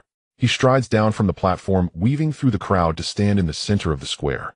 He gazes upward towards the sky, slowly raising his right-hand palm gently pressed against the cool ground. In an instant, an immense, invisible force centered around him sweeps across all of New Chang'an and even the entire Earth. Ding! Detected a large-scale material reconstruction request from the host. Target by lookless interstellar shuttle. Consumption global idle abandoned metal. Reconstruction program initiated. The system's prompt just fell, and the world abruptly changes. A faint light emerges from the gray sky, and abandoned cars, rusty steel bars, damaged machinery, and remnants of steel frames scattered across the ruins worldwide. Thousands of tons of scrap metal are forcibly drawn by an invisible force breaking through the ruins and soaring into the sky, like a black torrent converging from all directions above the New Chang'an Square, blocking out the sun, a spectacle to behold both magnificent and awe-inspiring. Everyone in the square looks up at the sky, mouths agape, pupils dilating, completely frozen in place, even forgetting to breathe. Lei Ming's burly body trembles slightly as he mutters to himself, What kind of power is this? Lin Shan closes his eyes, palm pressed firmly against the ground, his consciousness fully controlling the system as it frantically decomposes the sky-high scrap iron. Rust and impurities instantly peel away, and the chaotic metal is refined into pure interstellar alloy, then precisely reassembled and refined according to the spaceship blueprint. In the sky, purple, blue, and golden lights intertwine, energy halos blooming layer upon layer. The elongated hull slowly takes shape, its lines flowing like a bailu spreading its wings. The warp engines on both sides glow with a ghostly blue hue. Shield generators, particle machine guns, transparent cockpits, control panels for living areas. Each component materializes from thin air, fitting together perfectly without a flaw. There is no roaring of machines, no manual labor, and in just 10 minutes the torrent of scrap metal completely disappears. A lookless interstellar shuttle, entirely silver-purple, sleek in design, exuding a strong sense of technology, quietly hovers above the square, its body shimmering with energy, the engines emitting a faint glow in perfect condition. Lookless interstellar shuttle reconstruction complete. Status brand new and fully charged, system operational, ready for immediate takeoff. Lin Shan slowly opens his eyes, a glimmer of light flashing in his gaze as he looks at the first interstellar spaceship belonging to Earth, a smile curling at the corners of his lips. He leaps gracefully, landing steadily on the spaceship's deck, his robes flowing as he stands tall. Standing in the center of the deck, he gazes down at the crowd, still in awe. In the square, his voice clear and powerful, preparation complete. Board the ship. The cold wind sweeps across the deck, awakening the stunned crowd. Lei Ming snaps back to reality, his shock transforming into reverence as he bows and shouts, We obey the Sir's orders. In the communicator, Song Lan's voice is filled with excitement. The oceanic clans are ready at any moment, following the Sir into the stars. Zhao Hu and his guards stand tall, their eyes resolute. The survivors in the square cheer and weep with joy, having finally awaited the moment to leave Earth after a century of struggle in the wasteland. Lin Shan gazes at the vast starry sky, his tone firm, filled with the determination to usher in a new era. Farewell to the wasteland. Earth from now on, our journey is among the stars and the sea. We are going to the stars. In the third year of the new calendar, autumn arrived. After months of rest and preparation, Lin Shan finally finalized the schedule for interstellar travel. On the day of departure, the entire New Chang'an city was enveloped in an atmosphere of both reluctance and hopeful anticipation. As dawn broke, the civilization tower square was already bustling with people. Hundreds of thousands of citizens gathered from all over the city, crowding the square in silence, with only the sound of suppressed breathing and occasional low murmurs. All eyes were fixed on the central spot, where the silver-white, sleek-bodied interstellar spaceship, the white egret, gleamed with a cold metallic luster. The civilization tower stood tall on the northern side of the square, its body engraved with every significant mark since the rebirth of human civilization. The morning light cast a gentle golden hue on the tower, yet it could not hide the lingering sorrow in the air. The autumn wind swept through, stirring up the scattered leaves on the ground and rustling the simple clothes of the people. Every face was marked with respect and reluctance as they gazed at the spaceship, watching Lin Shan, who was about to embark on an interstellar journey, their eyes filled with concern. Not long after, a sleek black figure dashed in from the depths of the endless forest, moving so swiftly that it appeared as just a shadow. It was the Black Emperor who had accompanied Lin Shan for a long time. Its once fluffy black fur was slightly ruffled by the morning breeze, and its normally sharp eyes were now filled with soft reluctance. It ran to the base of the white egret, gently lying down with its massive body curling, its front paws slightly resting its head against the cold ground, letting out a low mournful whimper as if trying to hold on to its master. It occasionally raised its head to look towards the spaceship's bridge, its amber eyes glistening with faint tears, while its long tail swept the ground slowly, full of attachment. Almost simultaneously, a deep rumble from the distant sea echoed across the shore. The calm sea surface suddenly surged with towering waves as a colossal creature slowly rose from the deep, revealing the sea beast emperor, the Songlong. Its enormous body covered in green scales blocked out the sun, its head held high, towering several times above the civilization tower. The cold vertical pupils lacked their usual majesty, replaced instead by gentle reluctance. Songlong slowly lowered its head, gently touching the hull of the white egret, its actions tender, as if afraid of damaging the spaceship. A low dragon's roar resonated from its chest, echoing through the heavens and the earth, as if delivering blessings and protection from the boundless sea to Lin Shan. At the edge of the square, Qin Feng stood tall in his Federation military uniform, resembling a pine tree with the neatly arranged Federation guard behind him. Everyone stood upright, their eyes burning with intensity as they watched the spaceship. Qin Feng stepped forward, gathering his inner strength, and shouted loudly. His voice pierced through the stillness of the square, resonating in every corner. Sir, the Federation will guard you. New Chang'an will protect you. Go with peace of mind. We await your triumph. His voice was strong and powerful, carrying the resoluteness of a soldier, yet concealed a deep-seated reluctance. Lin Shan was the pillar of Earth's civilization, and this journey was fraught with uncertainty. Worry filled his heart, but he understood the significance of Lin Shan's mission. Beside him, Lei Meng clenched his fists, the muscles in his arms taut. This rugged leader of the Steel Alliance felt his eyes redden. He shouted hoarsely, his voice rough, yet resolute. Sir, Earth will always be your backing. No matter how far you go, home and your brothers here will always wait for you. If anyone dares to trouble you in the stars, we will fight to the end to support you. Usually brash, he could not hide his deep feelings at this moment. To him, Lin Shan was not just a leader, but a benefactor who had led them out of the ruins of the apocalypse and helped rebuild their home. As their words fell, the million-strong crowd in the square could no longer suppress their emotions. A myriad of voices surged together, echoing like thunder, shaking the air. We will wait for your return. Sir, we await your return. Each shout was filled with the truest hope, resonating in the skies above New Chang'an, lingering long after. Many citizens' eyes turned red and they wiped away tears, yet they stood tall, sending Lin Shan off with the warmest of farewells. Inside the bridge of the white egret, the view was expansive, capturing the entire scene of the square. Lin Shan stood tall in the center of the bridge, dressed in a simple black interstellar uniform, gazing down at the crowd below, at the reluctant Black Emperor, and Songlong listening to the deafening cheers, warmth flooding his heart. He raised his hand and slowly waved towards the crowd below, a gentle yet firm gesture that contained all his worries and promises within it. He understood that his journey was not an escape, but a quest to seek a broader future for Earth's civilization, to find clues to restore the universe. He must move forward. Set off. Lin Shan spoke slowly, his voice calm, yet resolute, clearly transmitted through the communicator to the control seat. Zhao, who sat in the main pilot seat, gripping the control stick tightly, his palms slightly sweaty. Having studied the Interstellar Operation Guide with Lin Shan for months, he was already familiar with every operational procedure. Yet as he prepared to pilot the spaceship away from Earth, his heart was still filled with tension and excitement. He took a deep breath, suppressing the turmoil within him, focusing his gaze on the interstellar control panel before him, slowly pushing the engine lever. Virum.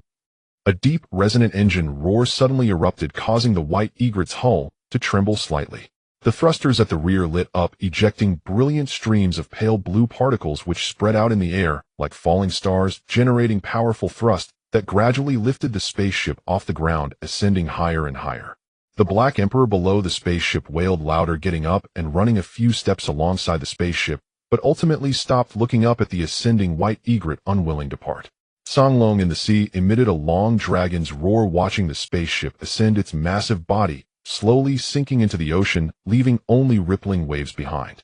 The white egret flew higher and higher, passing through layers of clouds. The clouds floated by the spaceship, soft like cotton candy, while sunlight streamed through the clouds, casting mottled shadows on the hull. Soon the spaceship broke through Earth's atmosphere, entering the vast expanse of outer space. Looking out from the spaceship's viewing window, the outline of Earth grew smaller in the pitch-black universe. That blue planet wrapped in a thin layer of white atmosphere quietly floated in the endless darkness, with the deep blue of the oceans, the lush green of the land, and the pure white of the clouds intertwining, creating a breathtaking beauty. It was their mother planet, their home, the deep-seated longing etched into their bones. Liu stood by the left viewing window, gently pressing her hands against the cold glass, her eyes reddening and her nose tingling as she gazed at the receding Earth. Her voice was choked with emotion as she whispered, "We really have left Earth. I don't know when we will be able to come back again."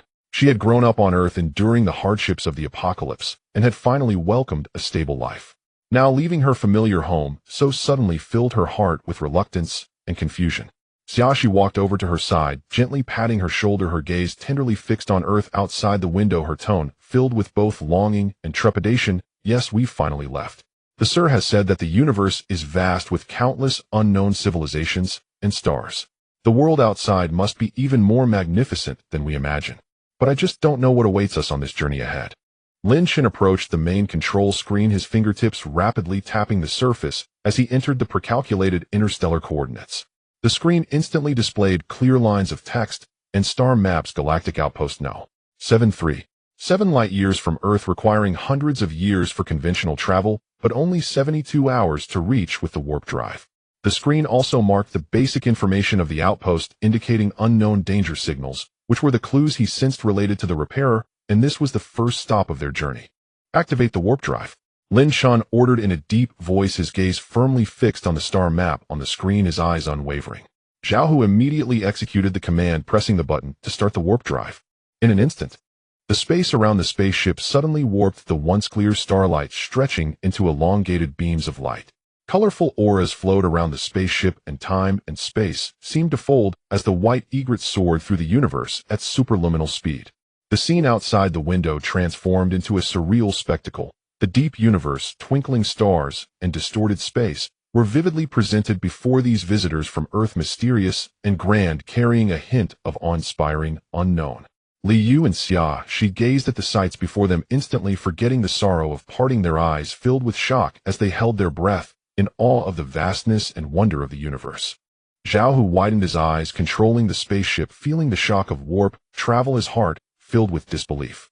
Lin Shan stood before the main screen, gazing into the endless sea of stars, his expression calm, though his mind was racing with thoughts.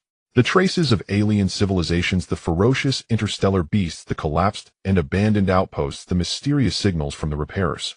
Countless mysteries of the stars and clues for the restoration of the universe awaited him on the path ahead. He knew that leaving Earth was just the first step. The interstellar journey was fraught with danger and uncertainty, but he had no other choice. For the continuation of Earth's civilization, to fulfill the mission of the universal restoration system, and to provide a more stable and broader future for the people of New Chang'an and all Earthlings, he must press forward, unravel all the mysteries, and find the ultimate method to restore the universe. The white egret sped through the warped star sea, carrying the hopes of Earth and Lin Shan's mission, racing towards Galactic Outpost No. 7, marking the official beginning of Earth's interstellar journey. Deep within the vast and cold starry river, the warp flight that lasted for 72 hours was gradually coming to an end amidst a wave of steady spatial fluctuations. Buzz, the warp engine of the Heron-class interstellar shuttle, slowly retracted its brilliance, and the originally twisted and folded space rapidly returned to a state of calm, with the vibrant streaks of light fading away. The spaceship gradually exited the state of superluminal travel, the particle flow around it returning to silence, the entire starship suspended in the pitch-black solitude of the universe. Inside the bridge, the previously tense atmosphere suddenly quieted down. Zhao Husong began to loosen his grip on the control stick, exhaling a long breath of turbid air, his tense back relaxing slightly. 3 days of continuous precise control had kept his nerves in a state of high-tension, beads of cold sweat beating on his forehead. He raised his hand to wipe his forehead, his gaze instinctively drawn to the cosmic space outside the main screen, a hint of anxiety and anticipation stirring in his heart. According to the recorded interstellar coordinates, the 7th outpost of the galaxy was a large military fortress for humanity's colonization beyond their domain, meant to stand with magnificent interstellar architecture and powerful defensive works, serving as humanity's first foothold in deep space. But the moment everyone peered through the panoramic floor-to-ceiling window to see the external scene, all breaths in the bridge halted simultaneously, and every expectation on their faces froze, replaced by a chilling silence and gravity. The grand and orderly interstellar base imagined was nowhere to be found. What met their eyes was an endless, desolate cosmic wasteland. The entire starry sky visible was devoid of any trace of civilized buildings. Only the wreckage of devastation lay scattered, floating densely in the cold vacuum of space, extending to the edge of their vision, barren enough to chill the soul. Countless overturned and broken giant interstellar warship wrecks floated haphazardly. Some had split in half, exposing the burned and melted intricate pipelines and mechaskeletons inside. Others were covered in horrifying, penetrating cracks, their metallic surfaces charred and warped, bearing the marks of fierce explosions and powerful tearing. Shattered pieces of interstellar mecha, decommissioned defense turrets, exploded alloy panels, and scattered precision parts were mixed together, layered across the starry sky. Fine metallic dust floated like gray smoke in the universe, slowly drifting and sinking, enveloping the entire airspace, imparting a sense of dead silence and ruin to this starry sea.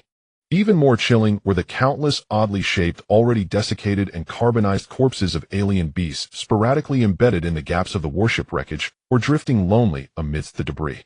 Their forms were twisted and bizarre, with body structures not belonging to Earth's life forms, their remains broken and mangled, most of them bloodied and unrecognizable, hinting at the terrifying slaughter that once erupted here.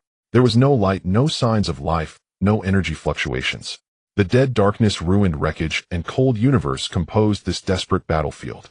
Here lay the seventh outpost of the galaxy, recorded in the coordinates, an interstellar military fortress where humanity once took root in deep space and deterred the starry sea. Now it had been utterly obliterated, reduced to a desolate cosmic graveyard. Beep, beep, beep. The bridge's main control system automatically initiated a comprehensive scan. The cold mechanical prompt echoed continuously in the silent cabin, each announcement tugging at everyone's taut nerves. Scanning the entire area. Target remains of the seventh outpost of the galaxy. Overall destruction level of the base 99. 8. Main energy core completely collapsed. Residual energy approaching zero. All defensive systems completely paralyzed and utterly destroyed. Industrial factories, residential areas, armament warehouses, and observation towers all collapsed into ruins. High-risk warning: large amounts of unknown interstellar beast life signal detected in the airspace. Warning area: danger level extremely high. A series of cold data quantified the horrific reality before them, further heavying the oppressive atmosphere in the bridge. Su-Ching stood beside the side control panel, her previously calm brow furrowed tightly. Her 5 fingers quietly tightened. The high-frequency particle dagger at her waist instantly unsheathed, half an inch, the cold silver blade glimmering with a faint cold light in the dim cabin light. Having experienced the most brutal slaughter of Earth's apocalypse and witnessed the shattered mountains and rivers filled with corpses, even this battlefield wasteland spanning tens of thousands of meters still sent a chill through her heart. She gazed at the broken wreckage outside the window, her voice carrying a barely detectable tremor, each word heavy with gravity. Sir, based on the damage patterns of all the wreckage, the level of building collapse, and the remaining signs of battle, this place has undoubtedly experienced a horrific and extremely brutal total war. This is not a sporadic raid. It is a full-scale invasion, a war of annihilation without. Zhao, who had long since put away the excitement of seeing the starry sea for the first time, his entire being tense, hands gripping the heavy particle machine gun tightly, knuckles turning white, his arm muscles slightly tensed, always in a state of readiness for battle. His gaze swept across the horrific claw marks and scorching scars that could shred giant starships, his heart sinking, atoms apple bobbing harshly, his voice tinged with undeniable shock and trepidation, to turn a complete outpost equipped with top-tier defensive systems, abundant military resources, and stationed with interstellar combat power into this wasteland. The enemy's strength is far beyond what the alien beasts we faced on Earth can compare to. What level of terrifying existence could utterly destroy an interstellar fortress? Xia Shi and Liu stood by the window, holding their breath, their eyes filled with shock and gravity, staring tightly at this desolate and ruined cosmic wasteland, not daring to relax for a moment. The gaze of the entire bridge ultimately converged on the tall figure in front. Lin Shen stood before the main screen, his deep gaze slightly solemn, his expression uncommonly grave. His cool gaze passed through the floor-to-ceiling window, sweeping over the sky, filled with broken warship wreckage, the ferocious battle scars, and the scattered bones, confirming all his previous speculations in this moment. The intermittent distress signals received by the system earlier and the so-called alien beast invasion were not merely ordinary beast-tide riots. This was a crushing, devastating interstellar war. To obliterate the interstellar outpost built by humanity to completely destroy the sturdy interstellar alloy fortress, the enemy's combat power level had reached heights that humanity was currently unable to attain. Beneath this wreckage lies the truth of the destruction of an ancient interstellar civilization, as well as the endless crisis lurking in the vast depths of the starry sea. There are still numerous residual signals from alien beasts throughout the ruins indicating that the battlefield has not completely fallen silent. The remnants of the invaders are likely still stationed here. Lin Shan slowly spoke, his voice calm and steady, piercing through the oppressive air as he issued orders: lower the flight altitude, turn off unnecessary light sources, and silence the engines. The Heron will slowly enter the interior of the wasteland airspace, avoiding large wreckage obstacles, and delve into the core areas searching for the remains of the command tower. Only by finding the command tower and decrypting the remaining data chips can we uncover the truth of that interstellar war, grasp the true strength of the interstellar beasts, and locate the source of the system signals. Receiving the command, Zhao Hu immediately focused his mind, suppressing the shock in his heart, and devoted himself fully to the controls. The Heron slowly retracted all exposed energy fluctuations, its engines entering silent stealth mode, the silver-white hull hiding in the dark universe, like a stealthy bird cautiously weaving through the dense metallic wreckage. The deeper they ventured into the ruins, the more visceral the horrors of the battlefield became. Every piece of giant alloy wreckage was covered with deep and shallow, terrifying claw marks, the hard interstellar aerospace alloy easily torn and broken like paper. Countless heavy armor bore the scorching scars left by high-temperature energy weapons. Large areas of metal melted and condensed into twisted lumps, and black, carbonized marks from violent explosions were everywhere. Amidst the shattered mecha wreckage, deep bite marks and piercing traces were embedded, making it easy to imagine the despairing bloodbaths the soldiers stationed here had experienced. The entire dead starry sky was permeated with the breath of death and slaughter, oppressive enough to make breathing difficult. Just as the spaceship passed through a pile of stacked warship wreckage approaching the core airspace, whoosh! A pitch-black shadow suddenly shot out from behind the massive wreckage without warning. It concealed itself in the cosmic darkness, almost merging with the vacuum's blackness, moving at a speed that broke visual limits, far surpassing any known flying beasts to humanity. There was no time to react. The shadow, wrapped in a terrifying shockwave that ripped through the air, crashed violently into the Heron's defensive shield. Bang! A deep and terrifying boom exploded in the universe. The entire Heron trembled violently, the hull instantly tilting and swaying, instruments and screens in the cabin flashing madly, alarms blaring to life. The buzzing vibrations spread to every corner of the ship, everyone momentarily swaying before quickly stabilizing, pupils dilating, instantly entering a state of combat readiness. The shrill red alarm echoed throughout the bridge. High-risk alert. Unknown interstellar beast attack detected. Target locked, void shadow claw. Combat level interstellar soldier grade. Beast characteristics: naturally invisible, extreme speed, hard claws capable of tearing through conventional starship armor. Warning: the enemy is highly ambush-prone and dangerous. The cold system alert rang sharply, clearly informing everyone of the first invader's information. Everyone's gaze was fixed firmly on the pitch-black figure suspended in the darkness outside, their hearts suddenly racing, a chill rushing to their heads. The first battle after leaving Earth and stepping into deep space had arrived. In the deep and cold void of the galaxy, endless darkness resembles a silent ocean of ink with scattered starlight faintly falling from afar. The weak glow cannot disperse the deathly silence and desolation of this universe. The bilookless interstellar shuttle hovered steadily in the void, its silver-white hull originally gleaming with a smooth, cold metallic luster, now tightly wrapped in a layer of pale blue energy shield. Yet this protective barrier surrounding the ship was far from intact, its surface riddled with fine cracks resembling fragile ice, on the verge of shattering, constantly sending out violent ripples of energy, and the crackling of tiny electric sparks echoed sharply in the dead silence of the universe. Inside the bridge the lights were bright, but the atmosphere was oppressively tense, filled with a sense of nerve. Everyone's nerves were taut to the limit, each movement imbued with urgency and tension, their eyes fixed intensely on the monitoring screens and control panels before them. No one dared to break the silence. Only the sharp, piercing alarm of the ship's warning system echoed repeatedly in the enclosed chamber, pounding against everyone's hearts. Buzz! Another violent impact suddenly struck. The entire Bailu shook violently, the metallic structure of the ship emitting a heavy muffled roar under the burden, while the emergency lights on the ceiling flickered wildly, casting alternating shadows on the tense faces of the crew. Everyone was already all too familiar with the strangeness and terror of the approaching enemy. The Void Shadow Claw's low-level interstellar beasts wandering in the ruins of the stars had no physical outline, blending seamlessly into the cosmic darkness, inherently possessing the ability to hide in the void, making them the most unpredictable hunters in deep space navigation. They moved stealthily, their speed surpassing the limits of ordinary interstellar detection, adept at using the power of the void to conceal their forms and ambush passing starships, becoming the nightmares of countless interstellar explorers. Everyone's gaze was locked onto the holographic detection screen ahead, where dark, blurry shadows darted swiftly, flickering and colliding. Their speed was so fast that the naked eye could not capture their trajectories, only catching glimpses of dark shapes sweeping through the void like souls seeking vengeance, constantly crashing violently against the energy shield of the Bailu. With each impact, the pale blue shield's glow dimmed a fraction, and the shield's energy value plummeted at a visible rate. In the lower right corner of the main control screen, the red energy value dropped rapidly from 30% to 1510 and then 5%. Shield energy remaining below 5. It can only last for 3 minutes at most.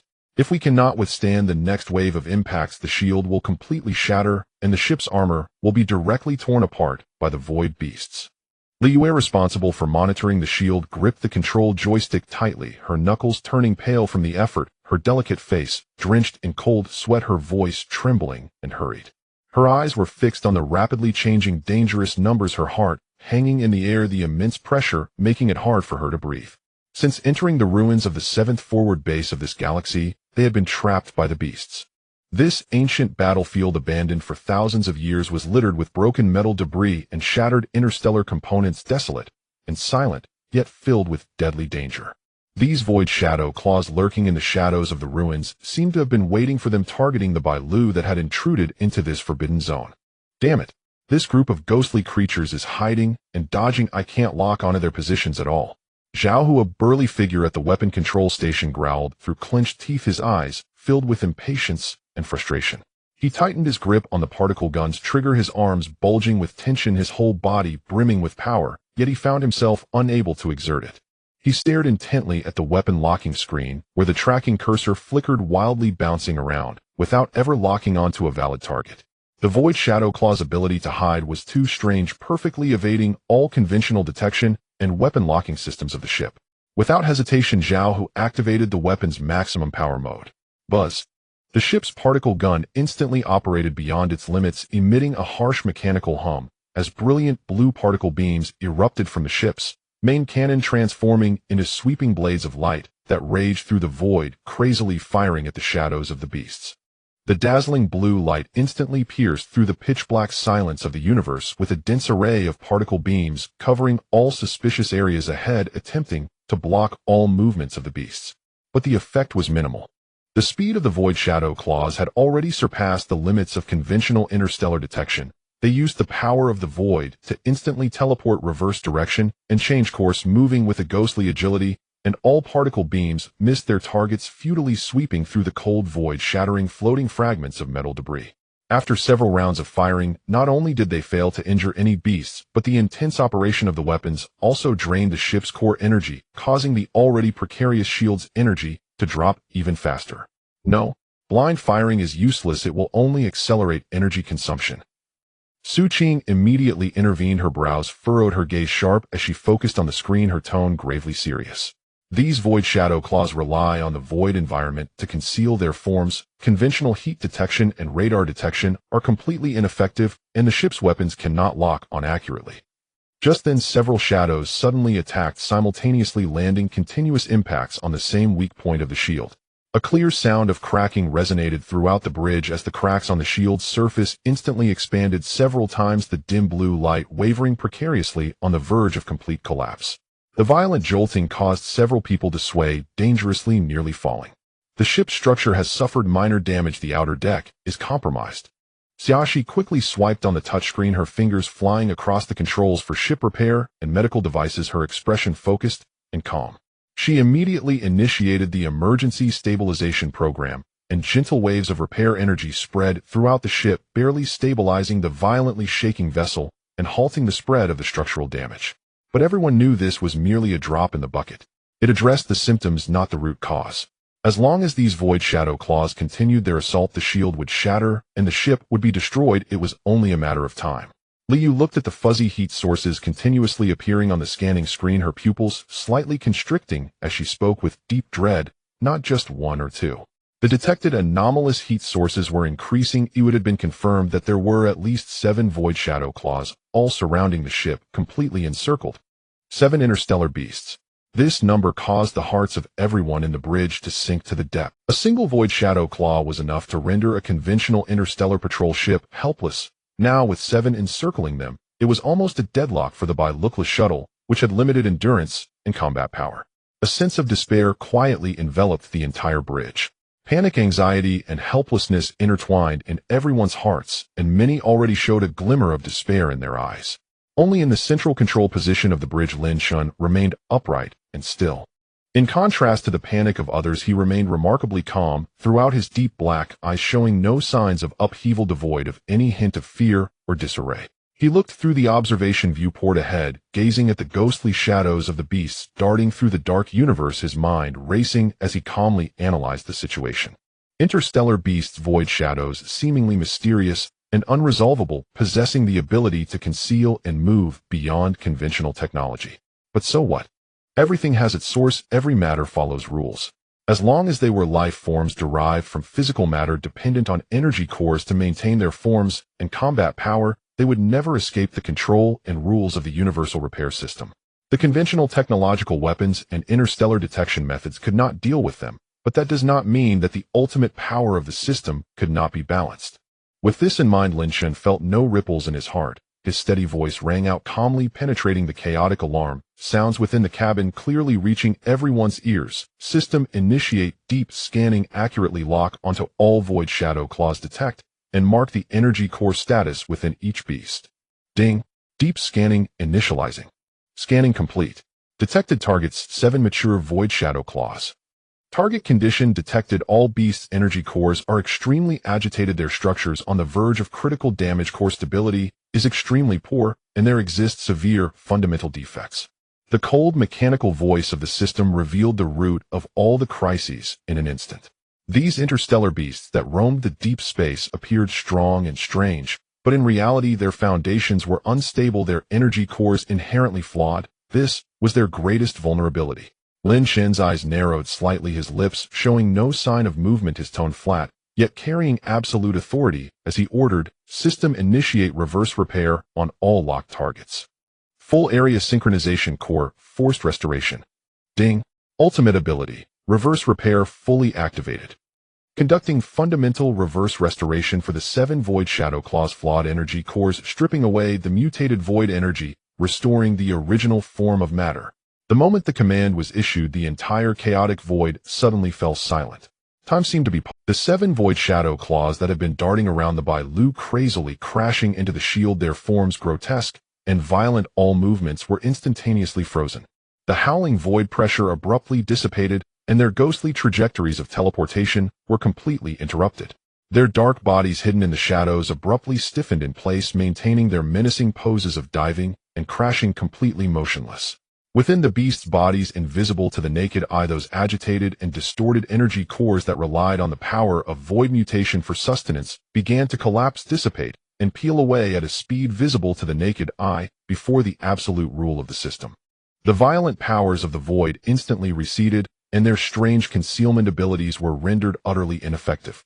One by one, the fully dark, distorted bodies of the beasts slowly became visible from the void, no longer possessing any mystery.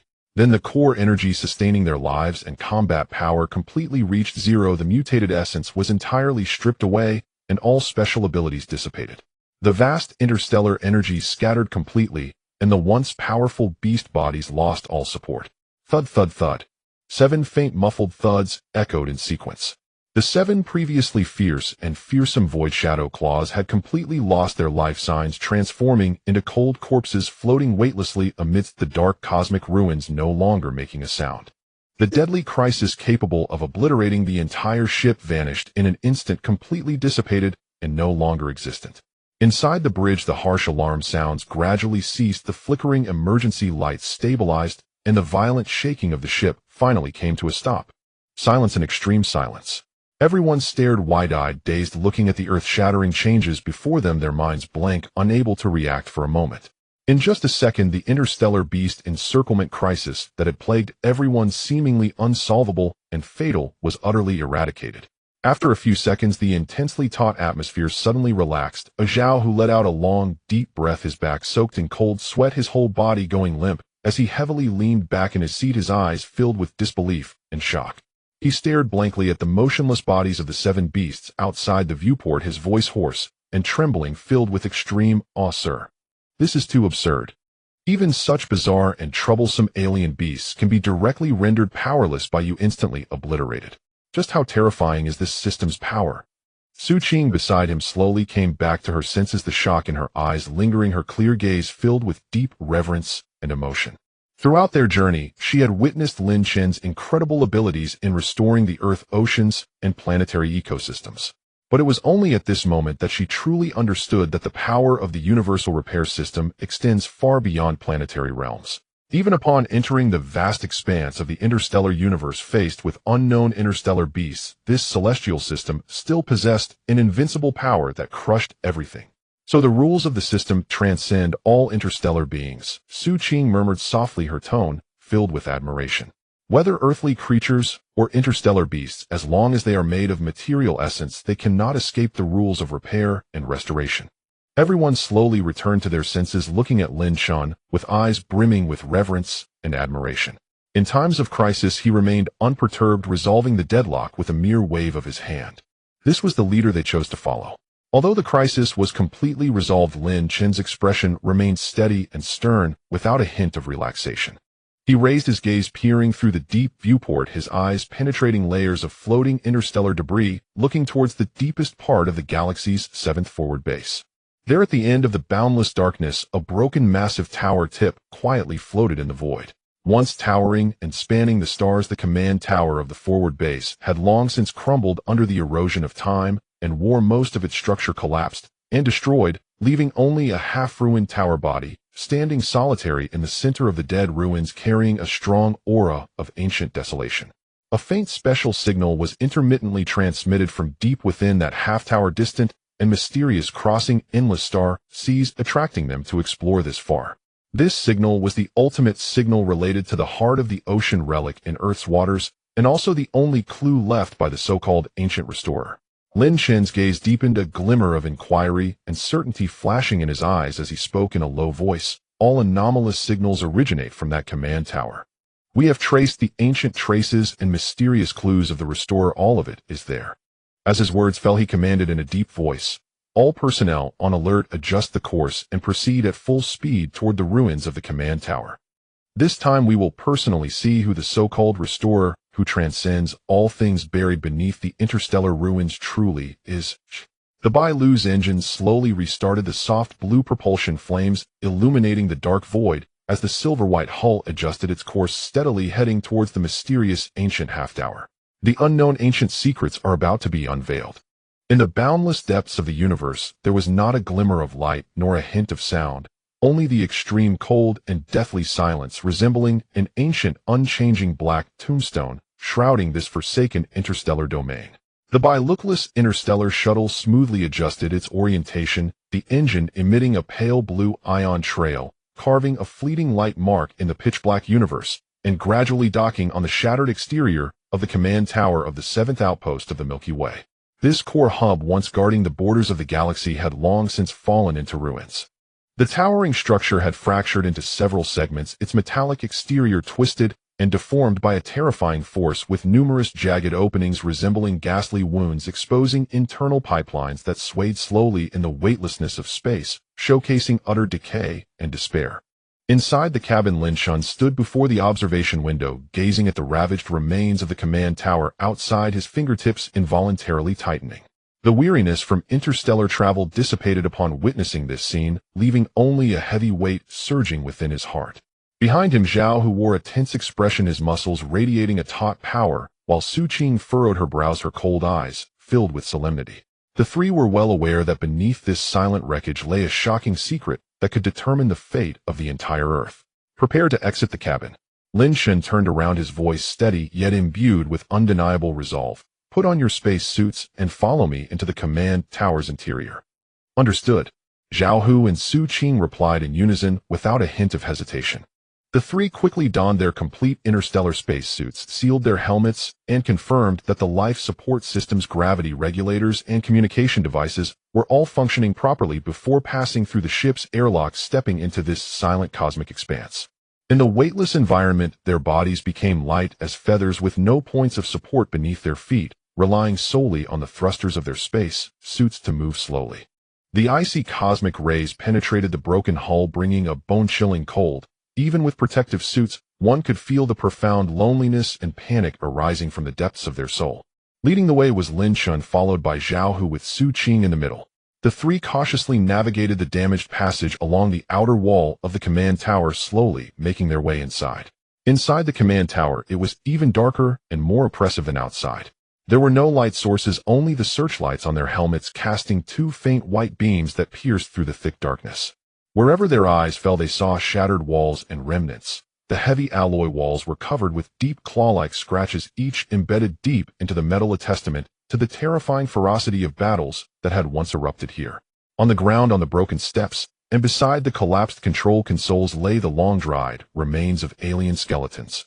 These skeletons were tall, their bones tinged with a dark gray hue, their limbs twisted and incomplete. Many retained their stances of attacking and defending from their previous lives, their hollow eye sockets gazing deep into the tower as if guarding something until their last breath.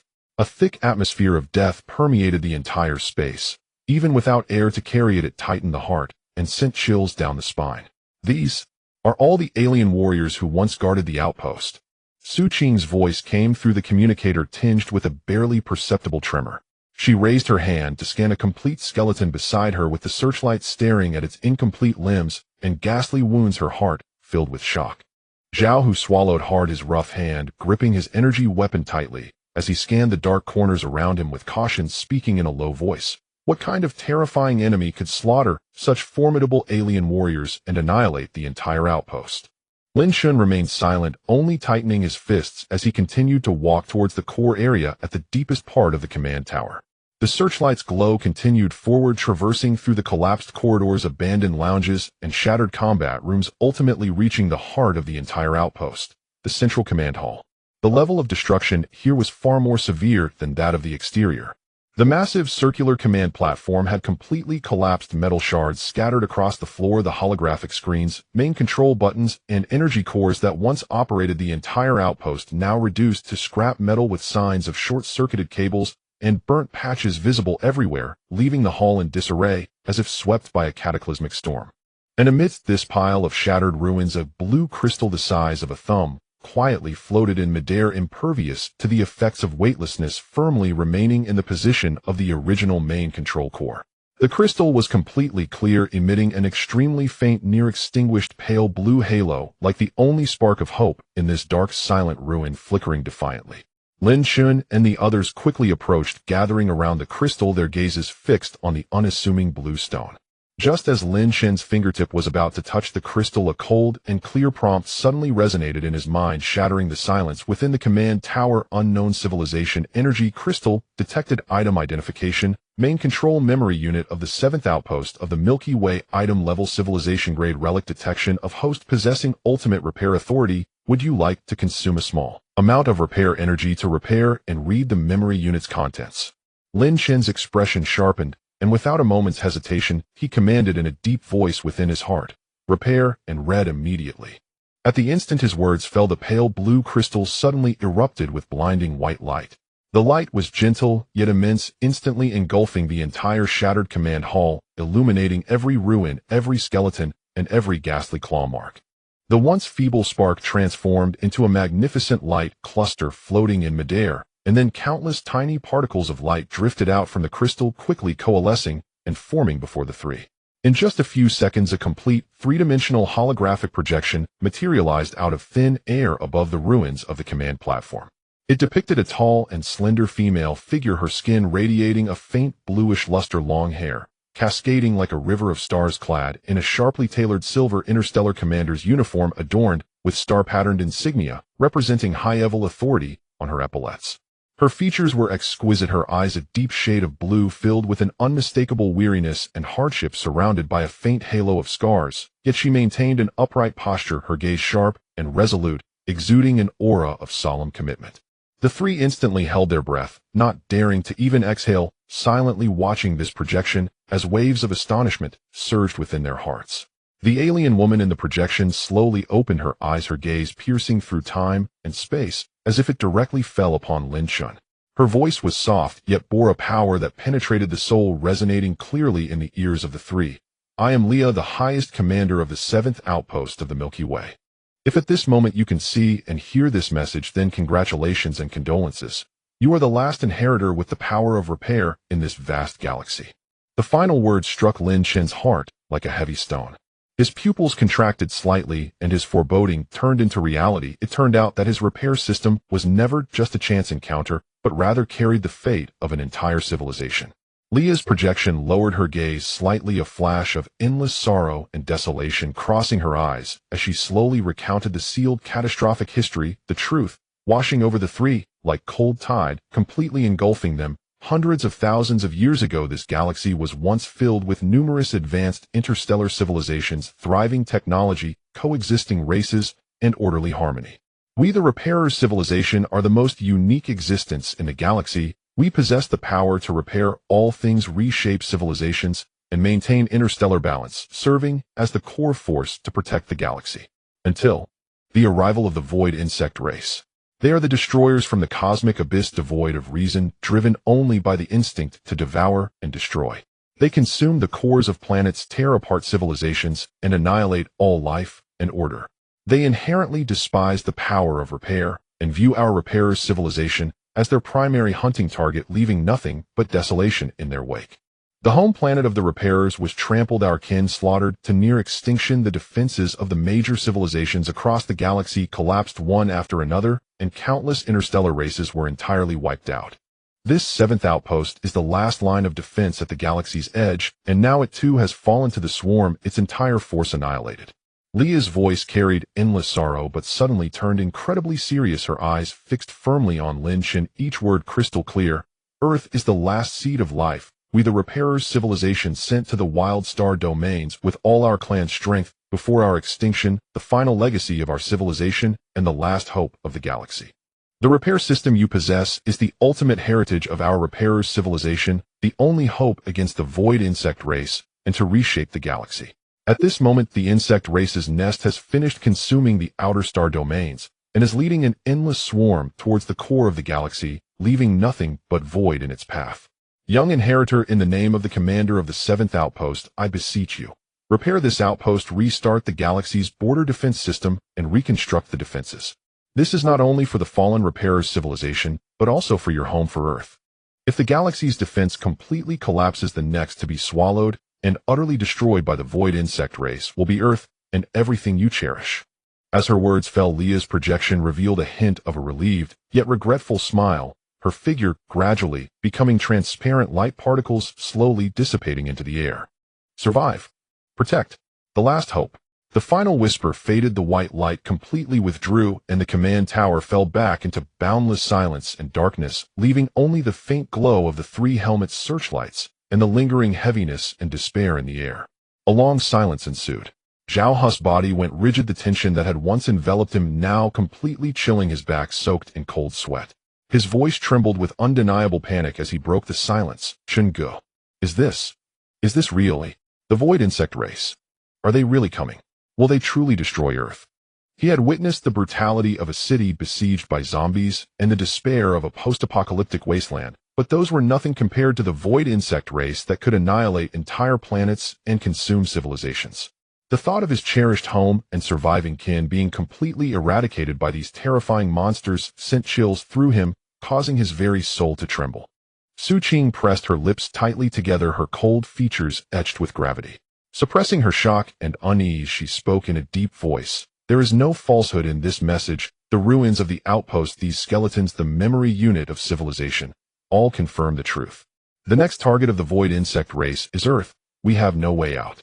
Lin Shin stood still, his palm quietly cradling the now bright blue main control memory unit, the temperature of the crystal searing through his space suit gloves, burning his palm. Leah's final words echoed in his mind repeatedly, visions of a rebuilt home on the Earth's wasteland, surviving humans, children's laughter, and the rivers and mountains he had painstakingly repaired flashing before his eyes. That was the world he had fought tirelessly to reclaim from the ruins of the apocalypse, a home he would risk everything to protect. He would never allow everything he had painstakingly repaired to be destroyed again. Never. Lin Shin slowly raised his head, the panic and gravity in his deep gaze dissipating completely, leaving only unwavering determination and resolve. He tightened his grip on the civilization crystal, his knuckles whitening, his aura suddenly becoming steady and powerful. Through the communicator, his voice rang out forcefully, echoing throughout the shattered command tower. System, initiate a full area scan, immediately locking onto all damaged regions of the 7th Outpost Energy Core's defense systems and main control facilities. From this moment on, I command you to mobilize all repair energy without regard for cost. I want to fully repair this outpost. I will restart the galaxy's defense and protect this final bastion. If the void insect race wants to destroy Earth, they must first step over my corpse. Amidst the cold cosmic ruins, the boy's vow was as firm as iron, echoing through the silent command tower, igniting the first spark of resistance against annihilation.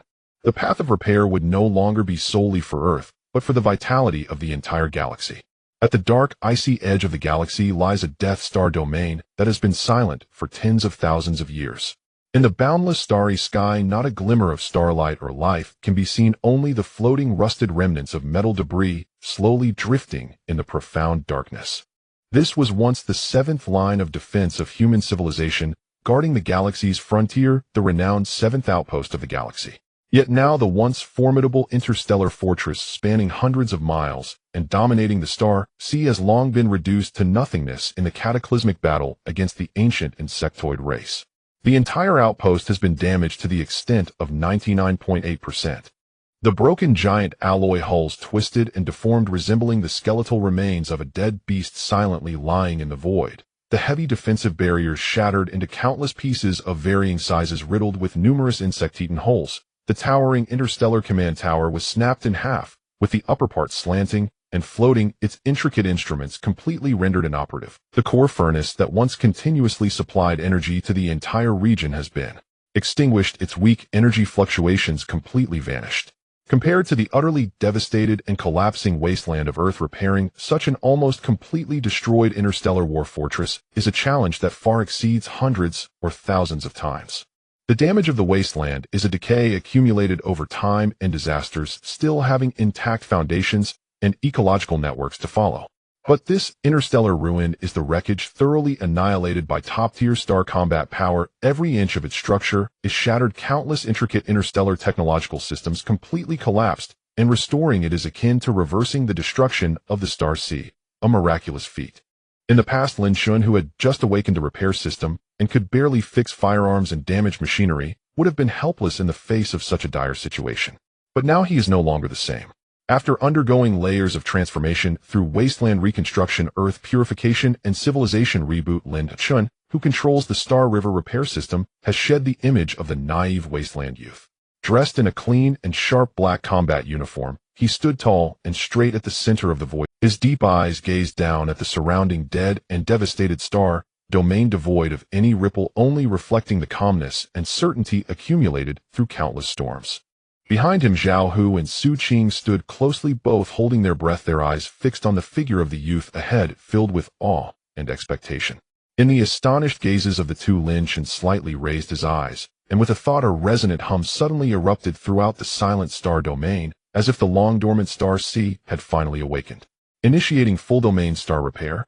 Repair target 7th outpost of the galaxy. Reconstruction materials surrounding cosmic debris. Estimated completion time 1 hour. The cold and authoritative mechanical voice of the system echoed in Lin Shin's mind, and at that moment brilliant streams of light erupted from his body. With a pure blue light as the base intertwined with deep purple technological glows and specks of golden divine radiance, the three colors intertwined, and soared, instantly breaking through the surrounding darkness and illuminating the entire gray, desolate starry sky. The immense power of repair centered around Lin Shan spread wildly in all directions, instantly covering the wasteland star domain within hundreds of miles. In the next moment, an incredible miracle unfolded. The countless floating metal debris, broken parts, and fractured hulls were all locked in by an invisible colossal force. Hundreds of millions of debris pieces instantly stopped their aimless drifting as if drawn by invisible threads, shaking in unison, and then rapidly converging towards the core old site of the outpost along a precisely defined trajectory. The harsh sounds of metal grinding, parts assembling, and energy restructuring intertwined, echoing throughout the vast starry sky. The originally broken and torn interstellar warship hulls aligned perfectly, with shattered steel plates seamlessly connecting, while the twisted and deformed metal structures were forcibly corrected and reshaped by the power of repair, and missing components were reconstructed from thin air, allowing the ruined interstellar warships to quickly restore and line up in perfect order. The completely shattered kilometer-long defensive barrier began to rise layer by layer from its foundation, the fragmented metal shards coalescing into shape as thick and sturdy alloy walls continually connected and expanded, the walls riddled with insect holes completely restored, and the smooth, hard barriers once again stood tall in the star sea, establishing a solid defense.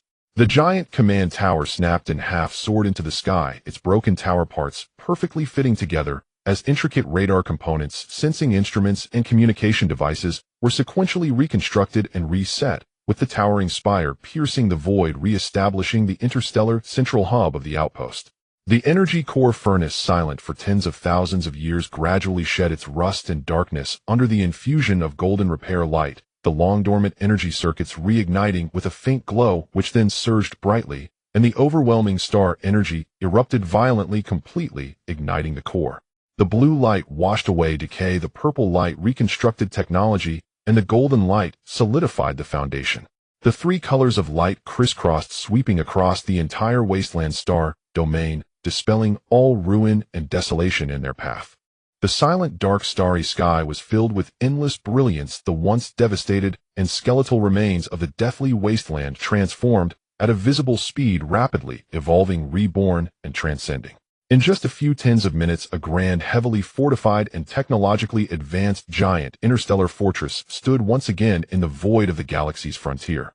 The silver-blue alloy barriers gleamed brilliantly, a fleet of ships stood in orderly rows, the towering command tower flashed signals, and the core furnace continuously flowed with surging energy, filling the surroundings with vibrant life and a fierce aura of war. This is the seventh outpost of the galaxy, once the bastion of human civilization, reborn after millennia of silence. Repair completed. Seventh outpost of the galaxy, full reboot successful. Full domain defensive shield charged, officially activated.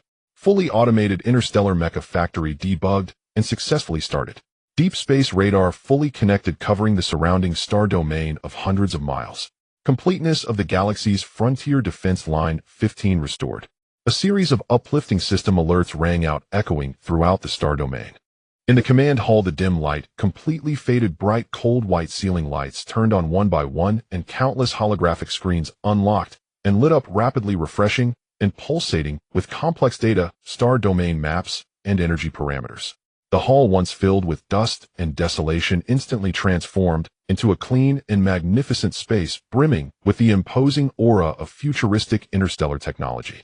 Zhao, who stood dazed in the center of the hall, his gaze peering through the large viewing window, watching the newly revitalized and imposing star outpost outside, his stout body trembling slightly and his heart pounding fiercely against his chest, unable to calm down for a long time. He had witnessed Lin Shan repairing wasteland cities and reconstructing the land, and he was already well aware of the young man's extraordinary abilities. Yet he never imagined that there would truly be someone capable of reversing the destruction of the starry sky and restoring the shattered star sea. After a long while, Zhao, who finally swallowed hard, struggling to voice his thoughts, his tone filled with an undeniable tremor and utmost reverence. "Sir, is this your true power? Mountains and rivers can be repaired, shattered star seas can be restored, even the completely obliterated star fortress can be reborn in your hands. Your power has long surpassed all our understanding." Standing beside him, Su Qing's eyes also surged with extreme fervor and excitement. She slowly walked to the window, her gaze sweeping over the neatly lined up, coldly gleaming interstellar mechas, watching the operational defensive shields and the constantly pulsating star domain radar, her slender fingertips trembling slightly. Since humanity rebooted civilization and entered the interstellar era, they had always been in a passive defensive position. Faced with the vast star sea and ferocious insectoid species, they never had enough interstellar combat power to ensure their safety. But now this rebooted outpost has completely rewritten everything. Su Qing took a deep breath, her clear eyes shining with resolute light, and softly exclaimed, "We finally possess true interstellar combat power. From now on, human civilization will no longer be limited to a corner of Earth. We now have the confidence and resources to guard the star sea and resist the insectoid species." Lin Shen stepped forward calmly, his demeanor composed and steady, walking directly to the central command position in the hall and standing firm. He raised his hand to gently caress the cool control panel, his eyes tranquil and unwavering, showing no hint of pride or complacency over the miraculous sight before him. Having gone through countless life-and-death situations and reconstructions, he understood that this rebirth was merely the beginning of the interstellar journey. Raising his hand and lightly tapping the enormous holographic main screen instantly enlarged, unfolding the three-dimensional panoramic view of the surrounding star domains. On the star map, countless fine points of light flickered clearly, marking the star domain environment and energy fluctuations, while the most conspicuous were the densely clustered dark red warning symbols representing the insectoid species. Data rapidly shifted, and a line of glaring red warning text suddenly appeared. Insectoid Vanguard, main force time remaining until arrival at the 7th outpost of the galaxy, 7 days. 7 days. Only a brief 7 days for preparation. After 7 days, the insectoid army from deep space will arrive at this star domain, launching a fierce attack on the recently rebooted outpost. Lin Shen's gaze deepened, his eyes sharp as blades, quietly observing the movements of the insectoid species on the star map, rapidly computing all defensive layouts and battle plans in his mind. Beside him, Zhao Hu and Su Qing saw the warning information on the screen, their earlier excitement instantly subdued, replaced by solemnity and tension. The ferocity of the insectoid species has woven through the bloody history of humanity for millennia. Each invasion by the insectoid species has been a devastating catastrophe. Now that the enemy is approaching, there can be no room for complacency. Inside the hall, a brief silence fell, with only the faint sounds of instruments operating gently flowing. After a moment, Lin Shen slowly spoke, his voice calm, yet carrying an unshakable firmness, each word resonating clearly. 7 days. The time is short, too short to allow us to completely perfect the defense line and amass sufficient combat power. But it's enough. From now on, everyone prepare for battle. We must thoroughly refine this interstellar fortress, deploy mechas, fill energy, set up firepower, and perfect the early warning systems. After 7 days, I want to turn this place into an impenetrable steel barrier against the insectoid army. It will become the first immortal defense line for humanity, guarding the galaxy's frontier. With his words, a powerful fighting spirit filled the command hall, dispelling all anxiety and unease. Zhao Hu straightened up abruptly, his eyes fierce, and solemnly pledged, "Understood. I will immediately coordinate everyone for the defense preparations. I will immediately connect with the mecha factory and energy systems, producing combat supplies at full speed and perfecting the entire defensive system. The Star Sea is vast, and the road ahead is perilous. But at this moment, the human outpost standing at the galaxy's frontier has ignited the flames of war to resist the cataclysm of deep space. The 7-day life and death preparations are about to officially commence." The core area of the 7th outpost in the galaxy, after countless years of silence, finally awakened completely. Faint blue energy patterns flowed like a living galaxy, spreading along the cold and heavy alloy walls, illuminating the originally dim and lifeless fortress. The air was filled with a subtle scent of machine oil, energy particles, and metal quenching. Giant mechanical arms operated at high speeds on their tracks, the roar of interlocking gears, the low hum of energy charging, and the crisp sounds of mechanical components fitting together intertwined into a battle song belonging to the resurgence of human civilization. This is the fully automated mecha factory affiliated with the outpost, and it is the first heavy combat unit production line unlocked after Lin Shen recaptured the outpost. After running at full speed for a whole half-day, the alloy gate at the end of the production line slowly slid open to both sides, and one by one giant war machines, entirely silver gray, with sharp lines, marched out of the manufacturing chamber with steady and powerful steps. Standing 10 meters tall, their steel bodies were covered with layers of adaptive repair armor, shoulder armor protruding, equipped with twin-particle rapid-fire cannons, the right arm carrying a 20-meter-long high-frequency vibrating alloy warblade, while the left arm was a combination of a defensive shield and a melee claw. The joints of the mecha glowed with faint golden energy patterns, and their optical sensing eyes were like cold stars, sharp and cold, each exuding a chilling pressure of war. This is the fundamental combat unit of interstellar civilization, and also the most solid reliance of the Earthlings now. Guardian Mecha. Level Interstellar Basic Combat Mecha. Configuration: shoulder-mounted twin-particle rapid-fire cannons, high-frequency, vibrating alloy war blade, adaptive armor, automatic repair system, low-altitude, short-range propulsion device. Current mass production total 300 units. A transparent virtual data panel floated in front of Lin Shun, with clear parameters refreshing continuously. 300 Guardian mechas were neatly lined up, filling the outpost's deployment square, their steel bodies like a forest of iron, shielding the sky, finally giving this once desolate interstellar outpost a glow of civilization. Lin Shin stood in front of the floor-to-ceiling window of the command tower, calmly scanning the mecha army below that was ready to go. He lightly touched the control panel, distributing the highest control authority of all the mechas in one go. Xiaohu. He spoke in a deep voice, his words clearly echoing through the command system, reaching the entire fortress. Xiaohu, exuding a fierce aura, immediately stepped forward, his chest held high. This man, who had struggled for years in the desolate earth, accustomed to the slaughter of zombies and mutated beasts, now had an uncontrollable fervor and excitement in his eyes. He had once been the captain of the wilderness combat team, spending his life dealing with crude firearms and cold weapons, never imagining that one day he would command such shocking interstellar war machines. Present. All 300 Guardian mechas will be organized into the Mecha Regiment to be commanded by you, responsible for frontal assaults and group charges. Lin Chen's command was clear and decisive. Remember, this is not a chaotic brawl on the wasteland of Earth. Utilize the firepower advantage of the mechas, maintain formation, and do not allow reckless advances. Guarantee the mission will be accomplished. Zhao Hu pounded his chest heavily, his voice booming like a bell, with no hint of fear in his eyes, only the determination to fight bloodily. Lin Shun turned to look at Su Qing beside him, her posture graceful and her gaze sharp. She had once been an elite scout of the Earth Federation, with top-notch mobility, judgment, and close combat capabilities, calm and courageous, making her the most suitable for executing sharp blade missions. Su Qing. Here. Select 20 of the most capable mechas to form an assault reconnaissance team responsible for flanking, precision strikes, and battlefield reconnaissance. Everything will be under your command. Lin Shin reminded her. Your team will be the sharp blade of the entire unit. You must find the enemy's weaknesses and penetrate their formation. Understood. Su Qing nodded, her slender figure exuding an intensity that rivaled any man's, her fingers instinctively tightening as she awaited the moment to battle. Next, Lin Chen's gaze fell on Xia, she whose demeanor was gentle, yet eyes were firm. She possessed a life-energy affinity physique, making her an indispensable healing core in the team.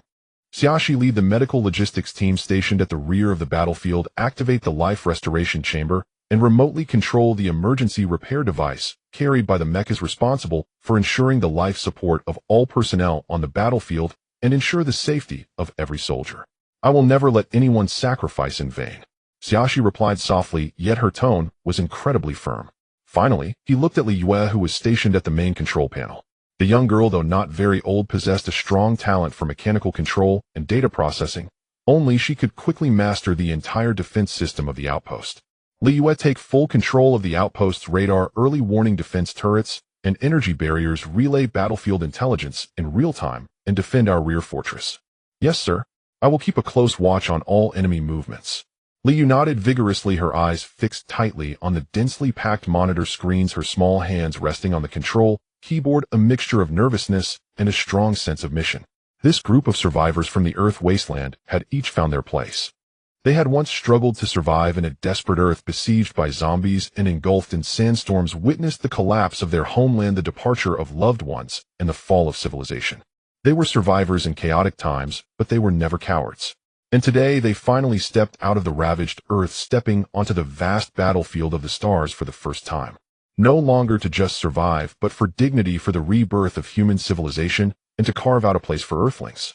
The entire outpost was enveloped in a tense and passionate atmosphere. Everyone quickly took their position. Inside the mecha cockpit, Zhao Hu, Su Qing, and others logged in one after another, the sensory locks firmly securing their bodies, the virtual control screen instantly lighting up, the engines humming and heating up, and the energy cannons began charging. The entire unit had entered a state of maximum readiness. Just as everyone was on high alert, a sharp and piercing red alarm suddenly rang out in the command tower. Beep, beep, beep. Warning. Unknown enemy units detected. Enemy location 10 kilometers outside the outpost. Unit type Zerg Scout Team. Quantity 50. Speed extremely fast. Expected to arrive at the fortress in 3 minutes. The shrill alarm instantly shattered the calm, with red warning lights flashing continuously, casting the command room in a crimson glow. Liyu's face instantly tightened. She had been somewhat nervous, her fingers slightly trembling, but still steadied her mind, quickly magnifying the radar image and synchronizing the enemy images to the main screen. In the next moment, everyone's gaze froze. On the screen, in a dim interstellar asteroid wasteland, dozens of pitch-black figures were madly sprinting. They resembled giant beetles magnified 100 times, their shells black and heavy, covered with a hard chitin layer, 8 limbs sharp as knives, kicking up gravel as they raced across the ground, moving at an astonishing speed. Their heads had no eyes, only a massive maw filled with sharp fangs, and dark green corrosive saliva continuously dripped down, sizzling on the rocks, and instantly creating pungent white smoke, corroding the hard asteroids into deep pits. These are the interstellar Zerg, the most savage and aggressive predatory species in the universe, and the most direct enemy of human civilization beneath this starry sky. Sir, the first wave of enemies is charging in. Liyu's voice was tense, but calm as she quickly reported, they are all high-speed scout units lacking heavy combat power, but they have extremely strong aggressiveness and corrosive properties. Once they get close to the outpost, the outer wall armor will be rapidly corroded. Lin Shin stood at the main control panel, his eyes cold and indifferent, showing no sign of fear. He raised his eyes to the mecha army poised outside, his voice steady, broadcasting through the full channel, reaching every mecha and every combat post. Earthlings have waited too long for this day. We are not mere survivors to be slaughtered. We are the guardians of civilization. Today, let these interstellar Zerg witness the fighting power of Earthlings. As his words fell, Zhao, who in the cockpit, immediately felt his blood surge. He gripped the control stick tightly, let out a low growl, and pressed the engine full start button. Mecha Regiment, all units, heed my command. Charge with me. Boom. All 300 Guardian mechas simultaneously ignited their engines. The faint blue propulsion flames erupted beneath them, and the heavy steel bodies violently burst out of the outpost fortress gates, stepping into the desolate asteroid wasteland. Their synchronized steps shook the ground violently, kicking up clouds of dust as the silver-gray tidal wave of mechas charged fiercely towards the Zerg scouts. Particle cannons charged to completion. All units opened fire freely. Concentrated fire suppression. Zhao, who at the helm of the lead mecha, commanded, and all 300 mechas raised their shoulder cannon barrels simultaneously. Buzz! A blinding blue-white particle glow instantly gathered energy waves, sweeping in all directions. In the next moment, a dense barrage of particle beams pierced through the dark starry sky, pouring down like a torrential rain towards the Zerg scout horde. Swish, swish, swish. Boom, boom, boom. The particle cannon struck the Zerg's hard shells, instantly exploding into brilliant flames. Several of the leading beetles were blown to bits, dark green bodily fluids splattering and the corrosive scent spreading. But the Zerg scouts were extremely fast and inherently ferocious, unafraid of death. Even as companions fell one after another, the remaining swarm continued to charge madly, closing the distance in an instant. Assault team, follow me. Su Qing spoke calmly, her mecha appearing lighter, activating the short-range propulsion device, instantly breaking away from the main force like a silver lightning bolt, leading 20 assault mechas to swiftly cut into the enemy formation from the flank. She did not fire blindly, but accurately locked onto the soft underbelly and joint connections of the Zerg's vulnerable areas, controlling the mecha to draw out the high-frequency alloy warblade from her right arm. With a buzz, the silver blade flashed out, instantly slicing through the black Zerg shells effortlessly. Su Qing's movements were crisp and decisive, without a hint of hesitation. Her series of actions, ambushing, slashing, dodging, then killing, flowed seamlessly, showcasing the prowess of a scout. Flank them left and right. Don't let them disperse. Beware of corrosive saliva. Su Qing's commands were calm and rapid as the assault team quickly formed a cutting formation, throwing the Zerg scout horde into chaos. On the battlefield, there was no fear, no retreat. These warriors, who had emerged from the Earth wasteland, had faced more terrifying zombie tides and survived desperate situations. Now wielding interstellar mechas, their hearts burned with boiling blood. Zhao, who drove his mecha recklessly, the particle cannons continuously firing. When encountering charging beetles, he swung his iron fist down hard, smashing the shells to pieces. His roar echoed through the heavens, stabilizing the frontline formation with all mechas, the firepower suppression unceasing. Kill those bugs. Let them know that Earthlings are not to be trifled with. The sounds of Roar's mecha engines cannon fire and the Zerg's shrill wails intertwined across this desolate interstellar wasteland. Xiaxi stood at the medical command post, her eyes fixed on the life data and armor damage of every mecha, continuously activating emergency repair programs to swiftly heal the damaged mechas, safeguarding the final lifeline for the frontline warriors. Left flank, 3 mechas with armor damage initiate automatic repair. Rear mechas, be cautious of ambushes, do not let yourselves be surrounded. Liu was glued to the radar and surveillance screens, frequently reporting enemy movements, fine-tuning the outpost's defense turrets, and preparing to support the frontline forces, her petite frame exuding intense focus. Lin Shen stood in the command tower, quietly observing this first interstellar battle belonging to Earthlings. There was no overwhelming oppression, only a group of ordinary Earth survivors wielding their own weapons to fight for civilization. Their movements might not be the most skilled and their formation was not perfect, but each person gave their all, and every mecha fought valiantly. In less than 10 minutes, the 50 Zerg scouts were completely defeated.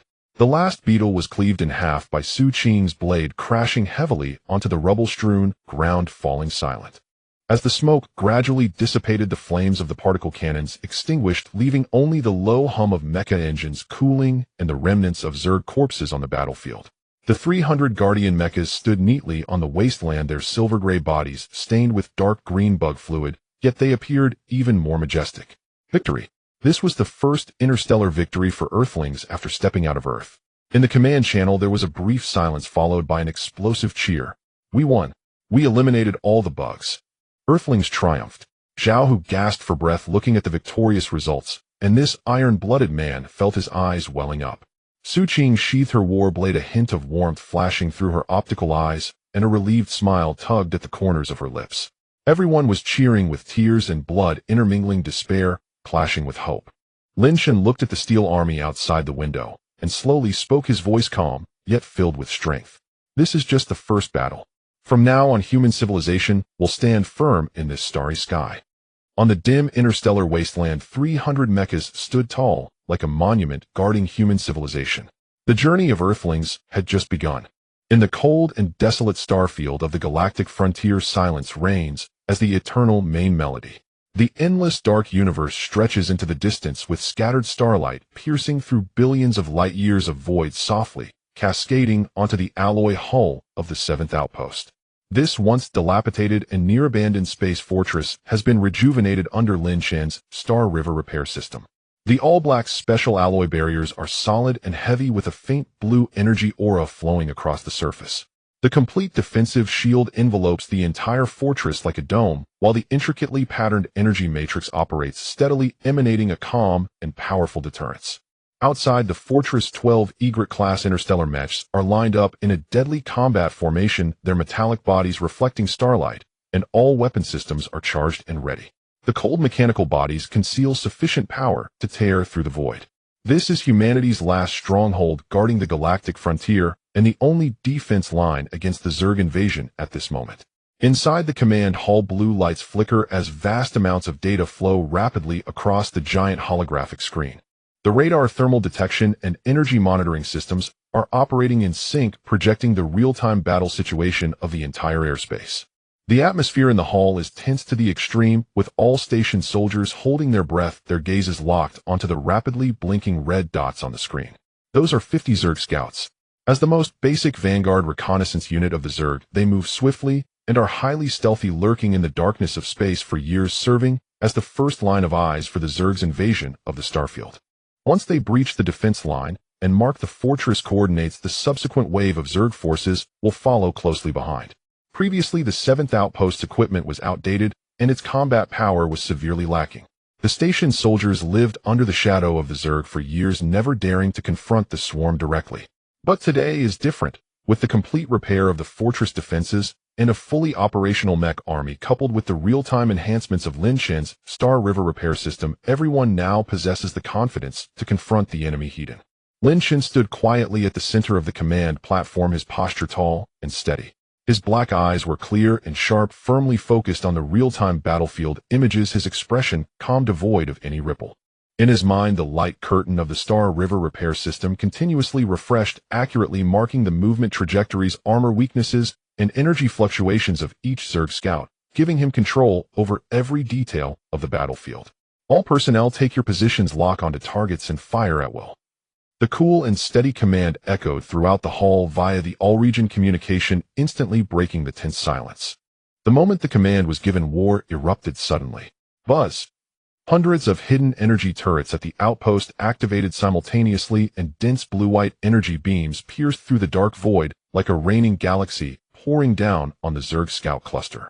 At the same time, the 12 egret mechs activated their thrusters, the orange tail flames suddenly igniting in the darkness, and the mech formation rapidly unfolded, coordinating offense and defense in an orderly manner. Zhao, who piloted the main melee mech at the forefront, his fierce and brave character unable to contain the battle intent within him any longer. His hands rapidly manipulated the joystick, and the mech's high-energy particle blade was unsheathed in an instant, its cold light tearing through the void. He aimed at a Zerg scout attempting to escape by flanking, and the mech suddenly accelerated, delivering a fierce strike downward. The hard Zerg shell shattered upon impact, and the dark green body fluid instantly vaporized and dissipated in the vacuum of space. The fierce Zerg scout, unable to struggle before being obliterated in the barrage. What a thrill! Zhao Hu's battle spirit soared as he controlled the mech to slay several Zerg, his loud laughter resonating through the communication channel. After holding back for so long, I can finally fight with all my might today. On the flank, Su Qing's sniper mech remained as steady as a rock. She is the most elite sharpshooter in the team, with a cool and calm demeanor. Even in the midst of a fierce battlefield, her heart remains as tranquil as still water. Her slender fingers deftly controlled the precise targeting system, her eyes narrowing slightly as she locked onto the weaknesses of each fleeing Zerg. Whoosh, whoosh, whoosh. 3 slender and sharp silver sniper beams shot out in succession, crossing tens of thousands of kilometers of airspace, accurately piercing through the core of 3 Zerg scouts' heads. The rapidly moving Zerg bodies froze instantly, then exploded into fragments under the energy impact. Su Qing calmly spoke, her voice cool and orderly. Remaining targets are scattering and fleeing. Each unit clear them out without letting a single one escape. With the coordinated efforts of the mech army, the all-encompassing firepower of the fortress, and the real-time weakness targeting provided by Lin Chen's system, the battle situation exhibited an overwhelming, crushing force. These Zerg scouts, which have made countless interstellar civilizations wary with their pride in speed and stealth, are utterly useless in the face of absolute power disparity. No matter how they darted and dodged attempting to break through to the fortress, they could not escape the dense net of firepower, not even getting a chance to touch the fortress shield. The speed of clearing the battlefield was astonishingly fast. A full 10 minutes. In just 10 minutes, the once chaotic battlefield fell completely silent. As the cannon fire gradually ceased, there were no traces of Zerg energy fluctuations left in the void. The 50 red dots that had been flashing on the radar screen had all been extinguished and reset to 0. Ding. Battlefield statistics completed. Zerg scouts annihilated 50. Our mechs suffered 0 losses. Defensive matrix suffered 0 damage. All personnel sustained 0 battle damage. A resounding victory in the first battle, a perfect triumph. As the crisp system notification echoed, the long-suppressed command hall erupted into enthusiastic cheers. All soldiers stood up, applauding and cheering, their long-standing anxiety and fear swept away, replaced by the exhilaration and confidence that follows a great victory. The days of being trapped at the border and fearing the Zerg like a tiger were completely rewritten at this moment. Zhao, who piloted his mech back, and as soon as he landed, he removed the heavy mech helmet, a thin layer of sweat on his forehead, but his face was beaming with a hearty smile. He strode into the command hall, his tone filled with excitement. What a thrill! It was truly exhilarating. This is real interstellar combat. In the past, we could only shrink back and passively defend within the fortress, but today we finally have a chance to stand tall and fight. Su Qing followed closely behind, gently putting away the standard combat knife at her waist. Her fingertips brushed over the cool metallic patterns of the blade, and a faint, gentle smile finally appeared on her previously cold face. She looked at the screen displaying the 0 battle damage results and softly remarked, "I've always heard of the fearsome reputation of the Zerg feeling wary, but only through actual combat did I realize they are not as terrifying as imagined." Inside the hall, everyone was in high spirits, immersed in the joy of their first battle victory, morale soaring. Only Lin Chen remained standing at the command platform, his face devoid of any joy from the victory. His deep eyes were fixed on the radar interface that had already reset to zero, his mind remarkably clear, showing no signs of relaxation. The victory before him felt too easy, too minuscule. These 50 Zerg are merely the most basic scout cannon fodder pieces used by the Zerg to test the strength of the border, never even touching the true combat power threshold of the Zerg. The Void Zerg can traverse thousands of starfields, obliterating countless advanced interstellar civilizations, becoming the ultimate disaster for the entire galaxy, relying not on these weak scouts. In the distant depths of the star, see the true Zerg generals, swarm legions, and royal combat forces represent the real despairing force of destruction. Lin Shen frowned slightly, realizing today's perfect victory is merely a brief prelude before the storm. He slowly lifted his steps, walking towards the giant viewing window of the hall. Beyond the thick radiation-resistant glass lies an endless, deep, and dark universe. The cold starlight illuminates his serene profile as he gazes into the depths of the darkness. With the advanced detection capabilities of the Star River repair system, he can clearly sense that beyond billions of stars, in the endless depths of darkness, countless terrifying energy signals are rapidly approaching. That is the endless main force of the Zerg.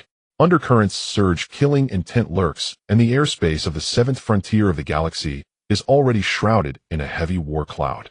A true interstellar war sweeping the starfield, and extremely brutal, is already on the verge of erupting. Ding. Host detected, completing the first battle against the Zerg, perfectly defending the first line of the outpost. Exclusive side mission officially activated. Defend the 7th outpost. Mission background: resist the crushing advance of the Zerg main forces, stabilize the galactic frontier defense line. Ultimate mission reward: precisely unlock the complete coordinates of the Void Zerg nest, unlock primary access to the Repairer Civilization's treasure trove. The pleasant system notification suddenly resonated in Lin Chen's mind, causing his tense heart to the coordinates of the Zerg nest. The treasure trove of the Repairer Civilization. 2 major rewards, each priceless. To lock onto the Zerg nest is equivalent to grasping the core key to ending the Zerg tide disaster. To open the ancient Repairer Civilization's treasure trove would allow him to acquire lost top-tier technology, ancient armaments, and the heritage of civilization, which is his greatest reliance in cultivating the Star Realm and reshaping the order of the Star River. Lin Shen gazed at the pitch-black and boundless star, see the corners of his mouth slowly curling into a confident and sharp arc. As the Void Zerg rampages through the star, see the galactic warfare continues unabated, and the secrets of the Repairer Civilization remain buried for millennia. All the unknowns and challenges will be faced by him one by one. His journey of repairing the Star River, his interstellar legend belonging to this galaxy, has finally officially begun after this stunning victory in the first battle. In the cold, dim command hall of the 7th outpost of the galaxy, a ghostly blue holographic screen floated in the center, shimmering with fragmented starlight patterns illuminating the solemn faces of everyone present. The recently transmitted battle report has confirmed that the insectoid vanguard scout troops that infiltrated the surrounding star regions have been completely annihilated by the station mech squad, with not a single survivor. This should have been a morale-boosting victory, yet within the hall there was not a trace of cheer or joy, only a heavy, oppressive atmosphere, like a thick, dark, starry sky suffocating the hearts of everyone present. Those who had witnessed the Earth wasteland catastrophe and the terror of the insectoids understood better than anyone that the insectoids never engage in meaningless probing battles. The annihilation of the sporadic scouts has never been an end, but rather a prelude to an apocalyptic storm. Lin Shen stood at the forefront of the command platform, his figure as erect as a pine tree, clad in a simple black combat uniform that highlighted his steady aura. His deep-set eyes were fixed intently on the Star Region radar screen, before him slender fingers tapping rhythmically on the cold alloy control panel, the crisp sounds echoing clearly in the silent hall. On the screen, the originally sparse red insectoid signals were rapidly becoming denser and converging at a visible speed. Countless red dots, like a bloodthirsty swarm lurking in the dark sea of stars, were advancing step by step from the distant void, densely packed, and alarming, heralding a catastrophic calamity about to engulf the entire star region. After a moment, Lin Shen slowly spoke, his voice calm and unwavering, yet carrying a weight that pierced the hearts of all, shattering the silence in the hall. What we have just eliminated were merely the insectoid scout cannon fodder used for probing, without any combat reference value. The true main force of the insectoids, accompanied by colossal beast-level main combat units, is merely 3 days' travel away from the 7th outpost star region.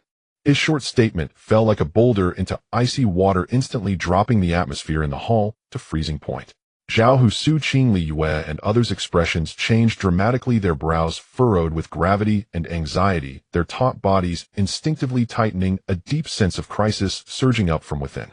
Everyone's gaze was once again fixed on the holographic star map. The closer they looked, the more their scalps. On the screen, tens of thousands of red signals overlapped and stretched across the nearby starry sky, covering more than half of the area, their numbers impossible to accurately count. What was even more despairing was that at the core of the boundless insect tide, several clusters of intensely concentrated and glaringly red energy spots flickered ominously. These energy spots pulsated violently, exuding terrifying pressure, each wave of energy powerful enough to rival the full-force bombardment of the 7th Outpost's fortress main cannon, a strength that ordinary interstellar insectoids could never possess, enough to tear apart interstellar defenses and crush mech legions. Zhao Hu, who had fought alongside Lin Xun from the wasteland up to now, clenched his fists tightly, his knuckles turning white, veins bulging slightly on his arms, his eyes filled with anxiety and unease. He understood all too well the current shortcomings in the outpost's combat capability. Since the 7th Outpost was restarted and repaired from the ruins, all facilities and military equipment had been in preliminary operational status, leaving no time to complete full armament. The entire outpost had only about 300 basic Guardian mechs available for combat, with weak firepower and ordinary armor capable only of dealing with sporadic alien beasts and low-level insectoids. Facing the overwhelming main insect tide was like a mantis trying to stop a car. After holding back for a long time, Zhao Hu finally couldn't help but speak in a deep voice, his tone laced with undeniable unease. "Sir, our current resources are too weak. 300 basic mechs with defensive shields just completing the restart charge, and the military-industrial system not fully operational. Can we really withstand the strong assault of the insectoid main forces with such limited combat capability?" After his words the hall fell silent again. Everyone harbored the same doubts in their hearts, yet no one dared to speak easily, fearing it might shake the morale of the troops. Stepping forward, Su Qing's cool brows and eyes were shadowed with deep concern. As the commander most adept at tactical forecasting in the battle team, she was well aware of the insectoid's habits, her sense of crisis stronger than anyone else's. She stared at the approaching insect tide signals on the screen, her tone steady, yet grave. The most terrifying aspect of the insectoids is not their individual combat power, but their extreme reproduction speed and their reckless swarm tactics. They do not need to rest or resupply. Once they breach the outer shield defense, billions of insectoids will surge into the outpost in an instant, devouring all machinery, energy, and life. Within half an hour, the entire outpost will be utterly reduced to ruins. Years of wasteland, interstellar warfare, and the shadow cast by the insectoids have always etched themselves into everyone's hearts. That boundless, relentless, and unyielding devouring onslaught is a nightmare for all intelligent life. The expressions of the crowd grew increasingly heavy, the pressure in their hearts piling up, a hint of despair quietly spreading. Only Lin Xun, standing at the command platform, remained calm and unperturbed, showing no signs of panic or fear. The dim starlight illuminated his stern profile, and within his deep eyes there was no fear, no retreat. Instead, a fierce and blazing battle intent slowly ignited, like a spark suddenly igniting in the cold night, bright and resolute. Can't withstand it? Then let's create an iron defense line that can withstand all assaults. The insectoids have billions of swarms and colossal beasts. I have the Star River restoration system with the ability to reconstruct everything and reverse the situation. In the face of absolute reconstructive power, any number of insect tides and any top-level beasts are not to be feared.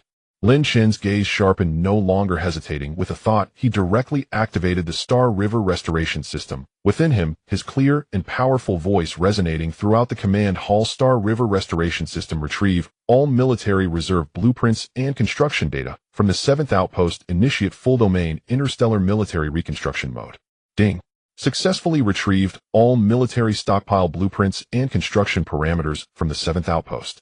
Unlocking advanced military construction permissions, heavy fortress mechs, interstellar anti-air turrets, curvature intercept missiles, super specification energy barrier amplifiers. Scanning the surrounding star region, cosmic warship wreckage, damaged mech fragments, and interstellar metallic dust reserves are abundant, fully meeting the conditions for full domain reconstruction production. The cold system prompt sounded continuously, clearly reaching Lin Xun's ears, causing the tense minds of those present to ease slightly. In the next moment, Lin Xun moved, leaping gracefully through the hall, landing steadily on the central military platform of the outpost. He stood with his hands behind his back, a brilliant golden light of the Star River restoration erupting around him, gentle, yet powerful energy ripples centered around him, instantly sweeping across the entire military platform and spreading throughout the starry sky. As starlight flowed and laws roared, the vast and boundless reconstructive power enveloped all directions. Recycle and reconstruct all abandoned wreckage and damaged resources in the entire star region, mass-produce advanced military equipment. With Lin Chen's command, a thunderous roar erupted, shaking the starry sky. The nearby starry sky instantly stirred. Countless shattered warship wreckage, rusted mech frames, and scattered interstellar alloys and metallic dust floated in the darkness, as if drawn by an invisible force, turning into an endless silver torrent, crossing the void and rushing madly toward the outpost's military factory. The starry sky trembled, lights flashing everywhere. The intelligent assembly lines of the military factory started at full speed, with the power of Star River restoration penetrating every inch of mechanical structure. Heavy hard alloy frames rapidly assembled, gleaming particle cannon tubes precisely locking in place, missile warheads infused with dark energy coalescing, and energy crystals for the protective shield slowly filling with light. One by one, advanced military equipment was forged, assembled, and completed at a speed unimaginable under the enhancement of reconstructive power. The entire reconstruction process was efficient, rapid, and precise, with no stuttering, far exceeding the production limits of conventional interstellar military industries. In just a short hour, a monumental change completely rewritten the military equipment structure of the 7th outpost. On the outer star land of the outpost, a full 1,000 heavy fortress mechs stood in neat rows, towering like a forest.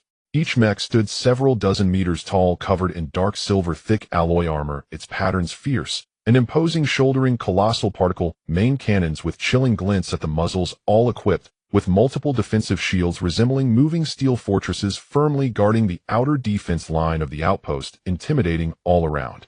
In the high-altitude star orbit, 500 interstellar anti-air turrets were all set up, distributed in a staggered manner for full coverage, their dark muzzles uniformly aimed at the deep space direction from which the insectoids were coming, poised to unleash a torrent of fire at any moment. At the same time, 4 super-specification energy barrier amplifiers were activated simultaneously, with a continuous flow of Star River energy injected into the outpost's defense system. The previously weak and barely standard basic shield instantly stacked layer upon layer, rapidly thickening its light, transforming from pale blue to dazzling gold, its thickness increasing tenfold, like an endless golden canopy, firmly covering the entire outpost, shining brightly and indestructible. Detection complete. The overall defense combat power of the 7th outpost has increased by 1,200. Advanced interstellar military equipment has been fully deployed, and the offense and defense system has been completely formed. In the command hall, everyone stared dumbfounded at the newly fortified steel defense outside the window, at the rows of heavy mechs and anti-air turrets, and at the dazzling sturdy star shield, their pupils contracting, utterly shocked into silence. In just 1 hour, from weak and precarious combat power to a well-fortified and heavily armed stronghold, this extraordinary reconstruction ability has far exceeded everyone's understanding of interstellar military industries. Lin Chen slowly returned from the military platform, his demeanor composed, stepping steadily back into the command hall. He scanned the astonished faces of everyone, his gaze resolute, his voice firm and powerful, each word carrying weight. There are 3 days left. In this battle, we must not only defend the 7th outpost against the main tide of the insectoids, we must also demonstrate the confidence of humanity from Earth, showcase the might of the Star River Federation, and instill fear in all dark forces throughout the galaxy. With our battle intent soaring and our resolve as strong as steel, a calamity of insectoids is about to sweep across the star sea, yet we now have the confidence to hold our ground and turn the tide. In the main control hall of the 7th Galactic Outpost, the cold metallic sheen of interstellar metal covered the entire space. The energy indicator lights flickered slightly, and the once dim base had now restored its basic operations after a comprehensive repair. Various interstellar military equipment was neatly arranged, with high-power defense artillery, fully armed combat mechas, and energized interstellar shields, all deployed in place. Looking at the fully equipped defensive line, Lin Chen showed no signs of relaxation, his brow slightly furrowed. What seemed to be an impenetrable defense system hid a fatal shortcoming, which had now come to light: the interstellar energy supply. Rebooting the entire interstellar outpost, maintaining the operation of the all-weather defense shield, powering heavy mechas for combat, charging interstellar weapons, and keeping the warship engines on standby each operation was frantically consuming high-level interstellar energy. After the base was repaired, the core of the outpost that he had restarted with all his strength had a limited energy storage capacity. If they were to face a full-scale attack from the void insect race or a large number of interstellar beasts, not only would they be unable to counterattack, but even the basic defense shield would not withstand a complete battle. Once the energy was exhausted, the entire outpost would instantly become a powerless ruin. Li Yue, standing at the control panel, noticed Lin Chen's serious expression. Her fingers swiftly glided over the virtual control panel, streams of star domain data flashing by, and a cold, efficient voice immediately rang out, carrying a tone of utmost seriousness. "Sir, I have conducted a comprehensive scan of the surrounding star domains. The current energy reserve of the outpost can only support full load operations for 72 hours. If a large-scale conflict breaks out, the energy will collapse first. We must immediately replenish high-level interstellar energy." As her voice fell, Li Yue instantly retrieved a complete star map of the surrounding star domains. A three-dimensional holographic image was projected in the center of the hall, with dense star tracks and domain markers clearly visible. She pointed to a dark star domain very close to the outpost, a glimmer of hope flashing in her eyes. "Sir, radar has precisely located an abandoned dark energy mining star at a distance of 0.3 light years from our outpost. This was originally the dedicated energy supply base for the 7th Galactic Outpost, storing the scarce high-level dark energy ore in the universe. However, it was completely occupied by beasts years ago and has been abandoned ever since." Dark energy ore? Hearing these 3 words, Lin Chen's eyes suddenly sparkled with brilliance. This was precisely the core energy that was currently in the highest demand for interstellar navigation, heavy armaments, and high-level base operations. Ordinary interstellar energy could not support the consumption of heavy equipment. Only dark energy could completely fill the current energy gap and resolve the imminent energy crisis. Without any hesitation, Lin Chen turned around, his gaze sweeping over the waiting subordinates beside him. His tone was steady and resolute, carrying an undeniable authority as he immediately issued the combat orders.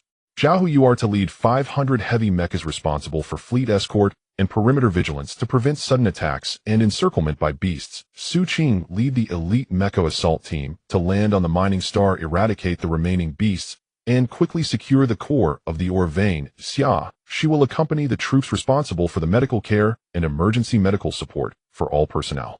I will personally lead the team and set off immediately to seize this dark energy mining star and reclaim the energy supply base." The team members stood upright, their expressions solemn, responding in unison with voices that resonated throughout the entire control hall. "Yes." Upon receiving the orders, the entire army immediately sprang into action. The silver-white, top-performing White Egret-class shuttle served as the flagship of the vanguard, its hull streaking through the dark cosmic space. Hundreds of elite mechas flanked on either side for escort, their engines emitting pale blue flames as the orderly fleet sliced through the tranquil interstellar void, racing towards the abandoned dark energy mining star. In the blink of an eye, the fleet arrived above the target mining star. Even though the crew was accustomed to interstellar dangers, they couldn't help but gasp in astonishment upon seeing the full view of the mining star. It was a pitch-black, lifeless planet devoid of any light. The surface was exposed with large chunks of crystals emitting a faint purple glow. These were high-purity dark energy crystals. The ore veins crisscrossed, and the rich dark energy aura could be distinctly sensed even through the cosmic void, indicating that the entire planet was teeming with an incredibly rich energy treasure. However, at the same time, the entire surface valleys and openings of the mining star were occupied by ferocious interstellar beasts. These beasts were known as rock-armored crabs, each one comparable in size to heavy combat mechas, their bodies covered with thick, rough, dark rock-like armor, as hard as battleship defensive armor. Their 8 massive claws firmly gripped the surface of the mining star, and their sharp pincers glinted with a chilling light. With full force, they could easily crush the hull armor of light warships, exhibiting terrifying destructive power.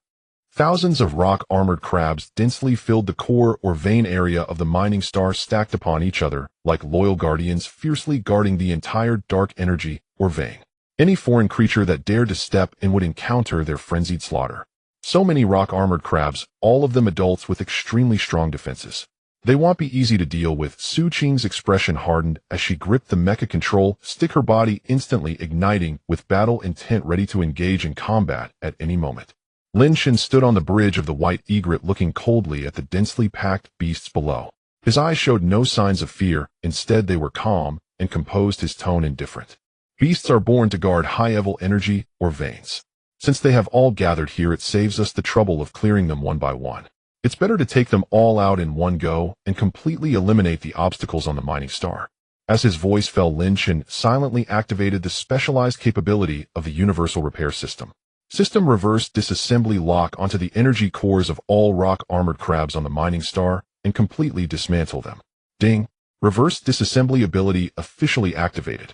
Target locked. A total of 1246 rock armored crabs energy cores fully locked. Disassembly program in progress. The cold system notification suddenly echoed in Lin Chen's mind. In the next second, a shocking scene unfolded. The rock-armored crabs, which had been roaring violently and charging toward the aerial fleet, with their heavy bodies, suddenly froze in their movements, their massive and cumbersome forms becoming motionless. Their internal energy cores that supported life and attack under the power of the system's reverse disassembly crumbled without resistance, and their internal energy completely dissipated. There were no earth-shattering explosions, no brutal killings. The fiercely aggressive rock-armored crabs had no room to struggle. Their massive bodies crashed to the ground, heavily hitting the dark energy or veins, completely losing all vitality. In just a few seconds, the army of beasts that had occupied the entire mining star was completely annihilated. Su Qing and the combat team members watched this scene in shock, yet they did not dare to delay immediately executing the orders. Assault team, follow me to land on the mining star, eliminate any remaining beasts, completely seal off the mining star, and take control of all or vein areas. Su Qing led the elite assault team, piloting mechas to smoothly land on the surface of the mining star, quickly launching a carpet search and clearing away the remaining weak beasts, leaving no hidden dangers behind. The operation was efficient and tidy, completely taking control of the entire dark energy mining star. With the crisis averted, Lin Chen walked down from the warship, stepping onto the dark surface of the mining star. Feeling the richly dark energy crystal ground beneath his feet, he walked straight to the center of the ore vein, where the energy fluctuations were most intense. He paused, slowly raised his right hand, gently placing his palm against the cold, hard surface of the mining star, and closed his eyes, fully activating the system's overall reconstruction capability. System overall reconstruction: extract all dark energy crystals from the mining star, remove impurities, purify and compress, and refine standardized interstellar dark energy cores. In an instant, a soft yet mighty holy white light erupted from his palm, sweeping across the entire mining star like a tide, covering every inch of the ore veins and every dark energy crystal. The vast amounts of dark energy crystals deep within the ground were all awakened, and the pure dark energy was continuously extracted. The system automatically filtered out all impurities from the ores, highly compressing and refining the pure dark energy into fist-sized cores that shimmered with deep purple light and surged with overwhelming energy fluctuations, slowly floating in the air. The dense dark energy cores were arranged neatly like countless stars, continuously being drawn into the system's storage space, following Lin Chen's thoughts. Ding! Overall reconstruction completed. Successfully extracted all dark energy resources from the mining star, obtaining dark energy cores 10,000. The energy storage of the 7th Galactic Outpost has begun full replenishment. Outpost Energy Reserve 105,0100. Notice the outpost's energy reserves are fully loaded, restoring energy supplies for the base mecha's weapons and shields, completely resolving the energy crisis. Listening to the clear system prompts in his mind, Lin Chen slowly retracted his hand, the seriousness in his eyes dissipating completely and his aura becoming increasingly steady. The greatest shortcoming that had plagued the outpost was completely remedied. With sufficient dark energy cores to support it, the entire 7th Galactic Outpost could finally stand firmly in the interstellar space, resisting all external enemies. Even when the Void Insect race launched a large-scale invasion, they would have enough energy to face them head-on and defend their lines. Sir, all dark energy resources from the mining star have been fully recovered and the beasts have been cleared away. The team can safely return. Su Qing's report came through clearly. Lin Chen looked up at the deep cosmic starry sky, his tone calm, yet firm. Assemble all personnel, return to the outpost, and prepare for battle at any time. In the dark, silent depths of the starry expanse, boundless darkness engulfed everything in its path like thick ink. The wreckage of the 7th outpost had already undergone a complete transformation under the ultimate empowerment of the Universal Restoration System. A massive interstellar fortress floated in the desolate star domain, its alloy hull gleaming with a cold, heavy, silver-gray metallic sheen. Layered defense turrets were arranged in a staggered layout with an energy shield slowly circulating a faint azure glow as an overwhelming mechanical pressure enveloped the entire space. Lin Shen's main fleet quietly arrayed outside the outpost, dozens of standard interstellar warships, engines humming low with blue energy tails steadily converging, all combat units returning to their positions, and all personnel in a standby state for return. After several days of wreckage repairs, defense construction, and military deployment, the battered 7th outpost had completely shed its sense of doom, regaining the basic combat power to resist interstellar foes. The command room on the bridge was brightly lit with various holographic screens suspended in midair, dense streams of data rapidly scrolling, illuminating the spacious control hall. Lin Shen sat upright in the highest commander's chair, his posture tall and dignified, his expression calm. His pitch-black eyes gazed quietly out at the silent starry expanse, exuding a steady aura shaped by experiences of apocalyptic battles and interstellar warfare.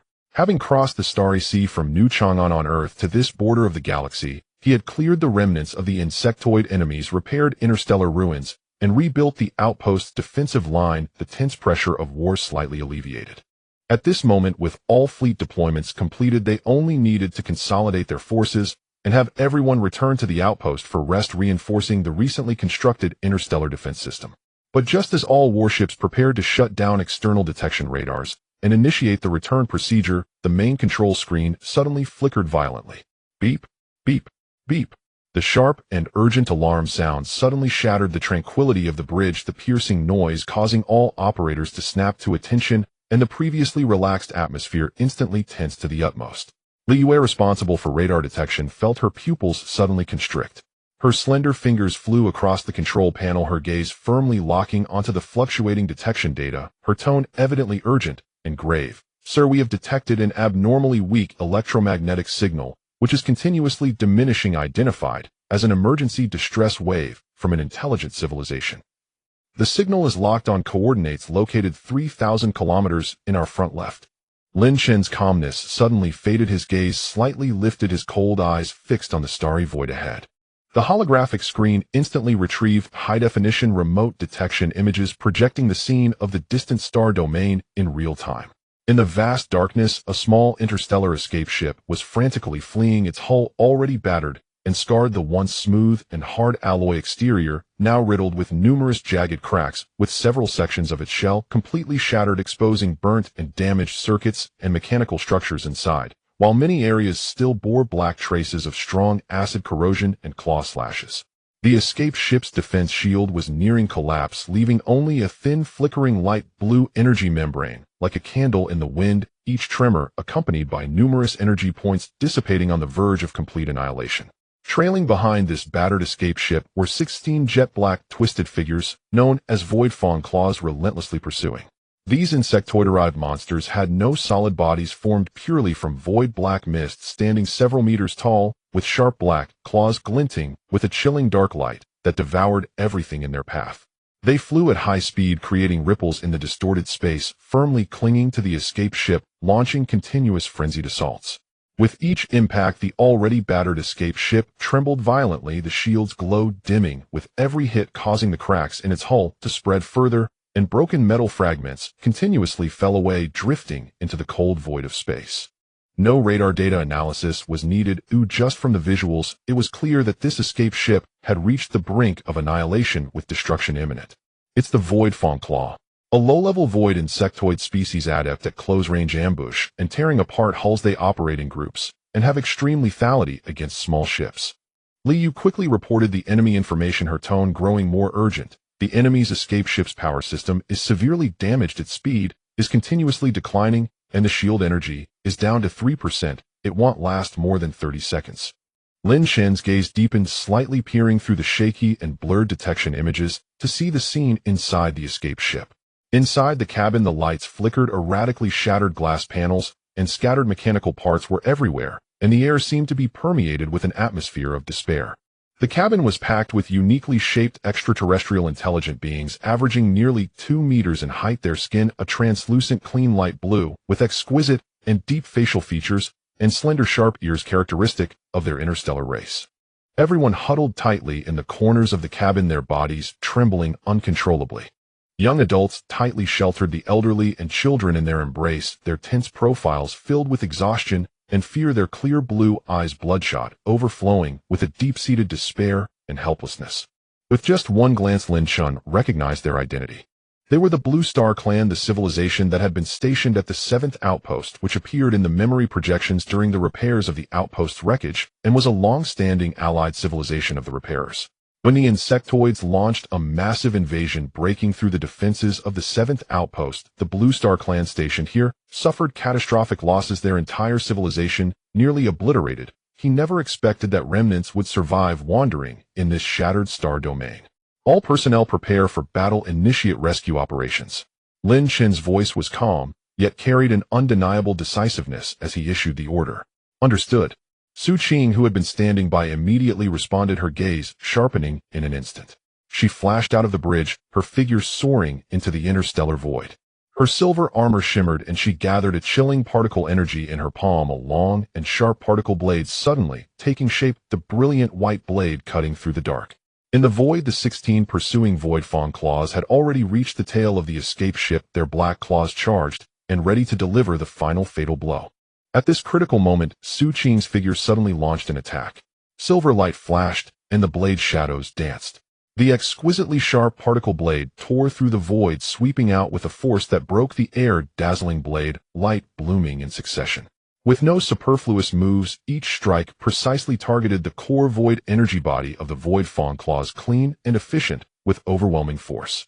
The continuous sounds of shattering echoed across the star domain as the dark void mist was instantaneously sliced apart by the particle blade, each of the rampaging Void Fang claws unable to react, exploding into countless tiny black light points, dissipating into the cold interstellar space. In just a few seconds, all pursuing Void Fang claws were eradicated without a single one left. The crisis was completely resolved, and the dead silence of the star domain finally returned to peace, with only the battered escape ship still trembling slightly on the verge of collapse. Open the docking channel and guide the other ship to dock at the secondary position of the Bailu.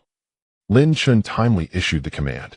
With the order given, the fleet slowly advanced, a gentle guiding beam enveloping the Blue Star escape ship. The escape ship, having lost most of its power, steadily docked at the outer docking port of the Bailu under the pulling force. The heavy alloy hatch slowly opened. Several tall Blue Star warriors adorned with wounds of varying severity were the first to step out. Their armor was damaged and their faces pale, yet they still supported an elderly Blue Star man with white hair cascading to his shoulders, moving cautiously. The elderly man wore a tattered chieftain's robe, his aura weak and fatigued, his back slightly hunched, and he stumbled along, each step heavy with endless weariness and sorrow. As the group stepped out of the hatch upon seeing Lin Chun, who stood tall and imposing, all their actions froze in an instant, their eyes first filled with shock, then swiftly filled with utmost reverence and excitement. The elderly man steadied himself, took a deep breath to calm his trembling form, and with all his kin deeply bowed to Lin Chun, their posture respectful to the utmost. His aged hoarse voice trembled with uncontrollable emotion, carrying endless gratitude as he slowly spoke. "Thank you, sir, for coming to our aid and saving the last remnants of my Blue Star clan. You are indeed the great repairer." Lin Chun stood quietly, his gaze calmly resting on this group of interstellar refugees who had endured calamities, not interrupting their words. The elderly man's blue eyes, filled with tears, looked at the rejuvenated, towering 7th outpost, and tears uncontrollably rolled down his pale blue cheeks. He glanced across the intact defense turrets, the operational energy shield, and the neatly arranged interstellar fleet, filled with disbelief and shock, his voice choked with sorrow. "I am Nolan, the current elder of the Blue Star clan. Decades ago, the Void Insectoids launched a massive invasion on the border of the galaxy, breaking through the defenses of the 7th outpost, and our Blue Star clan's star domain home was completely lost. The flames of war swept through the entire region. Our kin fought bravely, but ultimately could not withstand the overwhelming insectoid army, suffering heavy casualties, and our prosperous civilization was destroyed in an instant. We are the last remnants of our clan, having barely escaped in the escape ship. For decades we have wandered in the desolate star domain, evading the pursuit of the insectoids, starving and fleeing, already on the brink of extinction. We thought today would be our last in the starry sea, never expecting to survive against all odds." At this point, Nolan suddenly looked up, his gaze fixed intensely on Lin Chun, his eyes filled with profound reverence. Commander Liao left behind her last message, saying that only the legendary repairer could restart the outpost and resist the insectoid catastrophe. I never imagined that in my twilight years I would witness the rebirth of the fallen 7th Outpost and see the true repairer with my own eyes. Lia, the Blue Star female commander who held the outpost to the last moment and heroically sacrificed herself, was also Lin Chen's most valiant interstellar ally in the memory projections. Lin Chen nodded slightly, his expression calm, his voice steady and powerful. The outpost has been repaired and restarted, and the defense line has been completed. You do not need to continue wandering. All of you can stay at the 7th Outpost to reside and settle. All able-bodied Blue Star warriors will be integrated into the Interstellar Defense Forces for unified training stationed alongside the fleet to guard the defense line against the insectoids. The remaining elderly and weak kin will be responsible for logistics, support, intelligence screening, and star domain exploration, each fulfilling their roles. In just a few simple sentences, Lin Shun provided a stable home for the Blue Star clan who had drifted for decades and gave this nearly extinct civilization a hope for continuity. Upon hearing this, Nolan trembled violently, overwhelmed with extreme joy and excitement, tears streaming down his face. He could no longer contain his awe and gratitude. Abruptly kneeling on both knees, followed closely by all the surviving members of the Blue Star clan, who knelt down to worship, their voices resonating solemnly, shaking the entire bridge area. We, the remnants of the Blue Star clan, are grateful for your grace of rebirth.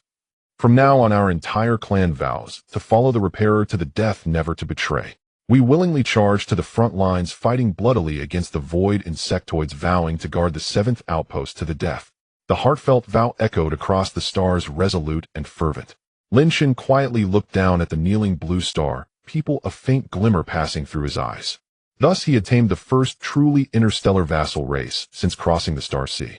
The reborn 7th Outpost no longer consisted solely of cold machines and warships, but finally welcomed its first batch of interstellar citizens. This war-torn border star domain, after facing absolute despair, welcomed a new life and hope. And the interstellar defense line against the void insectoids now truly possessed the strength to root itself in the Star Sea. In the desolate depths of space, the cold starlight sparsely cascades down, while the 7th Outpost of the galaxy floats in the barren star field, completely stripped of its fleeting past tranquility. For a full 2 days, the entire fortress has not paused for a moment, with all personnel entering the highest state of combat readiness. Upon the massive metallic walls of the fortress, hundreds of interstellar anti-aircraft turrets slowly rotate, their barrels deep blue energy patterns swirling with a thunderous roar as a continuous flow of nuclear energy floods into their chambers, each turret brimming with terrifying firepower capable of tearing through the cosmos. A double-layered spherical energy shield envelopes the entire outpost, its pale blue barrier shimmering with crystalline glimmers as rippling energy waves continuously vibrate, isolating the cosmic radiation and floating meteors from the depths of space. In the starry battlefield outside the fortress, 1,000 heavy main battle mechs are lined up in formation, their black armor reflecting the cold starlight, with massive particle cannons poised to unleash their fury and the thruster exhaust surrounded by faint white flames. Survivor warriors from Earth stand shoulder to shoulder with the tall, pale blue, glowing-skinned warriors of the Blue Star tribe, both factions holding a tense aura, their gazes fixed firmly on the pitch-black depths of the universe. No one spoke, only the low hum of the mech's mechanical operations, the buzzing of the turrets charging, and the steady, powerful heartbeat of the warriors echoed across the battlefield. Everyone felt a taut string pulled tightly within their hearts, fully aware that this brief calm was merely the deceptive calm before the storm and the onslaught of the Zerg could descend at any moment. Lin Shin stood at the highest observation deck of the command tower, his black combat suit giving him an imposing silhouette as his deep-set eyes calmly surveyed the boundless depths of space. His fingertips were surrounded by a faint flickering starlight, and the all-repair system was on standby as his mind was firmly bound to the entire 7th Outpost. Throughout these 2 days, he had remained at the command post, coordinating with the soldiers to complete all preparations and repairs. From the smallest mech parts and circuit lines to the shield generators and main battle turrets, every minute wear and hidden danger had been meticulously eradicated by his repairing abilities. At this moment, the outpost was in the peak state of combat readiness it had ever seen. The commander's steady voice resonated through the communicator, carrying an undeniable authority. The Zerg vanguard is approaching. This battle, we will hold the outpost at all costs, not retreating an inch. All the soldiers' expressions stiffened, the last remnants of relaxation fading from their eyes, replaced by a firm resolve to fight to the death. Just then, boom. A deep, heavy sound seemingly originating from the depths of the star field suddenly erupted across the entire expanse of the cosmos. The previously dark and tranquil universe was suddenly engulfed by an endless tide of inky blackness. It was not a nebula nor a storm, it was an army of countless Zerg. The densely packed shadows of insects layered upon one another, completely obscuring the distant starlight, like a dark tsunami sweeping through the star field, carrying the ferocity and madness of annihilation, ruthlessly crashing towards the seventh outpost. As the tide of Zerg moved, the entire expanse of deep space trembled violently, with tiny cracks rippling through the fabric of space, a suffocating sense of terror instantly enveloping the entire fortress. Highest emergency alert. The main force of the Zerg Vanguard has officially arrived at the battlefield, detecting a total of 1200 low-tier combat Zerg. Detecting high-tier units Iron Spine Star-Eating Worm 3. Top-tier Zerg Vanguard combat power. The cold mechanical system alerts echoed urgently through the command tower, instantly tightening everyone's nerves to the extreme. Everyone's gaze suddenly focused on the three colossal forms at the forefront of the Zerg tide, their hearts sinking heavily, filled with intense dread. The Iron Spine Star-Eating Worm, an absolute killing machine of the Zerg Vanguard. Each of these creatures reached over 100 meters in length, their massive bloated bodies covered in layers of dark bony armor spiked with menacing barbs that were far harder than interstellar alloys. A spiraled massive horn stood erect at the top of each worm's head, hard and sharp enough to directly shatter the energy shields of interstellar fortresses. Their massive jaws, filled with sharp mandibles, constantly oozed a viscous green liquid, a highly destructive corrosive fluid capable of dissolving mech armor and corroding energy barriers, instantly rendering any ordinary warship it touched useless. The three Iron Spine Star-Eating Worms marched side by side at the forefront of the Zerg tide, each movement of their enormous bodies causing violent tremors in the surrounding star field, an overwhelming aura of slaughter emanating from them, sending chills down spines. The relentless tide of Zerg drew ever closer, their piercing screams penetrating the vacuum, a wailing cacophony that relentlessly assaulted everyone's nerves. Countless low-tier Zerg opened their fearsome jaws, secreting corrosive fluids driven by an unyielding ferocity as they madly crashed against the outpost shield. It's coming. It has finally come. The commander of the mech battalion, Zhao, who had blood-red eyes, his battle intent erupting explosively as his rough voice suddenly boomed. He could no longer contain his fighting spirit, leaping heavily into the cockpit of the flagship mech, securing the safety lock tightly and placing his hands precisely on the control handles. Inside the mech cockpit, the holographic battlefield display instantly filled his view, capturing the densely packed tide of Zerg. There was no trace of fear in Zhao Hu's eyes, only a firm resolution to fight to the end as he growled at the mech soldiers. All mech battalions, heed my command. Charge forward with the entire army. Tear open the first line of the Zerg tide. We shall defend the outpost to the death. To the death we defend. 1,000 mech warriors roared in unison, shaking the very stars. Virum. 1,000 heavy mechs simultaneously activated their rear thrusters, erupting with blazing blue flames, the immense thrust instantly breaking through the air resistance as they surged out of the fortress defensive perimeter like arrows shot from a bow, directly meeting the oncoming tide of black Zerg. Open fire. Simultaneous particle barrage. With Zhao Hu's command, 1,000 mechs shouldering massive particle cannons charged their energy and roared to fire. Countless brilliant blue particle beams sliced through the inky depths of space, like a meteor shower falling from the sky, possessing extreme penetrating power, crashing fiercely into the densely packed tide of Zerg. Bang! Bang! Bang! Violent explosions erupted one after another in the starry sky, dazzling blue light, flashing in succession.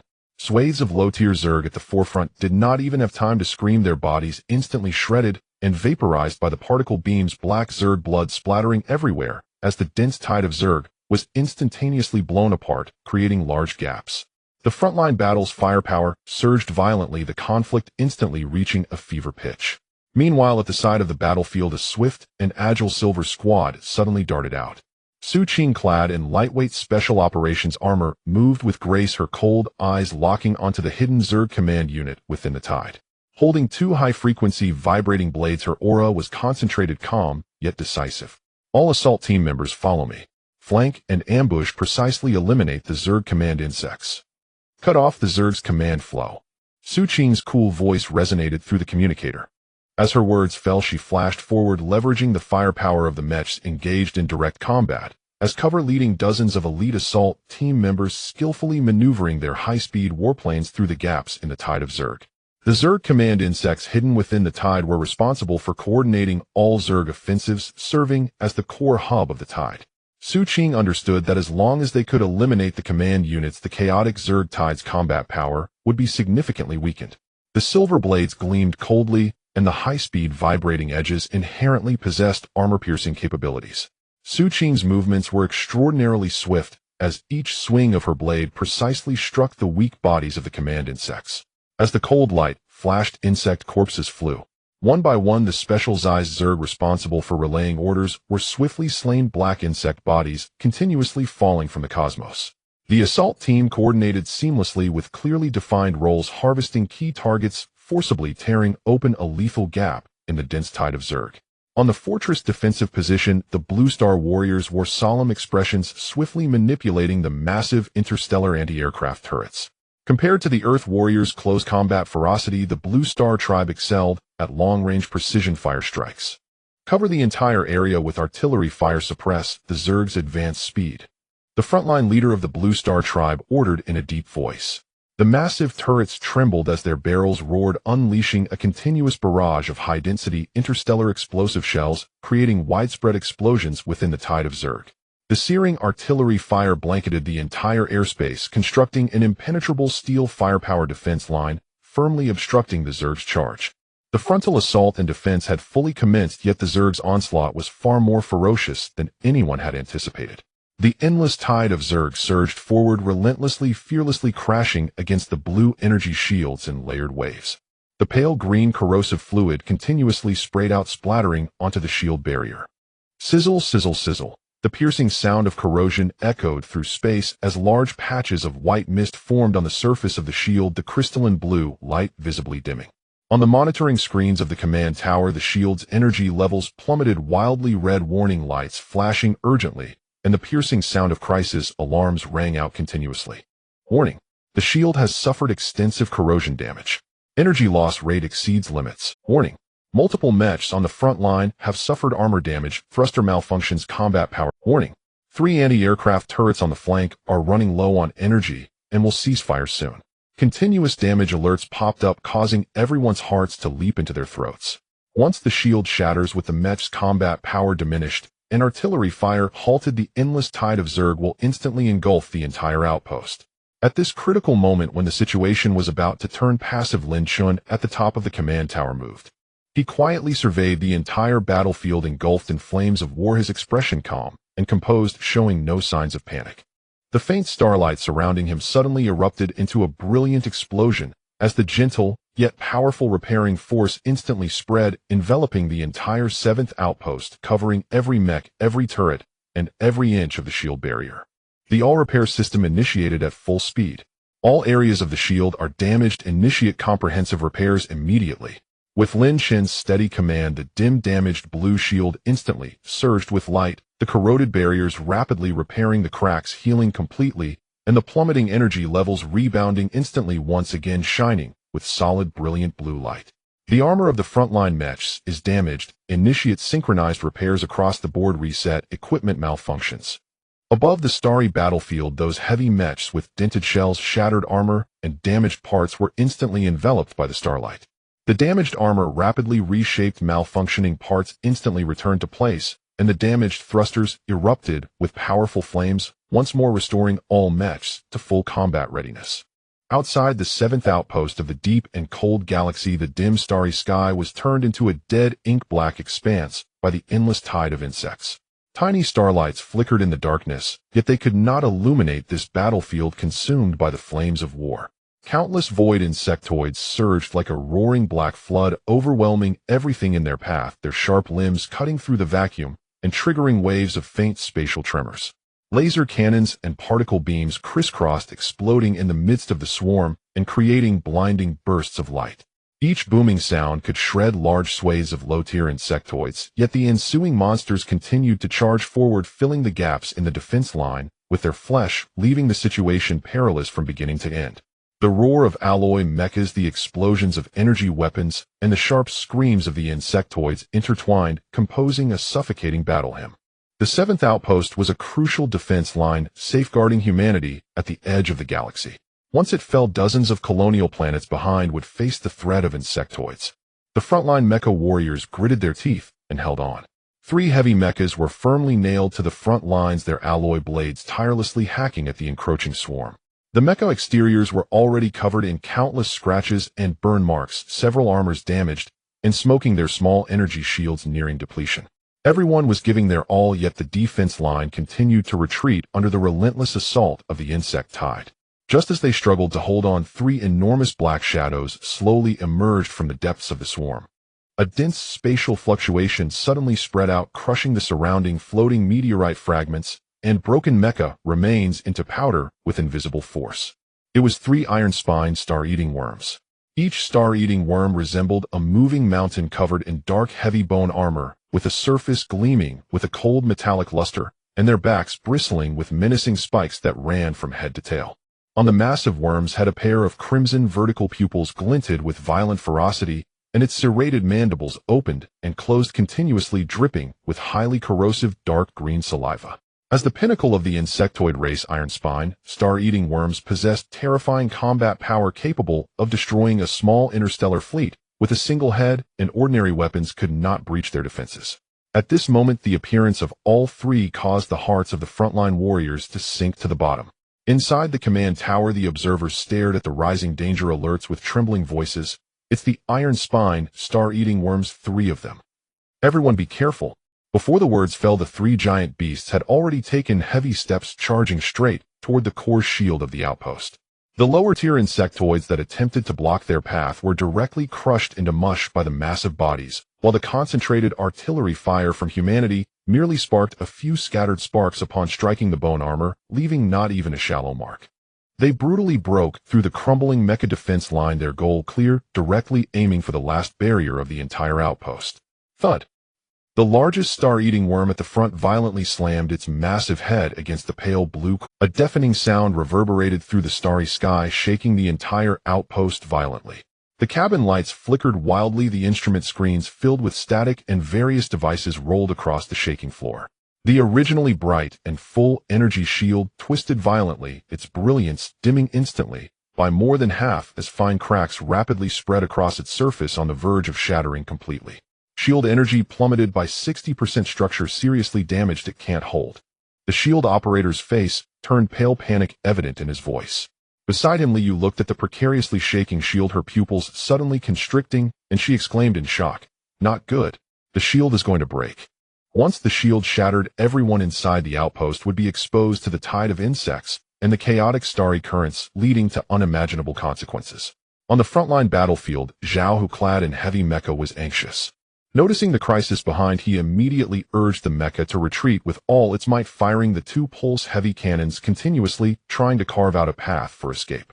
However, the surrounding insectoids were layered upon one another, wrapping around his route of movement like an unstoppable tide. Insect claws relentlessly slashed and gnawed at the mecha's armor, and no matter how hard he fought, he found it impossible to break free. A towering sense of helplessness surged within him, and Zhao, who could not help but roar with anger, the mecha's power core operating beyond its limits, yet he remained firmly trapped by the swarm. On the other side, the agile Su Qing also immediately changed direction, gripping a high-frequency particle knife and charging forward at high speed. She maneuvered her light mecha through the gaps in the tide of insects, her movements crisp and efficient, wielding the particle knife with a piercing glow, consecutively slaying several high-tier insectoids. Fully aware of the threat posed by the star-eating worms, she intended to use the particle knife's powerful armor-piercing capabilities to intercept the giant beasts. Su Qing leaped up, gathering all her energy, and struck the back of one star-eating worm with her particle knife. A harsh grinding sound echoed, but the anticipated armor-breaking scene did not materialize. The sharp particle knife merely left a faint white mark on the thick bone armor. Immediately after, the spikes on the giant beast's back vibrated, and a powerful recoil erupted, sending Su Qing and her mecha flying away, with the armor on the mecha's shoulder cracking on the spot. She suppressed the surging blood and energy within her, filled with shock. The defensive power of the starry giant beast was astonishingly formidable. The 3 iron-spined star-eating worms did not stop their advance. Their massive bodies sank slightly, their sturdy legs anchoring in the starry medium, all muscles tensed and ready, their surface energy glow intensifying, clearly preparing to launch a second impact to deliver a fatal blow to the shield. A sense of despair rapidly enveloped the entire scene as the actions of the frontline warriors slowed down, all of them aware that after this crash the core shield would undoubtedly collapse entirely. At the critical moment, a figure suddenly flashed out from the violently shaking command tower, barehanded, stepping into the cold vacuum of space, standing firmly in front of the core shield. It was Lin Shun. He wore no armor, standing alone in front of the endless tide of insects and the three giant beasts, his black hair gently flowing in the invisible energy currents, his posture tall and composed. Facing the crisis capable of annihilating the entire outpost, there was no trace of panic on his face, his gaze calm and serene, confronting the three starry giants with his own body. Mr. Lin Shun, dangerous. Come back. The people inside the command tower shouted in panic, their hearts filled with anxiety. To everyone facing the iron spine, star-eating worms with mere flesh was akin to seeking death. Zhao Hu and Su Qing, trapped in the tide of insects, felt their hearts tighten, desperately trying to rush to his aid, yet they remained firmly restrained by the insectoids. Lin Shun paid no attention to the shouts around him, slowly raised his right hand, aiming at the largest star-eating worm ahead, his cold voice piercing through the cannon fire and insect cries resonating throughout the starry sky. Galactic restoration, reverse disintegration. Target locked, iron spine, star-eating worm analyzing the core life and energy structure within its bones. Reverse restoration program officially initiated. An invisible and intangible system power instantly spread out, precisely enveloping the mountain-like giant beast. The originally violent and ferocious iron spine, star-eating worm suddenly stiffened, and the next second a chilling scream of agony tore through the starry sky. Crack, crack. The crisp sound of shattering echoed continuously as the originally indestructible black bone armor fractured at a visible speed, fine cracks spreading from the worm's head to its tail. The core of life that sustained it was obliterated under the reverse power, and the surging energy within it completely dissipated. The massive body, as large as a mountain, could no longer maintain its integrity, collapsing thunderously into a shower of bone fragments and energy remnants scattered across the cold, starry sky. In just an instant, a top-tier starry giant beast was completely annihilated. The remaining two star-eating worms, seeing this, had their crimson vertical pupils suddenly constrict, their innate ferocity replaced by overwhelming fear.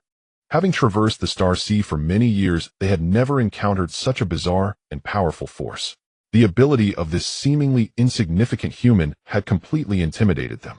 Fear overwhelmed their ferocity, and the two giant beasts ceased their attack, quickly turning their massive bodies in a desperate attempt to flee this dead zone. Run! Lin Shun's gaze suddenly turned cold, his aura becoming chilling and oppressive as he waved his hands in the air. Full domain restoration suppression. A mightier system force spread out, instantly sealing off the surrounding starry sky.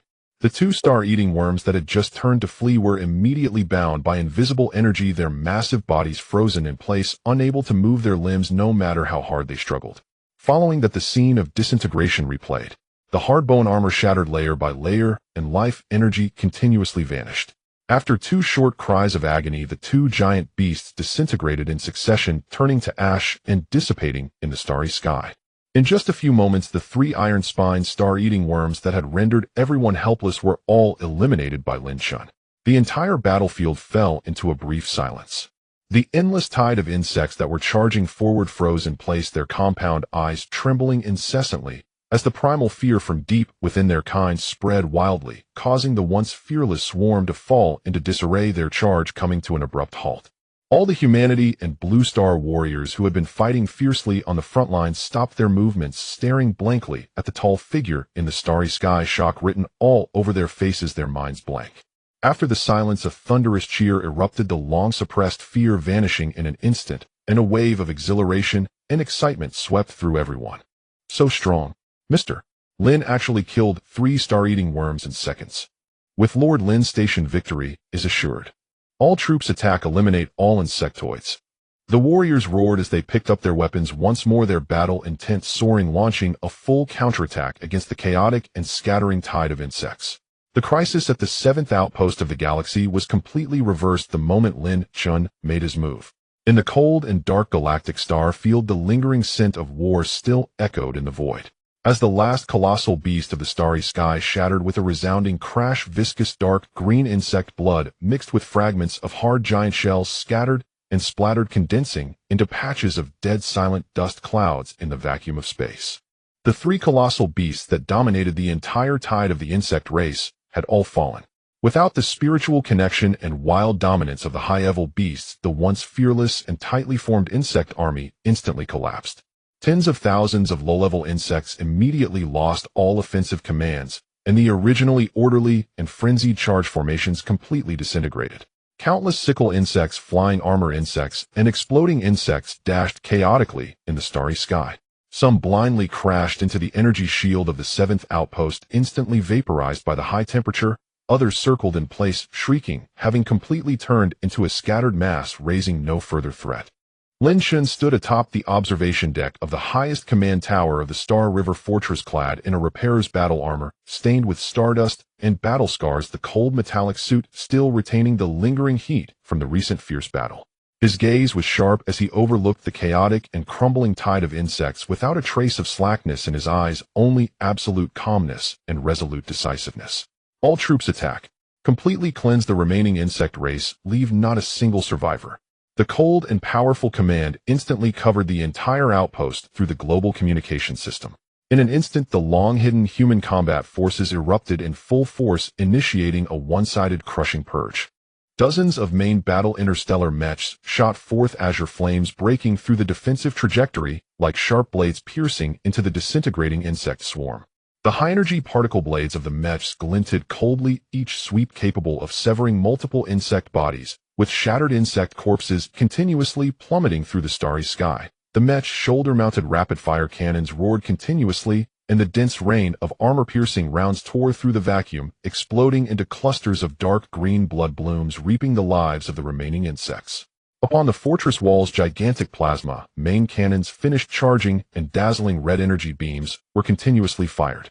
The artillery fire covering the star field had no blind spots. Wherever the violent energy passed, the space trembled slightly, and the clustered insects were instantly vaporized by the high temperature, leaving not even a trace behind. Meanwhile, Lin Shun lightly tapped the void with his fingertip, and the universal repair system fully activated its pinpoint removal mode. Streams of precise golden energy rays shot out, specifically locking onto the remaining high-level insect generals and the large mutated insects. Any target locked by the golden light instantly had its body shattered and its vitality extinguished, completely eliminating the possibility of a second gathering and counterattack by the insect race. On the battlefield in the starry sky, the roaring mech engines, the booming artillery, and the sharp shrieks of the insects intertwined, composing the battle hymn that marked the complete end of the insect race's invasion. Inside the command tower, the battle commanders stared intently at the holographic battlefield projection, their tense faces from several days finally relaxing slowly as suppressed excitement surged in their hearts. Report, Commander. The left flank of the insect race has been completely purged with no remnants. The right flank battlefield has been over half cleared, and the insect race has completely lost its ability to resist. The intelligence officer continuously transmitted good news, his voice trembling with excitement. No one had expected that just hours ago the insect race tide, which had pressured everyone to the brink of breaking the defensive line, would collapse so thoroughly after the fall of the colossal beasts. Lin Shun quietly observed the progression of the battle, fully aware that the core combat strength of the insect race was never in numbers, but in the dominance and physical suppression provided by the colossal beasts. Without the beasts stationed, no matter how many low-level insects there were, they were merely helpless lambs awaiting slaughter. The purge battle lasted a full 3 hours. From fierce slaughter to one-sided carnage, the flames of war in the entire star field slowly extinguished. The once dark and oppressive tide of insects that blotted out the sky had completely vanished. Within the vast star field, countless insect corpses, shattered insect shells, and congealed insect blood floated chaotically, covering the entire battlefield, and in the dead silence of the void, there was no living insect race left. As the smoke cleared, the battlefield fell into silence, leaving only the low hum of the fortress defensive formation echoing in the quiet starry sky. At that moment, a crisp system notification rang throughout the entire outpost, synchronously projected on all screens, each word clear and dazzling in golden light. Ding! The battlefield assessment is complete. Annihilated insect race, Vanguard 12000. Slain commanding colossal beasts 3. Our battle loss statistics: 17 mechs destroyed, 0 casualties among combat personnel. Side mission: hold the 7th outpost of the galaxy. Mission successfully completed. 0 casualties. These 4 words instantly ignited the emotions of all the soldiers in the command tower. The long-suppressed cheers erupted suddenly. Everyone looked at each other with wild joy, their eyes filled with tears. Facing the elite vanguard of the insect race that crossed the star field, being able to hold the outpost with minimal equipment losses and 0 casualties was a complete victory that would be recorded in the annals of humanity's interstellar defense. The fatigue of days spent holding the line and the fear of facing the insect army all vanished in that moment. Lin Chen's tense form relaxed slightly, a trace of relief curving his lips. They had endured through this arduous defensive battle. Immediately after, the system reward notifications followed one after another. Task reward distribution successful. Reward 1: unlock precise coordinates of the insect race's mother nest core area of the dark star belt at the edge of the galaxy. Reward 2: unlock highest authority of the repairer civilization's heritage treasure house. Reward 3: activate ultimate upgrade for the entire 7th outpost of the galaxy. Buzz. A magnificent wave of golden energy instantly enveloped the entire outpost, the dazzling golden light illuminating the dark starry sky, and the grand power of the upgrade permeated every inch of the fortress structure. At a visible speed, the previously damaged and cracked alloy city walls rapidly repaired, thickened, and elevated, ancient and heavy defensive runes emerging on the walls, the overall momentum becoming increasingly majestic. The underground military-industrial factory underwent a comprehensive upgrade, production lines being updated at full speed, achieving a leap in production capacity and manufacturing levels capable of independently developing and mass-producing high-level interstellar warships and top-tier main battle mechs. The starfield detection radar was fully expanded with detection range increasing tenfold, completely covering the entire border star field. Any minor interstellar disturbance would be instantly captured and locked. The outer starry sky orbits rapidly expanded, with one star defense fortress after another rising, large multifunctional interstellar ports taking shape, and a complete docking, resupply, and repair system being established. In just a few minutes, the universal upgrade was completely finished. Ding! The outpost has successfully advanced. The 7th outpost of the galaxy has officially upgraded to Star River class interstellar fortress. Current defense level: max absolute defense military industrial production capacity increase 500. Looking at the newly refurbished Grand Star River class fortress, a rich surprise flashed in Lin Chen's eyes. Originally just a weak border outpost guarded by humanity at the edge of the galaxy, it had now transformed into a top military fortress capable of intimidating the star field, completely reversing humanity's defensive disadvantage in this region. With a thought, Lin Chen activated the authority of the repairer civilization's heritage treasure house. A dazzling golden space instantly unfolded in his consciousness, the treasure house filled with treasures shimmering with light, all remnants of the top heritage left by the repairer civilization over millions of years. Full sets of top-tier blueprints for high-level escort ships, main battleships, and star motherships were neatly displayed. Extraordinary battle armors exclusive to the repairers imbued with powerful energy floated in the air. Complete technical classics for life restoration across the entire star system were quietly placed, capable of overcoming all interstellar injuries and ailments. At the core of the treasure house, a crystal engraved with star river patterns flowing with endless faint light floated motionlessly. This was the invaluable core of the Interstellar Fleet Command. With this heavy heritage in hand, humanity completely possessed the capital to venture beyond the borders, explore the galaxy, and confront the insect race heathen. The previously passive and desperate situation had been completely ended. They not only held the vital starry outpost for survival, but also grasped the key clues to the insect race's mother nest, holding the trump card of ancient civilization's resurgence. Lin Chen raised his gaze towards the boundless and brilliant depths of the galaxy, his eyes resolute and filled with ambition. This victory was never the end, but a new starting point for humanity's march into the vast Star River. The 7th frontier station of the Milky Way hung cold and desolate in the void, its scarred expanse still thick with the acrid smoke of war. After the void, insect swarms rout shattered chitinous husks and wreckage of derelict warships drifted silently, cosmic skeletons adrift in the starless dark. Azure corrosion mist coiled around the ruins, sporadic sparks of residual energy flared and died, swallowed instantly by the infinite abyss. The station's golden defensive barrier flickered faintly, radiating lingering warmth from the recent bloodshed, a grim testament to the ferocity of the defense. Inside the command hall, holographic displays refreshed steadily, The crimson threat indicators for the insect swarm vanished entirely. The prolonged sector-wide alert had finally been lifted. Lin Shin stood motionless before the central holoscreen, his silhouette tall and unwavering beneath the cool, cerulean glow. Though humanity's first interstellar foothold had held not a trace of relief softened his brow, only profound, unshakable gravity. Days of stellar combat had laid bare the stark truth: static frontier defenses were mere acts of desperate endurance. The void insect swarm infested the galaxy, countless relentless regenerating at speeds beyond human comprehension. Today's retreat was no defeat, it was only a pause. Before long, a far more devastating tide would surge forth anew. To hold the line was to survive momentarily, not to endure eternally. To truly claim dominion over the starry sea, to shield the resurgent civilization of Earth, and to eradicate the insect scourge once and for all, mankind must go on the offensive. Only conquest could secure survival. A resolve crystallized within Lin Shin: absolute, an irrevocable forge an interstellar fleet. Wholly earthborn, wholly human. With that conviction, he activated the Xingha repair system. Golden data streams surged through his body. The sealed legacy vault of the repairer civilization burst open, unleashing torrents of cutting-edge starship engineering schematics, until one ultimate design stabilized upon the colossal holoscreen. It was the apex warship of ancient Starsea empires, the Dawn-class battlecruiser. Hull specifications 300 meters in length, strategic flagship of interstellar warfare. Core systems omnidirectional overlapping energy, shielding dark energy fusion, main cannon tier 7 curvature, superluminal drive large-scale, mecha hangar, bay, fully integrated AI command architecture, autonomous onboard repair module.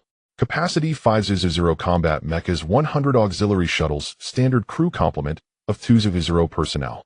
Combat assessment: single ship lethality surpasses 100 conventional starships, capable of independent sector assault, swarm eradication, and cross-galactic operations. The intricate hull geometry, peerless offensive-defensive integration, and epic-defining propulsion technology flooded the screen, an overwhelming wave of black-tech grandeur that left Zhao Hu and Su Qing breathless. Having fought alongside Lin Shin from the ash-choked wastelands to the star-flecked void, both had witnessed death and miracles alike. Yet this vessel, sovereign over entire star sectors, struck deep into the bedrock of their understanding. Su Qing's gaze burned with reverence as she gazed upon the majestic hologram, her voice trembling with awe. Master, is this truly a frontline interstellar capital ship? With such power, we need no longer cower in corners or await blows. From the ruins of apocalypse to the threshold of the stars, humanity's path has been paved in blood and sorrow. Once unattainable starfaring might now shimmered before their eyes. Tangible, imminent, real. Zhao Hu clenched his fists until his knuckles whitened, his broad chest heaving. Even this iron-willed warrior's eyes gleamed with unshed tears. In the wasteland's survival itself was a battle. Against the swarm we could only stand and bleed.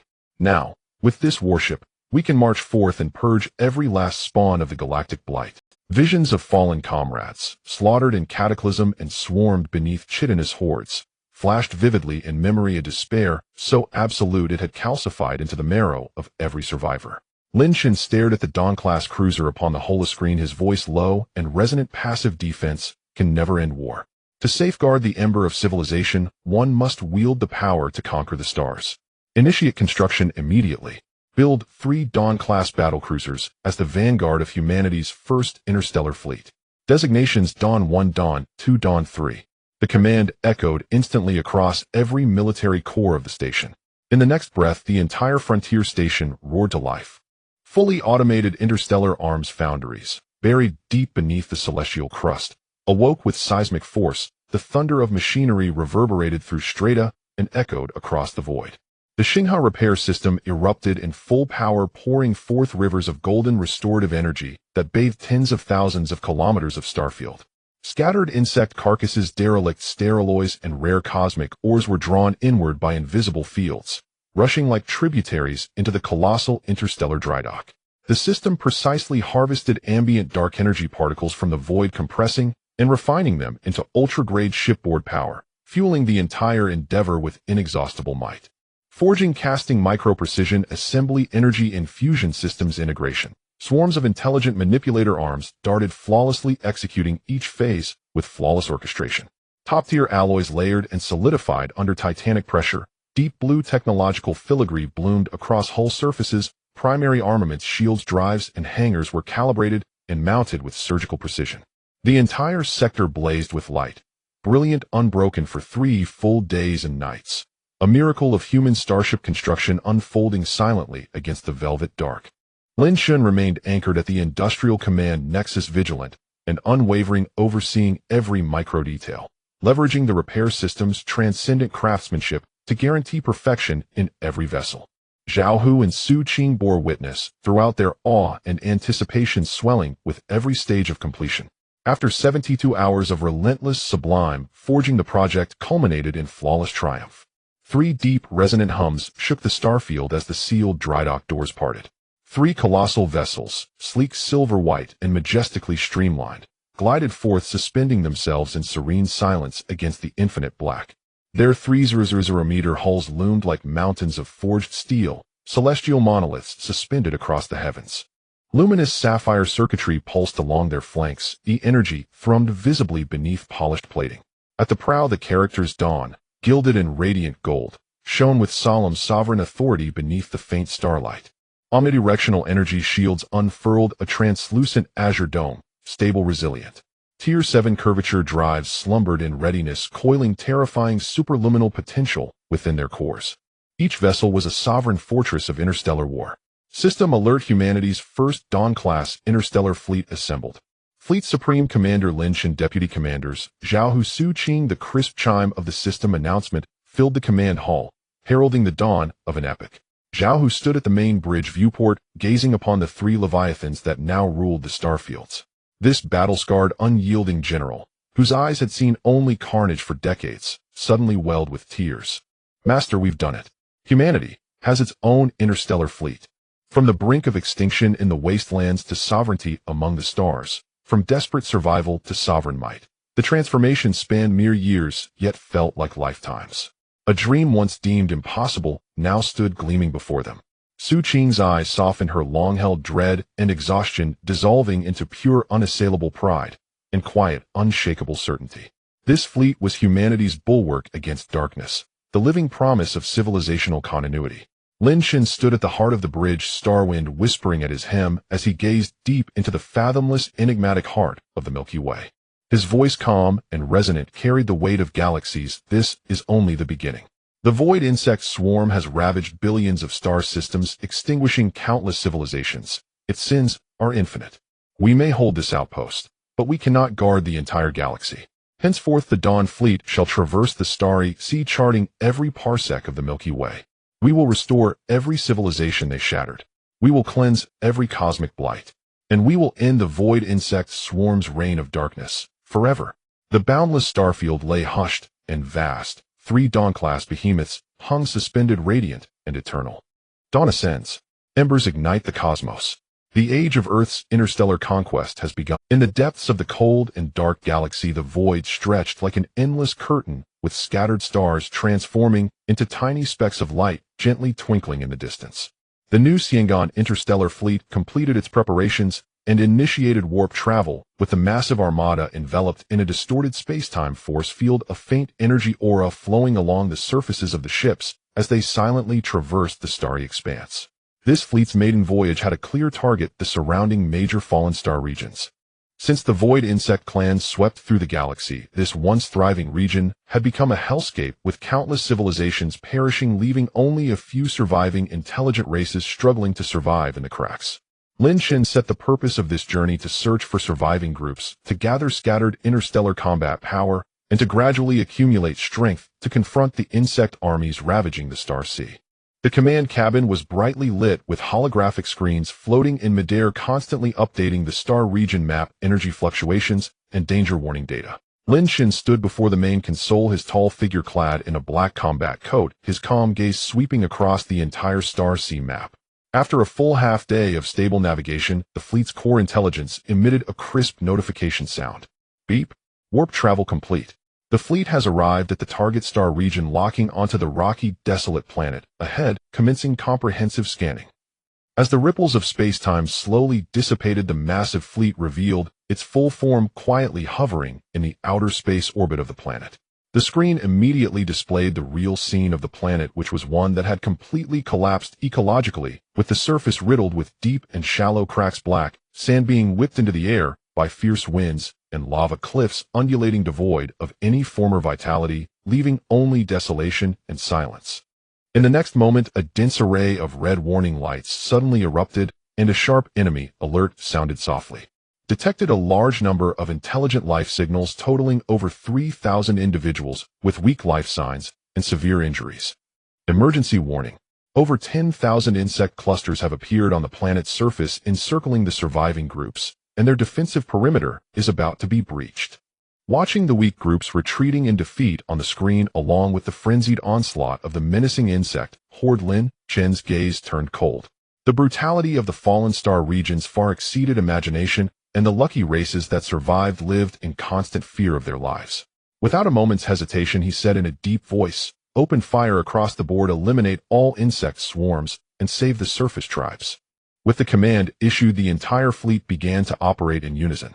The ship-mounted main cannons completed their energy charging in succession, firing beams of azure high-energy particles that sliced through the sky, like blades from heaven, accurately striking the ground where the insect swarms gathered.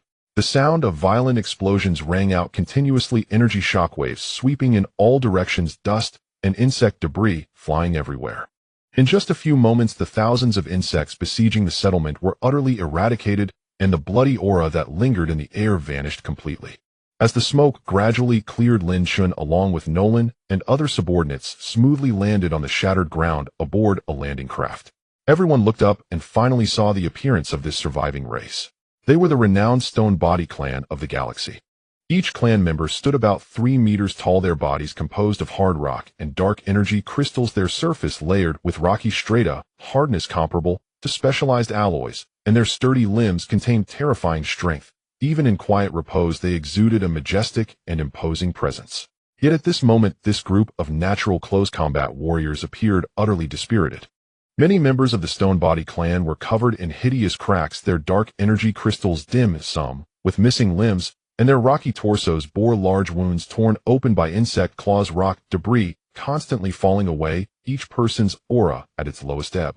The prolonged wandering and pursuit had worn away their former pride, leaving only fatigue, fear, and a hint of unyielding resilience in their eyes. In front of the crowd, an exceptionally tall elder stepped forward, adorned with a diamond-shaped dark energy crystal embedded in his head. He was the clan leader, Giant Stone. He bore the most severe injuries, with a gaping crack running horizontally across his torso, and his internal energy nearly depleted, evidently having exhausted all his strength during the recent assault. Yet he still stood tall, slowly walking to Lin Shen, slightly bowing in a gesture of utmost respect. His voice, raspy like rock scraping against rock, came forth mixed with relief and profound gratitude. "Thank you, rescuer, for your timely aid. Your grace of restoration will be eternally remembered by the Stone Body clan." Giant Stone looked up at Lin Shen, awe evident in his murky stone-like eyes. In these years of wandering, he had witnessed the greed of interstellar pirates, the indifference of fleeing powers, but had never encountered a strong individual so powerful and willing to help the weak. Speaking of the clan's past, Giant Stone's tone grew increasingly mournful. "We, the Stone Body clan, have guarded this planet for generations, protecting the precious dark energy veins beneath the ground, and thrived stably for hundreds of thousands of years. Since the Insect clan invaded the galaxy, the flames of war have burned through the entire star region, utterly destroying our homeland, and hundreds of thousands of our kin have perished in battle. Now in our desperate flight, only 3,000 remain, forced to become interstellar wanderers, evading the pursuit of the Insect clan daily, barely clinging to life. The Stone Body clan possesses unique innate abilities. The physical strength, explosive power, and defense of adult warriors are unmatched by heavy interstellar mechs, making them nearly unparalleled in close combat. However, this race has a fatal drawback. They lack mature interstellar technology, cannot build warships, do not understand energy weapons, and are unable to conduct interstellar voyages. While they possess formidable combat power, they are trapped on the planet, unable to resist the overwhelming insect armies. This is the fundamental reason for their continuous displacement." Nolan quietly approached, lowering his voice to analyze for Lin Shun. "Sir, the Stone Body clan is an old powerhouse in the galaxy with exceptional close combat capabilities. If we can recruit them, our strength for ground assaults and close quarters combat will significantly increase, making them invaluable combatants." Lin Shen nodded slightly, his gaze sweeping over the 3,000 scarred stone body warriors before him. This group of fighters, after enduring hardships, remained united and resilient, their loyalty unquestionable. They were indeed prime candidates for recruitment. He gazed directly at Giant Stone, his tone calm, yet filled with confidence. I can utilize the power of restoration to completely restore your home planet, repairing the dark energy veins, allowing you to regain a stable homeland. At the same time, I will equip you with dedicated interstellar warships, heavy combat armor, and combat equipment to make up for your technological shortcomings. After a brief pause, Lin Shen stated his sole condition. I only have one requirement. All members of the Stonebody clan must join my interstellar faction from now on to fight against the Insect clan together and engage in battles across the Star Sea. Giant Stone's body trembled violently, and in his dim eyes a brilliant light suddenly burst forth. Restoring their homeland and acquiring interstellar technology were things they had not dared to dream of during their years of wandering. In this moment of despair emerging as dawn, he did not hesitate at all. His heavy stone body crashed down to kneel, his solid knees hitting the ground with a thunderous sound. We, the Stonebody clan, pledge to follow you to the death. Giant Stone's voice rang out, filled with sincerity and determination. From now on, through fire and water, battling on all fronts against the Insect clan, our entire clan shall remain steadfast in our loyalty. Immediately following, 3,000 Stonebody warriors knelt on one knee in unison, the resounding thuds echoing across the land. We pledge to follow you to the death. Together we fight against the Insect clan, unwavering until death. 3,000 deep voices intertwined, breaking through the desolation of the world, filled with unwavering loyalty. Seeing this, Lin Shen's eyes glimmered with approval. He spoke no further words. With a thought, the restoration system immediately activated. A soft golden light gradually spread out, enveloping the entire planet. Wherever the golden light passed, the cracked earth slowly healed, the collapsed rock layers reformed, the dried-up dark energy veins resumed their flow, and the once ruined settlement began to rebuild bit by bit, allowing the desolate planet to rekindle a faint vitality. The golden light also surged into the bodies of each Stonebody warrior, rapidly healing the cracks on their surfaces, restoring missing limbs, as the dim dark energy crystals shone with renewed purple light, and all their exhausted strength and energy returned swiftly, restoring them to peak condition. After the restoration was complete, Lin Shen waved his hand, and heavy interstellar transport ships, custom-made heavy close combat armor, and various combat devices materialized out of thin air. The warships were tailored to fit the Stonebody clan's physique, and the armor offered both offensive and defensive capabilities, perfectly compensating for their technological weaknesses. Looking at their rejuvenated homeland, exquisite equipment, and the restored strength of their kin, Giant Stone and all the Stonebody warriors felt immense gratitude. From this moment on, this ancient tribe that had drifted through the stars in search of survival had completely shed their fate of wandering, officially joining Lin Shen's faction, becoming another top-tier close combat force that would shake the Star Sea, adding a formidable warrior to the campaign against the Insect clan. The starry sky of the fallen star domain lay in utter silence, with shattered starship wreckage and rusted metal fragments drifting slowly in the frigid void, the once prosperous interstellar routes completely obliterated by the ravages of war. The light of distant stars was dim and feeble, piercing through thick layers of stardust, casting a hazy cold glow in the darkness, making this forbidden land ravaged by the insectoid race exude an oppressive and perilous atmosphere. The Hongming fleet maintained a tight battle formation, dozens of main battleships steadily advancing forward with faint blue high-energy exhaust flames jetting from their sterns, drawing long trails of light across the pitch-black Star Sea. Since entering this star domain, the fleet had been clearing scattered insectoid forces along the way, and all personnel remained on high alert, not daring to show even the slightest hint of slackness.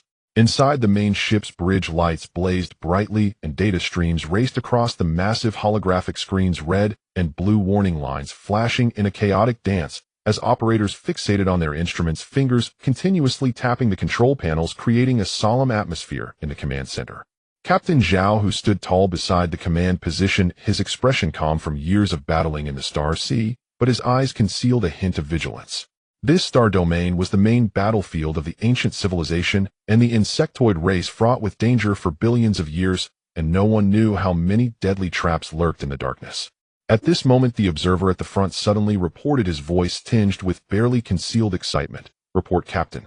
The star map has detected a weak interstellar signal 300 light-years ahead. The signal characteristics are stable suspected to be a surviving civilization or a hidden stronghold. Upon hearing the news, a wave of hushed commotion erupted within the bridge. Joy flickered in everyone's eyes. This fallen star domain had long been deemed a life-forbidden zone, and the sudden emergence of a living signal likely concealed crucial clues to counter the insectoid race. Zhao Hu's gaze sharpened, and he immediately ordered in a deep voice, "All units reduce speed, maintain battle formation, everyone enter Level 2 combat readiness, mecha squads on standby, cautiously investigate the area ahead." The command was quickly relayed to every battleship. The fleet's speed-slowed layers of defensive shields slowly illuminated with a faint golden halo. Mecha warriors boarded their positions, and weapon systems were fully charged, the entire fleet entering the highest state of alert. But no one anticipated that the beacon of hope in their eyes was in fact a death trap meticulously laid by the insectoid race. When the fleet fully entered the space corresponding to the signal, the anomaly erupted without warning. The harsh sound of malfunctioning alarms instantly echoed through all battleships. The holographic screens in the bridge flickered violently, the images suddenly turning to static, and all electronic devices, including radar thermal detection and long-range scanning, failed, leaving the fleet completely blind to this region of space. Following that, the battleship engine's RPM plummeted, the powerful propulsion flames rapidly faltered, and the massive hull seemed to be dragged by invisible chains, abruptly halting in the void. Report: engine power has plummeted by 60%. The power system is experiencing unknown interference. Shield energy is rapidly depleting. Durability is continuously declining. The hull's exterior has detected unknown corrosive energy. The special alloy is being eroded and stripped away. The red alert lights flashed frantically, the glaring red light reflected on everyone's panicked faces. Everyone instinctively looked outside the porthole, and in the once calm void an eerie thick black mist began to seep in without anyone noticing. The black mist silently slithered, wrapping around each battleship like a malignant growth. Upon contact with the star alloy, it immediately revealed decaying white spots, the metal continuously dissolving and shattering, turning into fine debris that scattered in the universe. Cold system warnings rang out in succession, shattering everyone's remaining hopes. Warning: the fleet has entered the insectoid's void corrosive zone. High-intensity corrosive energy detected. All ship equipment and armor are being eroded. Numerous hidden units detected in the area, identified as insectoid void corrosion worms, initiating a surprise attack. Everyone's faces turned pale in an instant, and a chilling dread rose within them. The cunning of the insectoid race far exceeded their imaginations, using false signals of a surviving civilization to lure the fleet into a trap, and then employing corrosive energy and hidden insectoids to lay out their deadly scheme. This seemingly peaceful starry sky had long become a cage fraught with deadly peril. The battleship shields constantly rippled under the impact of the corrosive energy, at risk of collapsing at any moment, while the mecha squads in standby above had no way to respond. Pilots switching all detection modes, yet failing to lock onto the invisible corrosion worms, forced to passively endure the attacks. All units heed my command. Immediately retreat. At full speed exit this star domain. In a critical moment, Zhao Hu gritted his teeth and issued the retreat order, veins popping on his forehead, his heart filled with anxiety. With the path ahead blocked, retreating was the only glimmer of hope. "We cannot retreat. Falling back will only lead to a quicker death." A cold female voice suddenly interrupted the frantic orders. Su Qing quickly approached the holographic screen, fixating on the residual energy fluctuations, her expression grave as she spoke. "The void corrosive energy possesses a locking characteristic. Once entangled, it cannot be easily shaken off. Now that the engines have been penetrated and interfered with by the energy, forcing a retreat will continuously deplete the remaining energy. Not only will we fail to escape the trap, but it will also accelerate the destruction of the hull, ultimately leading to total annihilation." Her words plunged the bridge into silence, and everyone's hearts sank to the depths. Advancing meant endless corrosive assaults. Retreating meant facing certain doom due to energy depletion, and the entire fleet was thoroughly trapped in a deadlock. The harsh alarm sounds and the buzzing of malfunctioning instruments echoed continuously, and a sense of despair quietly spread among the crowd. In their panic, everyone unconsciously turned their gazes towards the figure at the front of the bridge, Lin Shun. Since the crisis erupted, Lin Shun had remained standing with his hands clasped behind his back, his expression calm and composed, seemingly unaffected by the chaos and danger outside. His deep gaze observed the surging black mist outside the window, having already seen through the situation at hand. The corrosive energy that others found inexplicable and the mysterious hidden insectoids were utterly exposed before the omnipresent repair system. The so-called void corrosive energy was merely a distorted energy structure engineered by the insectoid race, and those corrosion worms which relied on special abilities to conceal themselves could not escape the system's comprehensive scanning. Under the hopeful gazes of everyone, Lynch slowly spoke, his voice steady and powerful, instantly drowning out the noise in the room, calming everyone's restless hearts. It is merely an energy trap created by the insectoids, some distorted energy, nothing to be concerned about. With those words, he hesitated no longer and directly activated the omnipresent repair system. Star River Repair, purify all corrosive energy in the domain. With a hum, a dazzling and pure white light erupted from the core of the main ship, instantly breaking through the hull, sweeping across the entire star domain like a surging tide. Energy structure analysis complete. Domain purification initiated. The system prompt echoed simultaneously. Wherever the pure white light passed, the black corrosive mist that had spread everywhere melted away rapidly, like snow encountering the scorching sun, its sinister corrosive aura dissipating completely. In just a few seconds, the starry sky, shrouded in black mist, regained its clarity, the dim starlight once again pouring down, and the entire dangerous area restored to its original form. The corrosive energy entangled around the battleships completely vanished, the shields on the verge of collapse stabilized rapidly, and the malfunctioning radar engines and detection devices restarted one by one, with operational data swiftly returning to normal. The deadly crisis that had weighed heavily on everyone was thus easily resolved. Everyone stood dumbfounded, their backs drenched in cold sweat, their faces filled with disbelief. Lynch did not pause for a moment, continuing to issue orders in a deep voice. Conduct a domain scan of the space, mark all coordinates of the void corrosion worms. Scan complete, all hidden units locked, coordinates marked. A total of 2,000 void corrosion worms detected, no targets escaped. As the system broadcast concluded, the previously blank holographic screen instantly filled with densely packed red dots, each representing a hidden insectoid. The invisible enemies that had previously left them helpless were now fully revealed, their positions, numbers, and distributions clear before everyone's eyes. All Dawn-class main cannons charge up, aim at the marked coordinates, fire at will. Lynch decisively issued the combat order. Zhao Hu immediately regained his focus, a sharp glint flashing in his eyes as he loudly relayed the command. All main cannon teams ready, lock on target, fire. In the next moment, the muzzle of every battleship's main cannon illuminated with brilliant blue light, an immense amount of high-energy energy continuously converging. Accompanied by a deafening roar, 3 blue energy pillars that pierced through the star sea shot into the sky, sweeping across the entire space with overwhelming force. The echo of the explosion reverberated in the void, and the violent energy detonated. 2,000 void corrosion worms had no chance to struggle and were completely obliterated under the power of the main cannons, turning into flecks of ash that vanished without a trace. In a brief moment, the deadly trap meticulously set by the insectoid race was completely dismantled. The red alert lights within the bridge gradually extinguished, the blaring alarms returned to silence, and the sounds of instruments operating returned to a steady order, with no trace of danger remaining in the starry sky. Having experienced this life-and-death crisis, everyone was filled with shock and reverence. From being trapped in dire straits to reversing the situation in just a matter of seconds, Lin Shun, relying solely on his own strength, had dismantled the trap that the insectoid race had painstakingly crafted. Zhao Hu let out a long breath, looking at Lin Shun with genuine admiration.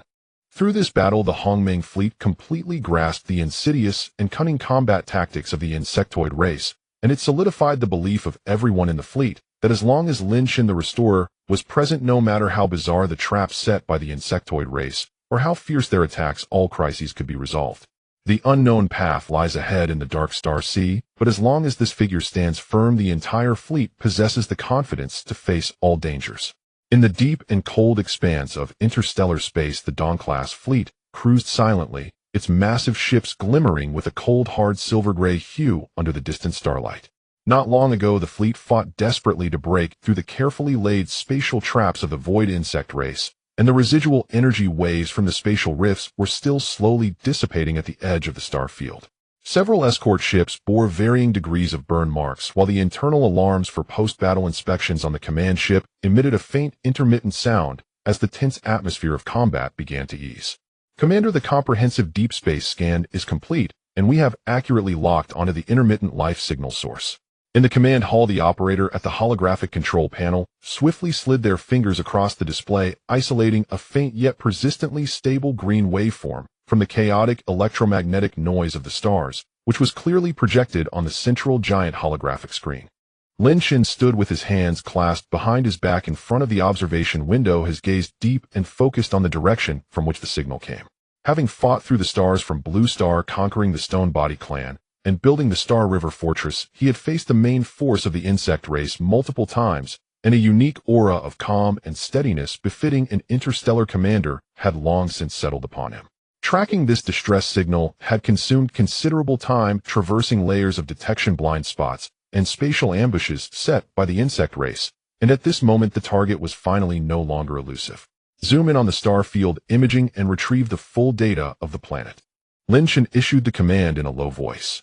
The holographic image instantly stretched and focused at high speed, revealing a floating green planet in the center of the star sea. At first sight, everyone was filled with awe. It resembled a jadeite exquisitely carved by the cosmos, and even from a great distance, one could sense the overwhelming life energy emanating from it. It was an exceedingly rare primeval life planet within the star field. However, as the fleet drew closer, the beautiful impression was swiftly shattered by the grim reality. A layer of grayish death-spore-laden fog tightly enveloped the planet's atmosphere, and wherever the fog spread, life was severed.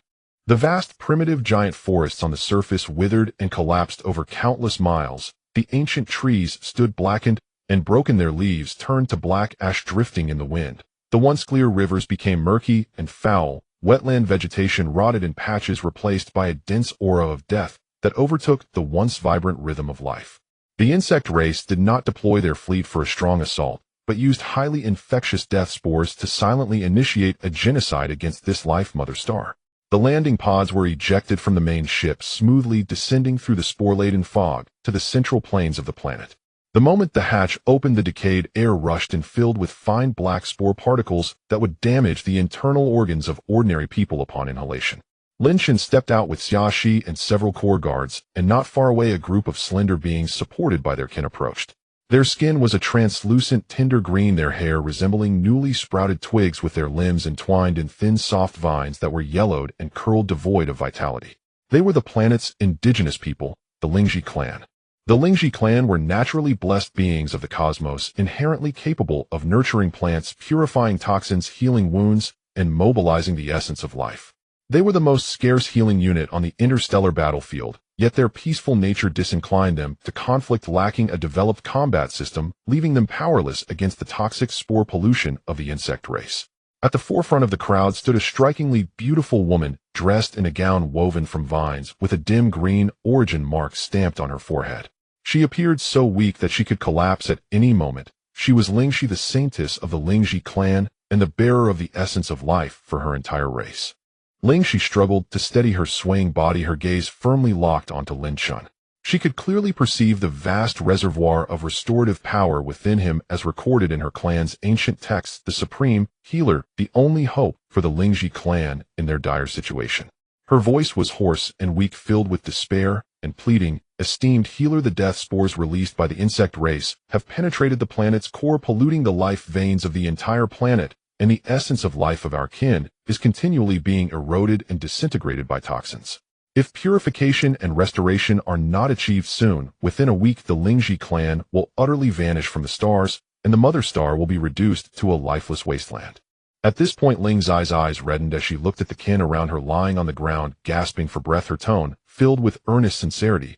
We do not understand warfare and cannot provide weapons or warships, but our essence of life can transform into a collective healing halo, continuously healing the wounds of the fleet's warriors, enhancing their physical capabilities, and purifying battlefield toxins.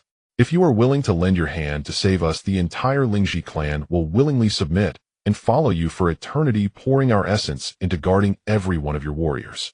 Xiaxi walked to Lin Shin's side, her delicate features surveying the devastated land, as she calmly analyzed. Sir, my ability leans towards urgent rescue and individual deep healing suitable for emergency treatment of severely injured personnel on the battlefield.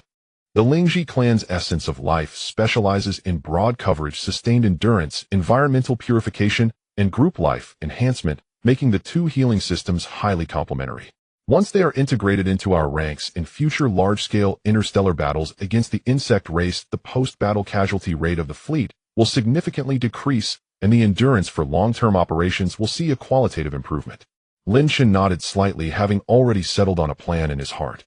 Currently, the Blue Star clan under his command is responsible for technological research and comprehensive intelligence reconnaissance. The Stonebody clan is robust and specializes in frontline assaults, but there is a lack of large-scale group healing power. The emergence of the Lingji clan just perfectly fills the last gap in the ranks. He raised his eyes to the entire planet shrouded in black mist and issued a command to the system in his heart. System, initiate comprehensive life restoration, thoroughly purify all death spores on the planet, restore the damaged essence of life of the Lingji clan, and reconstruct the planet's complete ecological cycle.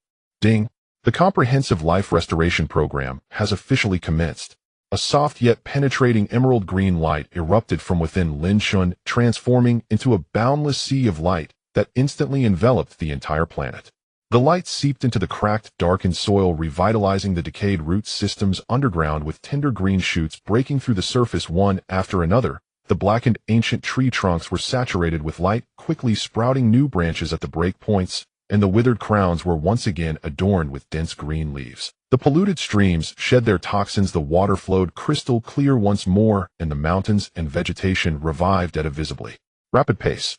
The light penetrated into the bodies of every member of the Lingji clan, gradually dissolving the black spores lodged in their meridians and core of life essence, rapidly replenishing the exhausted life force. The once incapacitated clan members slowly stood up, the vines entwined around them, regaining their vibrant green flexibility. The cheerful cries of children echoed through the forest, and the despairing gloom was completely dispelled within mere moments as the planet transformed back into a vibrant paradise of life. Lingxi stared blankly at the earth-shattering scene before her. The long-exhausted essence of life within her surged with vitality, and the tears she had accumulated over the days streamed down her cheeks as she knelt heavily on the lush ground. In the next moment, hundreds of thousands of Lingji clan members across the planet bowed deeply, their unified oath carried forth by the life energy between heaven and earth. The Lingji clan expresses gratitude for the gift of rebirth. From this day forth, our entire clan vows by our essence of life to follow you, healing the wounded in your ranks, safeguarding the fleet's safety, with unwavering loyalty, never to betray. The top-tier healing interstellar race officially joined Lin Shan's sphere of influence. Thus, with the core team of humanity from Earth serving as the decision-making center, the Blue Star clan overseeing technology and intelligence, the Stonebody clan focusing on close combat, and the Lingji clan responsible for the healing and endurance of the entire army, a complete interstellar coalition was established, with each of the four major factions performing their duties and complementing one another, no longer a solitary team, but rather possessing the robust capital to stand firm in the turbulent stars and confront the void insect race, Hedon taking a more solid step toward the vast starry river. In the boundless void, motes of stardust drift slowly with the universe's dark currents. The faint attenuated glow of distant rivers of stars casts this unclaimed pocket of space into a hush of desolation. The Poxia-class interstellar fleet cleaved the darkness, the flagship Pixiao at its core. Dozens of capital ships formed layered escorts, their hull shields shimmering with a pale blue aura, while thrusters spat long plumes of high-energy flame, drawing bright trails across the vacuum. Within the formation, launching personnel manned their stations with practiced precision, eyes fixed on instrument panels as they monitored the sector. Shirtsu warriors' bodies like living rocks stood on deck with a mountain's presence and an oppressive aura. O Lingzhu clan's people exuded a gentle emerald life energy that soothed the weariness of long travel. The three races moved in orderly harmony, all bound for the Diki Qianshao station. Having just completed the subjugation of alien forces and the cleansing of the sector morale sword, everyone longed to return to the fortress to rest and inventory their gains. In Poxio's command cabin, a holographic star map hovered in midair, routes and coordinate points arrayed with crystalline clarity. Lin Shan sat in the chief command chair, his black combat suit outlining a resolute figure. He gazed calmly at the expanse before him, calculating the Diki Qianshao station's expansion plans, arms upgrades, and the resettlement arrangements for the allied peoples. After countless brutal engagements with void worms and iron-spined stardivores, interstellar slaughter no longer stirred his emotions. He acted only for efficiency and outcome. A surplus feeling never betrayed him. Zhao, who stood by the console, his hot-tempered frankness flushed with the thrill of victory. He rubbed his hands in anticipation of the return and already schemed the post-war distribution of supplies. Su Qing wore a silver-white fitted battle harness, her long hair bound high. Her posture was cold and statuesque, eyes continuously scanning the readouts with unrelenting vigilance. In a chaotic starfield fraught with peril, she would not relax, even in an apparently empty sector. The operator reported, "Captain, we have entered an unclaimed desolate star region. There are no civilization signals or fixed interstellar outposts along the route. This is the shortest course back to the fortress." The screen showed only a monotonous black scan. Lin Shen inclined his head slightly and ordered in a measured tone, "Maintain formation and proceed at full speed."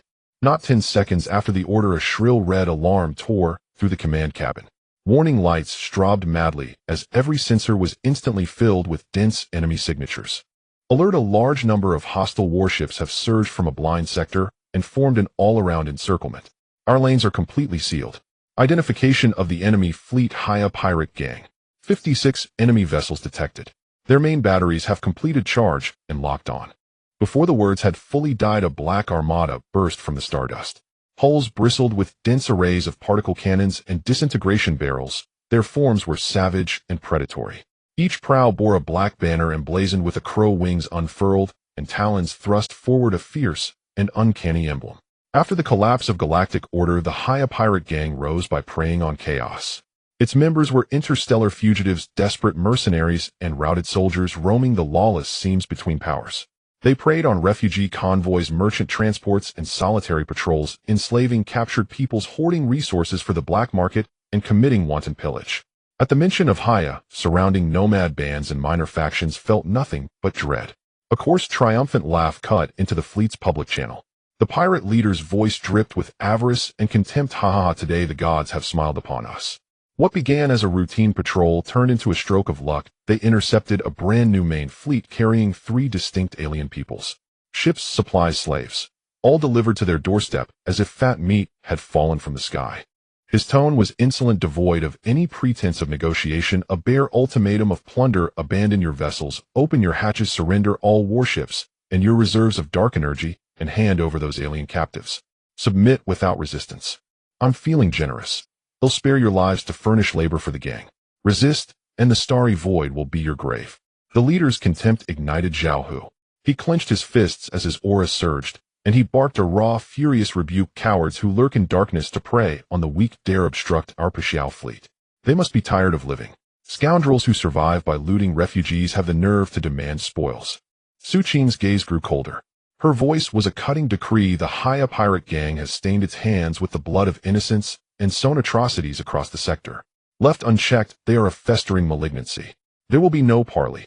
Annihilate them all and purge this star region." When the two finished, every eye fixed on Lin Shen, awaiting the final command. Lin Shen regarded the swaggering Haya fleet projected before him with an unmoved eye. He felt no anger. To him, these brigands were indistinguishable from ravenous beasts, beneath words unworthy of idle debate. In a calm voice that brooked no dissent, he issued a decree of war: Pashao fleet, full firepower on all targets. Mecha divisions launch and engage. Coordinate the allied forces and leave no survivors. A single unified response rose from the fleet, acknowledged. Battle fervor erupted as orders synchronized across every ship and unit. Poxio's 3 colossal main batteries flared with a blinding golden charge. 3 high-energy particle beams cleaved the starfield and struck the Haya vanguard with devastating force. Cataclysmic detonations blossomed in the void as beams pierced armor and overloaded cores. Vessels were ripped apart into cascades of metallic debris. Shockwaves crippled nearby pirate ships. The opening salvo shredded the enemy's forward formation. Immediately, the mecha bays disgorged thousands of combat frames, their thrusters burning as they plunged into the pirate fleet for close-quarters slaughter. Shirtsu warriors charged first, their towering rock bodies bearing the brunt of fire as they leapt onto enemy decks. Heavy star axes cleaved through thick hull plating, reducing defenses to scrap. Lingzhu clan people stood behind, raising their hands to weave energy. Emerald interstellar vines sprang into being and snaked through the void to entangle fleeing vessels, locking engines and steering into immobility and turning them into fixed targets. Launching operators computed trajectories with cool precision as secondary batteries and guided missiles rained down on the ensnared ships. The trifold cooperation flowed like a single lethal current. The Haya brigands plummeted from arrogance into abject panic. Accustomed to bullying helpless refugee convoys, they had never faced such tactical harmony and overwhelming power, the comm channels filled with frantic screams and pleas for mercy. Some tried to turn and break through, but were bound fast by the Lingzhu vines. Others ejected Mecca, only to be cut down by Shirtu warriors as they breached the hatch. The pirate salvos sparked only faint ripples on Poxio's shields, incapable of inflicting meaningful damage. The engagement turned into an uncompromising rout. Cannons thundered and explosions ripped the stars apart. In barely 10 minutes, all 56 Haya raiders lay sunk. The gang was utterly annihilated. Su Qing became a silver-white streak, weaving among fire and wreckage as she locked onto the pirate leader, attempting a desperate escape in a crippled vessel. He poured every last round into a frenzied defense, weaving a dense lattice of fire. But Su Qing moved with effortless grace, evading each strike. In an instant, she reached the wreck, her starblade unleashing a cold razor light that cut the hatch and struck down the leader, extinguishing his final hope of flight. The smoke of battle thinned in the vacuum, leaving only drifting wreckage and the occasional flicker of residual energy. Logistics teams were dispatched at once to catalog the battlefield. Reports streamed back to the command. 12 intact plunder cruisers seized vast quantities of dark energy, ore, and core units, myriad interstellar supplies, and a mobile large-scale slave camp. Lin Shen studied the slave camp coordinates, and his expression softened. He issued an immediate directive: assume control of the slave camp and liberate all imprisoned sentient peoples. Those willing to follow us to settle at Diki Qianshao Station will be accepted and granted equal housing and development opportunities. They may freely join our fighting ranks. Those who wish to return to their homelands will receive adequate interstellar provisions and escorted escape vessels with guard ships assigned to shepherd them safely from this sector. Upon hearing the terms, the freed peoples wept with gratitude. In a world torn by chaos, encountering a power that did not prey on the weak felt like a miracle, and many chose then and there to pledge themselves to the Pixiao fleet. News of the Pixiao fleet's effortless eradication of the notorious Haya pirate gang spread swiftly through the interstellar communications network, rippling across nearby unclaimed sectors, nomad enclaves, and minor powers. A new fleet had risen with astonishing speed, formidable in combat, decisive in action, and merciful to the vulnerable. The name of Lin Shun and the Pixiao fleet quietly began to echo throughout the surrounding star regions. The tranquil sea of stars slowly flows, the once smoky void now crystal clear. With the complete annihilation of the Black Crow thieves, the surrounding desolate star domain has completely restored its peace. The Dawn fleet, laden with vast spoils and surrendered extraterrestrial beings, majestically sails into the defensive airspace of the 7th outpost. After numerous bloody victories, exterminating the ruthless Void Insect clan and the bloodthirsty Iron Spine, star-devouring worms, and rooting out the rampant Black Crow thieves, along with successfully subduing the Stone Body clan and the Spirit Plant clan, as well as rescuing and integrating the remnants of the Blue Star clan, the 7th outpost has long since transformed beyond recognition. Piles of dark energy or high-grade interstellar materials, 12 intact interstellar piracy ships, complete military-industrial equipment, combined with the unique bloodline powers, exclusive skills, and labor resources brought by the 3 major clans, have endowed this originally temporary defensive outpost with unprecedented strength, ushering in an era of rapid development. The Dawn ship steadily docked at the main spaceport as Lin Shen stepped down from the warship, his gaze sweeping across the familiar outpost. Once the 7th outpost was merely a singular-function, small-scale interstellar defensive fort, with its walls modeled and facilities rudimentary, barely accommodating a small number of guards, serving only basic defensive and resting functions, as insignificant as dust among the vast starry river. But now, with vast resources stored, the combat power of various clans gathered here, and a continuous influx of talents, materials, and combat strength converging, it has truly acquired the capital for transformation and rebirth. Standing on the high platform of the spaceport, feeling the vigorous vitality and battle intent rising within the base, a hint of determination flashed in Lin Shen's eyes. In this chaotic galaxy where civilizations have collapsed and various clans drift, without support, only by strengthening oneself, integrating powers, and uniting all righteous beings, can one resist the endless calamities from beyond the realms and step by step rebuild the shattered galactic civilization. Send the order, all personnel rest, and immediately initiate the comprehensive expansion project of the 7th outpost. Lin Shan solemnly issued the momentous command, officially commencing the transformation of the base. With the order issued, ancient interstellar architectural blueprints sealed in the legacy database of the Universal Restorer were successively unlocked, retrieved, and activated. Blueprints of top-tier buildings spanning across interstellar ages and meticulously crafted were projected onto the holographic screen, with every structure, function, and supporting system far exceeding the technological level of the remaining civilizations in the galaxy, representing the pinnacle of ancient interstellar civilization. The first project, 100,000 star level main battle barracks. The new barracks abandoned the rudimentary layout of the old fortress, employing a star core alloy for overall casting with organized divisions that are both offensive and defensive, equipped with independent training rooms, mecha maintenance bays, and fighter docking positions. The barracks can accommodate 100,000 interstellar warriors for rest and training at the same time, specifically designed for reassembling the elite forces of the Blue Star and the main battle units of other races, continuously supplying top-tier combat power to the Dawn Fleet, thoroughly resolving the shortcomings in troop stationing, training, and reorganization. The second project, a cross-star domain, fully automated military-industrial city.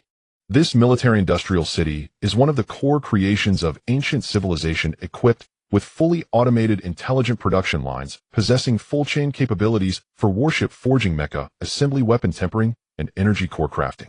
Once completed, it can continuously produce the Dawn-class capital ships, interstellar combat mechas, and various high-grade military supplies day and night, ensuring the fleet no longer worries about supply losses in battle, truly achieving self-sufficiency and rapid military expansion, laying a solid military-industrial foundation for traversing the Star Sea. The third project, the Sanctuary of Life. The Sanctuary is constructed entirely from star essence stones rich in life energy, with spiritual energy permeating the interior, forming a unique domain of life. Upon completion, it will be presided over by Xia Shi with the innate life-nurturing talents of the Spirit Plant clan complementing each other, allowing rapid recovery of interstellar battle injuries, healing of energy depletion, and nurturing of warriors' physiques.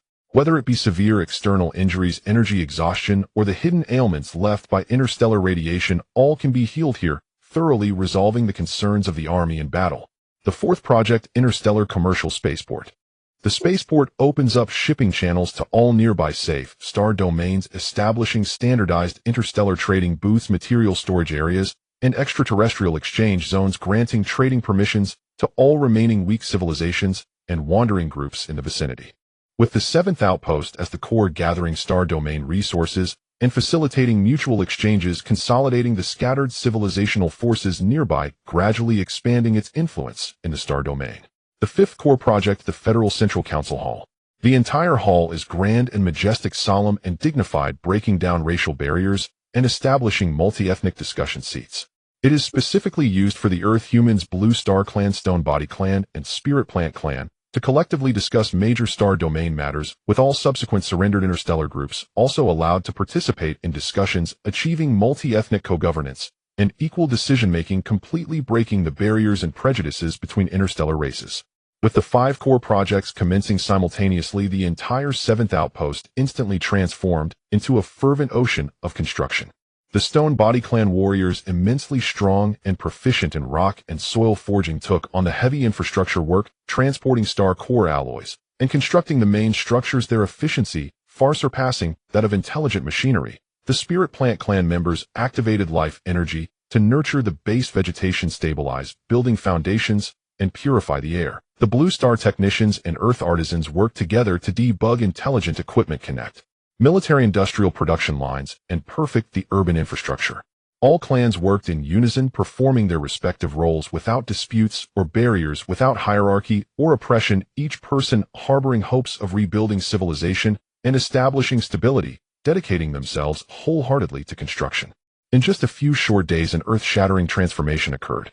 The originally small and rudimentary defensive fort completely vanished, replaced by a gigantic interstellar metropolis spanning the starry sky, endless in its expanse. The alloy buildings, shimmering with light, reached into the clouds with a radiant energy shield enveloping the entire airspace, interstellar flight routes bustling with activity, the military-industrial area humming with machinery, the spaceport crowded with people, the sanctuary glowing with spiritual light, and the barracks filled with battle intent. The grand and magnificent metropolis floated among the sea of stars, balancing combat capabilities, civilian life, commerce, and governance, accommodating tens of thousands of beings from various clans and stability, presenting a new scene of prosperity, vigor, and continuity, embodying the monumental atmosphere of an interstellar federal capital. On the day of the founding ceremony, the galaxy was clear, and holy light filled the sky. In the square of the Federal Central Council Hall, troops and civilians from various clans lined up in neat rows, their uniforms bright and their order impeccable. The Earth warriors stood tall, filled with battle spirit. The Blue Star clan members had devoted expressions full of anticipation. The robust warriors of the Stone Body clan stood solemnly, exuding a heavy dignity. The agile members of the Spirit Plant clan were surrounded by green light, exuding tranquility and harmony. In addition, numerous small extraterrestrial clans voluntarily surrendering stood on either side, gathering in multitude, waiting for the ceremony to commence. Lin Shen, dressed in a standard federal military uniform trimmed with dark gold, stood tall, like a pine, exuding a dignified and imposing presence, and slowly stepped onto the highest council platform. The sharp wind swept across the square, billowing his robes, and the entire square fell into an instant silence, all eyes converging on the high platform. Looking down at the myriad beings from various clans below, feeling the overwhelming momentum of unity, Lin Shen's gaze was clear and resolute, his voice resonating through the area via the amplification devices, powerful and echoing through every corner of the interstellar metropolis. Since the fall of the galaxy, civilizations have collapsed and the insect clans rampaged, leaving countless races scattered, and peace in the star sea has vanished. In this chaotic era, lives have been lost, countless civilizations have perished, and countless races have been displaced.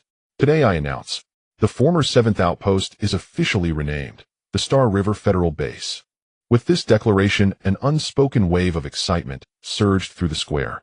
Lin Shen's gaze swept across the ranks of clans, his voice growing increasingly solemn and authoritative, each word bearing weight. From now on, the Earth humans, Blue Star clan, Stone Body clan, Spirit Plant clan, and all interstellar races that submit to the Star River Federal, regardless of bloodlines, clans, or strengths, shall be treated equally. From this day forth, we shall cast aside barriers, work together, resist the calamities brought by the insect clans, fight side by side, share in joys and sorrows, and with the power of starlight rebuild the resplendent galactic civilization. I, Lin Shen, vow to uphold the order of the Federation and protect all beings, to be the first guardian of the Star River Federal. As his words fell, the heavens and earth fell silent. In the next moment, Zhao Hu, Su Qing, and Xiaoshi, the three core forces, knelt on one knee, first their postures respectful and sincere. Following them, the leaders of the Blue Star clan, Stone Body clan, and Spirit Plant clan all bowed and knelt. In the square, 100,000 troops and civilians, along with thousands of extraterrestrial beings, all knelt on one knee, their voices booming, echoing through the star sea. We salute the Guardian. Star River Federal, may it prosper forever. Together we resist the insect clans, rebuild the galaxy. The resounding shouts reverberated endlessly, shaking the air, penetrating the stardust, echoing throughout the star domain. At this moment, the Star River Federal, transcending races and uniting myriad clans, officially took shape. In the chaotic Star River, a new spark of civilizational brilliance rose slowly from the dire straits, destined to ignite the star sea and illuminate the entire shattered galaxy. The 7th Forward Operating Base has been upgraded to a Galaxy-class fortress, and the Dawn Fleet has been formed. The news of the official establishment of the Galactic Federation spreads rapidly through the interstellar communication waves to the surrounding star regions. The human race has gathered the remnants of the interstellar forces and united with the Shurchio tribe to rise against the odds, firmly establishing a foothold within the hunting grounds delineated by the insectoid race. Such a pace of development has long exceeded the tolerance threshold of the insectoid high command. The consciousness of the insectoid hive spans across vast voids, constantly monitoring the movements within this star region. In the ingrained perception of the insectoid race, the remnants of Blue Star are merely a pack of stray dogs barely surviving in the cracks of the interstellar void. However, Lin Shen emerges as a beacon of hope, repairing military equipment, establishing defenses, and subjugating powerful races, ruthlessly slaughtering the insectoid raiding parties, and forging a capable interstellar armed force from mere refugees, transforming into a regional power. Repeatedly thwarting the insectoid plans is tantamount to trampling on their lofty dignity. The insectoid high command, furious, immediately dispatched their vanguard generals to personally carry out a devastating assault on the Federation's base star region. Originally, the starry sky was brilliant, dotted with fragments of meteors and interstellar dust, but without warning it was engulfed by dense darkness. The starlight extinguished, and the spatial air currents stagnated.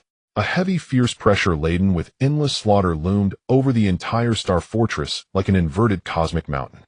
The fortress' internal red alarms flashed wildly, and sharp warning sirens pierced through every cabin, sending chills down the spines of all operators in the control room, their fingers trembling uncontrollably. Highest level universal alert. Detection of ultra-high-tier insectoid energy signals. Energy amplitude far exceeds that of the Iron Spine Devourer combat rating locked starry sky. Unit name Insectoid General Bone Wing Demon General. The cold system notification echoed repeatedly. In the center of the holographic radar screen, a glaring crimson giant that stood silently, its energy fluctuations violently distorting space far beyond the level of all previous insectoid enemies. Everyone present felt a heavy weight in their hearts, fully aware of what a starry sky general represented. It was the peak combat force of the insectoid race, responsible for interstellar conquest and the annihilation of interstellar civilizations far beyond the capabilities of ordinary insectoid soldiers. The void surged with darkness, and a towering figure 200 meters high stepped forward slowly. The bone-winged demon general's body was made of dense bone material covered entirely in unbreakable bone armor, adorned with dark patterns, its angles fierce, and its head with vertical pupils pulsating with dark, ghostly flames, eyes filled with indifference and contempt for lower civilizations. Two pairs of bone wings extended behind it, nearly 300 meters wide, with sharp bone spines like star blades. A gentle flap stirred up devastating interstellar turbulence. It wielded a 100-meter-long bone spear, the spear tip swirling with black corrosive energy, a slight movement enough to create ripples of distortion in the surrounding space. Having fought in the Starry River for millennia, it had personally flattened dozens of prosperous interstellar civilizations, its hands stained with the blood of countless lives, a true vanguard of slaughter under the command of the insectoid hive. The bone-winged demon general raised its head high, an ear-piercing roar resonating through every corner of the fortress along the energy waves, its tone filled with unabashed mockery and ferocity. Lowly blue star ants who have survived in the interstellar void by chance fail to appreciate the insectoid's mercy and dare to unite and establish a nation openly resisting the order of insectoid rule. You are utterly unforgivable. Today I shall personally come to crush your shields and slaughter every rebel within this star region, turning your stronghold into interstellar ruins. With that, it ceased to waste any more words, pouring all its destructive energy into the bone spear.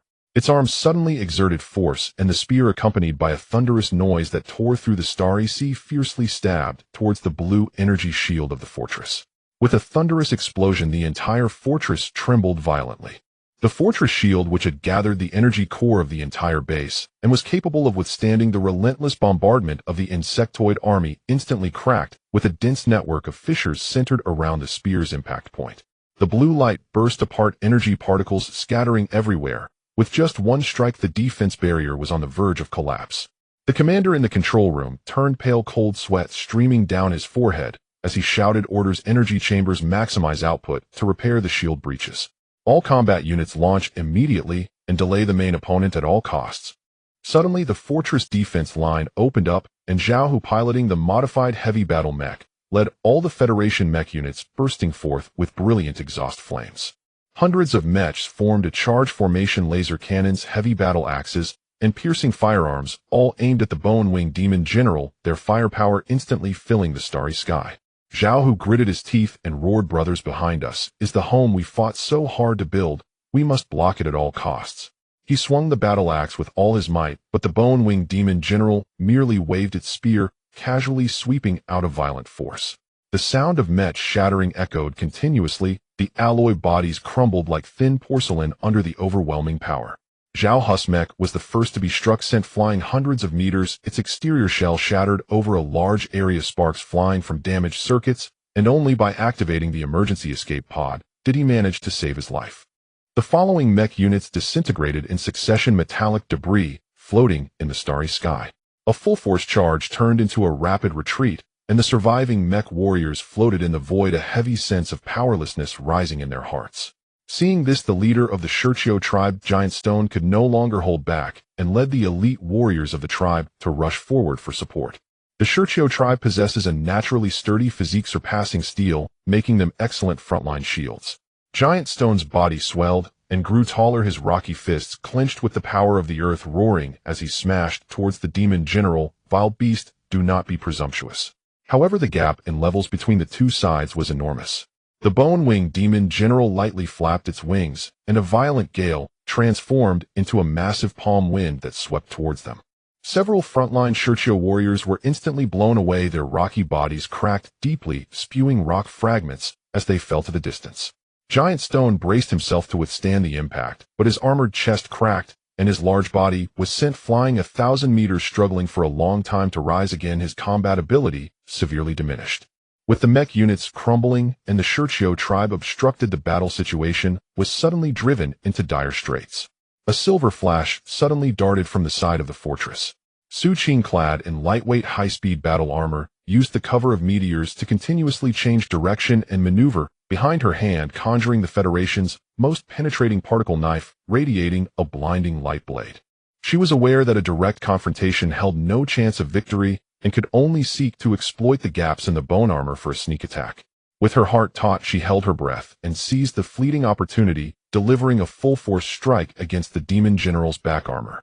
The harsh sound of metal scraping echoed, sparks flying, but the high-energy blade of the particle knife merely left a faint trace on the surface of the bone armor, not even a shallow white mark. The defensive strength of the unbreakable bone armor completely exceeded the attack limits of the Federation's existing melee weapons. Su Qing's heart sank, an extreme sense of crisis enveloping her entirely. The bone-winged demon general did not even turn its head. Behind it, bone spines suddenly shot out. Su Qing narrowly dodged to the side, relying on her honed agility, but the shockwave from the attack grazed her battle armor, her arm numbed, forcing her to retreat repeatedly. She hovered in the starry sky, gazing at the unmoving bone-winged demon general, a deep sense of despair surging in her heart. The mech's strong offensive proved ineffective, the physical resistance was futile, and the top melee weapons could not breach the defenses. All of the tactics and combat power available on their side seemed futile before the insectoid powerhouse at the starry sky general level. The cracks in the fortress shield continued to spread, and the speed of energy repairs lagged far behind the shield's consumption. The bone-winged demon general slowly turned its fierce head, coldly locking onto the precarious star fortress. The bone spear was slowly raised again, black destructive energy frantically gathering at the spear tip. The next strike would be a fatal assault to completely shatter the defense line and breach the base. In the dead silence of the pitch-black Star Sea, despair completely enveloped every inch of territory of the Star River Federation. The defensive shield of the Star River-level fortress was riddled with cracks, and the brilliant blue energy barrier continued to shatter and dissipate, teetering on the brink of collapse. The mech legion that had previously engaged in battle was entirely destroyed, with countless metal wreckage floating in the cold void. The elite of the Stonebody clan were all severely injured and lost their combat effectiveness. Su Qing, Zhao Hu, and others hovered in various places in the void, their faces pale, physically and mentally exhausted, with their eyes filled with helplessness and gravity. All the human and Stonebody warriors exhausted every means they had, yet they were not even qualified to shake the bone-winged demon general. High above, the towering figure of the bone-winged demon general stood in the darkness, its massive 200-meter body emanating a suffocating aura of destruction. Its vertical eyes burned with dark, ghostly flames as it gazed at the crumbling human defense line, its face displaying the indifference and contempt of a higher race towards mere ants. In its eyes, this newly born Star River Federation was nothing but an ant nest that could be crushed at will. The bone-winged demon general slowly raised its 100-meter-long bone spear, while dark corrosive energy surged wildly around it, enveloping the spear in rolling waves of destructive black mist that twisted the surrounding space of the starry sky. This charged strike was far more violent and lethal than the previous shield-breaking attack, capable of completely tearing the fortress shield apart, destroying the entire Star River-level base, and utterly annihilating all human beings. Its over humble remnants of Blue Star.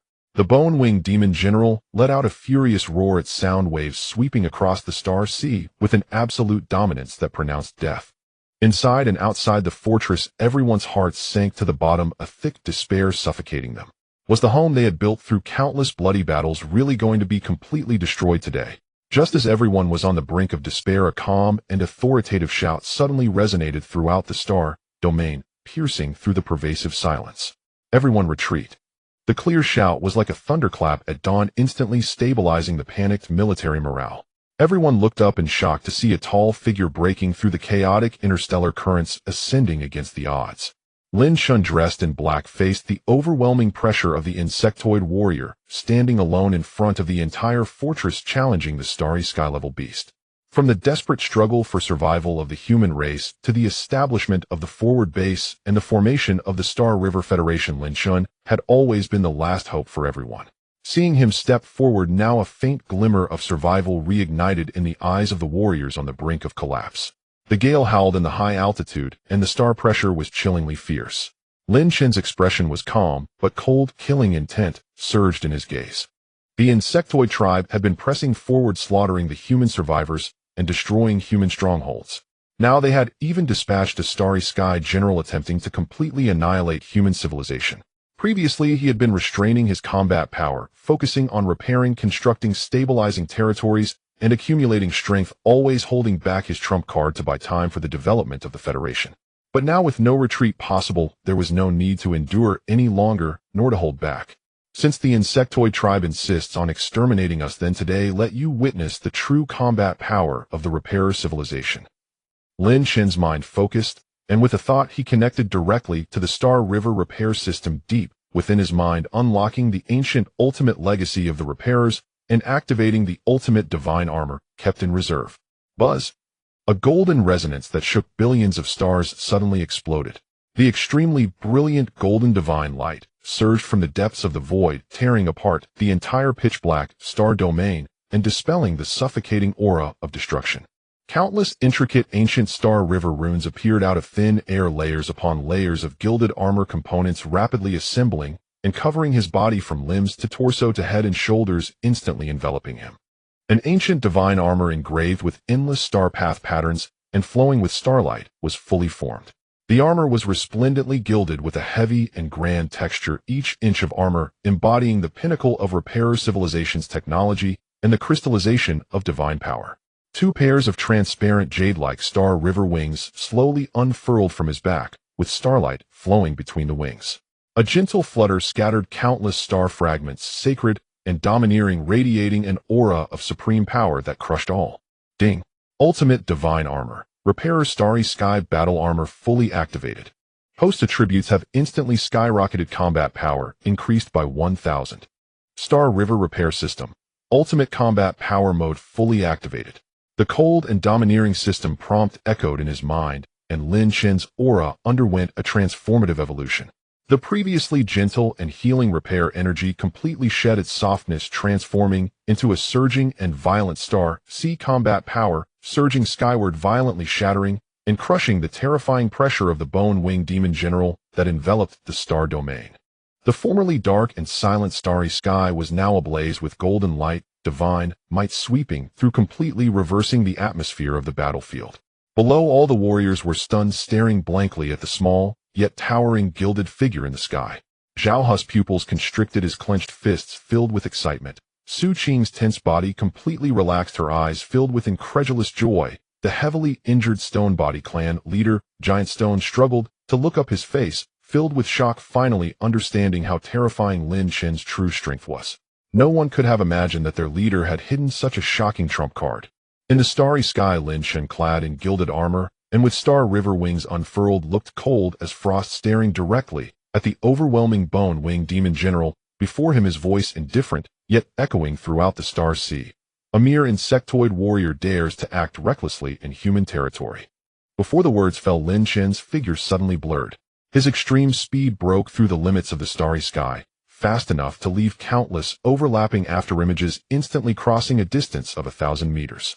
Before the bone-winged demon general could react from the shock, Lin Shen had already appeared before its massive body, and his fist covered in gilded armor, and gathering the divine power of the entire Star River, struck fiercely toward the unbreakable bone armor of the demon general, carrying the terrifying might to shatter stars and split the universe.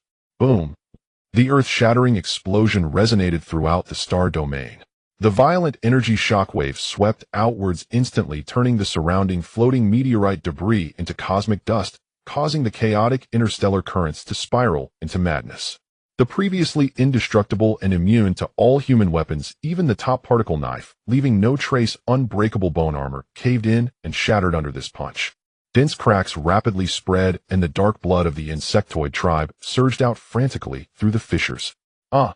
A shrill and agonizing scream erupted from the bone-winged demon general's mouth, filled with unbearable pain and disbelief. Its massive 200-meter body was violently sent flying hundreds of meters by the terrifying force of this punch, its dark bone wings trembling violently, the destructive energy it had amassed dissipating significantly, and a sharp pain coursed through its entire body. Having fought across the Star River for 10,000 years and flattened dozens of interstellar civilizations, it had never encountered such a terrifying blow. In its perception, humans were merely lowly ants, yet the combat power of this human had completely overturned its understanding.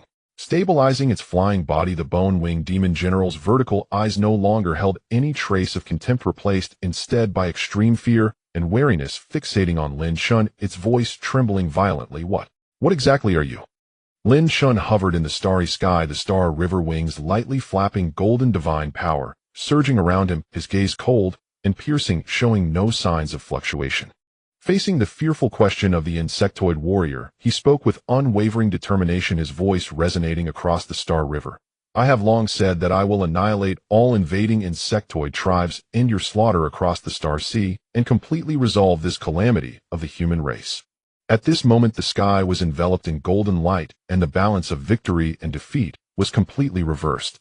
In the frigid, desolate expanse of deep space, shattered warship debris drifted aimlessly on ethereal currents. Splintered alloy plates and fragments of exploded asteroids scattered across the void, while thin veils of somber dark energy coiled through fissures in the wreckage, shimmering with an eerie obsidian gleam. Not long ago, this sector had been ravaged by the vanguard of the insectoid swarm. Once bustling interstellar trade lanes now lay scorched and barren.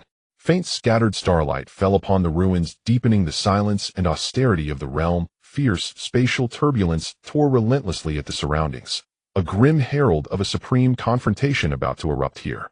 Two figures stood locked in distant opposition at either end of the void. The spark of war poised. Lin Shun hovered motionless in midair, clad in a silver and gold repairer battle armor etched with intricate flowing energy patterns. The star of a repair force slumbered within every fiber of the armor, shielding him from the vacuum's lethal cold and the violent surges of dark energy. After enduring successive grueling campaigns defending the Blue Star sector, he had long shed the naivety of a novice who merely mended artifacts. The unshakable resolve to protect humanity and repel the insectoid invasion was now rooted deep in his soul. His jet-black eyes remained calm and still, yet beneath their placid surface burned the fierce, unwavering flame of battle against overwhelming odds. Opposite him loomed the insectoid high commander, the bone-winged demon general, a colossal figure rivaling a medium-class star fortress in scale. His ashen-black carapace bristled with razor-sharp spines, two vast bleached bone wings stretched over a kilometer wide, each subtle flap unleashing howling void storms that pulverized floating debris in their wake. From his grotesque insectoid head, a pair of crimson vertical pupils fixed unblinkingly upon Lin Shun. In his grasp, a bone spear writhed with corrosive dark energy, where its tip passed space-time itself, warped inward, faint black fissures blooming in its wake. A veteran commander under the Hive Mother's banner, the bone-winged demon general had waged war along the galactic frontier for over a millennium, annihilating dozens of minor and mid-tier civilizations. Within the insectoid hierarchy, his status was formidable. According to ancestral racial doctrine, the repairers were mere auxiliaries, skilled only in healing and mending, physically frail and utterly incapable of direct combat. Dispatched to eradicate the last human repairer and crush Blue Star's remaining resistance, the bone-winged demon general had set out with nothing but contempt. Lin Shun, in his eyes, was not even worth a second thought. Pathetic repairer, you slaughtered my vanguard legions and thwarted the Hive Mother's grand design to consume the Starry Sea. Today I shall rend your armor asunder and devour your primordial essence. His thunderous roar erupted, laced with a shockwave of dark energy that reduced nearby asteroid fragments to dust. Before the echo faded, his wings snapped open with explosive force. He shot forward like a black lightning bolt, his bone spear driving forward with annihilating might, aimed straight at Lin Shun's heart. The obsidian spearhead tore through space-time, carving a 1,000-kilometer-long rift, a wound potent enough to pierce even the reinforced hull of a standard interstellar fortress. Faced with this lethal assault, Lin Shun stood firm in the void, not a single step backward. Golden light blazed fiercely across his armor. A deafening clang of metal on metal reverberated across the starfield as the torrent of dark energy slammed into his armor's surface, unleashing a cataclysmic energy hurricane that shattered small asteroids in its wake. Yet no breach appeared. No fracture in the armor, no grievous wound to the body within. Instead, the repair force flowing across the armor surged like a tide, enveloping the incoming dark energy. The savage destructive force was methodically neutralized layer by layer, dissolving into the void as if it had never been. The bone-winged demon general's strike missed entirely. His massive frame halted abruptly midair, his crimson pupils contracted sharply, disbelief flooding his grotesque visage. A blow delivered with 70% of his full power, his certain killing stroke, had not even left a scratch upon Lin Chen's armor. Before his astonishment could settle, Lin Chen advanced. Cutting through the chaotic storm of residual energy, his fist coalescing Star River force, striking with a sonic boom directly upon the general's armored chest. The chitinous plating, dense as interstellar arcane steel, shattered instantly. A web of cracks raced across its surface, and the recoil hurled the bone-winged demon general backward 10,000 meters before he could stabilize himself, his wings trembling violently. Lin Chen pressed his assault without pause, dodging, weaving, striking. Fist after fist rained down upon the weakest points of the general's carapace. Thick plates splintered and peeled away, dissolving into stardust that drifted silently into the void. Each impact wounded the general's flesh, disrupted the flow of dark energy in his veins, and seared his senses with unbearable agony. In mere moments, the legendary insectoid high commander, once master of the starfields, was utterly dominated by the very repairer he had scorned. Panic and fury twisted his features as his shriek tore across the emptiness. Impossible. Repairers are born as symbiotes, dependent on other races skilled only in healing and prolonging life. How dare you wield such martial devastation? You defy all racial law. What abomination are you? Lin Chen hovered in place, golden radiance blazing from his armor, voice sharp and unyielding. Mankind's prejudice cannot bind the repair force. My art does not merely mend broken lands or sustain dying civilizations. It can also reverse, dismantle, and purge the insectoid scourge that poisons the star seas.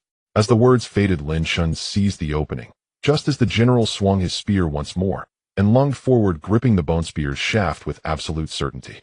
Corrosive dark energy surged wildly along the spear, straining to break free. Yet Lin Chen's Star River force held it fast, locking the torrent in place. You have slaughtered countless lives with dark energy, so let reverse repair be your end. Pure golden repair force surged up the spear's structure, flooding the bone-winged demon general's body. Ordinarily, this force healed wounds, but now it dismantled life itself, unraveling biological architecture from within. A system alert chimed within Lin Chen's mind. Target detected: insectoid high commander, bone-winged demon general. Life core exceptionally resilient. Dark energy foundation profound. Full activation of system, primordial power required. He withheld no strength. Every reserve of Star River force erupted outward. Golden light flared so intensely, he became a miniature sun suspended in the void, banishing the surrounding abyssal darkness. Reverse repair collapsed the entire life structure. The counter-constructive force raged inside the general's body, shattering his insectoid meridians, corroding his chitin, and destabilizing his dark energy core. The bone-winged demon general convulsed violently, his carapace detonated in layers. Dark energy and golden light clashed and annihilated within him, tearing at his soul. His screams turned shrill, raw with the despair of imminent extinction. He poured every ounce of his primordial dark energy into resistance, only to find it futile. His very life core was disintegrating faster than thought could follow. You cannot kill me. The Hive Mother reigns supreme over the dark star sea, her power unfathomable. Should I fall, she will unleash her entire legion upon Blue Star, reducing your world and all its people to ash. With his final breath, the bone-winged demon general spat forth a venomous curse. Lin Chen's expression remained serene. Ever since choosing defiance, he had accepted the inevitability of the Hive Mother's wrath, unmoved by threats. Lin Chen intensified the force in his palm. Blinding golden light swallowed the general's colossal form whole. Boom! A cataclysmic explosion echoed across the starseas.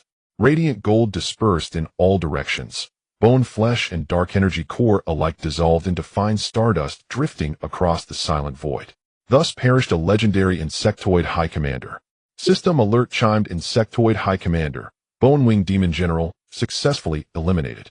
Reward distributed: insectoid high command memory fragment, advanced dark energy core, Star River warship upgrade schematics. The prompt system notification rang true. All 3 rare rewards materialized automatically into Lin Chen's storage space. Resources perfectly suited to upgrade the Dawn fleet, dramatically enhancing humanity's capacity to confront the insectoid main forces.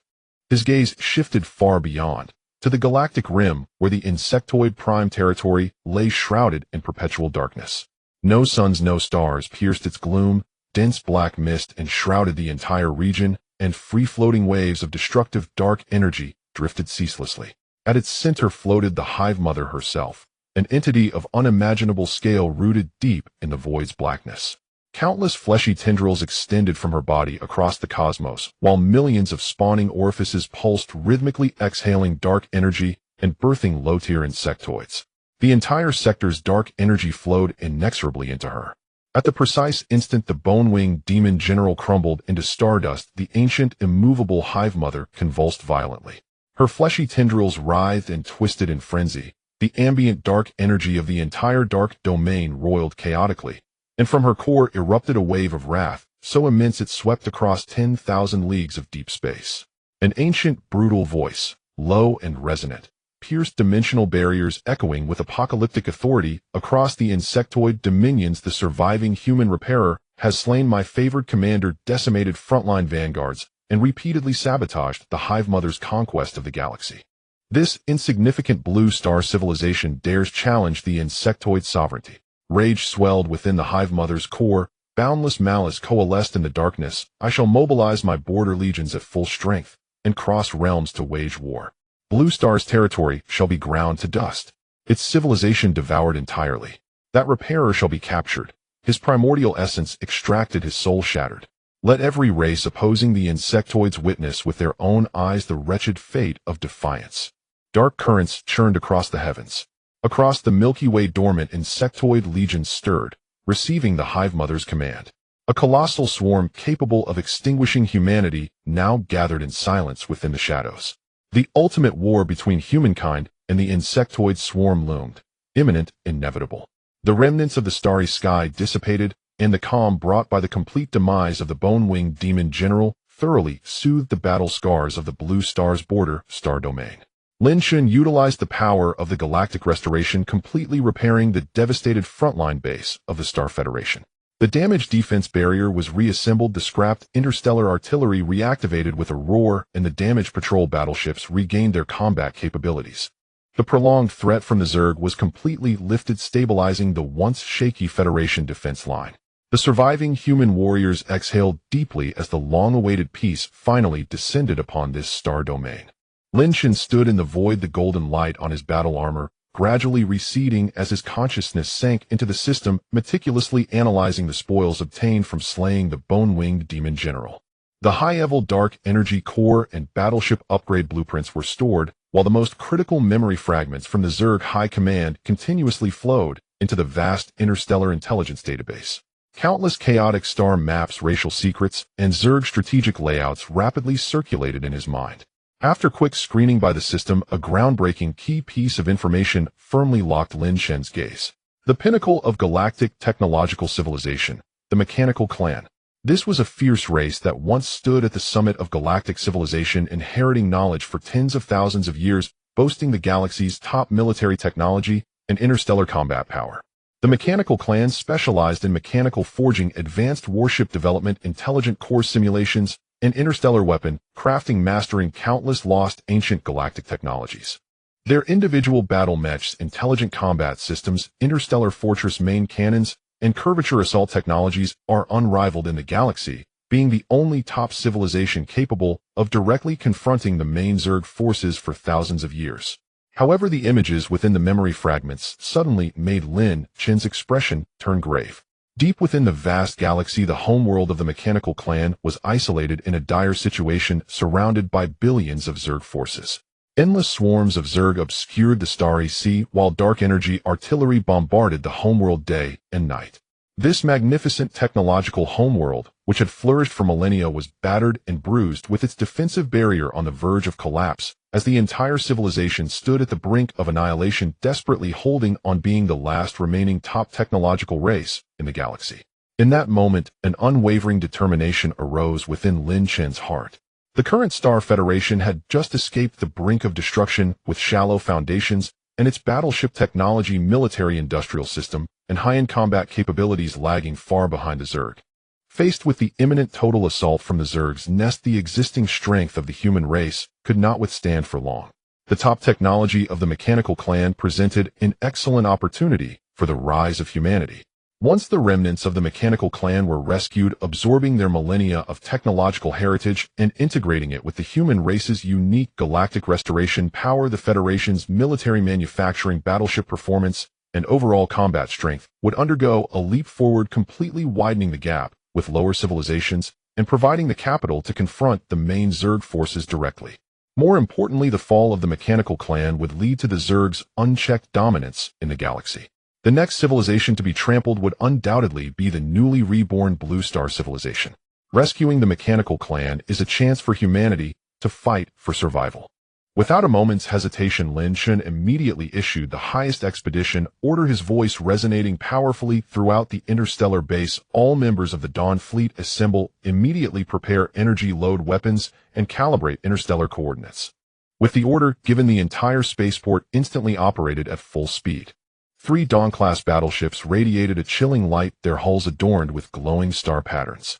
Ground crew and technicians rapidly moved about, swiftly completing energy refueling, main cannon repairs, and course calibrations.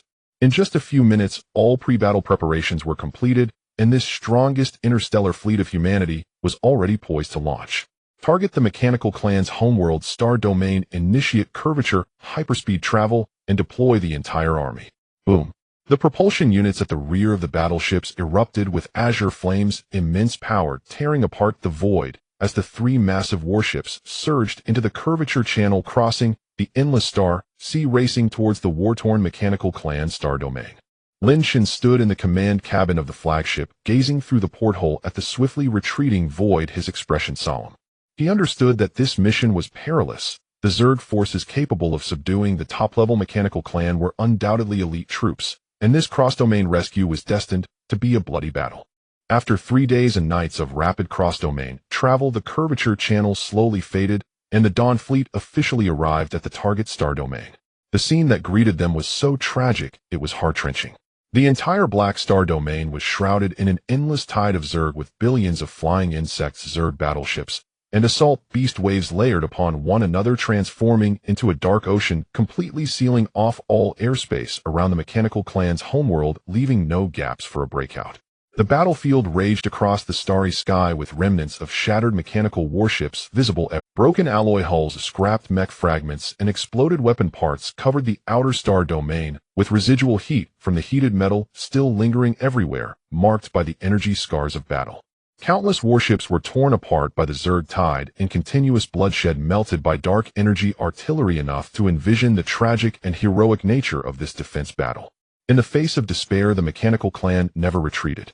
The remaining mechanical warriors operated various heavy mechs and small aircraft, holding the line with their alloy bodies. The Zerg charged forward fearlessly in waves, tearing apart a batch of mechs, only for new mechanical warriors to fill the gaps, rushing forward with cold steel bodies to block the routes of the Zerg's assault, using their last strength to protect their homeland. At this moment, the mechanical clan's defense line was already riddled with holes. The outer defenses completely collapsed, leaving only the last layer of energy barrier around the core of the homeworld struggling to hold on. The pale blue shield was covered with a dense network of cracks, violently trembling under the relentless bombardment of the Zerg's artillery, its light dimming at any moment, on the verge of shattering completely. On the highest defense platform of the homeworld core, a towering figure stood majestically. That was the highest ruler of the mechanical clan, the Mechanical Sovereign. It controlled a colossal mother mech crafted from top-tier galactic alloys, adorned with intricate and precise technological patterns, its arms equipped with annihilation-grade interstellar main cannons, surrounded by dozens of autonomous defense mechs. After days of relentless bloodshed, this strongest mech was already covered in cracks, with armor damaged and energy core overloaded, constantly emitting piercing buzzing sounds, and the power of its main cannons significantly diminished. Wearing the scars of battle, the Mechanical Sovereign faced the endless tide of Zerg without a hint of cowardice. The cold, hoarse electronic synthetic voice echoed repeatedly across the star domain, carrying a resolute and tragic refusal to yield the mechanical clan has inherited for 10,000 years, We would rather the entire clan perish than bow down to the Zerg. Every word resonated powerfully, every sentence cried out in blood. The remaining mechanical warriors continued to fight valiantly, yet all knew well that they could not hold out much longer.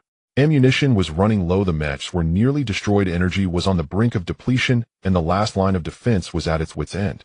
It would only take one more total assault from the Zerg to shatter the last defensive barrier, and the top civilization of the mechanical clan inherited for tens of thousands of years would be completely obliterated within the galaxy. At this critical moment of impending civilization annihilation, three brilliant golden ship silhouettes broke through the dark starry sky, forcefully arriving at this desperate battlefield. In the cold and desolate vastness of deep space, a crimson stillness enveloped the star domain of the mechanical race's home planet. Billions of void-dwelling insectoids formed an endless black tide densely covering the entire starry sky, with their sinister bodies glistening with a deadly corrosive green sheen. Layers upon layers of insect swarms blocked all interstellar jump routes, tightly besieging the entire mechanical home planet. After days of brutal warfare, this star domain was already ravaged with shattered shipwrecks, broken mechanical parts, and scattered energy debris floating everywhere, while the flickering explosions cast a more desperate and oppressive atmosphere over the battlefield. The mechanical race, recognized throughout the galaxy as a top-tier technological civilization, had dominated the starry seas for millennia with its advanced mecha craftsmanship, intelligent weaponry, and interstellar battleship technology. Yet at this moment they had reached a dead end. The defensive barrier on the outer layer of the home planet was covered with spiderweb-like cracks, and the dim blue light was on the verge of collapse, ready to shatter completely at any moment. The surviving mechanical battleships were mostly in tatters, their hulls marked by claw marks torn by insects and scorched by energy burns, with half of their engines on the brink of shutting down. Countless mechanical warriors overloaded their core energy systems, using their bodies to defend the last line of defense, repelling the insect tide time and again, yet they could not withstand the endless onslaught of the insect race. With energy depleted, combat effectiveness sharply reduced, and no reinforcements in sight, the shadow of annihilation completely enveloped the mechanical civilization. In the core consciousness of all mechanical life forms, only endless fatigue and bone-deep despair remained. The mechanical civilization that had endured for millennia was about to be obliterated in the insect tide. At the last moment, when the defense was on the verge of collapse and civilization was about to perish, a blinding golden light suddenly pierced the darkness in the distant deep space. The overwhelming pressure of the Star River thundered down, dispelling the silence and gloom of the star. A well-ordered and imposing dawn fleet broke through the spatial barrier, its silver-white and golden hulls gleaming in the darkness, coming in with the intent to crush everything. Within the main ship's control room, Lin Shun donned a shimmering repairer battlesuit, standing tall, like a pine tree in front of the observation window. Looking down at the desperate battlefield below and the rampaging insect race, a chilling intensity grew in his gaze. Without a hint of hesitation, he issued a solemn order. All fleet members charge. Save the mechanical race.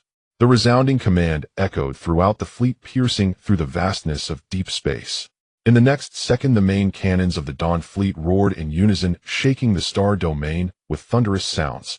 A series of thick, brilliant golden energy cannon beams tore through the void like the dawn light, crashing violently into the heavy tide of insects.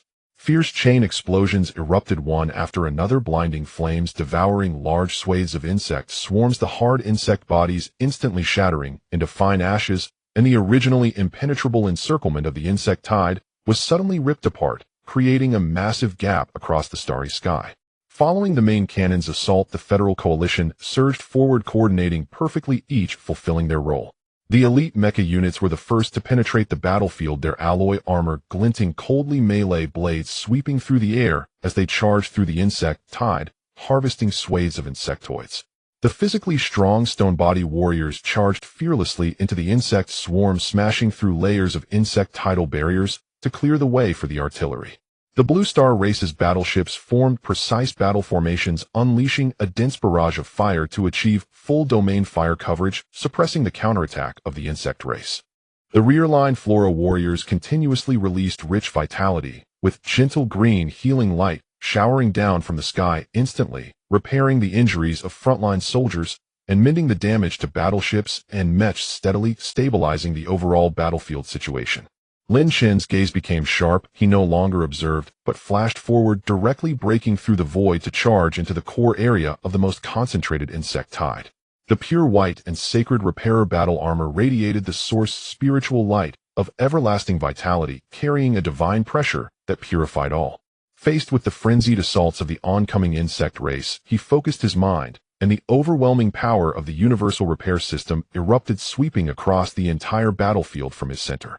In the wake of the white light waves, all the void insectoids instantly froze, their tainted source of the void being purified in an instant. Whether it was the massive star-eating worm, the fast-moving void flyer, or the heavily armored insectoids, all their bodies disintegrated into nothingness. No insect race could withstand this exclusive counterforce. Sweeping through, clearing the way, the mechanical warriors who had been fighting desperately and were already exhausted suddenly froze in place, all mechanical eyes turning to the figure that cut through the insect tide, invincible and unyielding. The despair of imminent death instantly dissipated, replaced by extreme shock and sudden hope filling every mechanical core. They had fought in the star seas for many years and seen countless strong beings, yet they had never witnessed such terrifying combat power. Relying solely on himself was enough to turn the tide of annihilation. Atop the mechanical race's flagship, the mechanical overlord, clad in a black and gold mechanical robe and ruling over the entire mechanical civilization, narrowed his eyes, a tempest rising within his heart. Having lived for over 10,000 years in the star seas and perused all ancient interstellar tomes, he was one of the few top experts who knew ancient secrets. At this moment, he clearly sensed that the unique, purifying power of Lin Shun was the ultimate nemesis of the insect race. A power of the repairer that had long vanished from the annals of time. The mechanical energy swirling around the mechanical overlord became slightly chaotic. His voice carried an unmistakable tremor and reverence as he spoke. "You are the last repairer." This statement carried boundless shock, but also the last glimmer of hope in the face of despair. Ancient records stated that the repairer wielded the source power of all things, capable of repairing the heavens and the earth, purifying darkness and ending void calamities, serving as the salvation for all civilizations in decline. He had never hoped that the legendary supreme existence would step onto the battlefield at the last moment of the mechanical race's annihilation. Lin Shun gathered the spiritual light around him, standing proudly at the center of the starry battlefield, surveying the ravaged mechanical star domain, his tone resolute and crisp. "Let's work together to eradicate the insect race." There were no conditions, no tests, just 6 simple words, the only chance for the mechanical race in despair. The mechanical overlord was utterly convinced. He understood that the mechanical race was already at the end of its rope. Further stubborn resistance would only lead to the extinction of their entire race and the severance of their civilization. Lin Shen's arrival was destiny and opportunity, the mechanical race's only path to survival. In the face of life and death, the pride of a millennia-old race was laid bare. Without a hint of hesitation, the mechanical overlord immediately activated all mental power, commanding the entire race. "All mechanical race members heed my command. All battleships, mechs, and intelligent weapons fire at maximum power. Coordinate with the repairer to annihilate the invading insect tide." The once silent mechanical race suddenly erupted with their final peak combat power. The surviving battleships rebooted, their engines blue light flaring as precise technological firepower poured down like a torrential rain. Countless precision mechs launched into action, coordinating with the coalition to hunt the remaining insects. The full domain intelligent locking system activated, leaving no insect race escaping. The two top-tier combat forces of the galaxy merged completely. The repairer's source power countered the void's filth, while the mechanical race's top technology accurately crushed everything. The two forces complemented each other, instantly reversing the battle. The numerical advantage that the insect race relied on to rampage was utterly obliterated in the face of absolute suppression and top-tier technology. The crazily counterattacking insect swarm was annihilated in droves, and the remaining hiding insects were completely eradicated as the crimson and murky star domain gradually became thoroughly illuminated by the coalition's artillery and spiritual light. After a full half-day of cleanup battle, the sounds of slaughter gradually quieted, and the starry sky returned to tranquility. The deathly shadow that had shrouded the mechanical home planet for days completely dissipated. The murky void was purified, and clear starlight fell across the entire star domain. The billions of insect tides besieging the home planet were completely slaughtered, leaving not a single insect alive. As the smoke cleared, the battlefield fell silent. The mechanical overlord personally led the high-ranking members and remaining elites of the race stepping out into the starry sky to face Lin Chun. This ruler of a race that had stood in the star sea for 10,000 years refusing to bow to any power, now laid down all dignity, heart full of sincerity and gratitude, leading the entire mechanical race in a deep bow. The solemn and orderly bowing resonated through the star domain, carrying immense gravity. The mechanical overlord looked up at Lin Chun, his gaze filled with reverence, and his tone serious and resonant. "Thank you, esteemed repairer, for your timely rescue. Had it not been for your assistance, my mechanical civilization would have been completely annihilated today." He bowed deeply, making the most solemn vow of the entire race. "My mechanical race excels in all fields of interstellar technology, mastering battleship, forging intelligent mechs, spatial jumps, energy cores, and comprehensive artificial intelligence, cutting-edge technology, possessing countless core blueprints and civilization data accumulated over 10,000 years. From this day forth, my mechanical race voluntarily surrenders to the Star River Federation, swearing eternal loyalty to the esteemed repairer. We are willing to offer all our technological foundations, all treasured blueprints, and devote all our manpower and resources to assist you in refining an invincible Star River fleet, sweeping away the void insect race, pacifying the interstellar chaos, and creating a prosperous